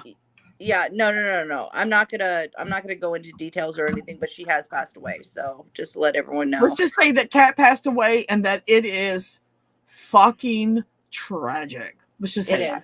It's tragic, and if you did know, you would fucking cry. I don't care how you felt about Kat. Right, and I'm really proud of everybody that even if they didn't like her at the time, nobody's speaking about it because it was that bad. So nobody deserved that. Yeah, nobody did. My heart hurts bad. I think it's more tragic than the Cooper situation, to be honest. I do too. I agree. Yeah. Because it wasn't a choice. It was not a choice. Nope. It was a, yeah. She did not go down that path intending to end up the way it ended. She didn't. And I will say that she passed away from something that is typically from something that people do, but she didn't do it. And it's just kind of shocking to me. So it is, but I sent you that screenshot so we know what the odds are of what it could have been. One of two things. Right. Yeah. Right. It's just awful. And when you do get an update about that from Ari, let me know. And if I hear from Marlon, I'll let you know. Yeah. Actually, Ari's been in contact with Marlon, and it's come down to if the brother doesn't do what he's supposed to do, Ari's going to take care of it, just to make sure that she's in the at least. No, not. He's had plenty of time. Right, plenty. But today was the last day, and he said he'd call me on Saturday, which is tomorrow. Well, it's today, right? And he'd update me if he had to intervene. So, let me know, because I might try to, if there's going to be any type of a ceremony, I want to try to be there. Yeah, well, my thing is like, I was thinking like, okay, well, Ari shouldn't have to put his money out for this, but it's amazing that her two ex-husbands and me and other people that didn't like her are more concerned about her than her actual family. Like, do you know what I mean? I know that you were her friend at the end, but I mean, like, it just kind of like. Yeah, we had recently talked. Yeah, and it floored me. Yeah, it just kind of I'm just kind of shocked by it, but I feel at this point that out of anything that she ever did in life or whatever she did, right? She's in a better place. And, you can't really say that about everyone that passed away. Do you know what I mean? Right. And I just feel like her soul is at rest now. It's done. Like, she doesn't have to suffer anymore. She doesn't have to do anything. There's nothing to do with her physical health or anything. It's just like, she just does not have to, like, be that. You know what I mean? Like, I take a little bit of joy in knowing that if it's possible, anyone who fucked with her when it wasn't justly due in her life, she's tripping them and they've fallen. Yeah. And that she's getting her little spiritual kicks on. I'm like, get him, cat, get him. Right. And on the other hand, I think that she realizes that everybody that did try to help her, she actually appreciates at this point. You know what I mean? I was never her enemy, ever. I was just bothered by the way she did me, and then confused, and then I understood, because you were there for the whole thing. Yeah. And then I was never anything but a friend to her, ever. Right. And I mean, like, you realize how I handled the situation when you put out the news, but I wasn't rude about it at all. I was just like, Corey, I don't think that's how it happened. And then it turned out however it did. But I mean, like, it's more like I'm just happy that she's probably in a better place, but I don't want to see her in the cemetery that they wanted to put her in. So, that's not, I mean, I don't care from beginning of your life to the end of your life, even the people that I don't give two fucking shits about in this world, I would never want to see this for them. I wouldn't either. It's like the saddest story you've ever, like, if someone wrote a book about it, it'd be the saddest story you ever heard. I mean, that would be the title. That would be like, it was just so shocking. So shocking. It was shocking because y'all really thought that I was being pranked. I did think, I thought that you were, like, to explain this, I did think that you were being pranked. When I put out the news to other people, I said, don't attack Corey, she believes this. And I don't believe it. I didn't even know. Yeah, I didn't even know that you had said anything about it. And then, like, I told Doug, I said, bawling my eyes out, and I just said, why did she contact me? And Doug goes, I don't know. I said, I don't know this. Why did she contact me? Out of everybody that she could have contacted, why did this woman tell me? If not for that, I'd have never known. And I still don't know why she contacted me. Well, I think she's feeling a little nostalgic, and she burned a lot of bridges with a lot of people. But I think that somewhere in there, because I got along with her very well for a long time, right? And we're very similar in personalities a little bit. You know what I mean? I think that there was a lot of her in you, if that makes any sense, but she was kind of hiding the fact that she wasn't normal, if that makes sense. Like she was she was hiding that like she came from not a rich situation or anything like that. She Oh was no, definitely not. Because I looked up her family connected to the cousin who contacted me that confused me so bad, and there was a whole lot of rednecky going on there. Yeah, and are you aware? I mean, videos. I'm not aware because I didn't really get And I was involved with like, her on Facebook or anything, but I do know stories she told me personally out of her mouth about her family, and some of it I kind of don't know if it was an insult or an endearing thing. Like she's like, you remind me a lot of my mother. And like I was like, oh well, that's so nice because I like my mother, so if I tell someone that they remind me of my mother, I think that. But then I heard of all this shitty shit that her mom would do, and I'm like, was that an insult? Like right. I mean? Yeah. After the cousin because I didn't even know who the woman was, and she was like, I'm her cousin. And then I got to looking at the people extended off of her, and I saw the relatives and the cousins and the uncles and stuff, and I was like, that is some serious rednecky shit. Maybe that's why Kat didn't like me in the beginning. I don't know. The interesting part about Kat is she would, whatever she thought the person would react to and what she wanted the reaction to, she'd tell them. Like one time she told me that because Marlon's sister came out to Vegas briefly and was living here, and her I guess her boyfriend got stabbed or something at a bus stop, randomly. Yeah. And so he was in the hospital, and Kat had that condo and she was moving out, but she would be there for another 4 months. So it's like, oh, well, let me get the room ready and she can come stay here because she seemed to be close with Marlon's family, right? And she straight up told me this story about Marlon's family that is completely off. I mean, Marlon's family is very accomplished in when they put their mind to something. Like he was a pretty good bodybuilder. His sister is. He has doctors in the family. They're really kind of uppity, But she made them sound ghetto hood, like they lived down on D Street to me. Right, so like she said, like when she told me that her family was in diamonds, and it turned out that her mom just worked at a jewelry store and would steal diamonds. No, this is the truth. Her mother would steal diamonds as they were showing them and be like, I don't know where they went. The customer would have stolen. And that gold nugget ring, this is out of her mouth. That gold nugget ring that Kat had at the end, it was from stolen diamonds that her mom would steal while showing diamonds to customers.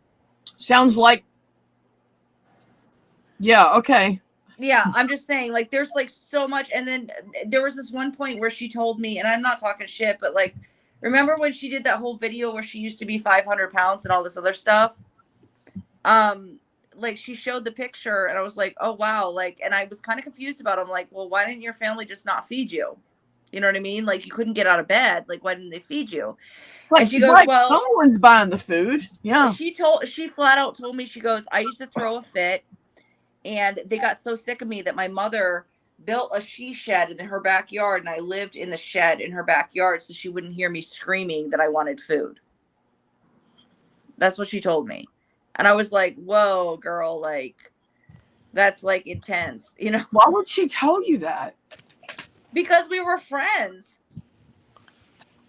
but then she turned around and lied to me about certain things about people like Marlon, or go on the internet and say things about me because we literally didn't really have a falling out. It was just she started yelling at me over something and I was like, I'm done with you. And then she started trashing me on the internet. And I was just like, okay, girl, whatever. And I did in the beginning, go back and forth with her.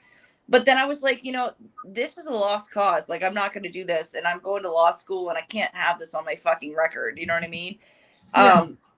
people are recording this. I just don't want to be that person where they can like in the middle of a trial like show this shit if it's big enough. You know what I mean? And so I let it go. And the last time that I did speak to her was when MB was on. I didn't even speak to her. I didn't even speak to her, but MB was on Mark's channel. I cannot hear MB without laughing. I know. Where she's all like, Kat, Rory, this is your fault. She's like dying and everyone's calling the embassy. I remember I was watching there, and Rory Green called the embassy and she was going, this is Kat and Rory's fault. But she's dying, right? But no, I forgave MB. I just realized that, like, you know, she can pick out as many wicker caskets as she wants. Like, I don't really care. It's none of my business. Let her do it, right? Just don't blame me for your death, right? So I know enough about behind the scenes with MB that nobody else does. So I don't have any love in my heart for MB. She got way more problems than people know. Yeah, no, but I knew her because she faked her death a couple of times, and like one of these prominent YouTubers that I knew was crying about it, and like Kat just wrote simply, and this is defending Kat. You talking about that butterfly chick? Because she was a mess over it. Yeah, and Kat just simply wrote underneath, you know, she's faked her, she's died a couple of times. Don't worry about it, she'll be back. And then like MB like put her hooks on her, and was like, oh, Kat did this and she's making up rumors, but yet she's still alive, right? And then when that whole thing went down, like that was the end of me like dealing with MB, because then Kipper was with MB and all this other stuff. We won't get into that, but like, so I just like let it go. I was like, okay, I know Kipper, there must be something I'm missing. Like, I don't really fucking care, right? But then I ended up on a stream on Mark's like probably a year ago, and I just was like tolerating that she was on there, didn't mention that she killed herself like 5 times, you know. I mean, like didn't do anything. And then she comes up and she says something, and I hadn't talked to Kat in like 2 years, right? And she says something like, well, are you gonna apologize to me for what you and Kat did to me? And I'm like, what did I do to you? And like she's going off about this whole thing, and then Kat just randomly pops up on the panel and goes off on her. And like that was like the only time that I last talked to Kat, because like I didn't even talk to Kat. She just like went off on MB, and I was like, oh no, Kat's not getting her hooks in on me. Like, we're not gonna rekindle over MB. Like, fuck this shit. And I got off the panel, right? Yeah. But, like, it is true. Like, Kat didn't do anything to MB. She just simply said a comment under one of our mutual friends and said, don't worry about it. And like, I didn't even know Kat at the time when she made that comment. Like, I didn't even know. Like, well, you know, like, I woke up one morning and I checked my emails. God, I don't even remember. I'd have to look back at my screenshots. And I checked my emails. I had an email from PayPal saying that I received $100 from this really long, drawn out name. And I was like, what kind of name is that? So I clicked it. It was from MB. And when I clicked it, it said that she had canceled it. And I went, she literally sent me $100 out of nowhere for whatever her reasons were, and within minutes canceled it under her real name. And I was like, why did she even send it to me? That is so fucking weird. And I said, well, she didn't get drunk, send it, and sober up that quick. That's for sure. So I still to this day don't understand that one. I don't know, but do you remember like back in the day with Amanda May's streams when she was in that guy's house, like before she got that old dude she said she took care of? Yeah, there was this point where MB died again, and she was looking at wicker caskets, and she died again, right? That's when I already knew that MB had died twice, and that was like the 5th time. But wait, she had died once. Wait a minute, and then the second time I remember because of the coffin, the wicker coffin. Yeah. And it was the same one that she had put up from the first time. And she said, no, that wasn't me. And I was like, it's the same one you used the first time. Same picture. If you're telling everybody this is what you want when you die, just fucking tell them, hey, this is what I want when I die. Oh, we know she wants to be buried in a wicker casket at this point. It's kind of obvious. Every time she's died, there's been a wicker casket involved. Yeah. But I that one I never understood. No, MB. I never but there- understood MB. I mean, bless her poor little heart and everything, but I mean, she's entertaining as fuck, man. She really is. But like, then there's that death scenario, and you're like, what the fuck, girl? Like, you got this tweak in you that like is weird. But like, do you remember like there was that username called Nolo?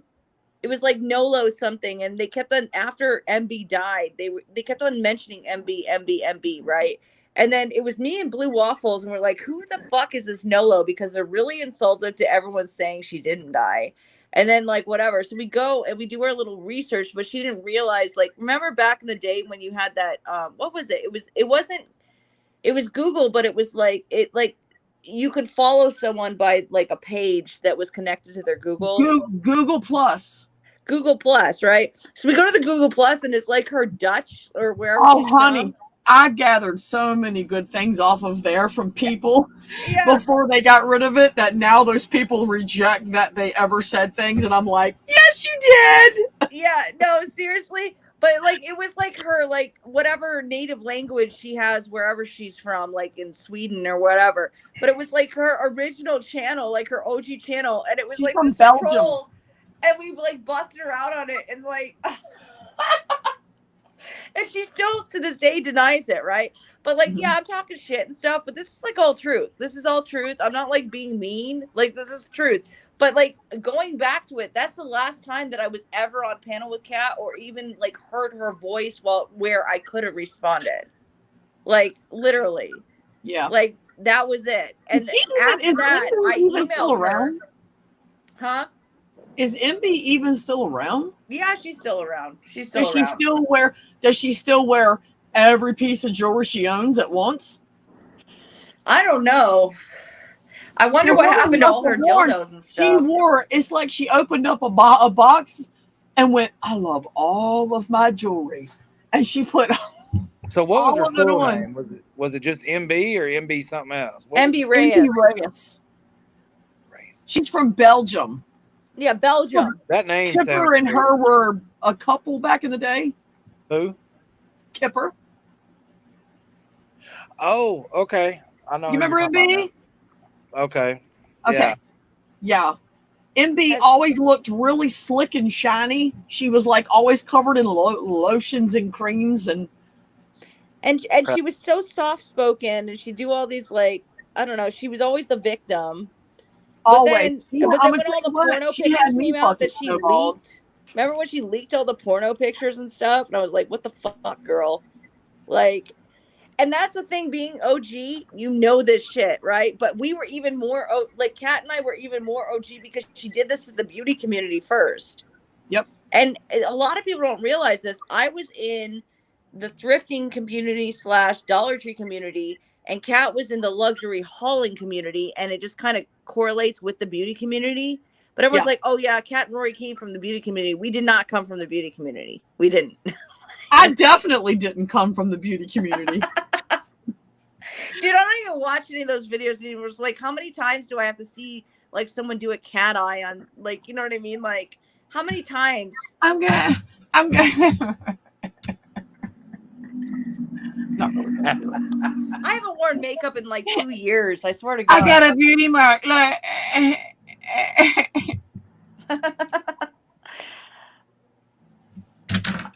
Did I seriously do that? You did. Oh my God. It's dry erase marker. Fuck off. So you have to clear out a truck or something for someone to pick it up, or what? Do what? You said you had to clear out a truck or something? Yeah, I do. Tomorrow morning. It's already tomorrow morning. You shut your whore mouth, smarty. We keep on saying we gotta go, and then we keep on talking. I just don't want to be like that person that's irresponsible that doesn't let you get your shit done. You know what I mean? I'm gonna tell you right now, if Hollywood Care Bear pulls off with my shit in that car, I'm gonna catch him and whoop his fat ass. So when y'all talked about her a while ago, how's Kipper doing anyway? Does anybody ever hear from her? Or I know, and I reached out to her girlfriend Candace yesterday, or was it today? I think it was yesterday. I've heard nothing. Kipper commented on one of my videos where I was tickling Doug's armpit and he'd laugh and try to get away. And I was like, get over here. I'm just trying to love you. Because that's what the video is called, is I'm just trying to love you. It's one of my shorts that I put up. And every time I would try to tickle his armpit, he'd laugh and try to get away from me. And I'd be like, no, get over here now. And she commented on that one. And I responded, and I never heard from her again. That was it. Yeah, last I saw was like maybe like 2 years ago. Candace had like an Instagram or something, and I saw Candace and Kipper together, and that was it. Yeah. That was it. She just like disappeared. I don't know what I wonder to if they're think. still living up there in that same spot they were. Because if they are, I drove when I've had to leave and go do a few loads here within the last couple of weeks up there Dallas way, and I had to go up there, and every time I drive by that one little area, that's where she lived, over there in that little neighborhood or whatever. Yeah, I don't think she's still over there at that farm anymore. Oh, okay. I don't know where they're at anymore. Huh. Yeah. Apparently they don't even have access to Facebook all the time because I haven't gotten any response. And there's like no reason that Kipper and Candace wouldn't respond to me. Like there's no reason. So I'm guessing they don't have constant access. I don't know where they're at. I worry about Kipper all the time because I haven't heard from her. And that's not like her. We were super fucking tight, man. We were like really fucking tight. I was going to move to her fucking house, you know? And it's like, I don't understand it. But no one's heard from her. Ain't no show. We can only assume that life got really good and like the internet is not like a thing anymore. That's what I'm hoping, but I mean, they still have fucking Facebook. Hey, I don't hardly ever post on Facebook. That's because you're weird. I look at it about every 2-3 days, but yeah, I don't ever really post nothing on there. Yeah. Maybe she got like PTSD from fucking MB. I don't know. I think she's over that little accident in her life. I don't know. But like, you know, it's going back to that, like the last thing that I ever said to Kat, and like I got off the panel, right? And I was like, she's not going to suck me in this way. Cause it's been like, there were 2 or 3 incidences where she sucked me back in over something like that. Right. And, I emailed her briefly because, you know, I have that Google Drive with like everything. And like I have different ones with everything. And I just sent her everything, like all the times MB died. I'm like, you're welcome. And I sent her all the videos and that was it. Because she was going on a tangent on there. Chick said Kipper was on a side chat this week. Whose side chat? I don't know. I miss Kipper though. Kipper was cool as hell, man. Yeah, I Very. like shit out of Kipper. Yep. Yeah, I like shit out of her. She's pretty cool. Yep. Check out my drumsticks. On the drums I don't own. America! They're all red, white, blue. They are from Hard Rock Cafe, San Diego. Oh, we're all those homeless people that can't pull up their pants are. All the homeless people that can't afford to go to Hard Rock Cafe. Right? I can't even afford to go there. What is it, like $40 for a I've side never salad? been. Well, I've never been. I don't know. Don't necessarily say that. I seen a thing I was watching videos on TikTok the other day, and they were talking about some of them homeless people in California. Shit. Makes me want to move to California and be homeless because some of them people getting $2,000-$3,000 a month from the state. Yeah. Yeah. Well, Tammy Spirit Finder. Who is that? You remember Spirit Finder, right? Is it the same one? I don't have a clue. That's where she said she saw Kipper on side chat. Oh. I think that woman I was trying to describe that gave Dee the phone, it was something Calico. What was her name? God damn it, it's gonna bother me. I'm gonna bother you with the back of my fucking hand. Shut up. It's bothering me now because I see her face. It's bothering you now, but once you get this backhand, it ain't gonna bother you as much. I know, but you would remember her. She dealt in a lot of antiques, and she always had antiques behind her. Do you love how Rory just brushes my bullshit off? She's like, "Shut up, Corey." She ain't even paying attention. She ain't. What is her name, side chat? You know who I'm talking this about. This is, for anyone watching, this is how smoothly OGs work. He's laughing, and she's just like, whatever you say. This is how it works. Dude, no, seriously, Corey, I'm gonna like transition my channel into a Barbie channel, and I can't like do a live stream where we're like having sex ed with Elvis. We need to like play that on your channel and leave it there. That's fine. That's fine. We'll do that if you'll let me drag my dick across your lips. Is it circumcised or uncircumcised? That's the question. How do you want it? I don't know. I could take it either way because your dick's gonna be awesome either way.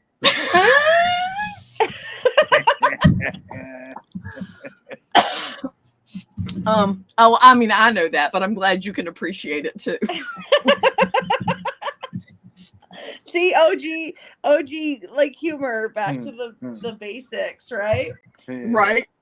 This is what it's about. I'm gonna have to drink on every stream. That's just a hands down rule. Got to drink. I know. You know who got brought up the other day in a random stream is Zeus. Remember Zeus? Yes. I was thinking about that the other day. Like we were talking about him earlier in the beginning, almost in the beginning of the stream. Yeah. Because Tribe came on. Oh yeah, Tribe. I saw him, and then I had to go take that test. Yeah, he was on my channel. He was on panel. We were talking about the tragic losses of the people over the years. Yeah. And we both agreed Zeus was the most tragic one. You remember him, right? Yeah, I do. No, seriously, I was on his stream one time because he tried to do a stream. You couldn't do one because you were like going off and, exploring the world at the time. Doing my thing, trying to get established. Yeah. Yeah. And which is the most beautiful love story ever because like you left and then Doug followed and now you have this like wonderful life in Florida. But but during that time he decided that he was going to do streams, and that at one point my credit card got stolen, or not, my ATM card went missing, and then people were making charges. And so I came on to talk to him, and he only liked to be in the background and just listen to everyone, right? And then he'd like put his 2 cents in. And so I was like, I'll be back. And he like sat on stream for like, I don't know, like 2 hours waiting for me to come back, and I come back and like there's one person that joins with me, and I'm like, you've been sitting here for like 2 hours, and like I felt so bad because like I had to go to the bank like right then. You know what I mean? Like people were charging up my card. His first time ever on stream is still up. It was on my channel, and he sat there and he said, Corey, this is the first time I've ever been on a stream before. I went, really? He said, you said everyone is welcomed, and you put the link out there, and I clicked it, and I have never felt so welcomed. I was like, well, I feel so honored. And he was like, I have never until now. And that was the most tragic one, man. For real. Well, I'm still trying to like remember because it was so long ago. I wasn't that long ago in like reality, but like he got a knock on the door. He opened his door, and this guy stabbed the shit out of him. He killed him. But I mean, like, who told us about it? That's the question. Like, Jimmy Rants, because nobody knew where Zeus was. Everyone was like, "Have you heard from Mike?" No. Have you heard from Mike? No. And I don't know if you realize it, Rory, but Derek knows. We kept a stream going for probably 5 weeks. It was a long time, one stream. And we were behind the scenes on that stream. We never went live. We just stayed off air on that stream 4 or 5 weeks. And nobody knew where Mike was. And then Jimmy found out, and he told everybody. Yeah, and when I heard about that, I just felt so bad because he was such a nice man. Odds are, with the way he was, Mike probably opened the door, invited him in. Mike was disabled. He used the the walking sticks. I won't say a cane, but those, the sticks. Yeah. Kind of like crutches in a way. Kind of like a crutch. Yeah. Well, They he go used around one. your like forearms, right? Right. Yeah. And he used one all the time, but sometimes he would use two. And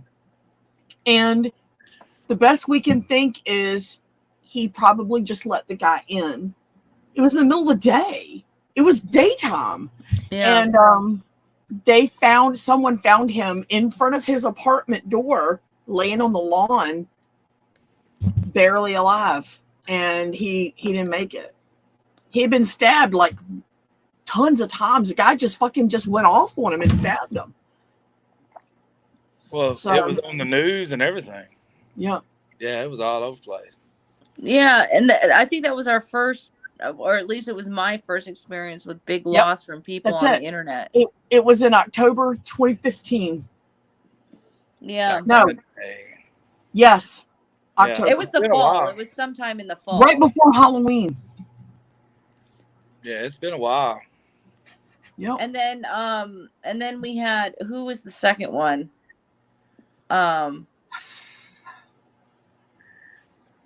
There was someone in between that, and then the Cooper was a big one. We had Jill, we had Kat, Vanessa Lavender. Oh, Vanessa Lavender. She was before Jill. Yep, she was in the beauty community. Her husband called me and told me. And the thing was, I could never figure out why he called me, but I remembered that she had me down as her emergency contact from years ago. She saved my life, to be honest, because you told me about that, and I was getting like this pang, like I used to get with the blood clots or whatever. Yeah. And I went into the quick care, and they're like, "Yeah, you got a blood clot," and they gave me thinners again. But I thought they were all gone, But they continue to come back, right? But like just hearing that story, like I literally like went into the like I got a pang, and I was like, okay, well, I'm gonna go in there, and I probably might not be here if I didn't hear about her story again. Have you ever seen her daughter? No. Girl, that chick is gorgeous. Well, she was gorgeous herself. I mean, in her. Yes, ma'am, she was. Yeah. As pretty as she was, her daughter was 3 times as pretty. Her daughter was unnaturally beautiful and is. Wow. But was I she talked like a model or something? Her husband called me and was like, I'm Vanessa's husband. I just didn't know if you knew, and I wanted to let you know that she passed away. And I was like, wait, what? Wait a minute. I was just like in my room going, hold on. Who am I talking to? She was in her 30s, right? She was young. Yeah. So there's Vanessa, there's Pat, there's Jill. There's allegedly Dave the fisherman. I don't believe he's gone. I talked to Steve, and I don't know. I was like, I don't believe it. He would no, he really is. I was like, I don't believe you. I don't believe you. Who else? It's so Drew Foy. Drew, yeah. And I had just talked to Drew shortly before he passed away. He heard me complaining about something that I was doing, and I couldn't get it to work, and I can't remember what it was, but he called me and said, hey, I just want to let you know. And he started telling me about how to fix it. I don't remember what it was. And it wasn't too long after that he passed away. He called me like the day before he allegedly passed away, and I didn't answer because you know how he was long-winded on the phone. Very. And I just didn't have time, and I plan on calling him back on the weekend, and sometime during the weekend, and then I found out he passed away, and I was like, oh my God, I feel so bad about that because I hadn't connected with him in so long, and he like randomly called me. And then Harry. Did you know Harold Harmarsh? Who's that? He was a sad chatter. He was from Pounder. he was subbed to Pounder. So when Pounder joined the community, Harold was there as well. Oh yeah, Harold. Harold was also part of the wrestling community. He was into that, but he passed, and I found out through Facebook through a relative of his. I knew he'd been sick because he messaged me and told me he wasn't well, and that he said, I haven't been well, but I'm feeling better.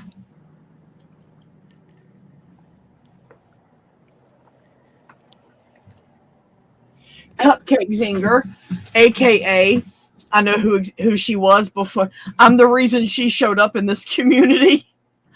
Yeah. What about that? Who was it? Was her name Birdie? I can't remember. I don't think Birdie King ever existed. Who was it? Who the fuck was it? It was somebody that I met in person. And God, I can't think of her name right now. And I loved her to death. And my husband really hit it off with her. Like they had all these conversations together. It was the first time that I met Rosie. And she came out to Vegas with us. And she was very brief. And she got a hotel room at the D. And but she was doing the van dwelling life, but she had mobility issues. So she couldn't really walk around. But I remember she did a review on my makeup and everything. I can't think of her fucking name, but I asked Rosie a couple of times, like, whatever happened to her? Like, I miss her. And she's like, I don't know. She just fell off the face of the earth. I literally right now, I'm looking at my contacts. I have Birdie Fake with her number, and I have Birdie King with her email. And it's no coincidence that the very day Jimmy Rance came and said on the chat and said, Birdie King wants to talk to you. She has an opportunity for you to get a job. And I was like, what? Because I had just got here. I was by myself, you know. And I immediately contacted her. We talked on the phone for a long time, like over an hour. And she told me all about the job opportunity. And I was like, that's great. I can do that. I can get whatever certifications I need. I clear background. I'm good. The next day, after Birdie, of course, I didn't believe it was fake at first. I was devastated. Jimmy came on. We were all off air. We were just behind the scenes on our little chat, not on air. And Jimmy told us Birdie had died. And I went, wait, what? Wait a minute. I just talked to her last night. We're talking literally like maybe 8 hours ago I talked to her. Hey, I remember that. But then were you on when he came and told me? I remember. But did you talk to her with a voice? Huh? I remember something about that. Yeah. I don't know. I didn't know the voice. Yeah, I can't remember if I was on that night, but I remember that. And I said, I was bawling. And it wasn't because she was my job opportunity, but because I had just spoken to her for over an hour. And I was like, this is crazy. So then not too long after that. Because remember, there was a picture of her and she was redheaded. Yeah, it ended up being pictures from a woman's vlog that went fishing a lot. She was a real chick. And she really had a vlog. I remember that. The redheaded chick. Yeah. Yes, and Mike Mundane put it out there. But I'm walking through, me and Doug, because shortly after that, Doug showed up here. You know, we got back together and he walked away from his job and everything there and came here for me. And we're walking through the CVS or Walgreens or something. And I get a phone call. And I'm like, it's Birdie King. And I'm like, hello? And they're like, yeah, who's this? I went, well, who did you call? It was a guy. He was like, I found this phone in the parking lot. And this is the last number called. And I went, what? And I'm thinking, I'm the last one that Birdie spoke to before she died. So then I immediately was like, this is bullshit. And they were like, yeah, I want to just get the phone back to the owner. I'm like, you just found it in a parking lot? And they're like, yeah, I want to just get the phone back to the owner. I'm like, you just found it in a parking lot? And they're like, yeah, I want to just get the phone back to the owner. I'm like, you just found it in a parking lot? And they're like, yeah, I want to just get the phone back to the owner. I'm like, you just found it in a parking lot? And I was like, this is bullshit. I don't got time. Right now, I'm going through too much shit, and I'm not going to be dragged into this silly shit. Why would Birdie King's phone be in a parking lot somewhere? Right. If she died 8 hours after I fucking talked to her. Right. So, you know. And you spoke to a woman, right? Yeah. Yeah, I remember. So do you think you were power trolled by like because everyone was saying that it was Jimmy Rance? I was trolled hard. And it was just nothing but to be cruel, because whoever did it knew what I was going through at the time and that I was trying to find work. And that was back when Drury Navided or whatever his name was. Oh God, I haven't even thought of Drury in like years. Yeah, that was back when he was on here and there. What's he doing now? Does anyone know? I have no clue. God, I wish that like everything stayed up on Elvis's channel, because there were so many fucking epic like scenarios with him and Drury and like. Well, you know, I've got the only copy. Do you remember when Drury quit doing his hangouts and he went on Elvis's hangout? Yeah. And he was so used to starting his at a certain time, and it would end 8 hours after. So I couldn't figure out why Drury was on there talking mad shit, illegal shit, totally illegal shit. On Elvis's stream, and I was watching. Afterwards, I watched it afterwards, and I think I watched some of it while it was going on, but I recorded the whole thing. I've got the whole stream, because when I realized he was talking illegal shit, and I started going, wait a minute, he's so used to being on his own stream, he doesn't realize Marshall started this hours after Drury's normal time. They're still live, because he kept going, what time is it? What time is it? And when he realized it was after his, what was it, 8, 9, 10, 11, 12, 1, 2, 3, 4, whatever time it was after his normal 8 hours, he forgot it wasn't his fucking stream. It was Elvis's. And he was talking about how he rammed into a Ferrari or a Lamborghini or some shit and thought it was hilarious. And I'm sitting there going, he even said which turnpike he was on in New York. That was when he was driving the big truck. Yes, and he was admitting to all of it. He said, I never got caught. And I was like, your ass is going to get caught now, motherfucker. Hey, look. Well, there is a statute of limitations on it. I don't know how long ago it was, because it seemed like the whole point being, he was just running his mouth, talking shit about Rosie, talking shit about Missy Jen. And I was sitting there going, this motherfucker doesn't realize he's live. This is not his. This is Elvis's. And Elvis started his like 3 hours after Drury normally would. So I downloaded the whole thing, and then I put together these clips. Do you remember the clips? They're still up. Oh, yeah. Of him talking. I just took little excerpts out of him saying all the shit he was saying. It was beautiful. It was gold. Oh man, we went like toe to toe on a couple of things, because he would start talking about some crazy shit to me, and like he was from the He-Man woman hater. He is a fucking woman hater. I swear to God, he just hates anyone with a vagina. He called his mother a bitch. He said, "My own mother's a bitch." And I think he said that to me once, and I'm like, well, I guess that explains why you're such an asshole to me.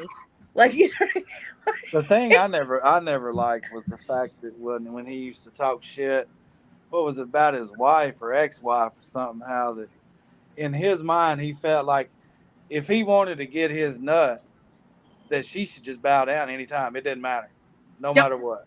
Yep. You know, and I'm like, what the hell, dude? What didn't he say one time? You can't rape your wife. Yeah. And he was like, I'm from Israel, blah blah blah blah. And I was like, you're a little dark. I'm thinking you're from over the Gaza Strip. You might want to admit your true roots there, buddy. No, he like straight up like was like talking all that shit, right? Because Cal was on panel or something. I can't remember. There's some video. I probably have it on my channel, to be honest.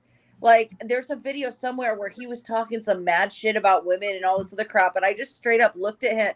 I just straight up like said to him, like, so you're black, huh? And you look black to me. Are you black? He And looks he black. like got so offended because he's so racist, right? Yes, chick, he was. But I said it to him because I knew he was racist, and he would go off. Like With he would go flag. off on this tangent. It must be on my channel because I did it on purpose. And he went off on like screaming the N-word. Like, I mean, like, it's just like, what the fuck, dude? Like, because he's supposed to be this New York guy, you know, like he's supposed to be like the good old boy that he tries to portray that, but then he was like such a sexist pig racist. Like, Yeah, Derek, were you there when we were off air and I went off on RV Debs for being on his panel? I might have been. She popped onto my panel and I went fucking bananas on her. I said, I'm over here defending women, all women, and you go on his fucking panel? oh, I remember that. And she went, I just wanted to see, what's his name? That chick and his woman, Caroline or Carolina. What's his name? The dude that drove the GMC. What's his fucking name? What happened to Sweet Pea? She's still around. She's on my Facebook friends. But I went off on her. I was like, so meeting him over the internet and talking to him and saying hi to him and his girlfriend's more important than standing up for the rights of every chick. And you're from that era. And I cussed her out and said, get the fuck off my panel. And we were off air. But I went bananas and I was literally screaming at her because I was so passionate about, I'm over here trying to defend the rights of every chick as much as he's dogged them. And you're going to go on his panel so you can meet this guy and his girlfriend? Get off my shit. Go back over there and kiss his ass some more because you ain't coming over here. I have since apologized because it was really heated because I'm really passionate about it. And she's a dear friend to me, you know. But I felt terrible afterwards. But in the moment, I just had to say that shit. I just had to say that shit. Yeah. I was like watching RV Deb. She's still kicking it. Oh yeah, absolutely. I kind of miss Vlogger Puppet. I haven't seen any of his videos. Does he still make them? That's it. She got it. Wanderlust Estates. That's him. Yep. That's what I was kind of thinking, but I was like, no, I don't. She wanted to meet him and his girlfriend. Yeah. Whatever happened to that guy? Well, I know that lady Carolina or Carolina, they split up years ago. And she kept the rig, I think. Damn. I think. Wasn't he the guy with the cat? No, you're thinking about Nomadic Fanatic. Oh, is he still going? Yeah. The cat died. Oh, that poor cat. That's okay. He got a new content cat. 2 of them, actually, I think. Didn't he get a dog now here lately? He had a girlfriend for a while, but I guess she got sick of playing second fiddle to YouTube. Did he ever make it past 400,000? Oh, I don't know. Oh gosh, probably. You know what? You know what really saddened me is like, you know, when the Boyd happened, there was a whole bunch of preppers and, you know, everybody else, the RV community, T-girls, like all kinds of stuff, right? And it was entertaining as fuck, right? But then suddenly this like this newly 18-year-old gets a van, and it's the Instagram era, and they like blow up to 1 million views doing a shower video, like how I shower in my van, and they blow up. And then, you know, they're not like towards 2 weeks into it, you know, they're like actually not living in the van. They're just doing it for content to make money. Right. And they probably who are you talking about? Who are you talking about? That African American girl. Yes, she's gorgeous. Yes. Yes. As soon as she came up, her very first the video got over 1 million views. And I looked at Doug and said, oh my God, the industry figured it out. And they have now started creating YouTubers. I think it's all a content farm on half of these people. You talking about her and her snake Alfredo? Yeah. No, but I watched her for a little bit and I couldn't believe this. I'm like, this isn't a new concept. Why is this person getting like 1 million views? Right? Because she's being promoted by the industry. Right.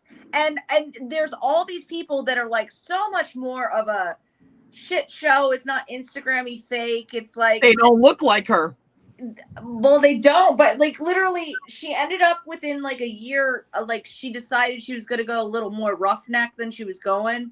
And she bought like this Japanese bus or something. And then that's and when then she didn't even redo it. She didn't even redo it. Yeah, I stopped watching her because I just was like, when I saw her, I was like, oh, this is a pretty girl. She's living in a van. That's fun. But she didn't say why she was living in a van. Like, it was like straight up like, oh, I just live in a van. No, but she doesn't. Like, I'm saving up for college, or I'd rather not have mortgage, or she's full of shit.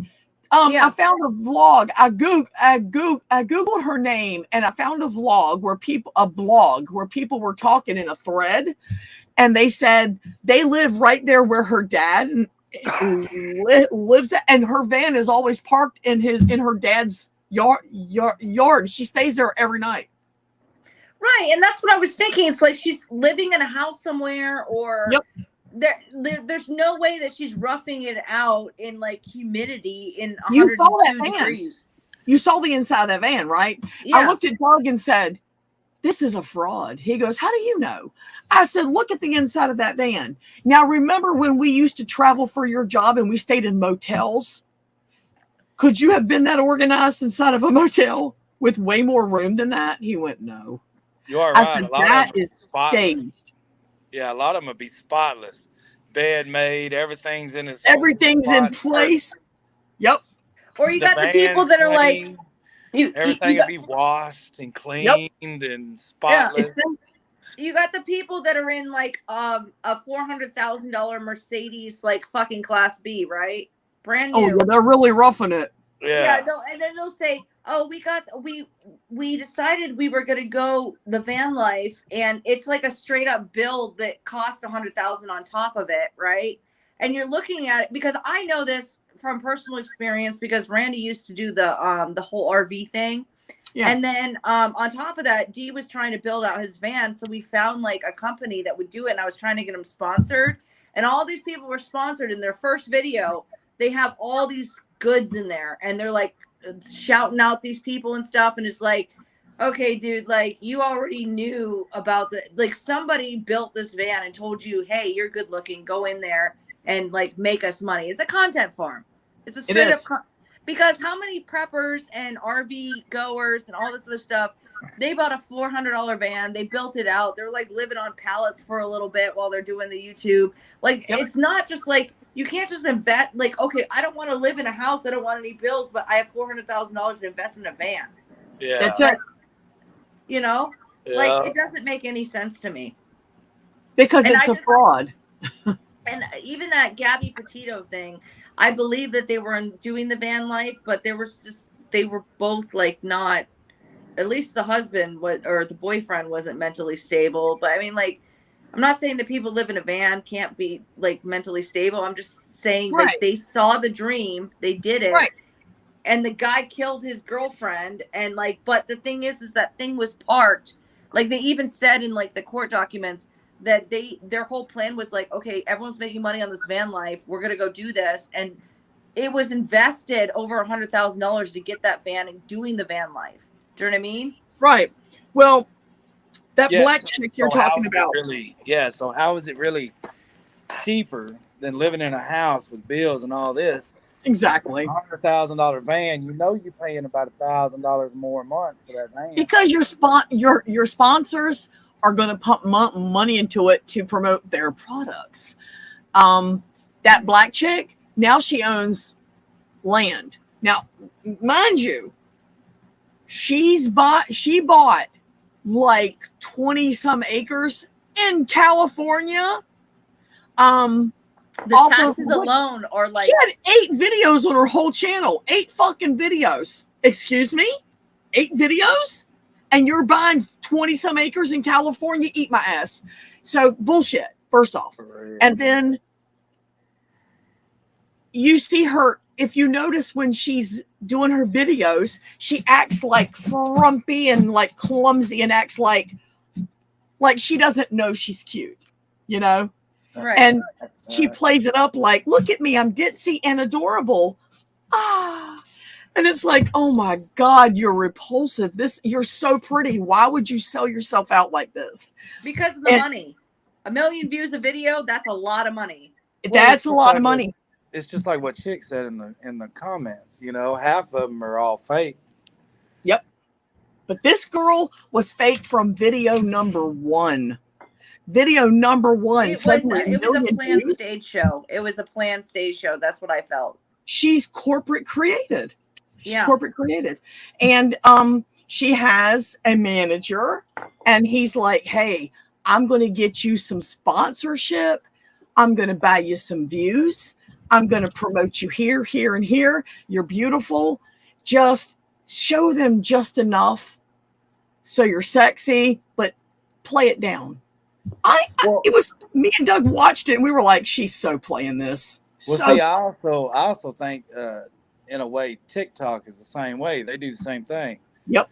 Because like when I post a video on TikTok, Janelle, all my shit sits there and it'll run between 700 and 900 views. It's just like I posted one the other day, and literally within 20 minutes, I probably had almost 650, almost 680 views within 20 minutes. But I bet you get those emails. It's like you can promote yourself for like a certain amount of money or something. Yeah. Right? And see, and once I hit 700, it just stopped. And then it's taken, I don't know, I guess a couple of days now to get about 10 or 15 more views on there. So it's like, I can totally see. It's hard on there to get what is it? You got to get 1,000.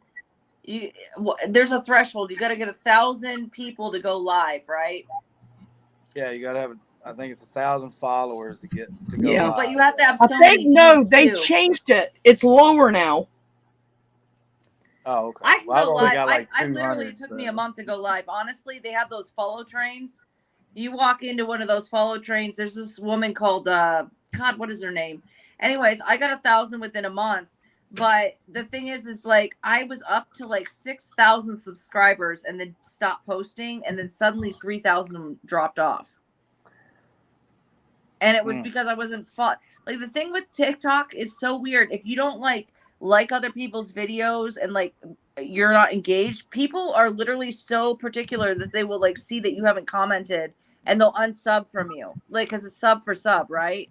But they'll unsub for you. But what if I don't go on there for 6 months? It's not like I didn't unsub from you. So I went through mine because there was this one, what turned me off from TikTok, because I was like gaining followers really fast, and I can go live on there anytime I want. Like, you know, if I put my mind to it, like once you can go live, you can like do things on every platform, right? Right. And I did it for a month. It was last year I started in July, and by August, like, I guess it would be like about a year, I got my I could go live, and I met a lot of people on there. It was pretty fun. But then I came back to the situation, and I got For You page, and there was this woman that was like, you know, I come to other people's pages and I like their videos and stuff. If you're not coming to my videos and you're not liking my shit, I'm gonna unsub from you. And the minute I saw that, I was like, unsub from her, fuck her. Like, I never did that. Realize you have a fucking life and you don't go on TikTok all the time, you know? Right. But it wasn't a personal message to me. It would just turn me off. I was like, fuck that shit. Yeah. Because you know how easy it is to like click the like and the sub button if you like a video and you don't even like pay attention to the rest of their content. You know what I mean? Mm-hmm. Like, so I just was like, I don't know. And then like, what I don't like about TikTok is if someone has you in their contacts, email or phone number, it'll tell you that somebody's on TikTok, and maybe they just wanted to join TikTok and you have to do it with your personal information, right? Yeah. And maybe they didn't want you to know that you had a TikTok. You know what I mean? Like, that's how I found Mountain John on there. I had him in my contacts, and then he blocked me because he was like, dude, like, this is my private TikTok. Why are you on here? Like, this is like really private. You need to explain Poshmark to me one day, because I got on Poshmark and immediately I was being followed. Oh yeah, it's about the same. It's about the same. Yeah, no, It's but like Poshmark, it's like the only thing I sell on Poshmark are luxury bags because I trust Poshmark. Because if it's over $400, it literally goes to the Poshmark factor or like headquarters, and they make sure that it's authentic. right. And then from there, they will ship it off to the other person. So the company actually inspects it if it's over $400. eBay does that with shoes over 100. Well, I don't know because I haven't been on eBay for a while except for like dolls and stuff. But the thing is like, let's say you get like a scammer that intends to scam you and you have this $1,200 bag, right? And you sell it and Poshmark gets it first and they'll see what you're sending them, authenticate it, and then Right. send it off to that person, right? For free. They'll do that for free. But Right. like, let's say on eBay, if you don't pay for a certain service for them to do that, because they do authentications on eBay now, right? Right, and If it's you don't pay free. for something, like you could send a luxury bag to someone and they could send you back a knockoff or show a picture of a knockoff and be like, oh, they sent me a knockoff, and like the company would side with them. Right. Even Well, though no, you sent a eBay good will bag to them. authenticate your bags. They authenticate shoes for sure because I did it. I sold some shoes for 180. I got them from the thrift store for like $7. And what happens is when you sell them, what comes up for the address is eBay's address. And then they have the address of the one who's going to get it. You know what I'm saying? Right. So, well, that's good to know because eBay is a bigger platform than Poshmark, you know? Like people will go to eBay or Amazon for things.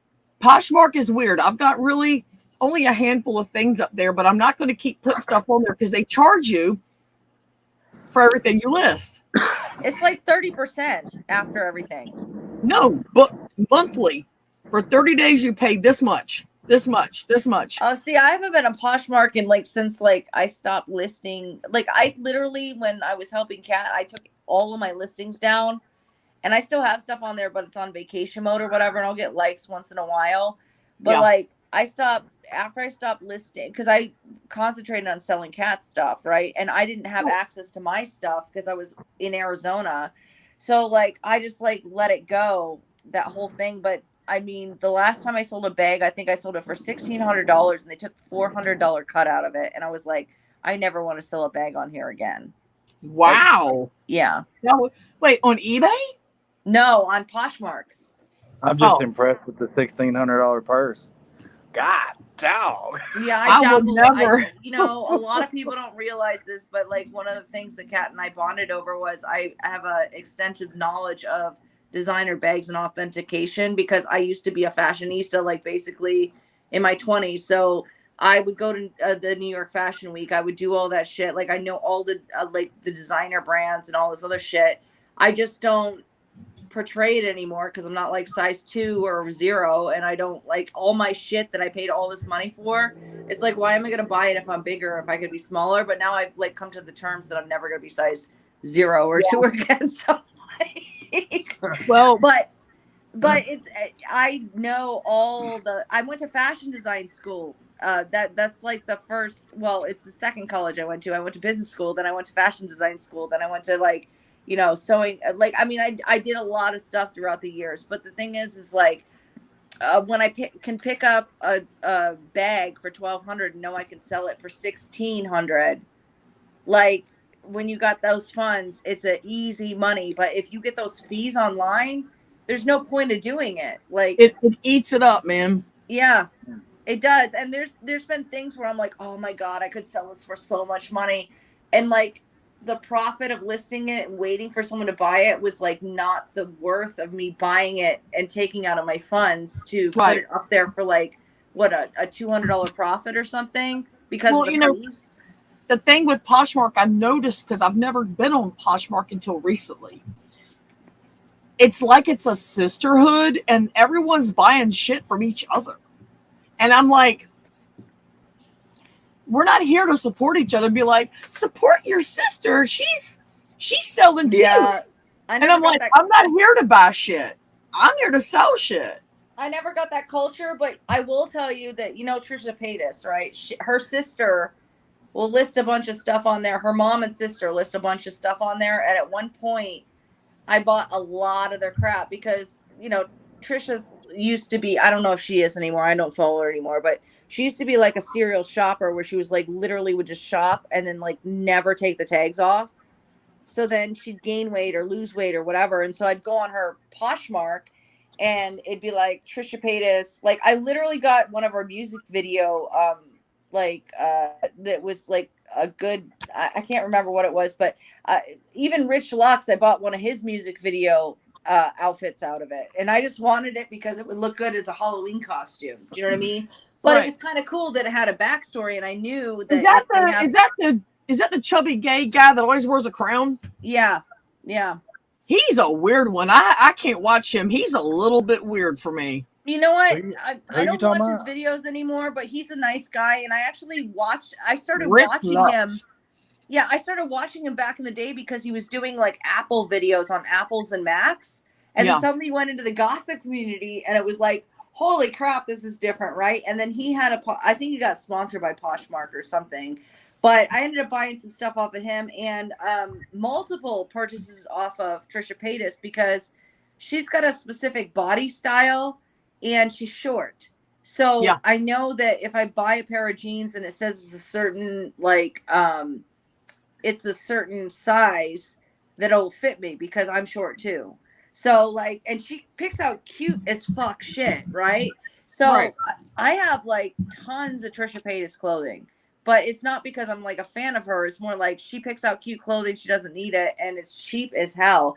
But on the other hand, I also know that her sister and her mom list things that were theirs and claims it was Trisha's too. But I could never fit in her sister's old shit or her mother's old shit. Well, you know she's got a little girl now.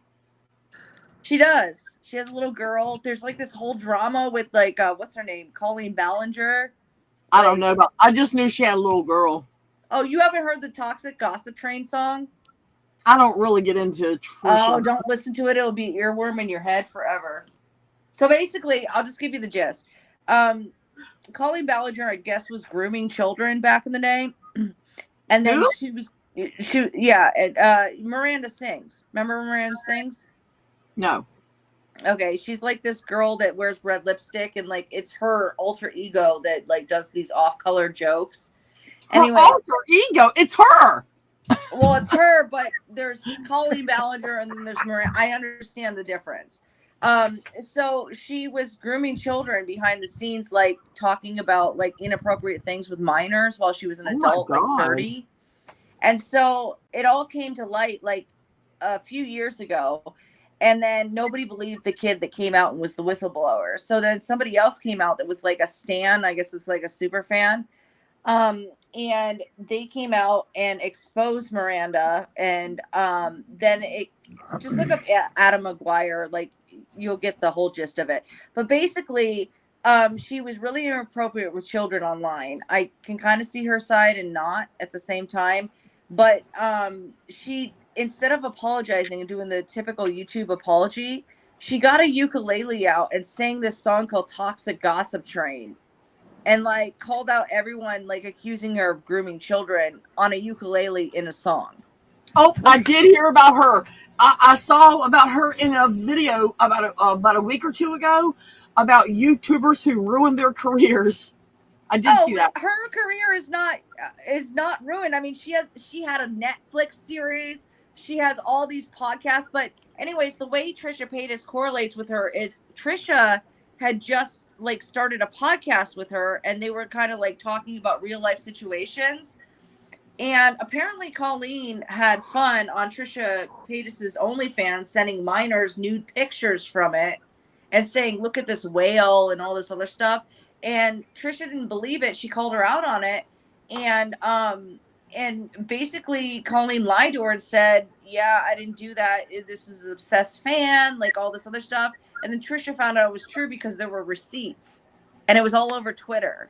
And her nude photos that are supposed to be behind a paywall were all over Twitter with like this content that texting from Miranda Sings. So she did a video and I was so proud of Trisha because she has grown so much as a person. Because remember her bathroom, like she used to go in the bathroom and just cry about crazy shit, right? Or no, it was the kitchen. She had the kitchen crying situations. She just came on and was totally mature and was like, you know, if someone has to body shame someone behind the scenes, that's like the lowest form of like anything that you can do, like mentally. And I need to. All right. I don't know none of these Wow. people, but let me ask you something. What is Trisha? What's her nationality? I think You don't want to see all this. she said for a minute there that she was part black, but she's Oh, not. really? She said something about that. I think it was like something to do with like Dutch and Irish or something. I can't remember. Like I'm not like that invested with her. I knew of her back in like 2000. What was it, 6 or 7, when she was on the weight loss community, when she was in that community, and she was obsessed with Quentin Tarantino. But then she came back in 2012 talking about, do dogs have brains? I was like, oh, I remember this chick. I wonder what happened to her. I think she's black. Look. You know, people said that, but she's not. Like, she came out and said like, just Google, like, Trisha Paytas tells her nationality. I don't think she has any black in her. I think she Well, she boy, I'm said gonna tell you something. what, she pulls that shit off. She does. Do you remember, like, I guess you're not like an old school watcher, but like at one point she had this black baby doll and she named it OJ. I never watched her. I've seen her videos now and then, but yeah.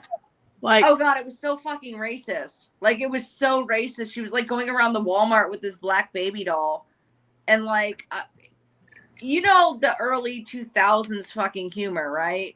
Yeah. But this went a little bit more than like, I mean, it literally went way like beyond what Shane Dawson did, like way beyond, as far as racism, like way beyond. Well, and she's boring. Let's talk about. Okay. Let's talk about Eugenia. Let's do that.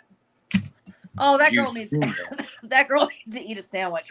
She's almost 30 years old. She needs to stop. Her mother. There should be some type of adult protection thing going on because her mother is incredibly dangerous for her. Oh no! Did you see that? Did you see that whole drama with her friends? Where Hold your thought. I think Mudflat wants to participate. Give me a minute. Do you know who we're talking about? No, Eugenia. I have no idea. I didn't even know. Eugenia Cooney.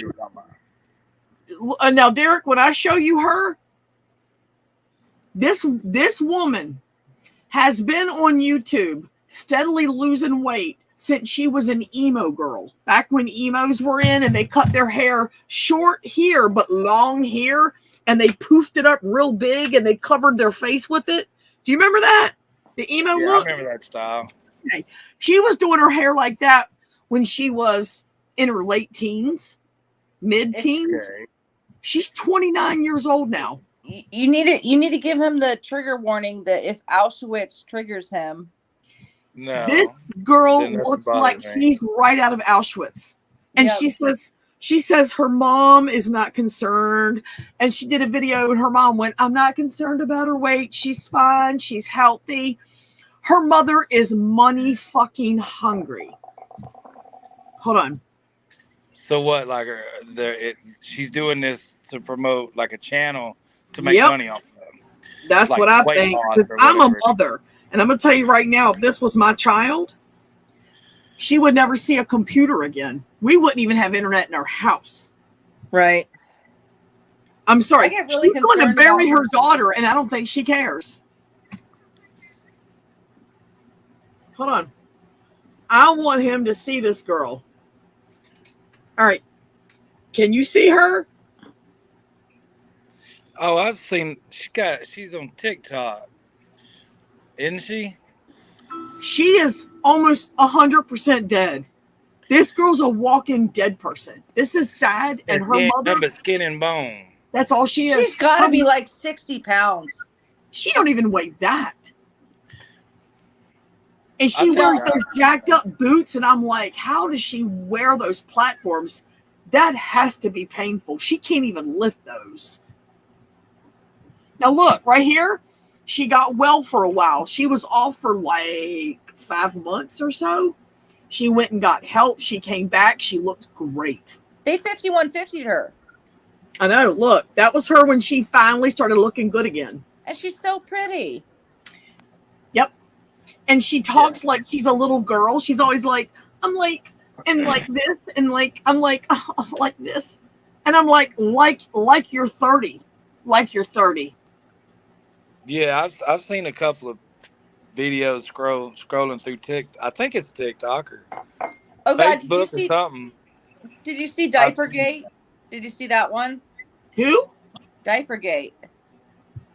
That's what they call it.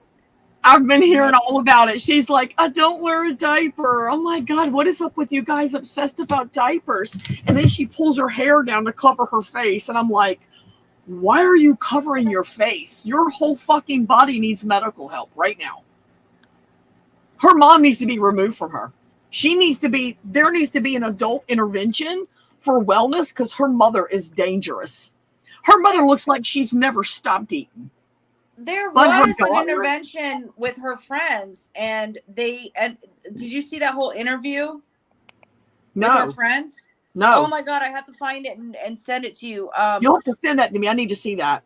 Yeah, I'll send you the video. But basically, her friends said they were going to this escape room because they were worried about her, and she can never leave the house. But her mother got a driver and a bodyguard to take her to this place, and they were supposed to go to this escape room. And then they all intervened, and they were straight up girl, you need some help. And half of the girls that were talking used to have eating disorders, right? And they were talking, and then suddenly one of them got assaulted by the driver. I mean, it was this big mess, but then they had pre-called, because she's over the age of 18. They had pre-called a medical professional to come in, and they interviewed her because they did a wellness check on her at someone else's apartment because they couldn't just send one over to her house, right? Her mother is dangerous. And basically what happened was they interviewed her and took her in and did a 5150 on her, and she was stuck there. And then nobody heard from her for months. And then there was the Shane Dawson interview where she didn't say what kind of eating disorder she has or anything, but she went and got help. And then afterwards, she just declined from there again. Declined. But I guess her mom was really pissed at these people that did the 5150 on her. I bet she was. Now look, Chick says social media has ruined a generation. I agree with you, but social media has ruined many generations of folks that needed medical mental health intervention and didn't get it. And some of them range my age and older. So yeah, social media has fucking ruined people. Not just the young ones. Yeah, I got a whole slew of videos you should watch about Eugenia. I just feel so bad for her because even when I was trying to maintain my size 0, right? There was a point where I looked in the mirror and I'm like, okay, I need to eat I need to eat a sandwich because these clothes aren't even going to fit me. You know what I mean? It was more fitting in the clothes that I paid a lot of money for. Tribe said I needed to do a breakfast stream, but honestly, Rory's enjoying her talk, so I'm giving her a minute, but I'm getting ready to get the fuck off here. I haven't had a shower yet. Oh, well, I'll shut up if I'm over talking. I'm a little drunk now. No, I want you to finish, but it's 5 o'clock in the morning, and I have to get up in 2 hours. I haven't had a shower yet. You got to wash that vag. What? You got to wash that vag. I always wash my vag with Doug's face. No, seriously, Corey, we were talking so much shit today. I would when you take this off, I would wait a minute and then think about putting it back on. Put what back on? What are you talking about? This chat, because we were talking a lot of shit. Are you upset about something you've said? No, not at all. I'm just saying, oh, you don't really drink that much, and maybe you might want to review. I just had a couple of these. Oh, okay. I'm okay. Yeah, no, I don't care what I said. I'm just whatever. Right. That's okay. Over the next 30 days, when we do every weekend on a Friday, it's going to get worse. Yeah, no, going back to like the beginning, I didn't know you were like going to do a stream today. Like you mentioned like, oh, I'm going to do like, let's do this, but I didn't know it was like a thing on Friday. I would have like rescheduled I would have scheduled my test around it. You know what I No, mean? every Friday. It'll be every Friday because, like Derek remembers, Banger Chat was every Friday. So I want to get Mara up here. she will. If you're gonna do it, you need to make sure you let me know because I'll forget. Yeah. I Yeah, just we're have gonna need some regular faces on here. So Rory might not be able to do it every Friday, but you can be a regular face on here. You remember how we had the regulars? We had Jimmy, you, Kipper, Shay. We had all the Lucky, Troy. We had all the regulars. Yeah. We're gonna do it again. Oh gosh, I'd love to see Lucky on panel again. I don't think Lucky will. The trolls pretty much ruined him, I think. Oh, he's such a sweet guy. I love Lucky. I've always loved him. Yeah, I always liked Lucky. He wasn't bad. Yep. Lucky's my guy. I love him. He knows I love him. I always liked it when can't Elvis say would get on there once in a while. Huh? Do what? I always liked it when Elvis would get on there once in a while. He's a crack up. He's Yeah. fucking hilarious. What killed me was when Never knew everyone what the hell was gonna come out of his mouth. ran him off, and then they sat there and poo-pooed and boo-hooed that they missed the drama. And I sat here watching them chat, and I'm like, you're the fucking ones that ran him off. So then he came back again and started another channel. They ran him off, and then they poo-pooed and boo-hooed again about missing the drama. I'm like, you fucking ran him off again. He's God. cracked me up. Oh my God, he was funny. Corey and I have this epic stream with him on it that we're gonna like play. I miss him on YouTube, man. That was like the go-to, like listen in the background type deal, you know? Because you never knew what the hell was going to come out of his mouth. And whatever did come out of his mouth got repeated about 100,000 times during the game. Tribe, I'm seeing you on the StreamYard side, but I'm not seeing you on the YouTube side.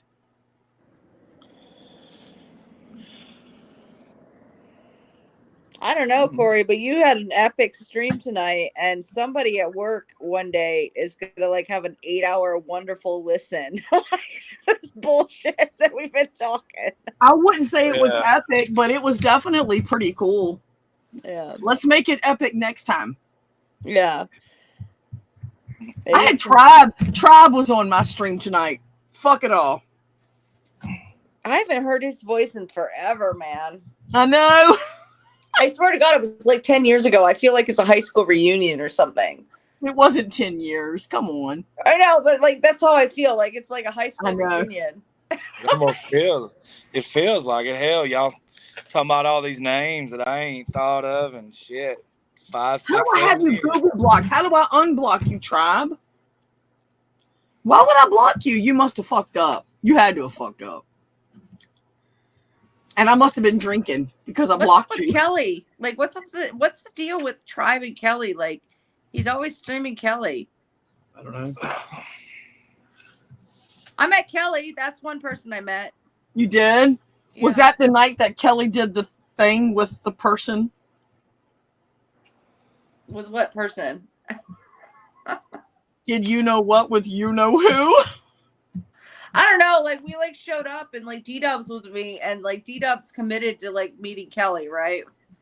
So we like show up, and Kelly's like, "Oh yeah, I'll take you to dinner," and like all this other stuff, and then it's like turns into we'll order pizza, right? Mm-hmm. So I was supposed to do like this full-on glam makeover on Kelly, but we were all drinking and it didn't happen, and Dee's like starving, and so like we ended up going out getting some booze because there was no booze at the house, and then we come back and Kelly had this full-on panel with everybody, and then we had to go because it was like 3 a.m, and because like we literally did not get out until like 1 because Kelly was like doing whatever she was doing, right? And the minute we left, like she just like shut down the stream, and everyone was all disappointed because they were having a great time, and she's like, "Oh well, you know, whatever. And then she came back on her own and she's like, oh, fuck these people. And she was like basically saying, fuck me, fuck D, fuck everybody else. And I was just like, okay, well, I don't understand that, but whatever. And that was the last time that like I had interaction with Kelly. I'm sure Tribe remembers that whole stream. It was pretty fun. He shows it on live chat. Let me change it to live chat. There's Tribe. Chick, who the hell are you? And how do you know so much? Who, me? Chick or Chic or however they pronounce Chic. their name. They know everything about the OG shit. And they knew about that. I didn't even know. I see Tribe now. I see Tribe on the live chat, but not on the top chat. Yeah. Chick or Chic. If it's Chic, spell it SHEEK. If it's Chick, just spell it like Chick, and we'll know like what your vibe is. It's CHIC on here, but you know me, Ask Diane. I'm gonna have to. How do I not remember that name? Everyone's like, you know who that is. I'm like, well, thanks for telling me what I don't fucking know. You know, honestly, it's drawn a blank for me too. No, we don't, Tribe. Eat my ass. I can't do it. Shut up, Derek. That's a feast, girl. That's a feast. It's a whole goddamn buffet. Everyone's invited. There's plenty of people around. I have met Corey's badonkadonk in person, and it is a very nice badonkadonk. That's all I gotta say. It's a lot. There's a lot to unpack behind me. Kim K wishes she had a badonkadonk like that naturally. That's all I gotta say. You're gonna say Kim K had to buy what I was born with. Fuck that. Right. Exactly. Let me see. McDonald's, you ain't eating no damn Don't eat that nasty shit.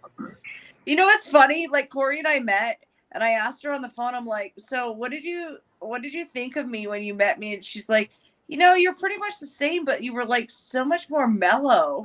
Mellow. She was so, and I think she had just like road lag. She was tired. Not even. Because at the end of like us being at Surf and what is it, Surf and Sea or something? Closed out. No, you fucked me up. It's my favorite seafood place here. Ship to Shore.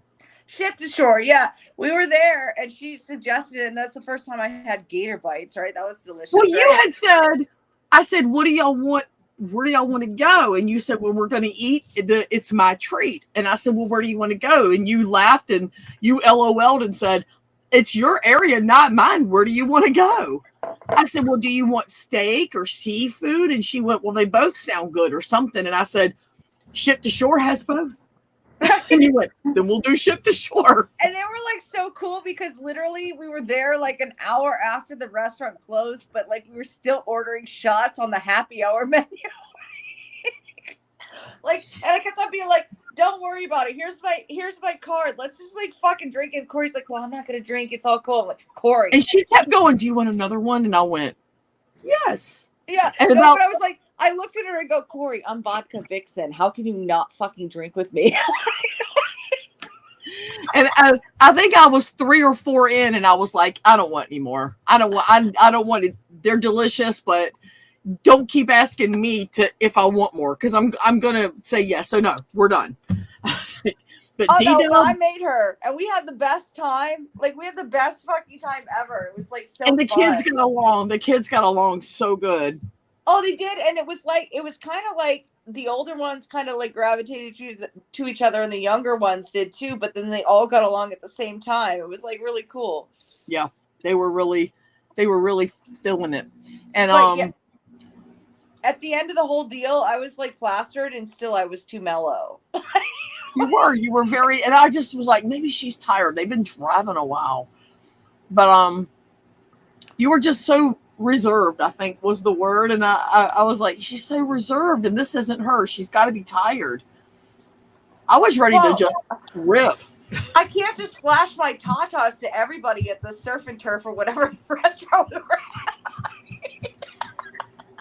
at. The Ship to Shore. I can't be like, hey boys, woo! like in front of both of our husbands. Like, what the hell? I know. Well, Doug would have been like, well, there's her tits. Doug would have been like, hey, I recognize those tits. Yeah, Doug wouldn't have cared. He'd have been like, well, there's her tits. I hope the kids didn't see, other than that. Yeah, no, but even when I'm drunk, like even if like the kids were around, I couldn't be like crazy. But like the whole thing is, I really wouldn't have been too crazy in real life. Yeah. Like I'm really boring in life. Like really boring. That's me. I'm lying. I'm not boring. I just try to pull that off. It's just not true. Right. But no, Corey and I had like the best fucking time together. And then I felt bad for the guys and the kids because they were like all like, well, no, but the restaurant was so cool that they like started. I don't remember if there was like a party beforehand and there was like random balloons around or whatever. There were balloons around that had a party earlier, a baby shower earlier in the day. So there were pink balloons. I think they were pink balloons or pink and blue everywhere.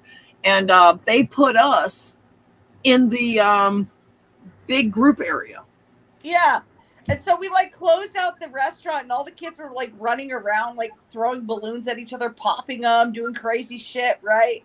And like, I don't even know what Doug and Randy were doing. It was like me and Corey, I didn't even care. Like, I don't even know if they had a conversation, to be honest. Like, we were like, oh, it's Corey, it's Rory. It was a fun time. Why is this not showing? It said another moderator handled it. It says, Chick said she did show her booty back when she had the bitch den in the backyard. Yes, I did. I've shown up in your side chat over the last years, and you spoke to me then, Corey. I want to apologize profusely because I swear I don't remember you, and I'm not going to lie to you and say that I do. Because then it would just be awkward when you say, hey, do you remember this? And I'll have to go, yeah. So one lie begets another one. So I'm not going to lie. That's the thing too. Like I have a memory like an elephant. Like I can remember everything if Me I'm too. reminded. And I'm like a name person, an avatar person, a face person. Do you know what I mean? So I just can't like give us an example. Like give us a highlight. I think it's the simplicity of the name that's fucking with me. I don't remember it. It doesn't stick out. No, now, but you wouldn't remember because there's so many boring names out there. Like there's so many boring names out there. Like that's kind of like chic, Well, it is chic, All right, so is it chic or chick?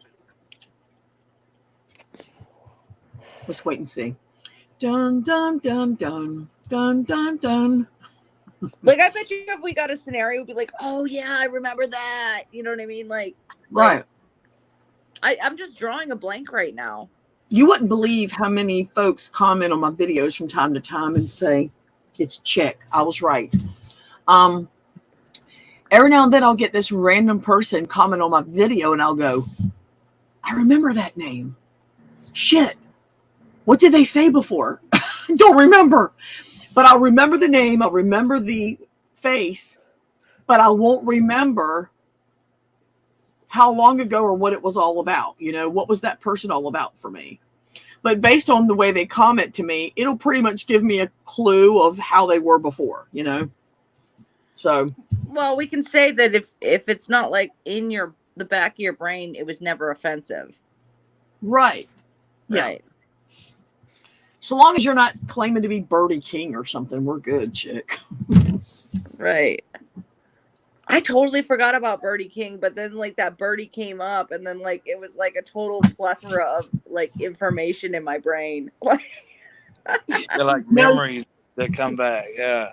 Chick says, I know I'm forgettable, but damn, it really, you ever heard the saying, it's not you, it's me. Truly, it's not you, it's me. Because back then, that was my tipsy thing. And I don't remember every person. I really don't. It was me. I remember you now for definite. Now, next Friday, if I go, who the hell's Chick? I'm fucking with you. Oh no! We should open it up with like you should like make that your title. I remember it. One board chick. Her name was One Board Chick. I remember you. Oh. It was you, not me. You changed your damn name. I remember. And then I just hit my elbow. Oh, Was God. it It hurts. onboard chick or one board chick? Because I remember an One onboard chick, but maybe I was drunk the whole time and I thought it was One. onboard. One board chick. They fought on panel. Her and Cooper fought on panel one night. I don't remember the fight, but one board chick, I absolutely remember that name. Totally. What All was right, you guys, I've got to get off of here. I've got to go to bed. Okay. Nighty And I've night, got to Corey. wash this freaking, all I've got on is mascara and foundation, but it's making me itch. So, You looked very fresh today. huh? You looked very fresh today, fresh faced. Fresh. It's just foundation. Thank you. Shut up, tribe. You know I have to go. I've got shit I got to do, man. And I got to take pictures tomorrow, and I got to go through some of the inventory to pack it up and get ready for the yard sale. But anyway, thank you for being on here, Rory. Oh, no problem. Sorry for taking over the chat. Didn't take it over. Thank you for Well, being I'm on here. apologizing to twice. Mud Flap here because like Mud was on here talking and I was like, Everybody, don't forget to click the bell so you'll know when I go live, which will typically be 8-ish Friday night. It may be a few minutes late or so, but 8-ish Friday night. yeah, Corey, I'll send you those videos I told you about and like no pressure to watch them right now because I know you got to go to bed, but you might fall asleep to them. They're pretty good. Yeah, I got to keep the sound off or Doug will wake up going,